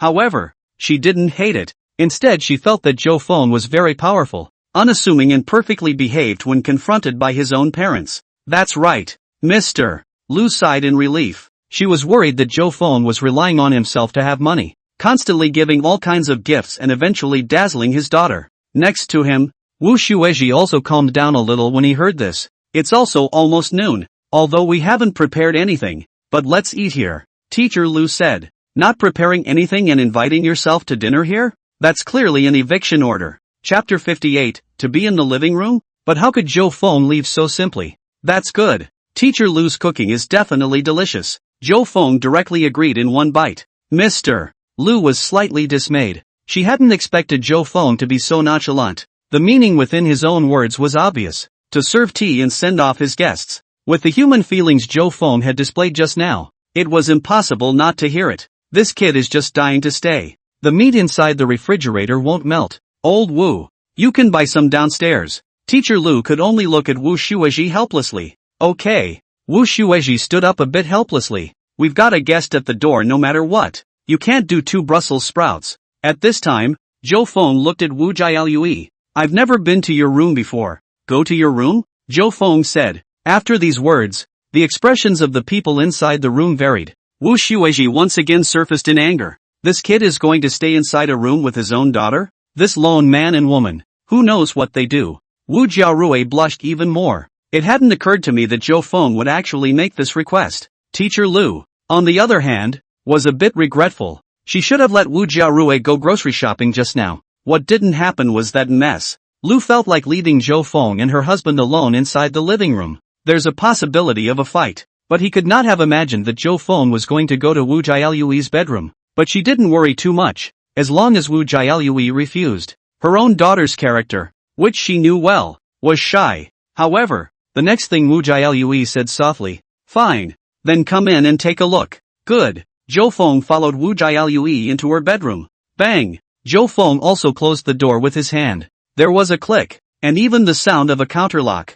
That brat! Wu Shueji was instantly on fire. You don't think of yourself as an outsider at all. And Chiarue Wu, how dare you bring boys inside your room in front of you? Have all the years of your own education gone to waste? Okay, hurry up and buy the meat, now that the kid is older. Mr. Lu was also a bit surprised. But the reaction was not too big. How could Wu Jiarui not stay alone with boys when she was now living out of school? Just watch your step. And they couldn't go and break down the door now that it was locked. Wu Shueji could only change his clothes and go out. And inside Wu Jiarui's room, Zhou Feng had already pulled open the closet and looked at it. This is a nice one. It feels pretty good. How come I haven't seen you wearing it?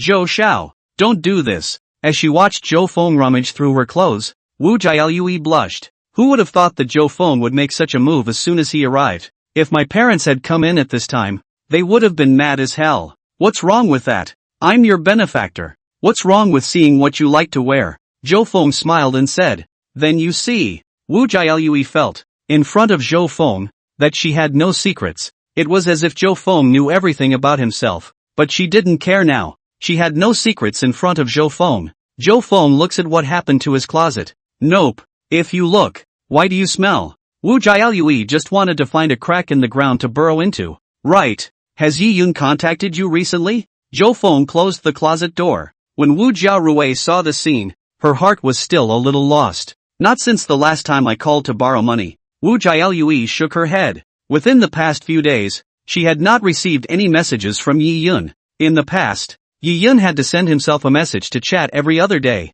Nothing could have happened to him. Wu Jiarui couldn't help but ask. So much money owed, with loan sharks among them. You care about Yi Yun? Zhou Feng asked. Wu Jiarui immediately revealed a disgusted expression. How can that be? I just don't want to get into trouble. Although Zhou Feng's plan was said to be seamless, Yi Yun never realized that he was the one who led him into the pit. But if anything happens to Yi Yun, then the news leaks out. The whole thing came to light to his own detriment. Zhou Feng smiled. He knew that Wu Jiaoyui was just looking at the benefits. Yi Yun had licked her for such a long time, and it didn't help at all. In his last life it was still by the power he held in his hands that he gained Wu Jiaorui's attention. Don't worry. He can still bounce around for a while longer. Now Yi Yun should have defected to his eldest uncle Yi Qingshan. Yi Yun is really Yi Qingshan's nephew? Wu Jiaorui was surprised. She thought that the last birthday banquet was Yi Yun's drunken nonsense. The situation here is a bit more complicated. But not to mention him, Yi Yun, the entire Yi family will soon be finished. Zhou Feng sneered. What exactly did Yi Yun do provoke you? Wu Jiaorui couldn't help but ask. This is a question that Wu Jiaoyui has buried in her heart for a long time. Although she knew that Yi Yun often spoke bad words behind Zhou Feng's back. But it wasn't so bad that Zhou Feng was so vindictive. It's a home wrecker. You really want to know? Zhou Feng took a step closer and pressed Wu Jiaoyui against the door. Seeing Zhou Feng's icy cold eyes, Wu Jiaoyui subconsciously shivered. That's when she realized it. There are some things one is better off not knowing. I'll do whatever you say. Young Shou, Wu Jiaorui immediately said. There was no use explaining now. Only expressing loyalty to Zhou Feng would do. It's a smart woman. Zhou Feng nodded. Although it is said that Wu Jiaorui is very green tea. But Zhou Feng had to admit that she was capable. Not only could it be used to make Yi Yun feel angry, but it would also serve other purposes in the future. The only thing you have to worry about is getting backfired on. But the self of this life will eliminate all those potential threats. By the way, this time you owe me a favor. How do you plan to pay it back? The corner of Zhou Feng's mouth rose slightly. I'll do whatever. Wu Jiaorui replied subconsciously. Not to mention the favor owed to Zhou Feng this time. Whatever Zhou Feng asked Wu Jiaoyui to do, she knew there was no way to refuse. Let's continue what we did last time in the living room. Zhou Feng said. Wu Jiaorui instantly remembered the scene that happened inside Zhou Feng's house. If that woman hadn't interrupted, there's no telling how far it would have gone. Does that mean it's time to move on? Aha! Wu Jiaorui nodded with a blushing face. It's okay for them to do whatever they want inside their own room anyway. The door's unlocked. Not here. I just like it in the living room. Zhou Feng smiled slightly. Parlor. Wu Jiaorui felt her heart tremble. To be in the living room. What if we get caught? Although it was said that Wu Shueji had already appeared, his mother was still cooking inside the kitchen. Chapter 59, Then the teacher is counting on you. Cucumber, eggplant, carrot. Mr. Lu looked at the few dishes on the board and fell into deep thought. What do these things do? Slapped cucumber counts as 1. An eggplant with minced pork counts as 1.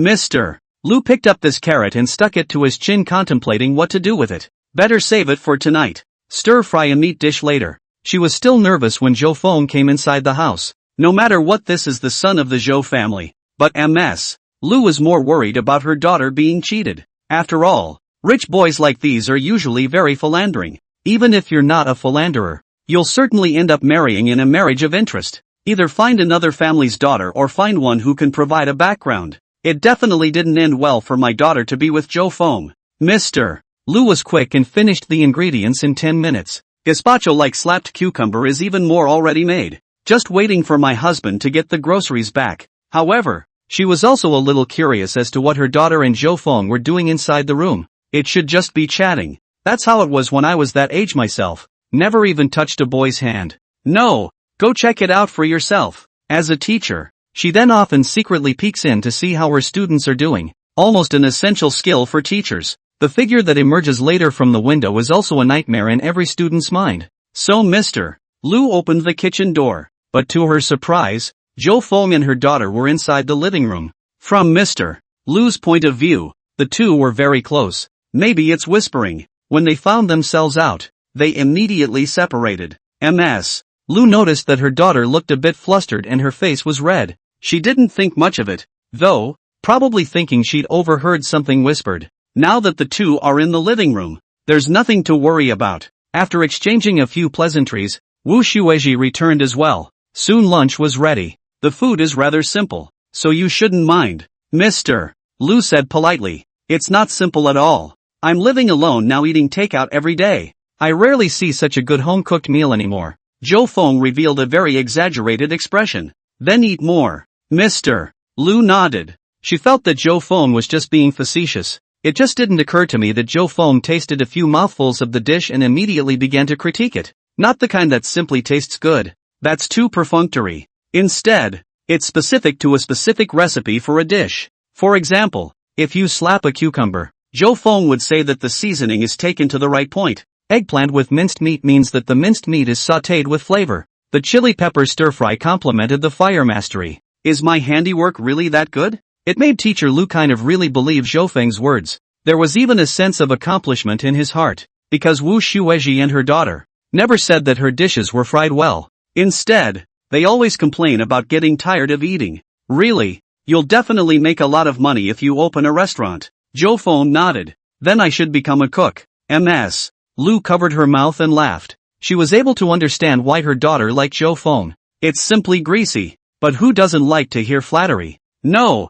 Then I don't know how many flowers of the motherland can't hear you lecture. We all regretted that you didn't come to teach us in the first place. You are the best language teacher in high school. Zhou Feng continued. Yes, MS. Lu gently wisped her hair, a smile on her lips. No student had ever said that to himself. At best, it's just some students sending greeting cards. Wu Jiarui was secretly surprised. Normally mothers rarely look like this. Although it seems quite gentle, there is a sense of superiority. Both rarely show a smile. Not even a single title has been evaluated. Who recognizes you? Just at this time, Wu Shueji muttered from the side. Mr. Lu's face, which was still smiling, instantly became a bit stiff. I didn't expect my husband to interject at this time. It made her a bit faceless. This matter was clear to Zhou Feng. Teachers inside their high school schools are evaluated on a lot of times not on what they can do. It just depends on the relationship. Wu Shueji and Mr. Lu are both teachers and have no background, so it's been left out in the cold for years. Our high school is a bit of a problem. It's so unfair, Zhou Feng said with righteous indignation. It's fine. We're all used to it over time. Teacher Lu instead began to comfort Zhou Feng. Don't worry, Mr. Lu, this matter is wrapped up in me. I'll have my dad talk to the school and the education bureau to say hello. Zhou Feng patted his chest and said, in fact, the school's not alone doesn't necessarily make this thing work. Education. The bureau's side needs to be tied up as well to make it work. That, Mr. Lu's words hadn't come out yet. It won't work. We're not relying on connections. Wu Shueji then immediately said with a stern face. This was a slight disappointment to Mr. Lu. She really wanted the title, which recognized her work. If he had Zhou Feng's father's help, this matter would definitely not be a problem. Teacher Wu, this is not relying on connections. This is setting things right. My dad is just offering rationalizations as a student's parent. Zhou Feng was serious. Although Zhou Feng wasn't a student now, it didn't stop him from having attended high school before. Then, of course, Chao Kai-kung is the student's parent. Isn't that still relying on your father's connections? Wu Shueji's head shook like a rattle. Mr. Lu felt a little chagrined. It's not like it's a treat or against any rules. Why would a husband want to block himself from getting a title? It's something she deserves. Could it be that my father can't do justice? If there is an injustice between students, you wouldn't let it go. Mr. Wu, no one is saying that you use your status as a teacher to forcefully exert pressure, right? Zhou Feng continued. Now Wu Shueji had nothing to say. That's right. The atmosphere inside the school should also be rectified. Wu Jiarui's face also had a smile on it. Wu Jiarui felt that Zhou Feng would open his mouth to mention this matter just for himself. It's more than just the matter of titles. A stalwart like Teacher Lu should have been promoted a long time ago. Zhou Feng smiled faintly. Lift the stem.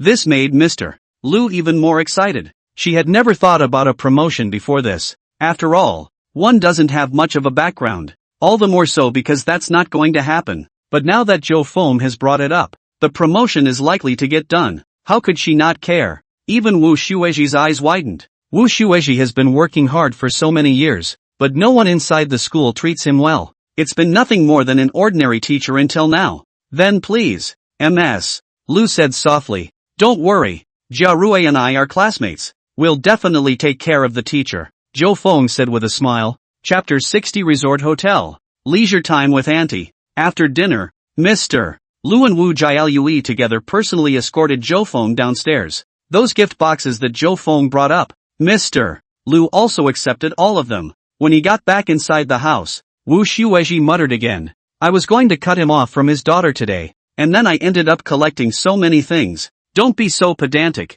People, Zhou Feng is right. Jia Rui as an adult has her own judgment. Now Teacher Lu already felt that Zhou Feng was a nice young man. The key thing is to be decent and surely bully your daughter. Dad, look. This tea you can bring to the office to drink. It's definitely better than what the principal drinks. And these cigarettes can't be bought outside. Wu Jiarui also took the tea out from inside the gift box. Wu Xueji is no saint. Usually there are just two hobbies. One is drinking tea and the other is smoking. So Wu Xueji couldn't help but come over to look as well. And this cell phone. Mom and I use the latest model. And this one of mine is for Dad. Wu Jiarui's side even arranged the cell phone as well. I don't want any new cell phone. Wu Xueji was still talking tough. Dad, your cell phone screen is shattered. How disgraceful to take it out. It's not as good as what students use. Wu Jiarui frowned. In the past, it was the general condition of the family that could not afford to change. Isn't there something wrong with not using your new phone now that you have one? Wu Xueji froze,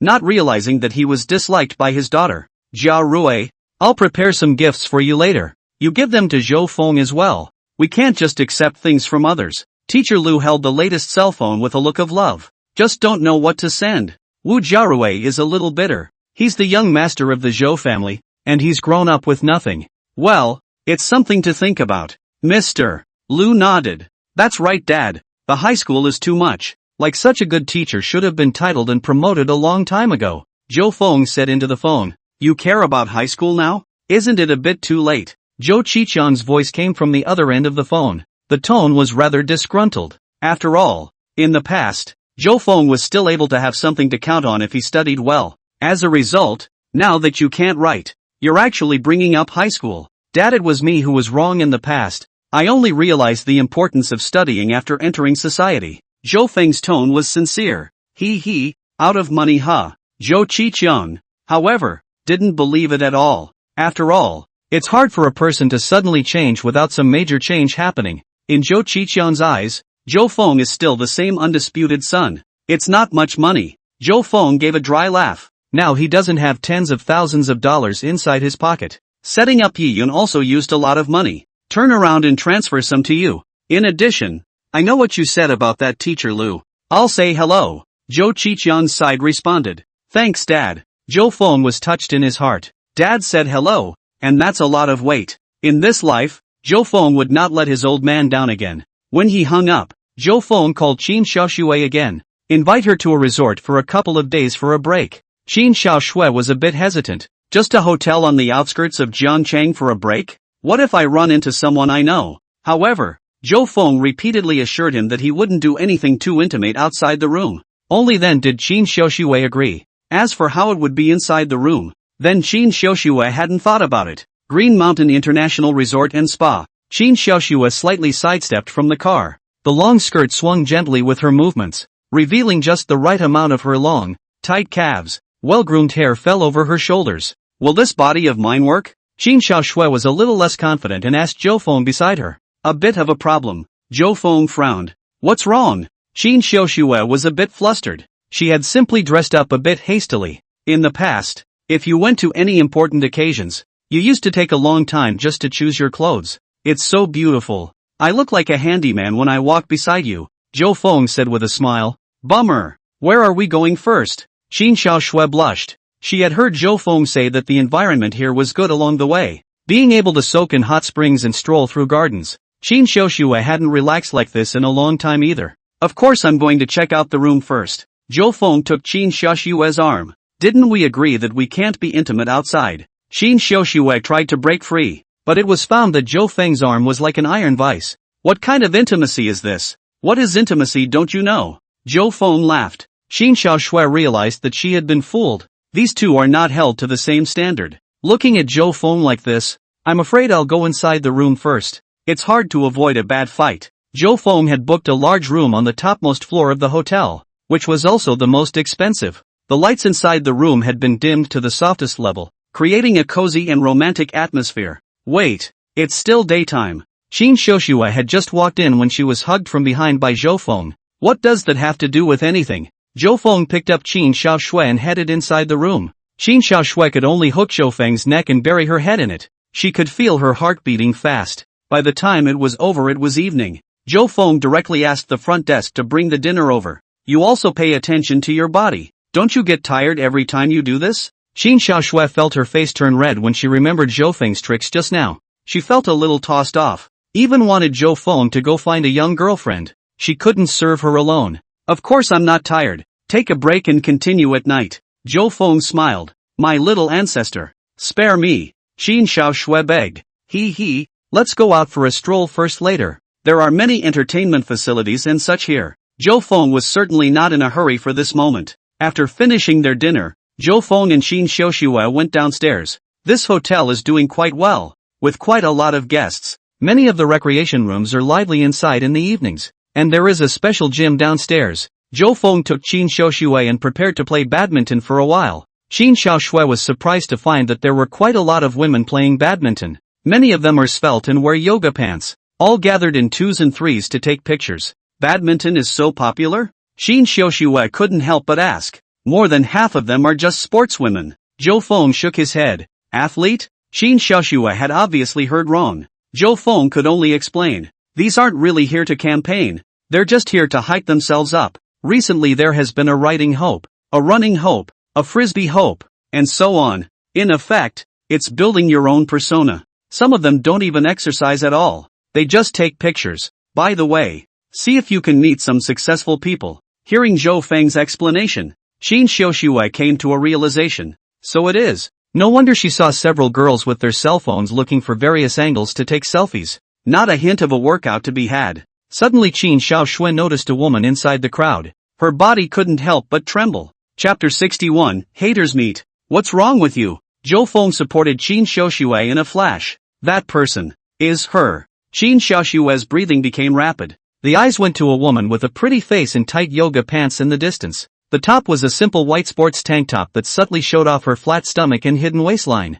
The body is also very full, with just a slightly off-kilter look. At first glance it looks like a lot of high-tech was used. Back against the wall, talking and laughing with the others. It seems the woman is well liked. You know her? Zhou Feng asked. She's the one who tricked me into investing in digital coins. Qin Xiaoshui's eyes burned with rage inside. Zhou Feng knew about it. In his last life, after Qin Xiaoshui's suicide, a lot of things blew up. The reason why Qin Xiaoshui invested in digital coins was also compelled by other people, plus his own momentary greed. Essentially though, it's still because, well, it's a scam. Xia Rou was cooperating with other people to make a special game, and Qin Xiaoshui was just one of the victims. Anyone can be greedy at times. When the temptation is great enough, many people want to take a gamble. It's like the ones that are being scammed by telecommunication fraud. The main responsibility is not theirs. Xia Rou, I'm going to settle the score with her, Qin Xiaoshui said as she was about to go over, but he was stopped by Zhou Feng. Xiaoshui, don't get excited. Zhou Feng said softly. Don't stop me. I'm going to poke her true colors in public. Qin Xiaoshui didn't want anyone else to be fooled. At least let the others know what kind of person Xia Rou was. What's the use of that? If you want to take revenge, you shouldn't reveal your hostility now. It's best to do it from behind. Zhou Feng, this was also considered to be a present statement, since it's going to be from behind. Then, of course, you have to be friends with the other side so that you can get around to their backsides and find weaknesses. You mean, I'm going to act like nothing happened, and then go over to say hello to her? Qin Xiaoshui probably understood. That's right, I'll leave it to me next, and definitely make her pay. Zhou Feng said. Okay. Qin Xiaoshui nodded. She absolutely trusted Zhou Feng now. Taking a deep breath, Qin Xiaoshui walked towards Xia Rou. Xia Rou's side was chatting with a few people. When she found Qin Xiaoshui, her face looked a bit off, obviously not expecting Qin Xiaoshui to appear here. Why are you here? Qin Xiaoshui smiled faintly. Seeing Qin Xiaoshui reveal a smile, Xia Rou sighed in relief. It didn't seem to be looking for a reckoning. Come to relax. What are you doing here? Cheryl ruffled her hair. I've come to relax too. Ready to play badminton. Qin Xiaoshui replied. Who is he? Xia Rou had actually noticed it a long time ago. Zhou Feng, who was standing beside Qin Xiaoshui. He doesn't seem very old. What's his relationship with Qin Xiaoshui? A boyfriend/girlfriend relationship? Doesn't look like it. For a moment Xia Rou couldn't figure it out. My name is Zhou Feng. My father is Zhou Qiqiang. And it was a coincidence that Mr. Qin and I met. Zhou Feng said with a slight smile. Zhou Qiqiang, you're the son of the Zhou family. Xia Rou became excited all of a sudden. I didn't expect to run into the big man here. She went straight forward and grabbed Zhou Feng's hand. So it's Mr.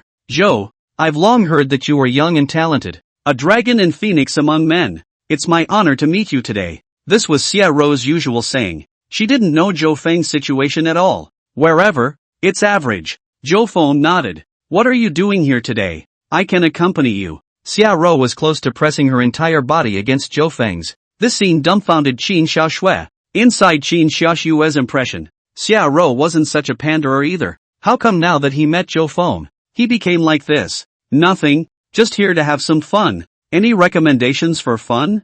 Zhou Feng asked. Of course there is. Playing mahjong. Xia Rou's eyes lit up. This is a badminton hall. Don't you play badminton? Zhou Feng smiled. Xia Rou was a bit embarrassed. She came here to take pictures and can't play badminton at all. Zhou Feng was young and strong, and he couldn't accompany himself well at all. I'm guessing I'll be out of breath after a few hits. I know the chairman of the board here, so I can call her over to fight together, and we can all get to know each other. Xia Rou immediately found a reason. She would have been going up to play mahjong with the other side soon. 2. The chairman of the board here? Yi Qingshan's wife? Zhou Feng's eyes lit up. Didn't realize there was a windfall. You know her? Cheryl asked. I don't know, but it's just right to get acquainted. Zhou Feng waved his hand and said, let's go then. Xia Rou pulled Zhou Feng's arm and headed upstairs. It's also a once-in-a-lifetime opportunity, and rich boys are the best to pit against. If you can make a game of pits, you'll have enough to spend for the rest of your life.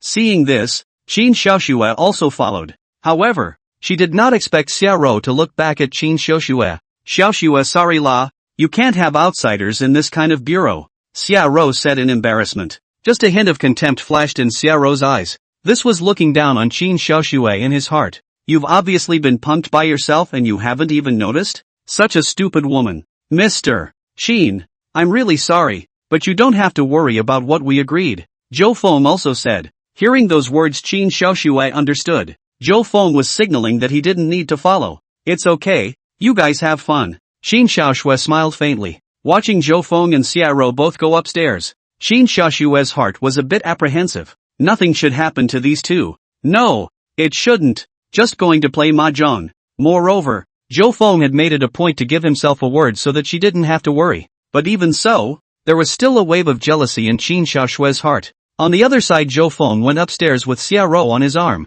This whole way Zhou Feng was able to feel that Xia Rou's deliberate touch used her physical strengths. However, Zhou Feng didn't poke at it and instead wiggled his arms very cooperatively. Xiao Zhou, what kind of agreement do you have with Mr. Qin? Xia Rou asked curiously. What do you guess? Zhou Feng said with a smile, not answering directly. You're not going to pick her up first, are you? As far as I know she's single. Oh. Xia Rou had a bad smile on her face. Qin is always a big beauty. There must be a lot of people pursuing her. Can it be my turn? Zhou Feng pretended to be sorry. Of course, Xia Rou did not know that there was a relationship between Zhou Feng and Qin Xiaoshui. Instead, she saw it as an opportunity. Immediately, he said that although there were many suitors for Qin Xiaoshui did not have a single one to look at. However, as long as he had his own help, it was not a problem for Zhou Feng to take down Qin Xiaoshui. You're so sure? Zhou Feng was curious. That's for sure. She's got a big problem right now. Just take care of that problem and you can take her down, Xia Rou said mysteriously. Chapter 62, The Precious Woman. What trouble? Zhou Feng asked. In fact, if Xia Rou didn't say anything, Zhou Feng would be able to know everything. It's nothing more than a debt issue. The one who started it all was Xia Rou himself. Mr. Qin is my close friend, and I can't tell my friend's secrets. Xia Rou looked embarrassed. Zhou Feng knew that this was almost writing the words to raise money on her face. Now that he knew about Xia Rou's little mind, then of course it's impossible to make her go along with it. Forget it then. Zhou Feng waved his hand. Xia Rou froze. She didn't expect Zhou Feng to give up so simply. Could it be that Zhou Feng didn't have much interest in Qin Xiaoshui? Or had he acted too difficult and made Zhou Feng break his mind? Oops, overacting. Xia Rou could only calculate that she would find another opportunity later. Soon Xia Rou brought Zhou Feng to the VIP room. Cheryl immediately began to make contact on the phone. After waiting a little while,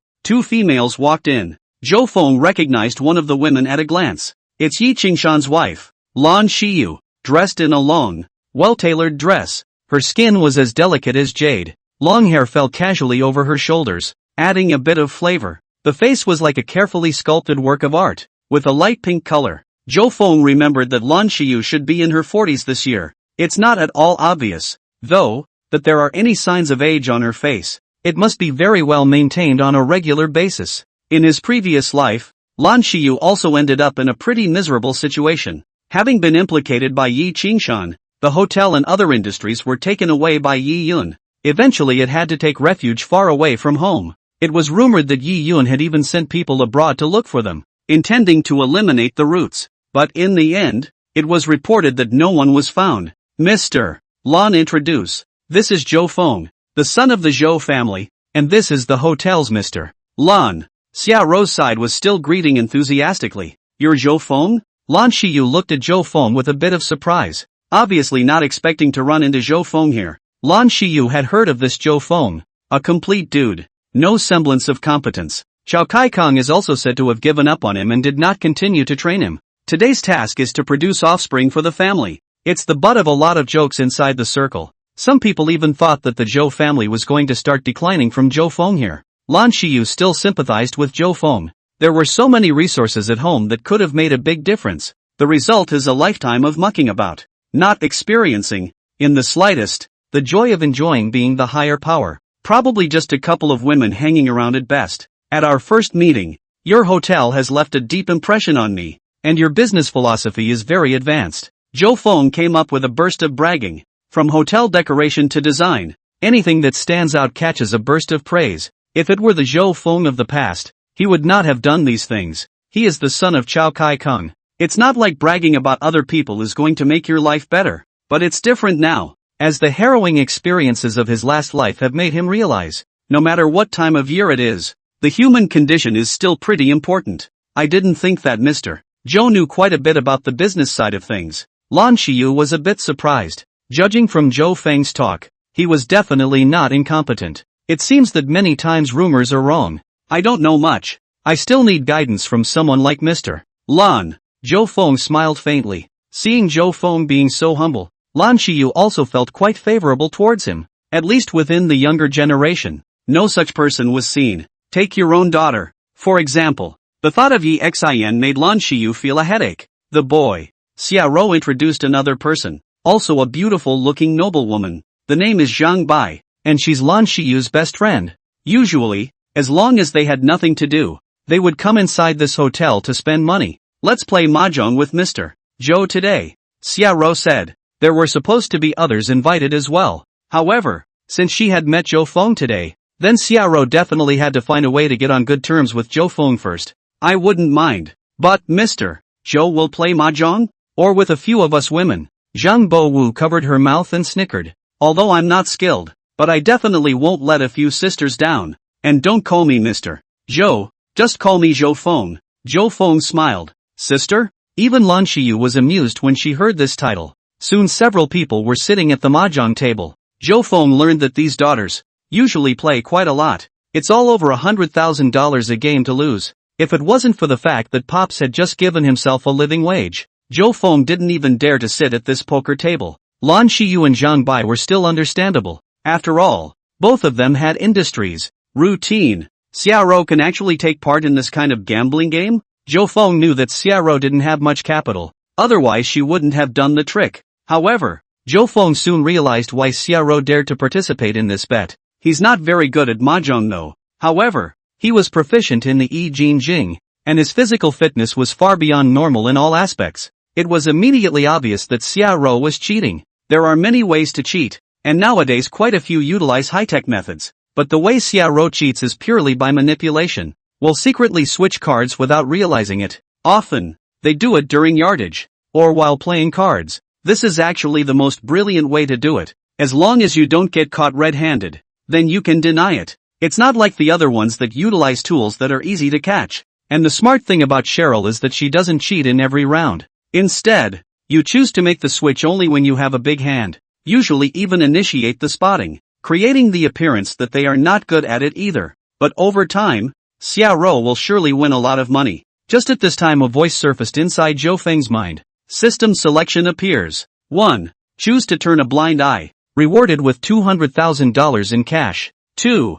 Kindly remind Xiaoro. Rewarding Xiaoro with +1 favor. 3. Reveal Xiaoro to his face and reward the skill linguistic proficiency, mastery of major human languages and scripts. Zhou Feng froze, not expecting the system option to appear at this time. He certainly didn't hesitate to choose the third. It's all about making a fool out of Xiaoro to her face. As for what the reward is, none of that really matters. After a few more rounds, Zhou Feng noticed that Xiaoro's heartbeat began to accelerate. Apparently she's got good cards. I'm lucky today. I can definitely win money this time. Zhang Bai stretched out her white jade hand, holding a card in her hand and thinking for half a day before playing it. Next it was Xiaoro's turn. Mr. Zhang, isn't mahjong just entertainment for you? Xiaoro said smilingly, was about to play out a card. It was at this time that Zhou Feng violently struck out, grabbed the palm of Xiaoro's hand. Chapter 63, Drinking 2 Cups. To lose the fire? Zhou Feng, what are you doing? Lan Shiyu froze.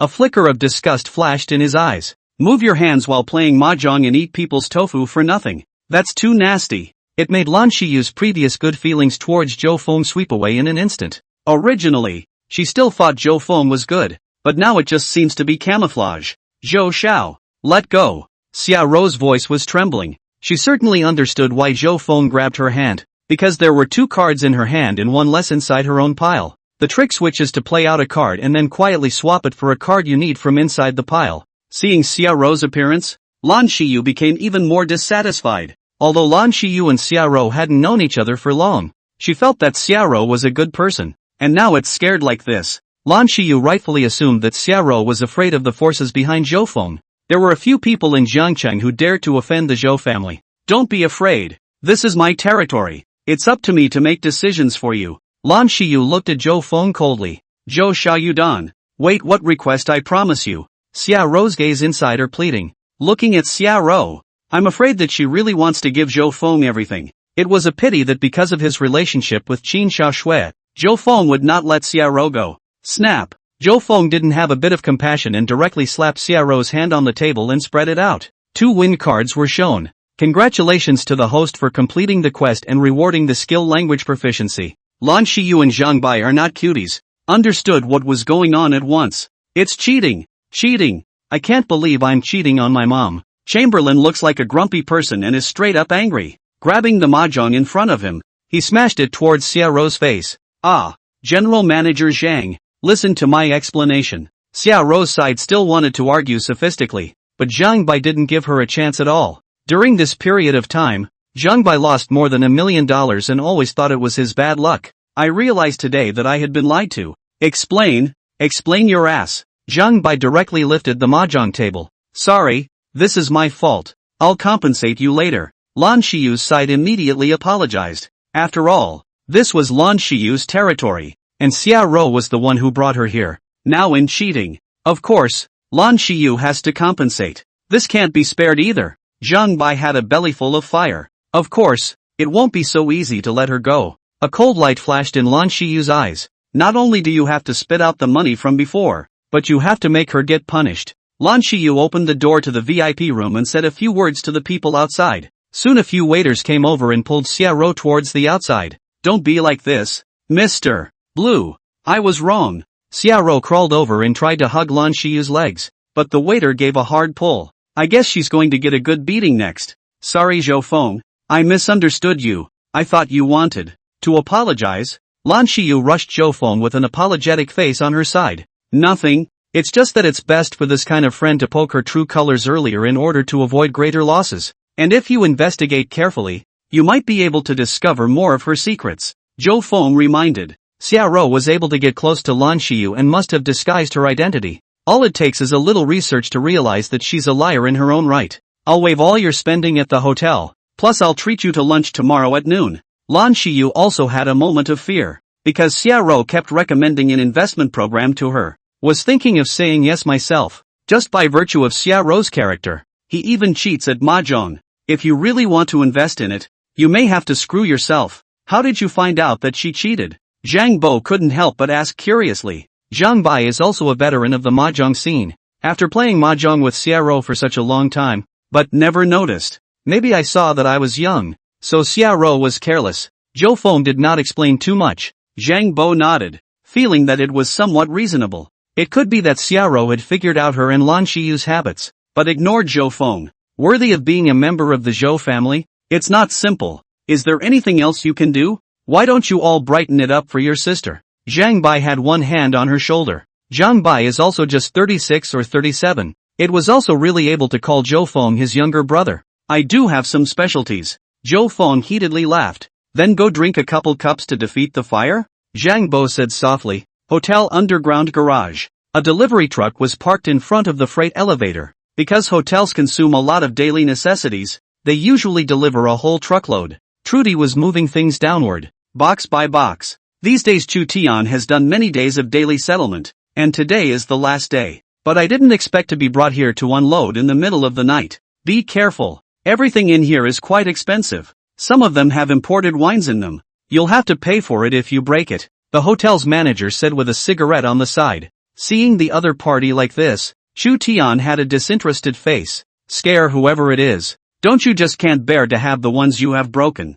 It's all inside the box anyway, so it's unlikely to be seen if you drop it. These days when Chu Tian was doing the sorting, it was all violent loading and unloading. Whatever's in there, that way it's faster. As far as what does it matter to you if something is good or bad? Don't hold back on earning your own money. Looking at these packed boxes, Chu Tian also threw his hands towards the ground. You young man, slow down. Seeing Chu Tian's actions, the manager was instantly anxious. How do you have to be willfully confrontational when you've clearly said so yourself? You stay out of it, Chu Tian said carelessly. A few other logistics people next to him looked at each other, and there was nothing they could do about it. They all knew the man was a little off in the head and cranky. Barely listens to what people say. There's nothing they can do about it. Suddenly a crate knocked over on the floor. Crackle! Came the sound of a glass bottle shattering. Red liquid flowed from inside the box. It's red wine. Chu Tian's face changed, and he hurriedly went forward to help the box up. But there was the sound of breaking glass from inside.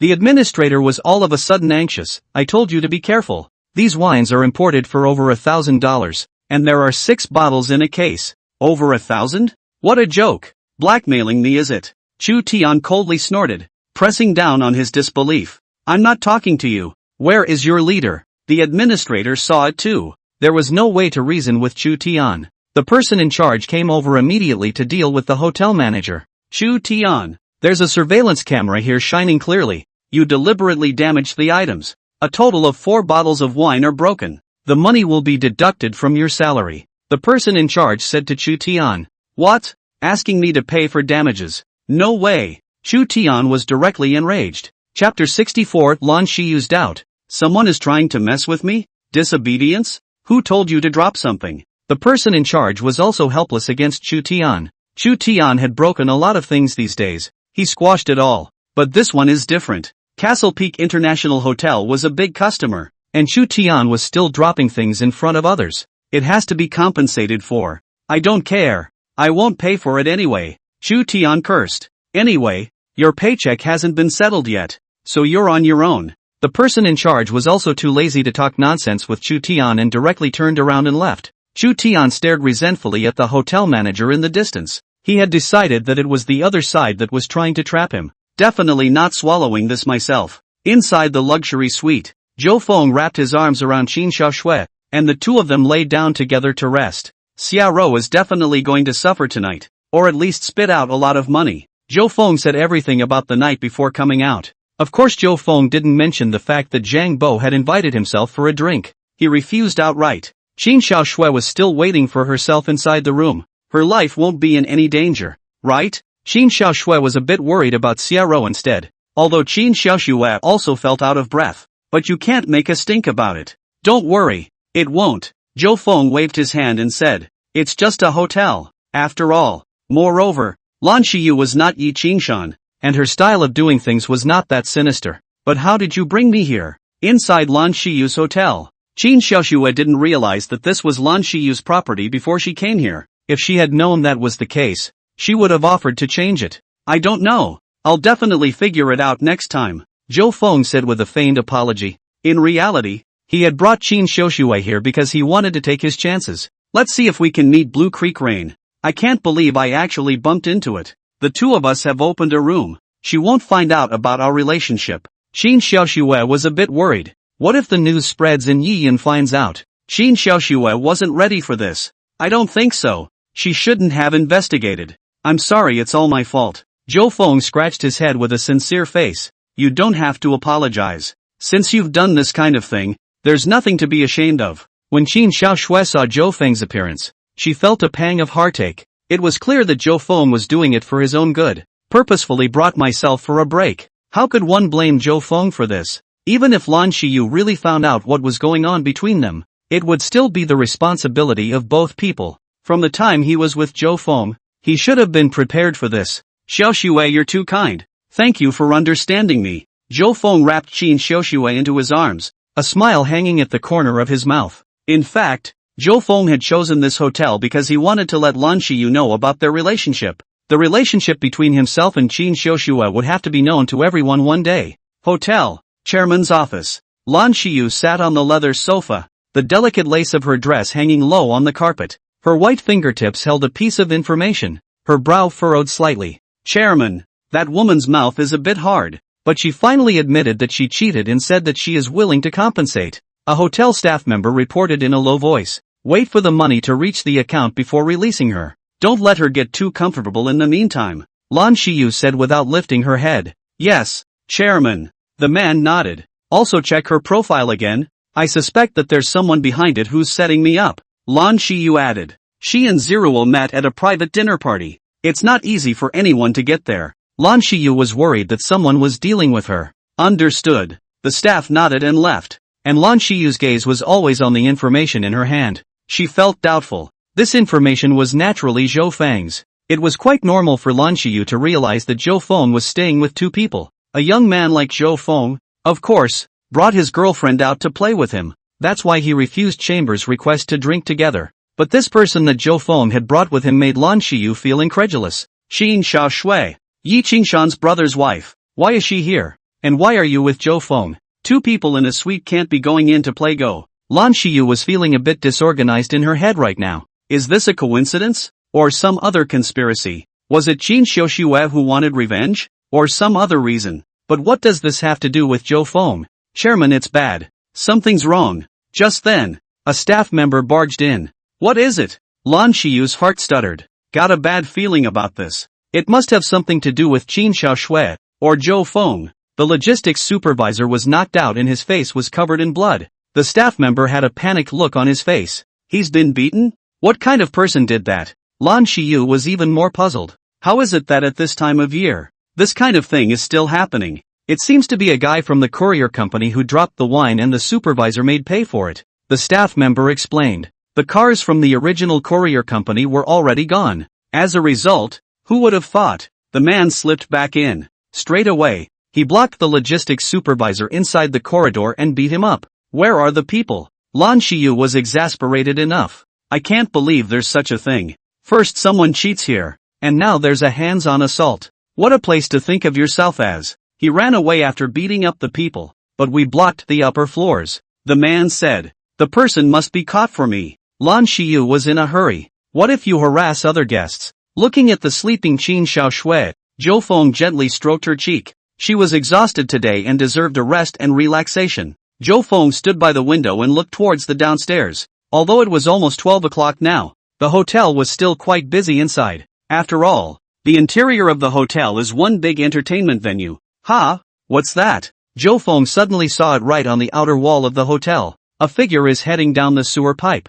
Holy, flying thief, there's such an expert here. Zhou Feng was astonished. If you know this kind of flying kung fu, then you are at least a Huanjing expert. Just why would such an expert appear here? Wait, that's Trudy. By the color of the moon, Zhou Feng saw the person's appearance clearly. It was actually Chu Tian. Although Zhou Feng and Chu Tian hadn't met, when the system appeared Chu Tian's information, Zhou Feng's picture of Chu Tian came up inside his mind. Being a flying thief, don't want to leave so simply. The corner of Zhou Feng's mouth rose, although he didn't have any enmity with Chu Tian. But it can't be helped. Who made you one of the main characters? In the future, they will be their own enemies. So of course they should be nipped in the bud. Chapter 65, The Main Character's Fortune. Chu Tian could hardly hide his inner excitement. He didn't just sit in the express van when it left. Instead, He snuck inside the hotel and found the logistics supervisor who had bullied him. Beat the crap out of each other. Revenge yourself.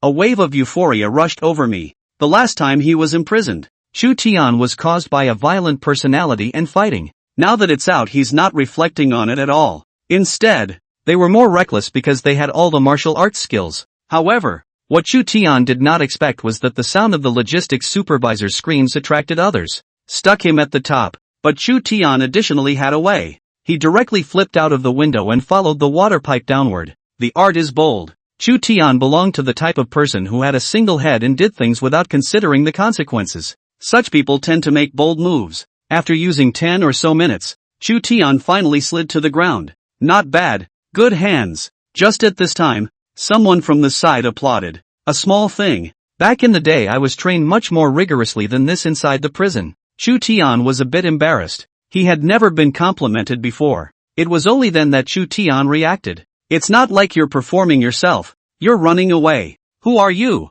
Chu Tian turned his head. Just got a good look at what was a man. And a fist came crashing down on him head on. The speed was so fast that Chu Tian had no defense at all. Knock. Heavy blow to the bridge of the nose. Chu Tian was almost on the verge of passing out. It's a masterpiece. More than the old man inside the prison seemed to be. Zhou Feng didn't even give Chu Tian a chance to return the favor as a series of punches slammed past. Chu Tian himself was blocked in the corner, with no room to move. There was no way to perform the handy 7-phase fist. Heavy blow after heavy blow to the body. Don't fight. Don't fight. Chu Tian began to beg for mercy. At this time, the surrounding security guards heard the commotion and all gathered around. The person you want to arrest is here. Zhou Feng stopped. Trudy had curled up in the corner, clutching her stomach and rolling on the floor. While coming down from upstairs, Zhou Feng heard the security guard's conversation. Learned that Trudy had hit someone and was running away. When Lan Shiyu learned that it was Zhou Feng who had captured the man,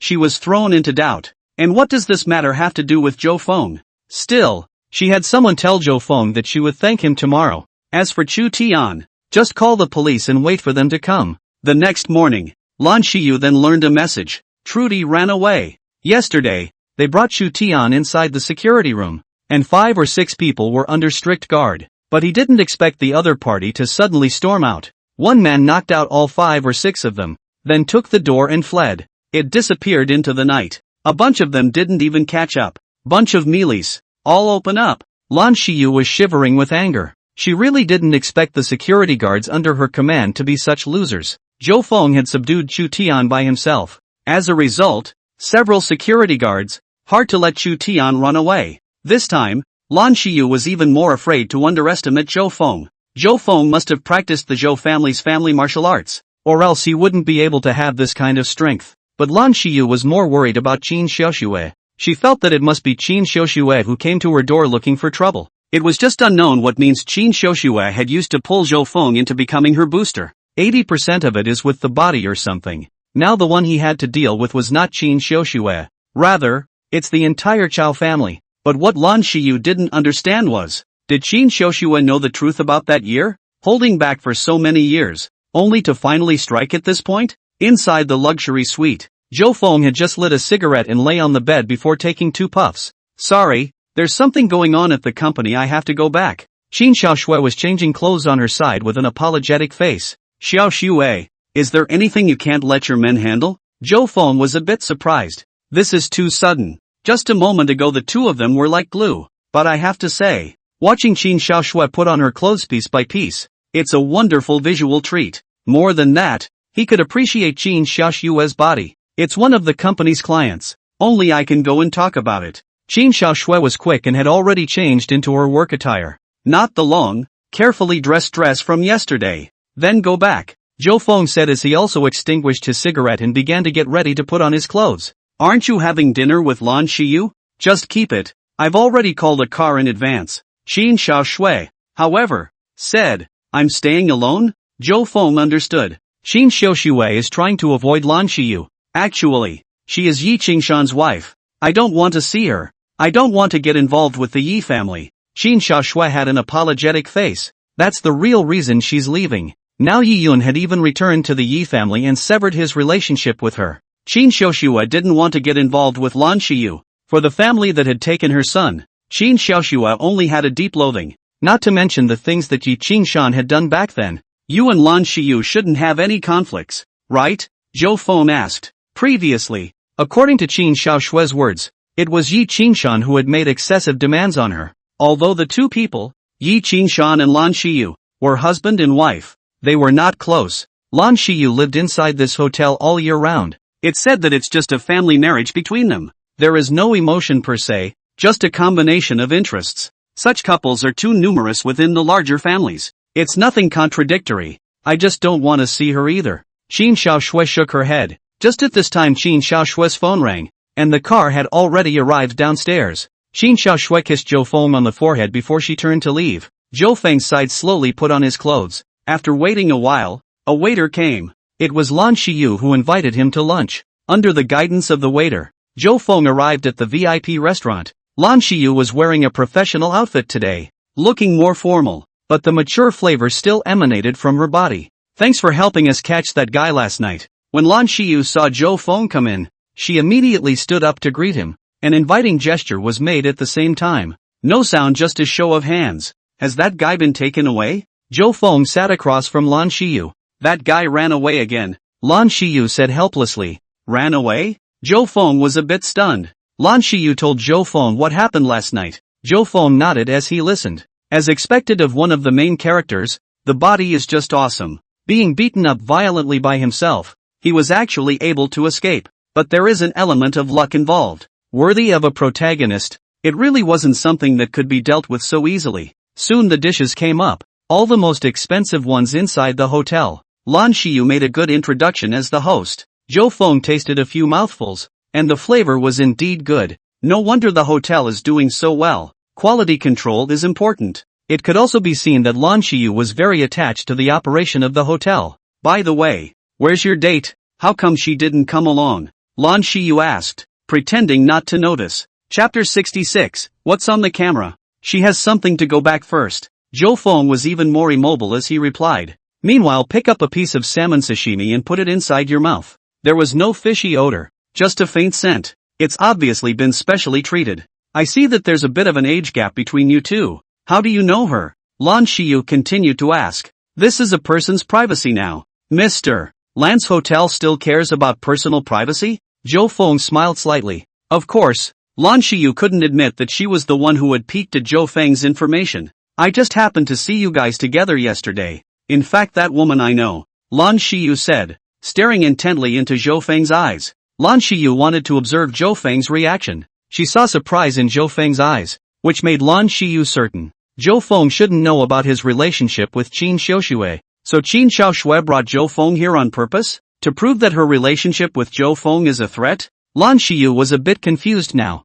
Is that so? Mr. Lan has quite a wide network, and there are still business dealings with her, Zhou Feng said casually. This time, Lan Shiyu was more and more certain that Zhou Feng did not know what was going on between them. Zhou Feng helped me so much yesterday. I can't hide something from you. In fact, Qin Xiaoshui and I are a bit conflicted. Lan Shiyu didn't go into detail about those things in the Yi family. It just means that for some reason, Qin Xiaoshui has a problem with him. Lan Shiyu also wanted Zhou Feng to pay attention and be careful of Qin Xiaoshui, lest he be used by Qin Xiaoshui. There's still this kind of thing, but this I do remember one thing. Zhou Feng scratched his head. What is it? Lan Shiyu asked in a hurry. Qin Xiaoshui's son, Yi Yun, has severed ties with her, saying that he wants to return to the Yi family to inherit the family fortune. Zhou Feng said. What? Lan Shiyu stood up in a flash. The face instantly turned ugly. Although it was said that Lan Shiyu and Yi Qingshan, the two of them were now about the same as strangers. But the family fortune of the Yi family should be the daughter Yi Xian's. Now Yi Qingshan is giving it to someone else. Don't you know, Mr. Lan? Yi Yun even called me to brag about it. He's practicing the Yi family's martial arts now. Zhou Feng revealed a surprised look. This time, Lan Shiyu's expression became even more ugly. The Yi family's martial arts are passed on to men, not women. At first, Lan Shiyu had invited to let Yi Xian practice martial arts, but it was rejected by Yi Qingshan. I can't imagine that it has now been passed on to my own nephew. And Yi Yun was actually showing off everywhere. Lan Shiyu knew of Yi Yun's existence, but she also knew the last words that Yi Tsanghai had left behind before he died in the first place, definitely not allowing Yi Yun to return to the Yi family. Now Yi Yun not only went back, but also showed off to Zhou Feng? Wait, what is your relationship with Yi Yun? Lan Xiyu reacted at once. It looked like Yi Yun and Zhou Feng knew each other. He's my classmate. Zhou Feng replied. Classmates? Lan Xiyu instantly felt a bit of a mess in her head. Zhou Feng and Yi Yun were classmates, so Qin Xiaoshui was the mother of Zhou Feng's classmate. How the two got together, and from whence it came. Of course Lan Xiyu didn't continue to ask about these things. Her brain was a mess right now. Yi Yun wants to rob what belongs to his daughter. Lan Xiyu absolutely did not allow it. The next time Lan Xiyu ate, she was distracted. Zhou Feng knew that he had already planted the seeds of doubt in Lan Xiyu's heart. Yi family, martial arts training hall. This was where Yi Qingshan usually practiced. The hall was spacious and bright, with a thick carpeted floor. The walls all around were covered with weapons of all kinds.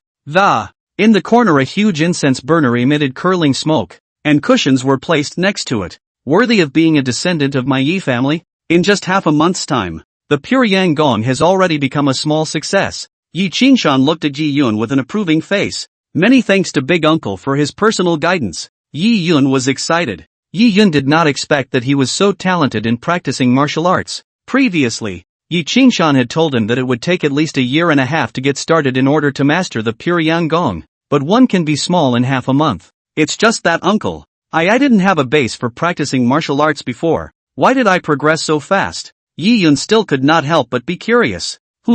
Practicing martial arts is not dancing. The outer sect is concerned with sinews and bones and skin. The body grows up before practicing martial arts. Yi Qingshan waved his hand. Yi Yun was thoughtful. He'd heard of a lot of professional boxers who didn't start training until they were in their mid-20s or so. Many of the world's heavyweight champions peaked in their 40s. Of course, practical combat experience you still need to slowly hone. Yi Qingshan added. This is not something that can be achieved overnight. Big uncle, I have one thing. Yi Yun's side was a bit apprehensive. You want to contact Qin Xiaoshui? Yi Qingshan's face was instantly gloomy. This was Yi Yun's agreement when he returned to the Yi family. Does it mean that this kid, who has just achieved something, is going to rebel? No. I just want revenge. Yi Yun gritted his teeth. Hearing this, Yi Qingshan sighed in relief. Cat and the others have been captured. What revenge are you taking? Yi Qingshan asked. Yi Qingshan didn't pay 2 million not long after. Just go after Cat and the others already. A KTV. Yi Yun couldn't forget the humiliation he had encountered in that KTV back then. Obviously they lost their own necklace over there and they ended up not recognizing it. Instead, a couple of waiters beat themselves up. Yi Yun would not forget this humiliation. Yi Qingshan figured out what happened and then nodded. So that's how it is. People who dare to bully my Yi family, they have to pay the price. I'll send some people over with you and smash the place. Yi Qingshan said carelessly. The district is just a KTV. Many thanks, great uncle. Yi Yun directly kneeled down and kowtowed to Yi Qingshan. Yi Qingshan nodded, satisfied with the attitude Yi Yun displayed. However, there was also a hint of wariness in Yi Qingshan's eyes. He wanted to take this opportunity to see if Yi Yun would secretly contact Qin Xiaoshui.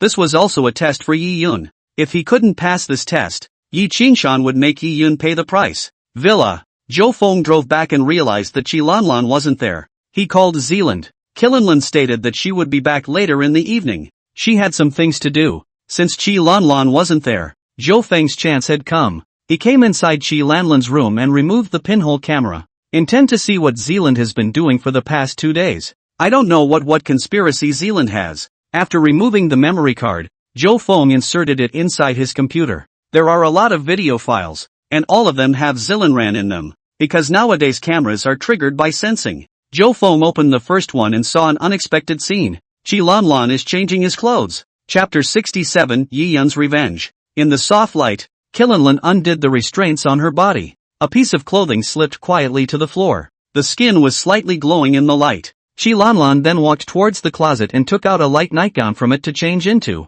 I have to say that Qilanlan has a good figure. Not a bit of fat on her body. The thighs are well proportioned and voluminous, appearing full of strength. There's no shortage of gym visits during the week. And Qilanlan is a very disciplined person, barely eating anything every night. This just proves that Zealand is a person who was very willing to invest in herself. This investment requires a return. It's just that there's nothing more to this video than a change of clothes. Zhou Feng watched several other videos. None of it is too important. Qilanlan is either sleeping or playing with his cell phone. One of the videos, though, has Zealand on the phone. It seems like you're talking to someone about investing. I just don't hear it very well. Zhou Feng felt a bit strange. Last time Qi Lanlan was still stalking himself. This time he took Qin Xiuxue to the hotel and checked it out on the way. This time Qi Lanlan didn't follow him. Did that mean she gave up? No way. There must be something else planned. Oh, there's no rush. Qilanlan will definitely reveal himself one day. Beep beep beep. Just at this time Zhou Feng's phone rang. It's Chao Ning. Xiao Zhou. We found Yi Yun's trail. He's inside a KTV with a group of people. Chao Ning's side said respectfully. Nowadays, several people, Chao Ning, had been raised by Zhou Feng. There was only one thing for them to do now, and that was to keep a close eye on Yi Yun's movements. Yi Yun must have been staying in the Yi family at this time. All they had to do was stare from afar. KTV. The KTV around JCU? Zhou Feng knew that Yi Yun had taken a beating over there. That's right, it's over there. He's here with his men smashing up the place. Chao Ning said. Zhou Feng nodded his head when he heard this. It seemed like Yi Yun was going to go for a clean slate. In that case, get yourself together. In preparing a surprise for Yi Yun, the lobby of the KTV, the guests have all been chased away. A dozen waiters knelt in a row, each holding his head. Who hit me last time? Step forward. Yi Yun moved a chair to sit in front of them and crossed his legs. A look of invincibility. When he thought of the last time he actually took a beating here, Yi Yun felt humiliated. But now he was no longer the Yi Yun of old. Now that he was the heir of the Yi family, he would control the entire Yi family in the future. None of the dozen or so waiters dared to say anything, for around them stood a group of large men in black suits. They don't know where these people are coming from. Just know that they stormed in and just smashed it up and called the police themselves early on. But it's been over 20 minutes and no police have come. If you don't say it, then you will be punished together. Yi Yun said viciously. Last time, Yi Yun was so drunk that he forgot to beat the looks of his own people. Just remember it was a couple of young men. Yi Yun's gaze scanned inside these people one by one and finally looked at the person on the far left. Let's start with you first. Yi Yun walked up to this person. A few hard slaps went down and the man was knocked to the ground. There was blood all over his mouth. Seeing that Yi Yun had no intention of letting himself go, the waiter immediately wailed. I haven't offended you. It's the 5 of them, the waiter said as he pointed at a few people. Humph. Why would you need to suffer this flesh and blood pain if you said it earlier? Yi Yun snorted coldly, then turned back to one of the burly men behind him. Who? I'm going to waste their arms and legs. Yi Yun said viciously. Hearing these words, those waiters immediately turned pale with fear. Young master, Mr. Yi ordered in advance that it can't be too big. Who shook his head. Yi Yun immediately felt that his face could not go up and down. It's just a matter of scrapping your arms and legs. You can't even do that. I'm the heir of the Yi family. You won't listen to me? Yi Yun stared at Hu dead in the face. The tiger in front of him is a fighter for the Yi family. Usually specializes in resolving some strife. From what Yi Yun knew, Tiger definitely had a human life in his hands. I only listen to Mr. Yi. When you take control of the Yi family, order me at that time. Hu said indifferently. Fine. I can't order you, so you few do it. Yi Yun pointed at a few others and said. But the men didn't say a word, apparently only following Tiger's orders. Then what do you say to clean them up? Yi Yun could only forcefully suppress the anger in his heart. Intend to find a chance to clean up Tiger later. Dare to disobey your own orders? You'll have a good time later. Young master didn't suffer much of a serious injury. A beating will do. Hu remained still expressionless. Then let's beat it up.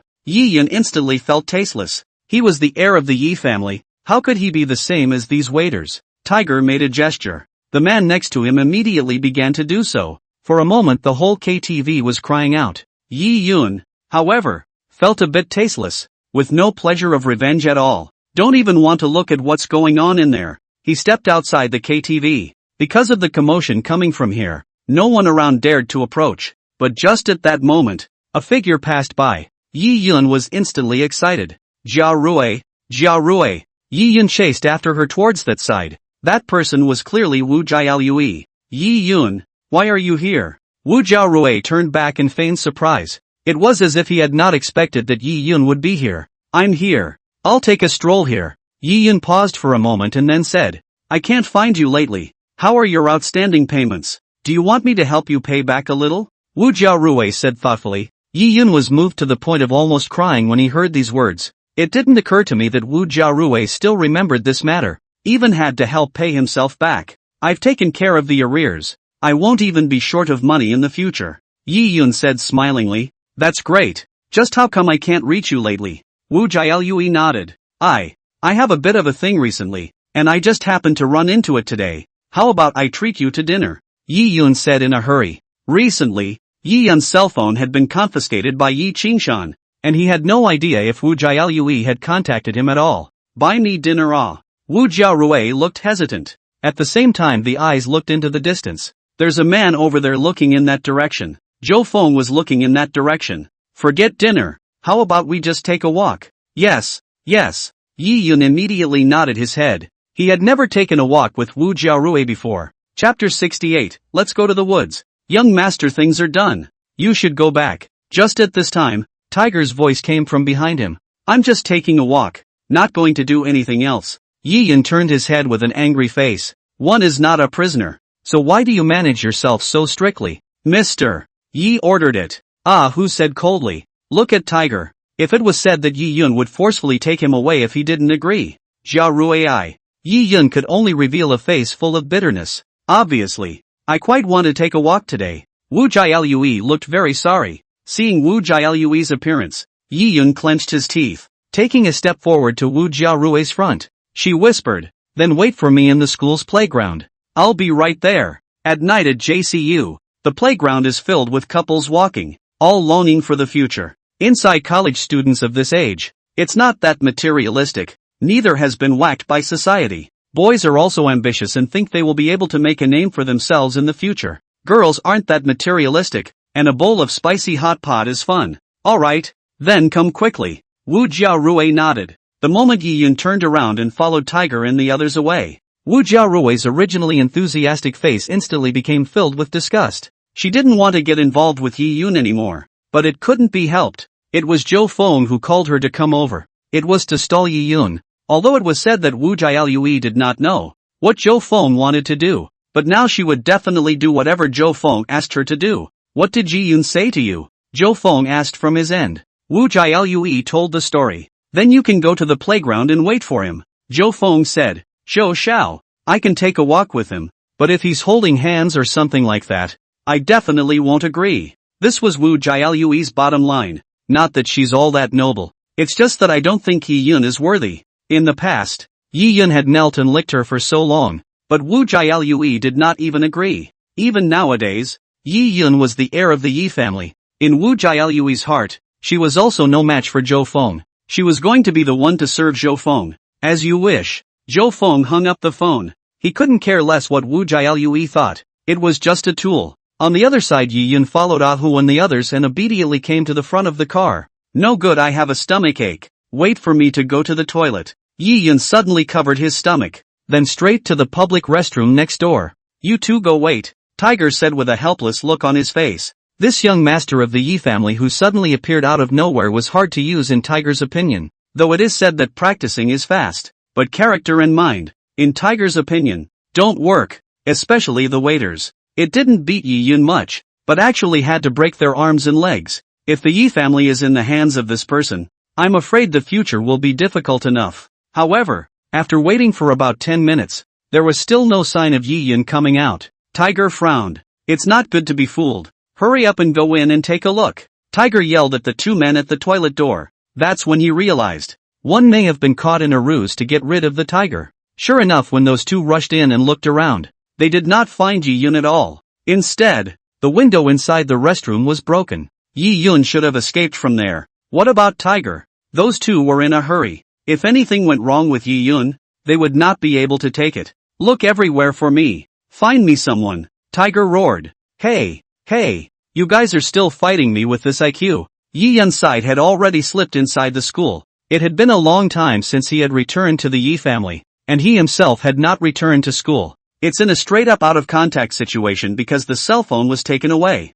Yi Qingshan also said that there was no need for Yi Yun to waste his time on college. Just learn how to manage the Yi family well in the future. Yi Yun finally realized how Zhou Feng felt. Going to school? What's the point of going to school? You can wait to enjoy yourself for the rest of your life. He ran towards the playground with gusto. Can't wait to meet up with Jiarui Wu. Today, Yi Yun was going to make a promise to Wu Jiarui that he would let her live a life of great wealth and prosperity in the future. now that you have the ability to do it yourself. As long as he waited for Yi Qingshan to die, then the entire Yi family would be his own in the future. Yi Yun even felt as if he did not want to wait that long. The inside of the school is pretty big. Yi Yun chose to directly pass through inside a forest in order to get to the playground quickly. Right after Yi Yun entered the woods, a figure followed. Yi Yun was no ordinary person now and had already mastered the dark force, feeling what appeared to be a strong wind coming from behind him, just not as much as he reacted. It was then that he felt a gust of pain coming from his neck, followed by a heavenly spin. Yi Yun fainted. The one standing behind Yi Yun was naturally Zhou Feng. Only now, Zhou Feng's appearance had become exactly the same as Yi Yun's. Even if Yi Yun realized that there was someone behind him, what he saw was only himself. Zhou Feng replaced Yi Yun's jacket on himself. The two were already wearing the same color pants, and now it was even less likely that anyone would be able to tell the difference. There are usually more mosquitoes inside this grove, and not many people come in. Therefore, Zhou Feng was not worried at all about Yi Yun being discovered. He took a step and headed toward the playground. Soon enough, he saw Wu Jiarui standing right at the edge of the basketball court. Very eye-catching. There were several other gym students around to offer their services. All these gym students thought that Wu Jialui showed up here because she liked to watch herself play basketball. Both think they have a chance. In fact, athletic students have been out of favor for a long time now. Not many girls like it when you get all sweaty every day. Girls are more interested in falling in love with a rich guy. Inside a luxury car, a sportsman's proud muscles can't stand up to a handsome face. Wu Jiarui responded to these people nonchalantly, looking left and right every now and then. If it wasn't for the fact that she had to wait for Yi Yun, she wouldn't have spoken to these people at all. A bunch of guys who just show off how big their muscles are. If you want to pick up girls, show some real money. It was at this time that Wu Jiarui saw it. Yi Yun, walking towards this side. Although Wu Jialui also despised Yi Yun, even now that he had returned to the Yi family, it was still hard to hide the dog-licking essence in his body. Not at all what one looks for in a man. But now that Zhou Feng's orders were here, she still managed to squeeze out a smile. Jiarui, I'm coming. Let's drill inside the grove. Yi Yun said smilingly. Who's going inside the grove with you? Wu Jiarui was instantly infuriated. After all, the words drilling in the grove were clearly not proper words, obviously hinting at something, in a similar way to drilling cornfields. Chapter 69, is this guy crazy? Didn't we just agree to go inside the grove with me? I'm all set. Yi Yun revealed a lewd smile. Now Wu Jialui was almost on the verge of tears. I'm just talking about taking a walk with you on the playground. Wu Jiarui hadn't expected that in any case. Yi Yun would say something like drilling the grove, even more obscene than before. It is said that men become bad when they have money, and Yi Yun doesn't have any money here yet. It becomes this. What would become of her in the future? Wu Jialui didn't even dare to think about. First a walk, then it's into the grove. It's not a matter of course. Yi Yun said, stepping forward. As soon as he did, he tugged on Wu Jialui's arm. It looked like it was hard to pull Wu Jialui towards the inside of the grove. The few gym students next to him were anxious to see this scene. What are you doing at night? Pretending that they, the protectors, don't exist, right? Stop. What are you doing? What's your name and what grade are you in? One of the gym students pulled Yi Yun's hand away. The remaining people surrounded Yi Yun. My name is Yi Yun. I'm Wu Jiarui's boyfriend. What are you guys? And you've come to spoil our good deed. Yi Yun said with a straight face. Didn't give a damn about these gym kids. Boyfriend? These few gym students looked at Wu Jiarui suspiciously. Could it be a temper tantrum between a young couple? Wouldn't that be meddling in one's own business? Who is his girlfriend? We don't have any relationship. Wu Jiarui said through clenched teeth. No matter what the situation was, there was no way she would admit that she was Yi Yun's girlfriend. She was also going to be young Zhou's woman in the future. Don't throw a tantrum. You want to get punched, don't you? Yi Yun roared. Now it wasn't just the gym students who were disgruntled. There were many other people around who looked over. How dare you publicly proclaim that you're going to hit someone? Is there any law left? Isn't this Yi Yun? You know him? Yes. I heard that he owed a lot of money from gambling and ran away. Why did he appear here? Someone had already recognized Yi Yun. After learning that Yi Yun was a gambler, everyone's gazes were even more full of contempt. Yi Yun is not really a gambler. He just failed in his investment. Of course it was like Yi Yun's kind of life-threatening investment, and there was no difference between it and gambling. You said you're Wu Jiarui's boyfriend. Show me the proof. Just then, a girl stepped forward and said. A few other gym students have responded. Yeah, This guy claimed to be Jiarui Wu's boyfriend. Then surely the evidence must be brought out. Like pictures and stuff. Two people since they're a couple. There must have been more intimate photos together then. I don't have any evidence. But Wu Jialue is my girlfriend. She is my person. What I do with her has nothing to do with you. Yi Yun said with a straight face. Who is your girlfriend? Wu Jiarui had already been exasperated and cried, and kept wiping her tears. She couldn't stand the aggravation in front of so many people. What are you crying for? Come with me. Yi Yun went forward and was going to pull Wu Jiarui. Wu Jiarui subconsciously stepped back. If he followed Yi Yun away, there was no telling what might happen to him. Although it was said that with Zhou Feng behind her, she wasn't worried. However, Yi Yun's aura still made her flinch. Think where are we? A gym student stopped Yi Yun, looking for a fight. Yi Yun, however, slammed his fist towards the bridge of his opponent's nose. Bang! Although that gym student was tall, he was obviously not prepared for Zhou Feng's sudden strike. Instantly the bridge of his nose was deformed and blood flowed out. Several of the other companions were enraged at the sight. One after another, they struck out towards Yi Yun. They usually didn't fight much on the court. Often a little friction ends up in a brawl. But in front of Yi Yun, they were simply not enough. In the blink of an eye they had been knocked to the ground in droves. Either they were rolling on the ground holding their stomachs or covering their arms and letting out screams. They were all pretty badly injured, with several broken bones. The people around them were dumbfounded. It did not occur to me that Yi Yun was actually so capable of fighting, knocking down 5 or 6 people by himself. Wu Jialue was even more frightened and leaned against the basketball hoop. Crazy. Yi Yun was now mad. What the crowd didn't expect was more. Yi Yun didn't go for Wu Jiarui. Instead, he looked at the girl who had just spoken for Wu Jiarui. Who are you to intervene in what's going on between me and Wu Jialue? Yi Yun stared at the other party and growled. I am just telling the truth. The girl was shocked, but still managed to muster up the courage to say, I think you're just picking a fight between us. Yi Yun came next to this girl in a few steps. Without waiting for the girl to react, he directly pinched the other's face, kissed it as everyone watched. That's just hooliganism. When has the crowd ever seen this scene? It's obvious that you're deliberately looking for a fight and then taking advantage of it. More than anything else, everyone didn't expect it. Yi Yun, after releasing that girl, he lunged towards another pretty girl next to him. You cursed me just now too, didn't you? The girl was just watching and didn't even bother with the matter. Without realizing that he was being watched, she couldn't run away at all. There was a boy next to her, who looked like he should be her boyfriend. Seeing Yi Yun's aggressive appearance, he didn't even think about protecting his girlfriend. Instead, he turned and ran, fearful that he would be beaten like those gym students. Why did you run away? The girl gave a desperate look. Didn't realize my boyfriend was this kind of person.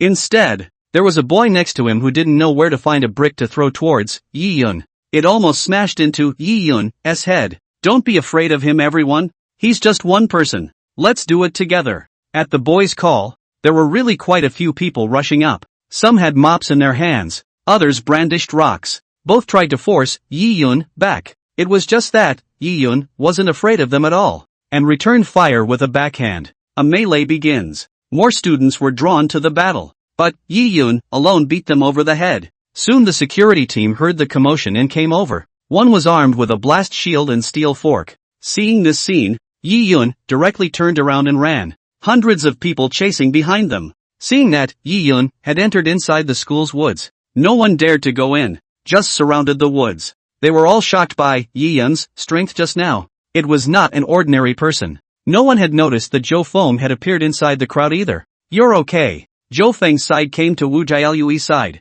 I am fine. Yi Yun, is he crazy? Inside Wu Jiarui's mind was still the crazy appearance of Yi Yun just now. Chapter 70, A Gift for You. Wu Jiarui could hardly imagine that Yi Yun would actually go and kiss another girl violently. Of course she wasn't jealous, she just felt a nasty chill. The previous Yi Yun was afraid to even touch his own hand. It's amazing how bold this one is. If anything, the matter of Yi Yun's loan before had surprised Wu Jiarui. Then this time, Yi Yun's performance completely shook Wu Jiarui's 3 views apart. It's amazing what a person can become. Maybe it's just a case of his nature being exposed and Yi Yun now thinks he can do whatever he wants just because he's a character.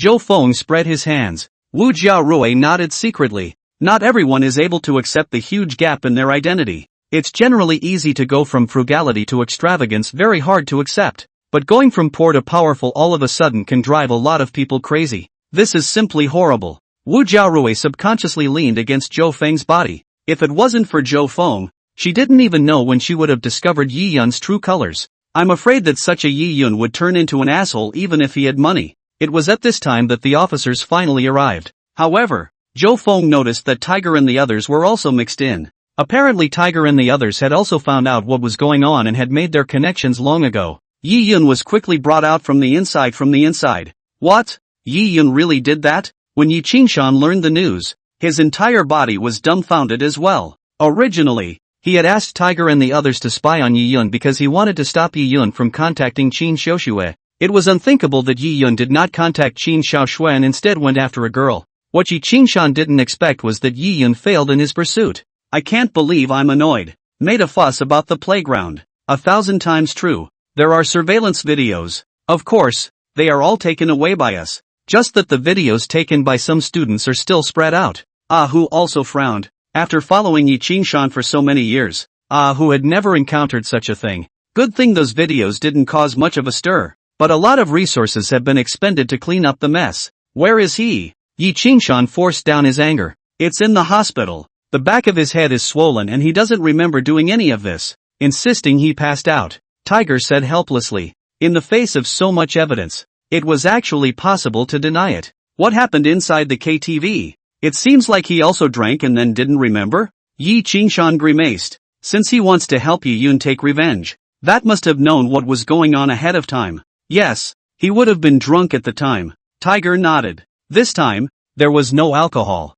Yi Yun could be mentally ill? Yi Qingshan frowned. Yi Qingshan felt that Yi Yun should not be in disguise. Otherwise, after such a long time, one would surely have noticed it. There is only one reasonable explanation for what happened. It's possible that Yi Yun will develop an illness under certain circumstances. The mind becomes violent and can lose previous memories. It's possible. Tiger nodded. Yi Qingshan was a bit depressed. Originally, I thought I had found an heir for the Yi family. Who would have thought that Yi Yun actually had mental problems? But just abandon it? Yi Qingshan was still a bit reluctant in his heart. Because this was Qin Xiaoshue's son. He snatched Yi Yun from Qin Xiaoxue. There's actually an unspoken idea. Wanting to use Yi Yun to blackmail Qin Xiaoxue in the future. It's just a thought that should never be voiced right now. It had to wait until Yi Yun could not leave himself. Both of them, mother and son, were going to be under their control at that time. There is another reason. It was Yi Yun's talent that was too high. According to the current rate of cultivation,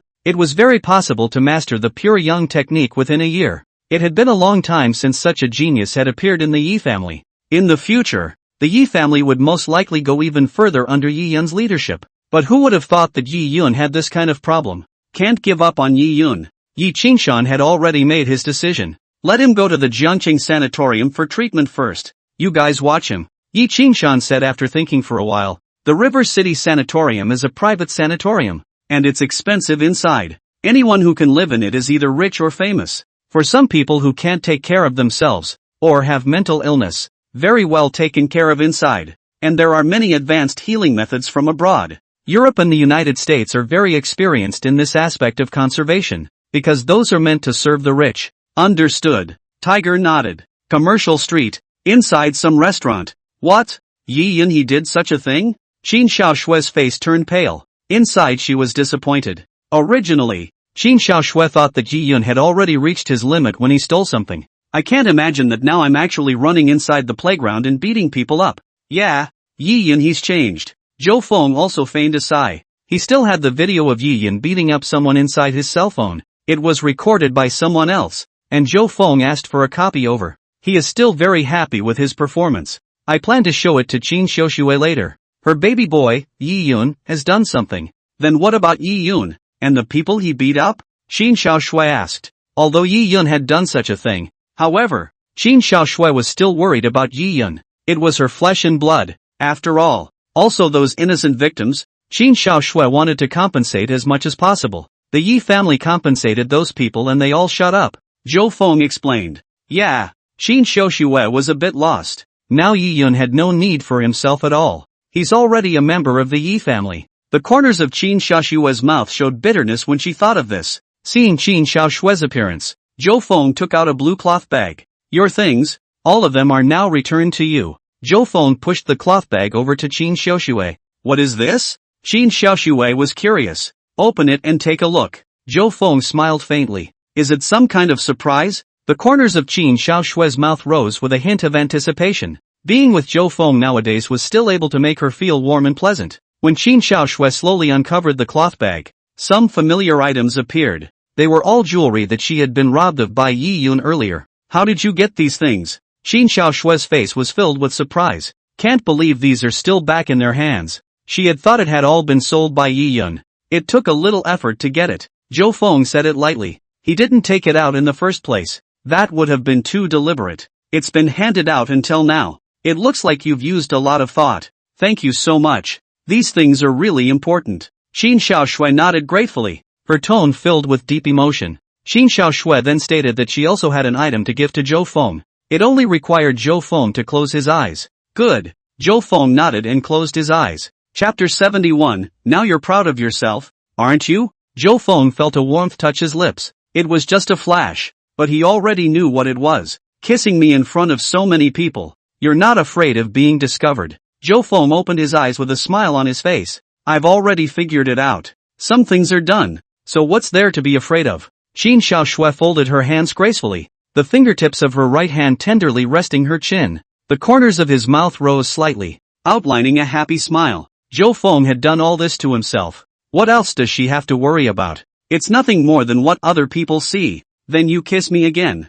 Zhou Feng smiled. Qin Xiaoshui didn't hesitate to stick it over. Zhou Feng took the initiative to welcome him this time and gently hugged Qin Xiaoshui's head. The two lasted for over a minute before finally separating. There weren't many people inside the restaurant. Just a few waitresses. There were whispers at the sight, discussing Zhou Feng and Qin Xiaoshui's relationship. Eventually they agreed that it must be the rich woman and her little boyfriend. After all, Qin Xiaoshui was just too beautiful and too temperamental. On the contrary, Zhou Feng dressed looking casual. Just from their appearance, they could not tell who Zhou Feng was. It's all been seen. Qin Xiaoshui gasped, a bit of blame inside her eyes. It can't be helped. I just can't help it. Zhou Feng hemmed and hawed, in front of a large crowd. It's something else. This time you can be complacent. Qin Xiaoshui said without any good humor. She's never been in front of so many people. Xiaoshui, I like you the most. Zhou Feng said. I like you too. Qin Xiaoshui blushed. How much do you like it?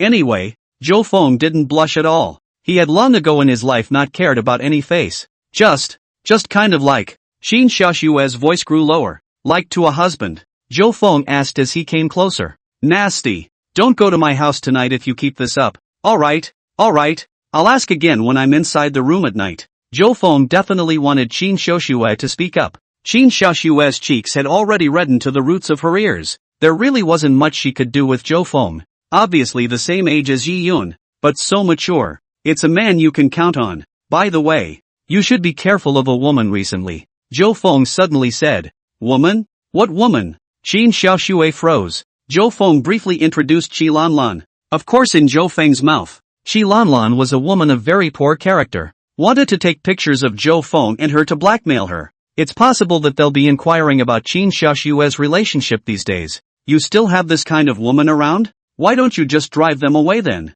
Qin Xiaoshui didn't think that there were still such brazen women. Ming has been relying on the Chao family's money until now. As a result, he also had to count Zhou Feng. It's not a dinner smashing pot. Grandpa said to take care of it in the first place, and she didn't show her true colors. Zhou Feng said helplessly. I'll be more careful then, so as not to bring you trouble. There was nothing Qin Xiaoshui could do to change things in the Zhou family. Instead, she didn't think about herself. In the past, the only thing Qin Xiaoshui cared about was Yi Yun, but now Yi Yun had severed ties with herself and did things that disappointed her. Qin Xiaoshui felt that she did not need to care about Yi Yun's feelings either. It was Yi Yun who first cleared the air with her. It doesn't matter. She won't be a threat to me. Zhou Feng's eyes flashed with a brilliant light. In his last life he had been screwed over by Qilanlin. How could I let her get away with it this time? Inside the next few days, Zhou Feng learned about Yi Yun's situation through his investigation. Was sent to a sanatorium for treatment. This is certainly not something that Chao Ning and these punks can do,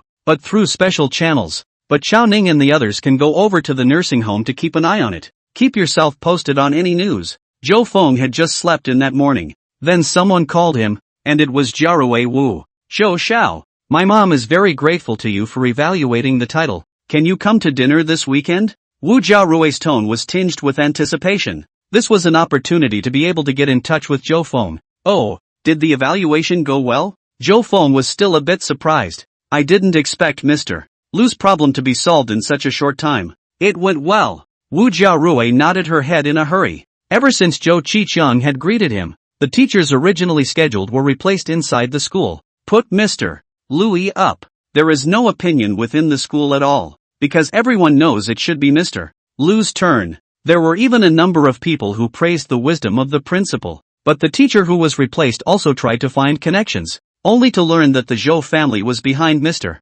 Lu. Immediately, he softened and didn't dare to have half an opinion. Wu Jiarui also heard that her mother's bonuses this semester were the highest of all the teachers. That's good. This is what Mr. Lu deserves. I'll go over for dinner when I have time on the weekend. Zhou Feng nodded. Great. Wu Jiarui couldn't help but recall inside her mind what happened between the two inside the living room. It was simply the most exciting thing he had ever done in his life. It made her feel more excited than stealing. It was just a light kiss, but Ms. Lu was right next to her inside the kitchen. Once discovered, Wu Jiaoyui then had an inexplicable feeling of anticipation, and want to come back a second time. After hanging up the phone, Zhou Feng lit a cigarette. Zhou Feng, you didn't smoke so often before. You have to pay attention to your health at a young age. Qi Lanlan came over with a cup of tea. This sudden concern caused Zhou Feng to sneer in his heart. Qilanlin would care about himself? What a joke. There must be an agenda for nothing.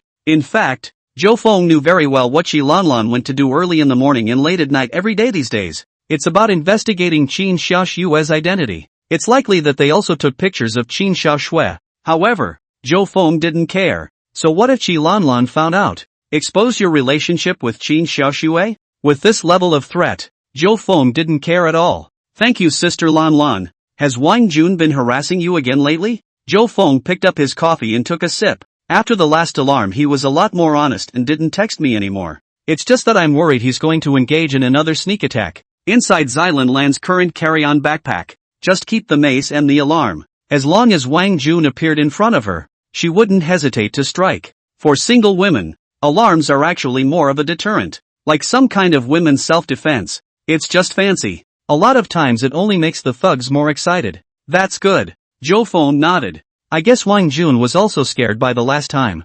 I'm afraid that in Wang Jun's mind, he thought that Qi Lanlan was framing himself. There's something else I want to talk to you about. Qiranlin looked like he was about to say something. Many thanks to the book friends to remind. The previous text appeared a bug. That is, Blue Creek Rain and Yi Xian's age problem. The previous text was corrected does not affect the reading. Thanks to the book friends to help me correct some of the names of the people wrong.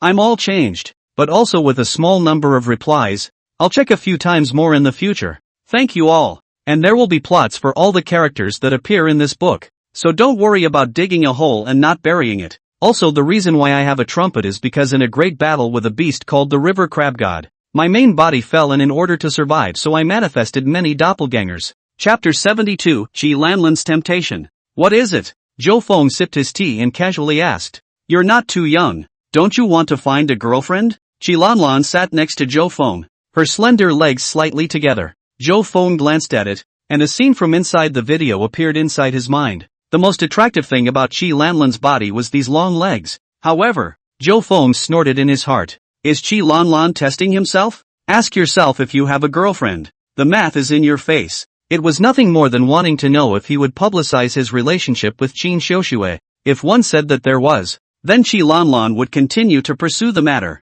If one denies it, it proves one's heart is weak. I'm not chasing after the schoolgirl. Zhou Feng's eyes were a bit evasive when he said this, and subconsciously scratching his head. Psychologically this is a classic display of lying, a subconscious human reaction. Zhou Feng of course deliberately gave Qi Lanlan this look. Since Qi Lanlan wanted to find her weakness, she would give her one. Sure enough, when he saw this scene, the corners of Qi Lanlan's mouth rose slightly. Thinking that he had found Zhou Feng's soft underbelly, Zhou Feng definitely didn't want anyone to know about him and that aunt. The schoolgirl? Do you really like her? Qi Lanlan revealed a meaningful gaze. She felt that Zhou Feng was just playing with Wu Jiaoyui's feelings. If Wu Jiarui knew that Zhou Feng actually had another woman, it must be interesting as well. It hasn't been chased yet. But it's Sister Lan Lan that you haven't considered finding another boyfriend. Zhou Feng immediately steered the topic away. When she mentioned her boyfriend, Qi Lan Lan thought of Wang Jun. There was a flurry of fire. I thought I had found a golden son-in-law,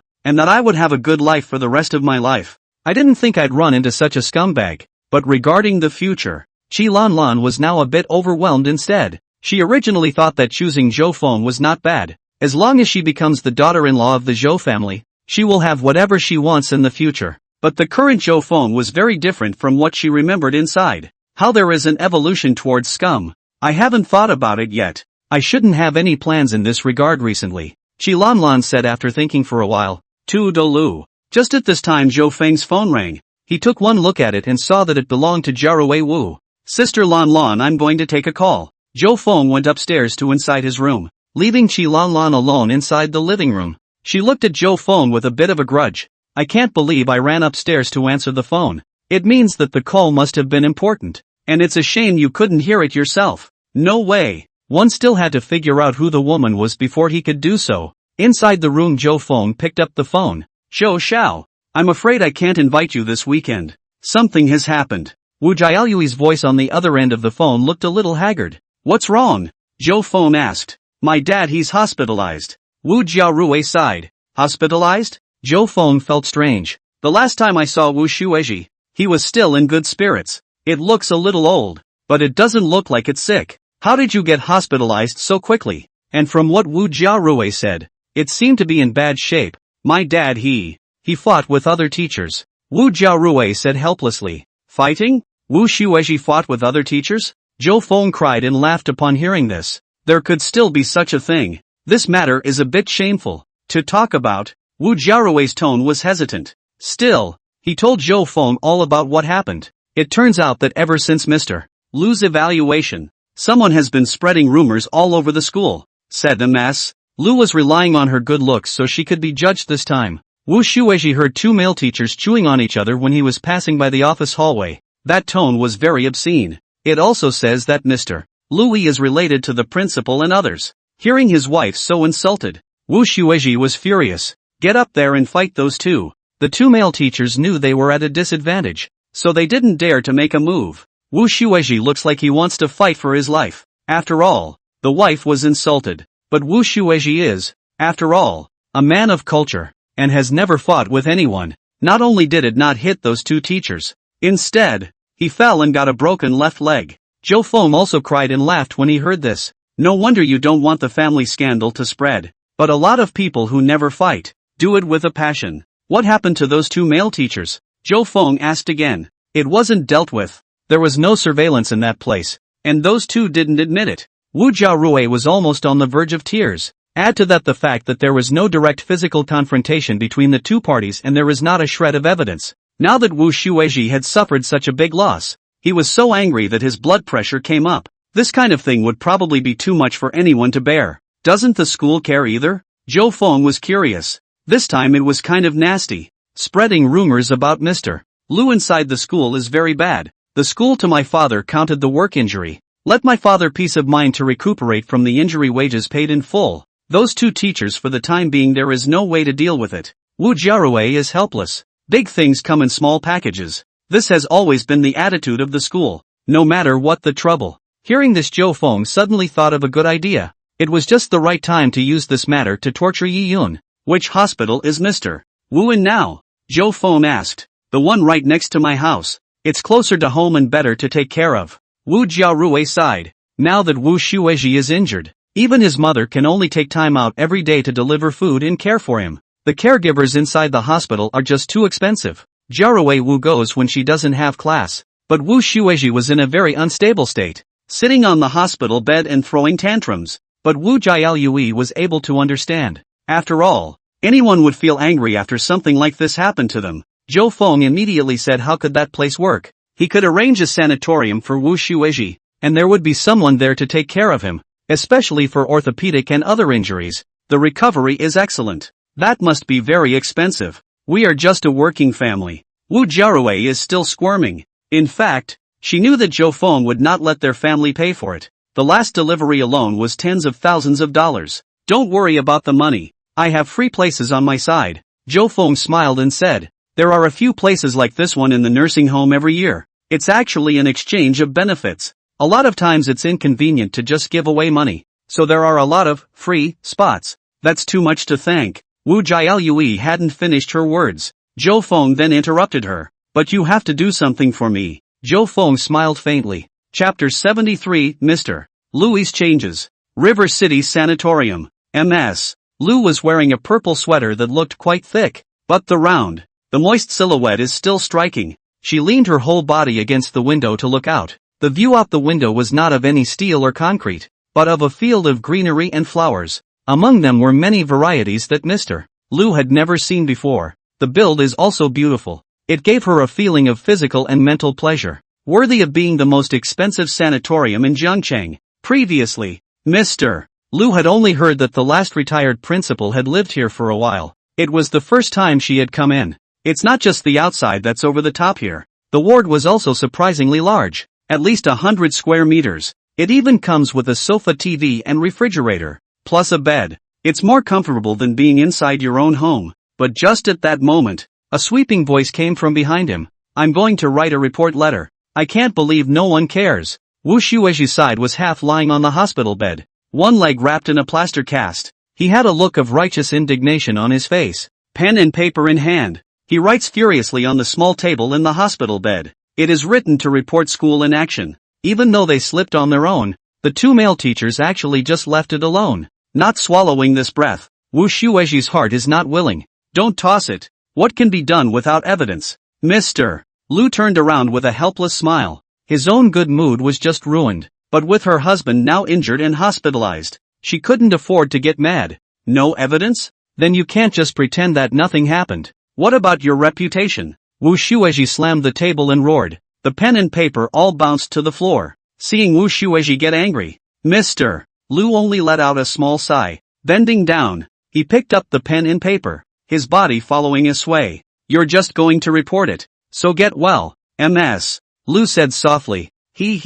I think you just don't care." Wu Shueji, however, said coldly. Hearing this, Mr. Lou's face turned ugly all of a sudden. One was already doing one's best to calm one's husband down, seeing as he was a sick man, and MS. Lou knew that her husband had been wronged in this matter, but she hadn't expected that now Wu Shueji was actually slandering herself. "Since when do I not care?" Mr. Lou clenched his fists so tightly that his knuckles turned white. Mr. Lou also knew about the whispers that were going around inside the school, but she's not afraid of the shadow of her body. Without realizing that it was the people around them who were doubting themselves, Wu Shueji also realized that he had said the wrong thing. He knows best what happened. This time, his wife was able to get a title solely because of Zhou Feng. It's not those rumors circulating inside the school, but making Wu Shueji apologize to his wife? He can't get his face off. "If you cared, why didn't you react at all?" Wu Shueji could only say stiffly. "And how am I going to prove it? Like a shrew going around spilling her guts?" Mr. Lou questioned. Wu Shueji was momentarily speechless. He had nothing better to do than write a whistleblower letter. At this time a person surfaced inside Wu Shueji's mind. Zhou Feng. Perhaps by asking Zhou Feng to use the Zhou family's power, he would be able to punish those two teachers. "But I can't open this mouth myself." During the last dinner, he had clearly said that he didn't care to use the Zhou family's power to exert pressure. Now if Wu Shueji brings up this matter, it is not a slap in his own face. Is it possible to let Jiarui Wu talk about it? If it's your daughter going, it shouldn't be a problem. After all, Zhou Feng had arranged for himself to live in this place. I heard the nurses say it was tens of thousands of dollars a month at normal prices. It's not always possible to get a bed yet. Wu Shueji was caught inside a hesitation. Just at this time, Zhou Feng and Wu Jiarui walked in. "Good day, Teacher LV, Teacher Wu." Zhou Feng was instantly attracted to Teacher LV. "This purple sweater is gorgeous. Of course it looks better on Mr. Lou." "Xiao Zhou, why are you lifting things again?" Mr. Lou said, although it looked like he was complaining, but she had a smile on her lips. "That's of course. I'm a person who doesn't know anything about human affairs. Just how can I show my respect to the two teachers without mentioning something? Please forgive me if I've offended." Zhou Feng placed several gift boxes on the table, purposely removing the packaging. Teacher Lu couldn't help but look away a few more times. After all, Zhou Feng was generous. Everyone wanted to take a look at what Zhou Feng had taken this time. Today her cell phone was just replaced. I didn't feel it before when I didn't use my new phone. Now that I have a new phone, I can't always resist showing it off. People inside the office would ask a few questions, making Mr. Lu feel honored. The rest of the gift boxes on the table looked to be cosmetics and such,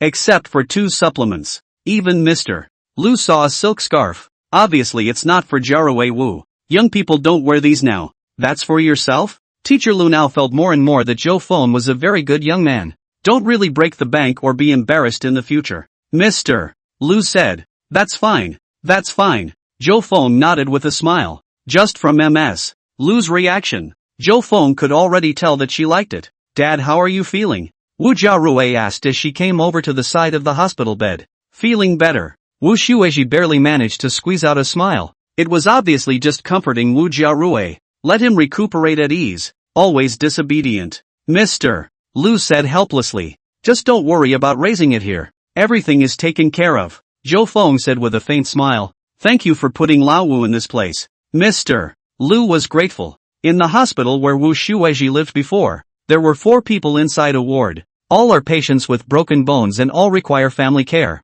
Every time she went in she couldn't even find a chair. Nothing. The quota is not used for nothing anyway. Zhou Feng waved his hand. Although Zhou Feng said so, Mr. Lu knew that it was just a scene. There is no exchange of benefits. Who gives you favors for nothing? After sitting inside the room for a while, Zhou Feng stated that he was going to go and say hello to the dean here. Ask the dean to take care of Wu Shueji more in terms of his life. Then thank you Xiao Zhou. Teacher Lu bent down to thank him. When Zhou Feng saw it, he only felt his nose heat up. It's really big. Watching Zhou Feng walk out, Wu Jiaolui immediately followed. Where is Ji Yun? Wu Jiarui chased after Shang Feng and lowered her voice. Zhou Feng had already told her that Yi Yun was also inside the sanatorium. And today her mission was to meet Yi Yun again. It's on that floor upstairs. Zhou Feng pointed up. What should I say? Wu Jiarui asked. Unsure of what she was going to do. Say something random, but put this inside his room. Preferably inside a flower pot.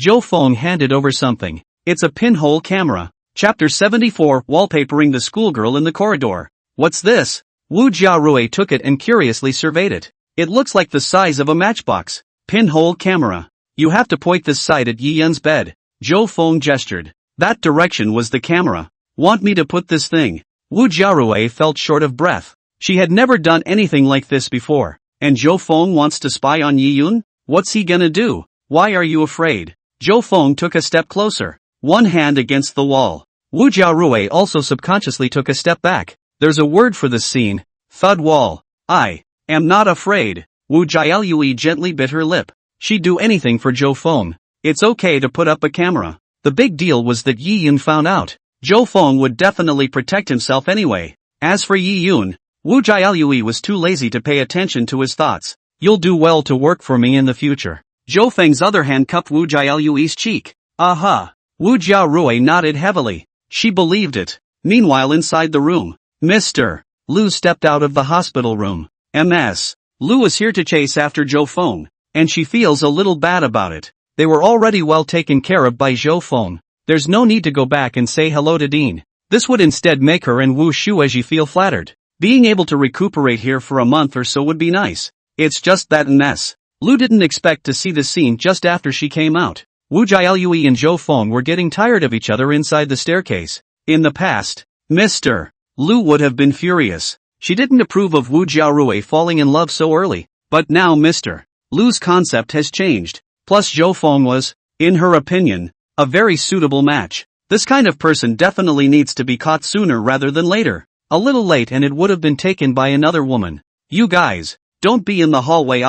Mr. Lu could only turn his head immediately. Mom, Wu Jiarui's side still wanted to explain. She was just saying a few words to Zhou Feng, but she didn't do anything. But he didn't expect Zhou Feng to stick up. It was several light strokes in a row before he let go. It made Wu Jiaolui blush. This is good. Simply don't explain anything either. Wu Jiarui knew her mother must have noticed. To Wu Jiarui's surprise, her mother didn't have any objections. She all but thought she was going to suffer the wrath of thunder. It turns out it just says not to be inside the hallway. Does it say it's okay to be somewhere else? And they said before that they wouldn't even touch hands. Now that they're all kissing together, I'm surprised Mr. Lu isn't angry. Xiao Zhou don't greet the dean. We're not that sick, Teacher Lu said with a dry cough. Alright then, Mr. Lu, I'll listen to you. Zhou Feng turned his head and smiled faintly. After receiving Zhou Feng's affirmation, Teacher Lu immediately returned inside the ward. You're doing this on purpose, aren't you? Wu Jiaolui looked at Zhou Feng with helpless eyes. Why don't you like it? Zhou Feng smiled. Just like it or not. Hurry up and go up. Zhou Feng patted Wu Jiaolui's waist. Wu Jiaorui's face turned even redder. Looking at the incandescent light on the roof, Yi Yun was fuming. He felt like the events of the past 2 days were a nightmare. Obviously, within his memory, he hadn't done anything himself, but so many videos prove that one goes crazy in the playground. Not only did he harass Wu Jiarui, but he also beat up so many people. Now I'm afraid my own reputation inside the school is stinking. The most crucial thing was that Yi Yun did not know what Wu Jiaolui thought about herself. A hooligan? Or a pervert? No matter what Wu Jiarui thought, he knew that his image in Wu Jiarui's heart was finished. Young master, time is up. It's time to take your medicine. A man beside him reminded that this was one of Yi Qingshan's bodyguards. Every day, 2 people would take turns to watch Yi Yun. Okay. Yi Yun nodded, took the water and pills that were handed to him. Yi Yun didn't know what these pills were for. He just felt that he wanted to sleep after eating them. There was a feeling of not being able to lift my body, and I lay in my hospital bed every day. Definitely not a good one, but there's no way around it. It's all he can eat for the cure. Yi Yun didn't want to go crazy for the second time, otherwise he knows very well. Yi Qingshan will abandon himself, give up on making him the heir to the Yi family. And didn't he give so much just to become the heir of the Yi family? And now it's all gone to waste? Yi Yun was absolutely unwilling. He swallowed all of these medicines. He himself has to be cured of his mental problems and take complete control of the Yi family. The bodyguard next to him kept an eye on Yi Yun the whole time, making sure that Yi Yun didn't secretly spit out the pills. Yi Yun did not move on the surface, but there was a wave of resentment in his heart. Spying on me like I'm a prisoner? Sooner or later, I'll let you know that I'm the heir to the Yi family, born to be in a higher status than you. Ding dong. The doorbell rang outside the door. The bouncer walked over and opened the door to find an innocently dressed girl, but he remained stone-faced. You're in the wrong room, the man said coldly. Isn't Yi Yun here? Wu Jiarui asked suspiciously. Wu Jiaolui remembered that Zhou Feng was talking about this room. Jiarui, I'm here. Yi Yun's voice was distorted with excitement. He never expected that Wu Jiarui would actually come here to see herself. Seeing that it was Yi Yun's friend, the bodyguard made way, just still standing in the doorway position, watching the 2 of them. Cough. You go out first. It's not like I'm going to run. Yi Yun could only cough dryly. It can't be too long. The bouncer turned and closed the door after dropping this comment. Who is he? Wu Jiaolui found a stool and sat next to the hospital bed. Yi Yun was embarrassed. It can't be said that it's someone who is spying on them. One could only vaguely state that it was someone sent by the Yi family to protect them. Jiarui, I'm really sorry about last time. I really don't know what happened. Yi Yun stammered. Yi Yun really had no memory of the last incident. Hearing this, Wu Jiarui despised it in her heart. No memory? Who's kidding? Used to get drunk at karaoke. It can still be explained as drunkenness, making it barely acceptable. The last time we were at the playground, that wasn't drinking. It's fine. I believe you're just sick. But Wu Jiarui still said believe on her lips. Yi Yun was touched in his heart. Sure enough, Wu Jiaolui was still the girl who was perfect in his mind. It's amazing that you would come to see yourself after what happened. However, Yi Yun also had doubts inside. How did Wu Jiarui suddenly appear here? That seems a little strange. Chapter 75. I want a man like Zhou Feng. How did you know I was here? Yi Yun was curious. Only the Yi family should know about what happened to himself at the sanatorium. My dad was hospitalized in order to also convalesce here, and I happened to hear the nurse say your name in conversation. Wu Jiarui explained. It dawned on Yi Yun that it was because of coincidence. At the same time felt a pang of loss. Wu Jiaolui didn't come to see herself specifically, just stopping by. However, Yi Yun quickly self-regulated. It's not like Wu Jiarui knew she was sick and hospitalized. After all that had happened, it was good enough for Wu Jiarui to come and see herself.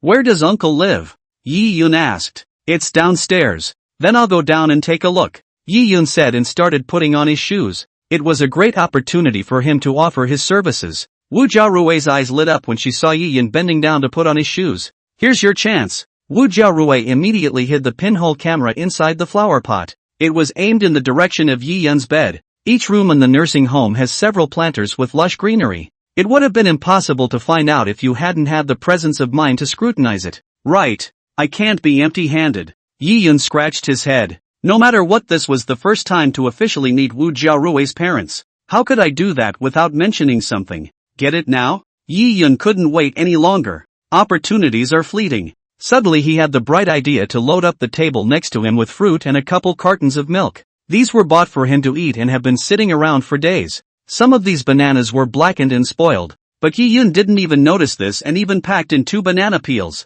Go! Yi Yun said. Ah, well. Wu Jiaorui's side had just fiddled with the camera. Nor did he notice Yi Yun's movements. Soon the two went downstairs, and Wu Jiaorui looked around apprehensively. Zhou Feng didn't seem to be inside the corridor. Upon arriving at the ward, Mr. Liu had not yet left. Today she had transferred her classes for a special day off and brought Wu Shueji with her. Starting tomorrow, you won't need to come in every day to take care of it yourself. Good day, Teacher Wu. Teacher Liu. Yi Yun immediately greeted. Hello, are you? Teacher Liu looked at Yi Yun suspiciously. She had no impression of Yi Yun. After all, it's not your own class. Moreover, Wu Jiaolui had never mentioned Yi Yun. I'm Wu Jiaorui's classmate. The two of us are also inside a university. Yi Yun said and placed the plastic bag on the table. Don't mention things when you're here. Mr. Liu's side is still polite. Then she saw it. The banana peel inside the plastic bag.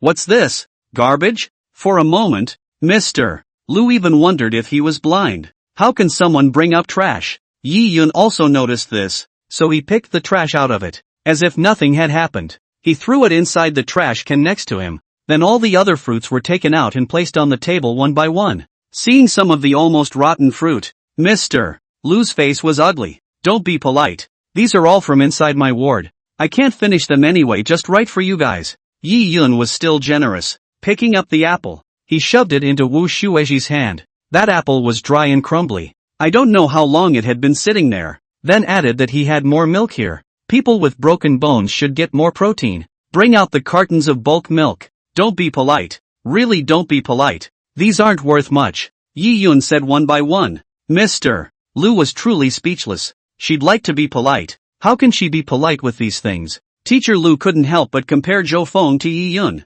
Let's not even talk about the fact that the two men are not even above the same level in terms of what they are lifting. Let's just say the attitudes are worlds apart. Zhou Feng had a very humble look on his face. But this Yi Yun was completely different, like he had some kind of serious illness. There was no way to compare with Zhou Feng. Inside the ward, Wu Shueji's side revealed a puzzled look. Sensing the message within Yi Yun's words just now, Wu Jiaorui didn't even know how to explain. It couldn't be said that Yi Yun had mental problems. However, what Wu Jiaorui did not expect was that Yi Yun had actually self-detonated. Uncle and auntie, I'm really not mentally ill. And I've already apologized to Jiaorui and am now under treatment. Yi Yun had a sincere face. Yi Yun thought that Wu Jiaorui had already told his parents about him going crazy in the playground, so this time desperately trying to justify himself. Psychosis. MS. Liu covered her mouth in surprise. She quietly pulled Wu Jiaolui aside. What's wrong with this guy? Mr. Liu asked in a low voice. He has a bit of a brain problem. He beat up a lot of people in the school playground a while ago. A lot of people were hospitalized, and he almost beat me up too. Wu Jiaorui didn't dare to lie in the face of her mother. One can only be honest. Is he still trying to chase you? Mr. Liu could see that. Yi Yun's eyes looked this way from time to time. The intent is too obvious. Just the thought of this kind of person chasing after women made Mr. Liu feel a chill of evil. Well, but I'm not half interested in him. Wu Jiaorui nodded, not hiding her disgust within her eyes. I see. I'll send him away then. Teacher Liu similarly disliked Yi Yun. After the two ended their whispering, Mr. Liu gave a dry cough. Indicates that the husband is tired and needs to rest now. It's time for her to go to school. Anyone in their right mind would be able to understand this statement. Yi Yun was certainly no exception and knew that this was an eviction order. It was so hard for him to talk to Wu Jiaorui, and he was just going to leave. Although his heart was not willing,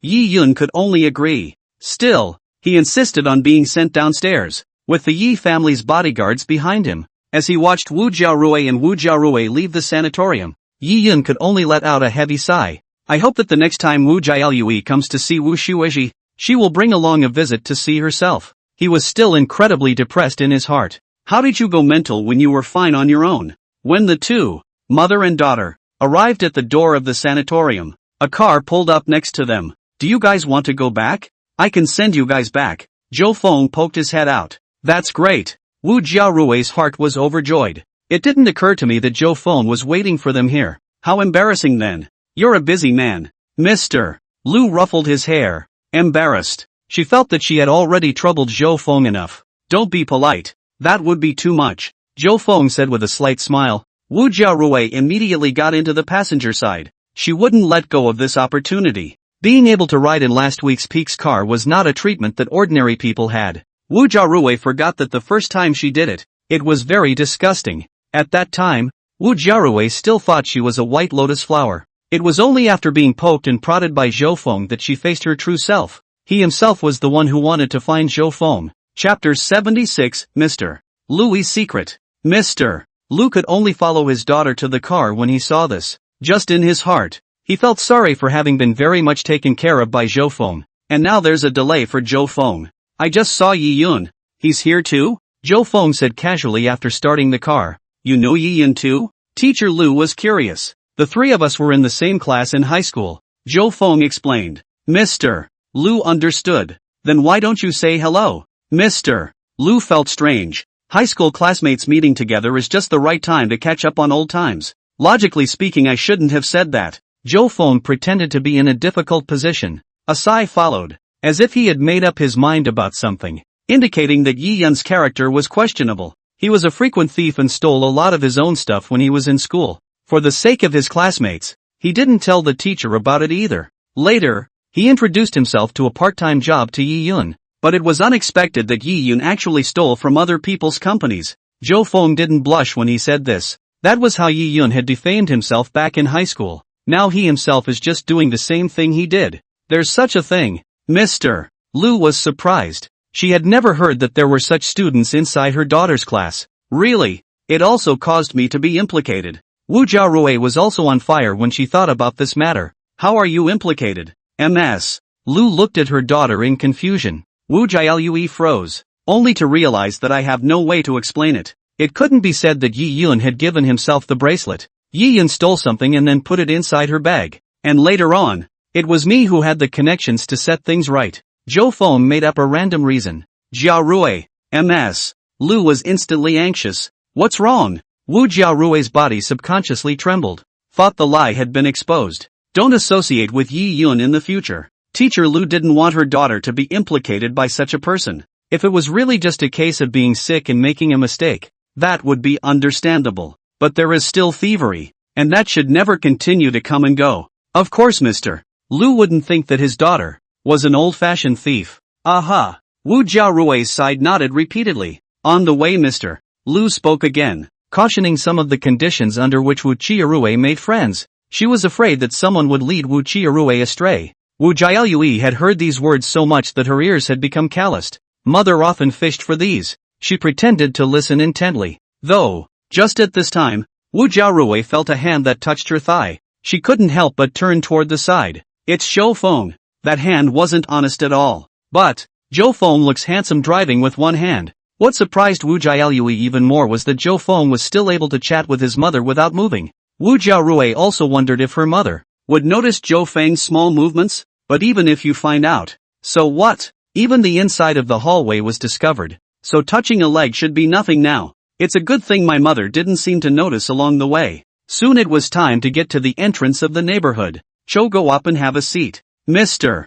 Lu said. Not today. I have to go to the office. Actually, it didn't matter if Zhou Feng went or not. It was just a reason. Disguise yourself as if you're busy. Then next time, I'll specially invite you to dinner inside the house. What do you want to eat? Ms. Lu was kinda looking forward to it, because no one except Zhou Feng complimented her on how good her meal was. I'm a person who generally likes surprises, so you just come up with what you're good at. Zhou Feng smiled. That's good. Mr. Lu nodded. Then his gaze went to Wu Jiarui, indicating that there was something at home that Wu Jiarui needed help with. Wu Jiarui would go back to school when she was done. Wu Jiarui instantly understood that her mother was afraid to let herself stay with Yi Yun. It was estimated that he had already seen it long ago. Zhou Feng's dishonest hand. It's not guaranteed that anything will happen if the two are left alone together again. Wu Jiarui was a bit regretful and could only obediently do as she was told. Just then, Mr. Lu's phone rang.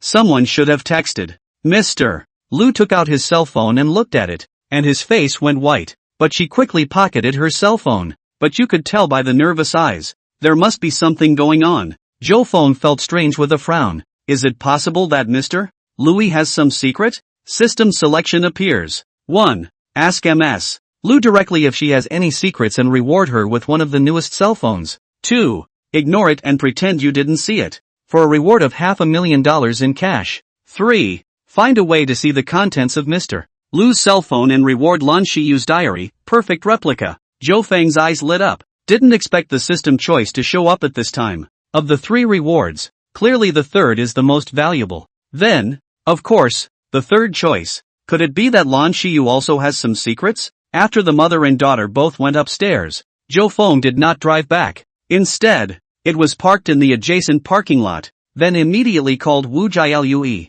Zhou Xiao. Wu Jialue was thrilled to receive the call. It had only just been separated, and Zhou Feng was calling himself. Does that mean it's obsessed with itself? You don't see them for 10 minutes or so and you have to call yourself. Are you home?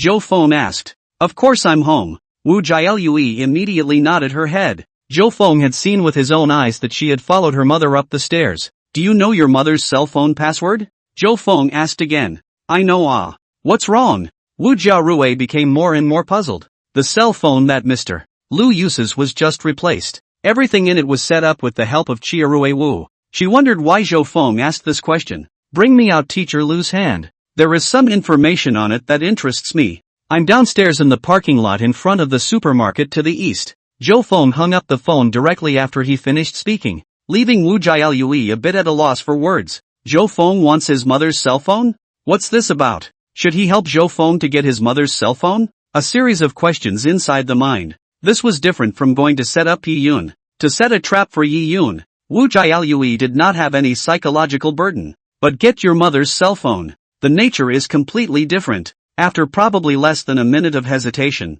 Wu Jiarui made her decision. Of course he was listening to Zhou Feng's orders. She had long been Zhou Feng's tool and could not be disobeyed in the slightest. The process of asking for a cell phone went well. Wu Jialue made an excuse that the new phone needed to go and adjust the data. MS. Lu didn't even have the slightest defense and gave it to Wu Jialue. Holding the cell phone, Wu Jialue only felt her heart thumping. Did another bad thing myself? It just doesn't matter now. Chapter 77 Harassing Text Messages. Wu Jialue came to the parking lot and saw Zhou Feng's car at a glance. She pulled the car door open and got in. Zhou Xiao, here you go. Wu Jiarui handed over her cell phone, and unlocked it in the process. Zhou Feng received the cell phone, but there was no expression of joy. Why are you so slow? Not willing to give me your cell phone? Zhou Feng said with a stern face. I have tried my best. Wu Jiarui was aggravated to hear this. Tears welled up inside his eyes. She didn't get too blunt when she went to ask for her cell phone, but went in a few circles with her mother.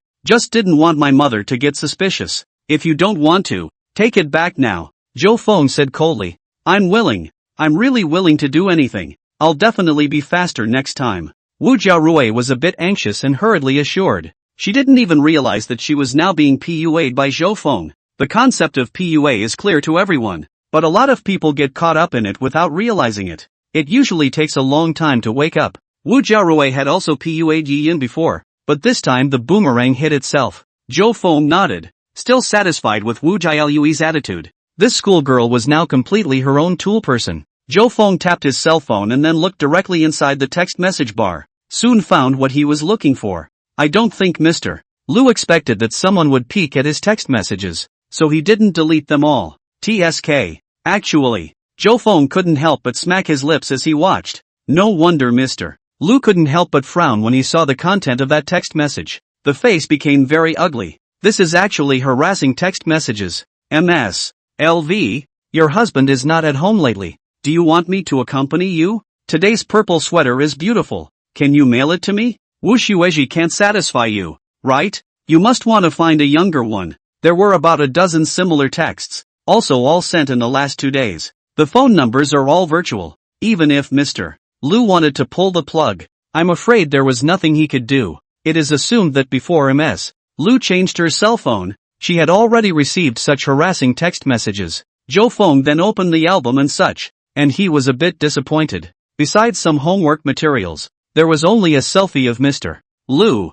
It looks like it should be inside the office. The angle adjustment is also mediocre. But Mr. Louis' base is here. The shots are still beautiful. Ding! Congratulations to the host for completing choice 3. Rewarding Blue Brook Rain's notebook. Zhou Feng felt it, and a warehouse appeared inside the system. Inside lay a gray notebook quietly. You are able to remove the contents whenever you want. Next to her, Wu Jiaolui looked like she wanted to look, but didn't dare to. She wondered what exactly Zhou Feng wanted her mother's cell phone for. Fearing that Zhou Feng would do something bad. Wouldn't he be sorry for his mother? She could only quietly muster up the courage to glance at it and found Zhou Feng flipping through the photo album. Albums. That's the most private thing inside a cell phone. Logically Wu Jiaorui felt that she should have stopped it, but she realized that there was no reaction. This made Wu Jiaorui realize, for himself, Zhou Feng was far more important than any album privacy. You come and read the messages. Just at this time, Wu Jiaorui's words came to Zhou Feng's ears. Meanwhile Zhou Feng leaned over and showed her the cell phone screen. Wu Jiaorui only felt a rush of heartbeats. Himself and Zhou Feng are so close. After a dozen seconds or so, she just barely managed to compose herself. Looked to the top of the phone. Then Wu Jiaorui also changed her face. My mom is being harassed. Wu Jiaolui was stunned. It didn't occur to me that my mother had been harassed by such text messages. And it's amazing that she didn't even notice. How did you find out? Young Zhou? Wu Jiaorui couldn't help but ask. Just now, I saw Mr. Lu. His expression was not right when he saw the cell phone. Zhou Feng said casually. It's just an excuse. Of course. Without the system's reminder, Zhou Feng wouldn't have been able to guess. But it was different in Wu Jiaolui's eyes. She was impressed. It didn't occur to me that Zhou Feng cared so much about her family. Even such subtle expressions can be detected. He was so careless in comparison that he didn't even know what had happened to his mother in the meantime. It must be very stressful to get these kinds of texts every day. Who the hell did this? Wu Jiaorui was filled with rage. It should be an acquaintance. Zhou Feng said after thinking for a moment. Why? Wu Jiaorui was curious as to how Zhou Feng could tell. Zhou Feng explained. From the content of the text message, the other party knew that Wu Shuizhi was hospitalized. Knowing that Ms. Lu is the only one inside her home. Even know what Mr. Lu is wearing today. And Ms. Lu hasn't been to school yet today. Only this afternoon she will go to class. So it's most likely Mr. Lu's colleagues and friends. Zhou Feng said. He then asked Wu Jiaorui if she had met any friends today or anything like that. Wu Jiaolui immediately shook her head. She also came over early in the morning to help transfer Wu Shuizhi to the hospital. No one else was contacted. That's most likely a colleague. Knowing that Mr. Lu took the morning off. But how did he know about the purple sweater Mr. Lu was wearing? Could he be spying on Mr. Lu? Zhou Feng frowned. I'm afraid that's most likely. What? Spying on people? Then isn't this a pervert? Wu Jiaorui's face turned white, not noticing in the slightest that Zhou Feng was a bit embarrassed. After all, this move had been used by Zhou Feng as well. Of course Zhou Feng was just a little embarrassed. It was impossible to expect him to have any mental baggage. Why don't we try to see who this guy really is? Zhou Feng said after thinking for a moment. How to try? Wu Jiaolui didn't know what to do now. It didn't occur to me that my mother was actually being watched. Then what happens next is too much to think about. It's simple. Tease him a bit. Zhou Feng said as he picked up his cell phone and replied with a message. Who are you? It didn't take more than a few seconds for the other person to actually reply quickly. I'm so excited. It's been over a year. You're finally replying to my messages. I'm the one who loves you and is obsessed with you. Seeing this message, Wu Jiaorui only felt a vicious chill. What a love for you as a pervert. Zhou Feng nodded darkly, and judging from the other side's message, Mr. Lu used to ignore it. I'm guessing the guy must have been thrilled to have sent the message this time. You have psychological problems and should see a doctor. Zhou Feng continued to reply. He deliberately imitated Mr. Lu's tone. Of course the real Mr. Lu wouldn't bother with this person. Not messaging each other for an entire year. But that didn't stop that person across the room from imagining the person who sent the message as Mr. Lu. If I'm sick, it's because I love you too much. Another very meaty sentence from the other side. All Wu Jiaorui wanted to do was vomit when she saw it. A pervert telling you how much he loves you. If you watch a lot of various crime dramas, then you know it's best to be careful. Being targeted with a pervert usually ends badly.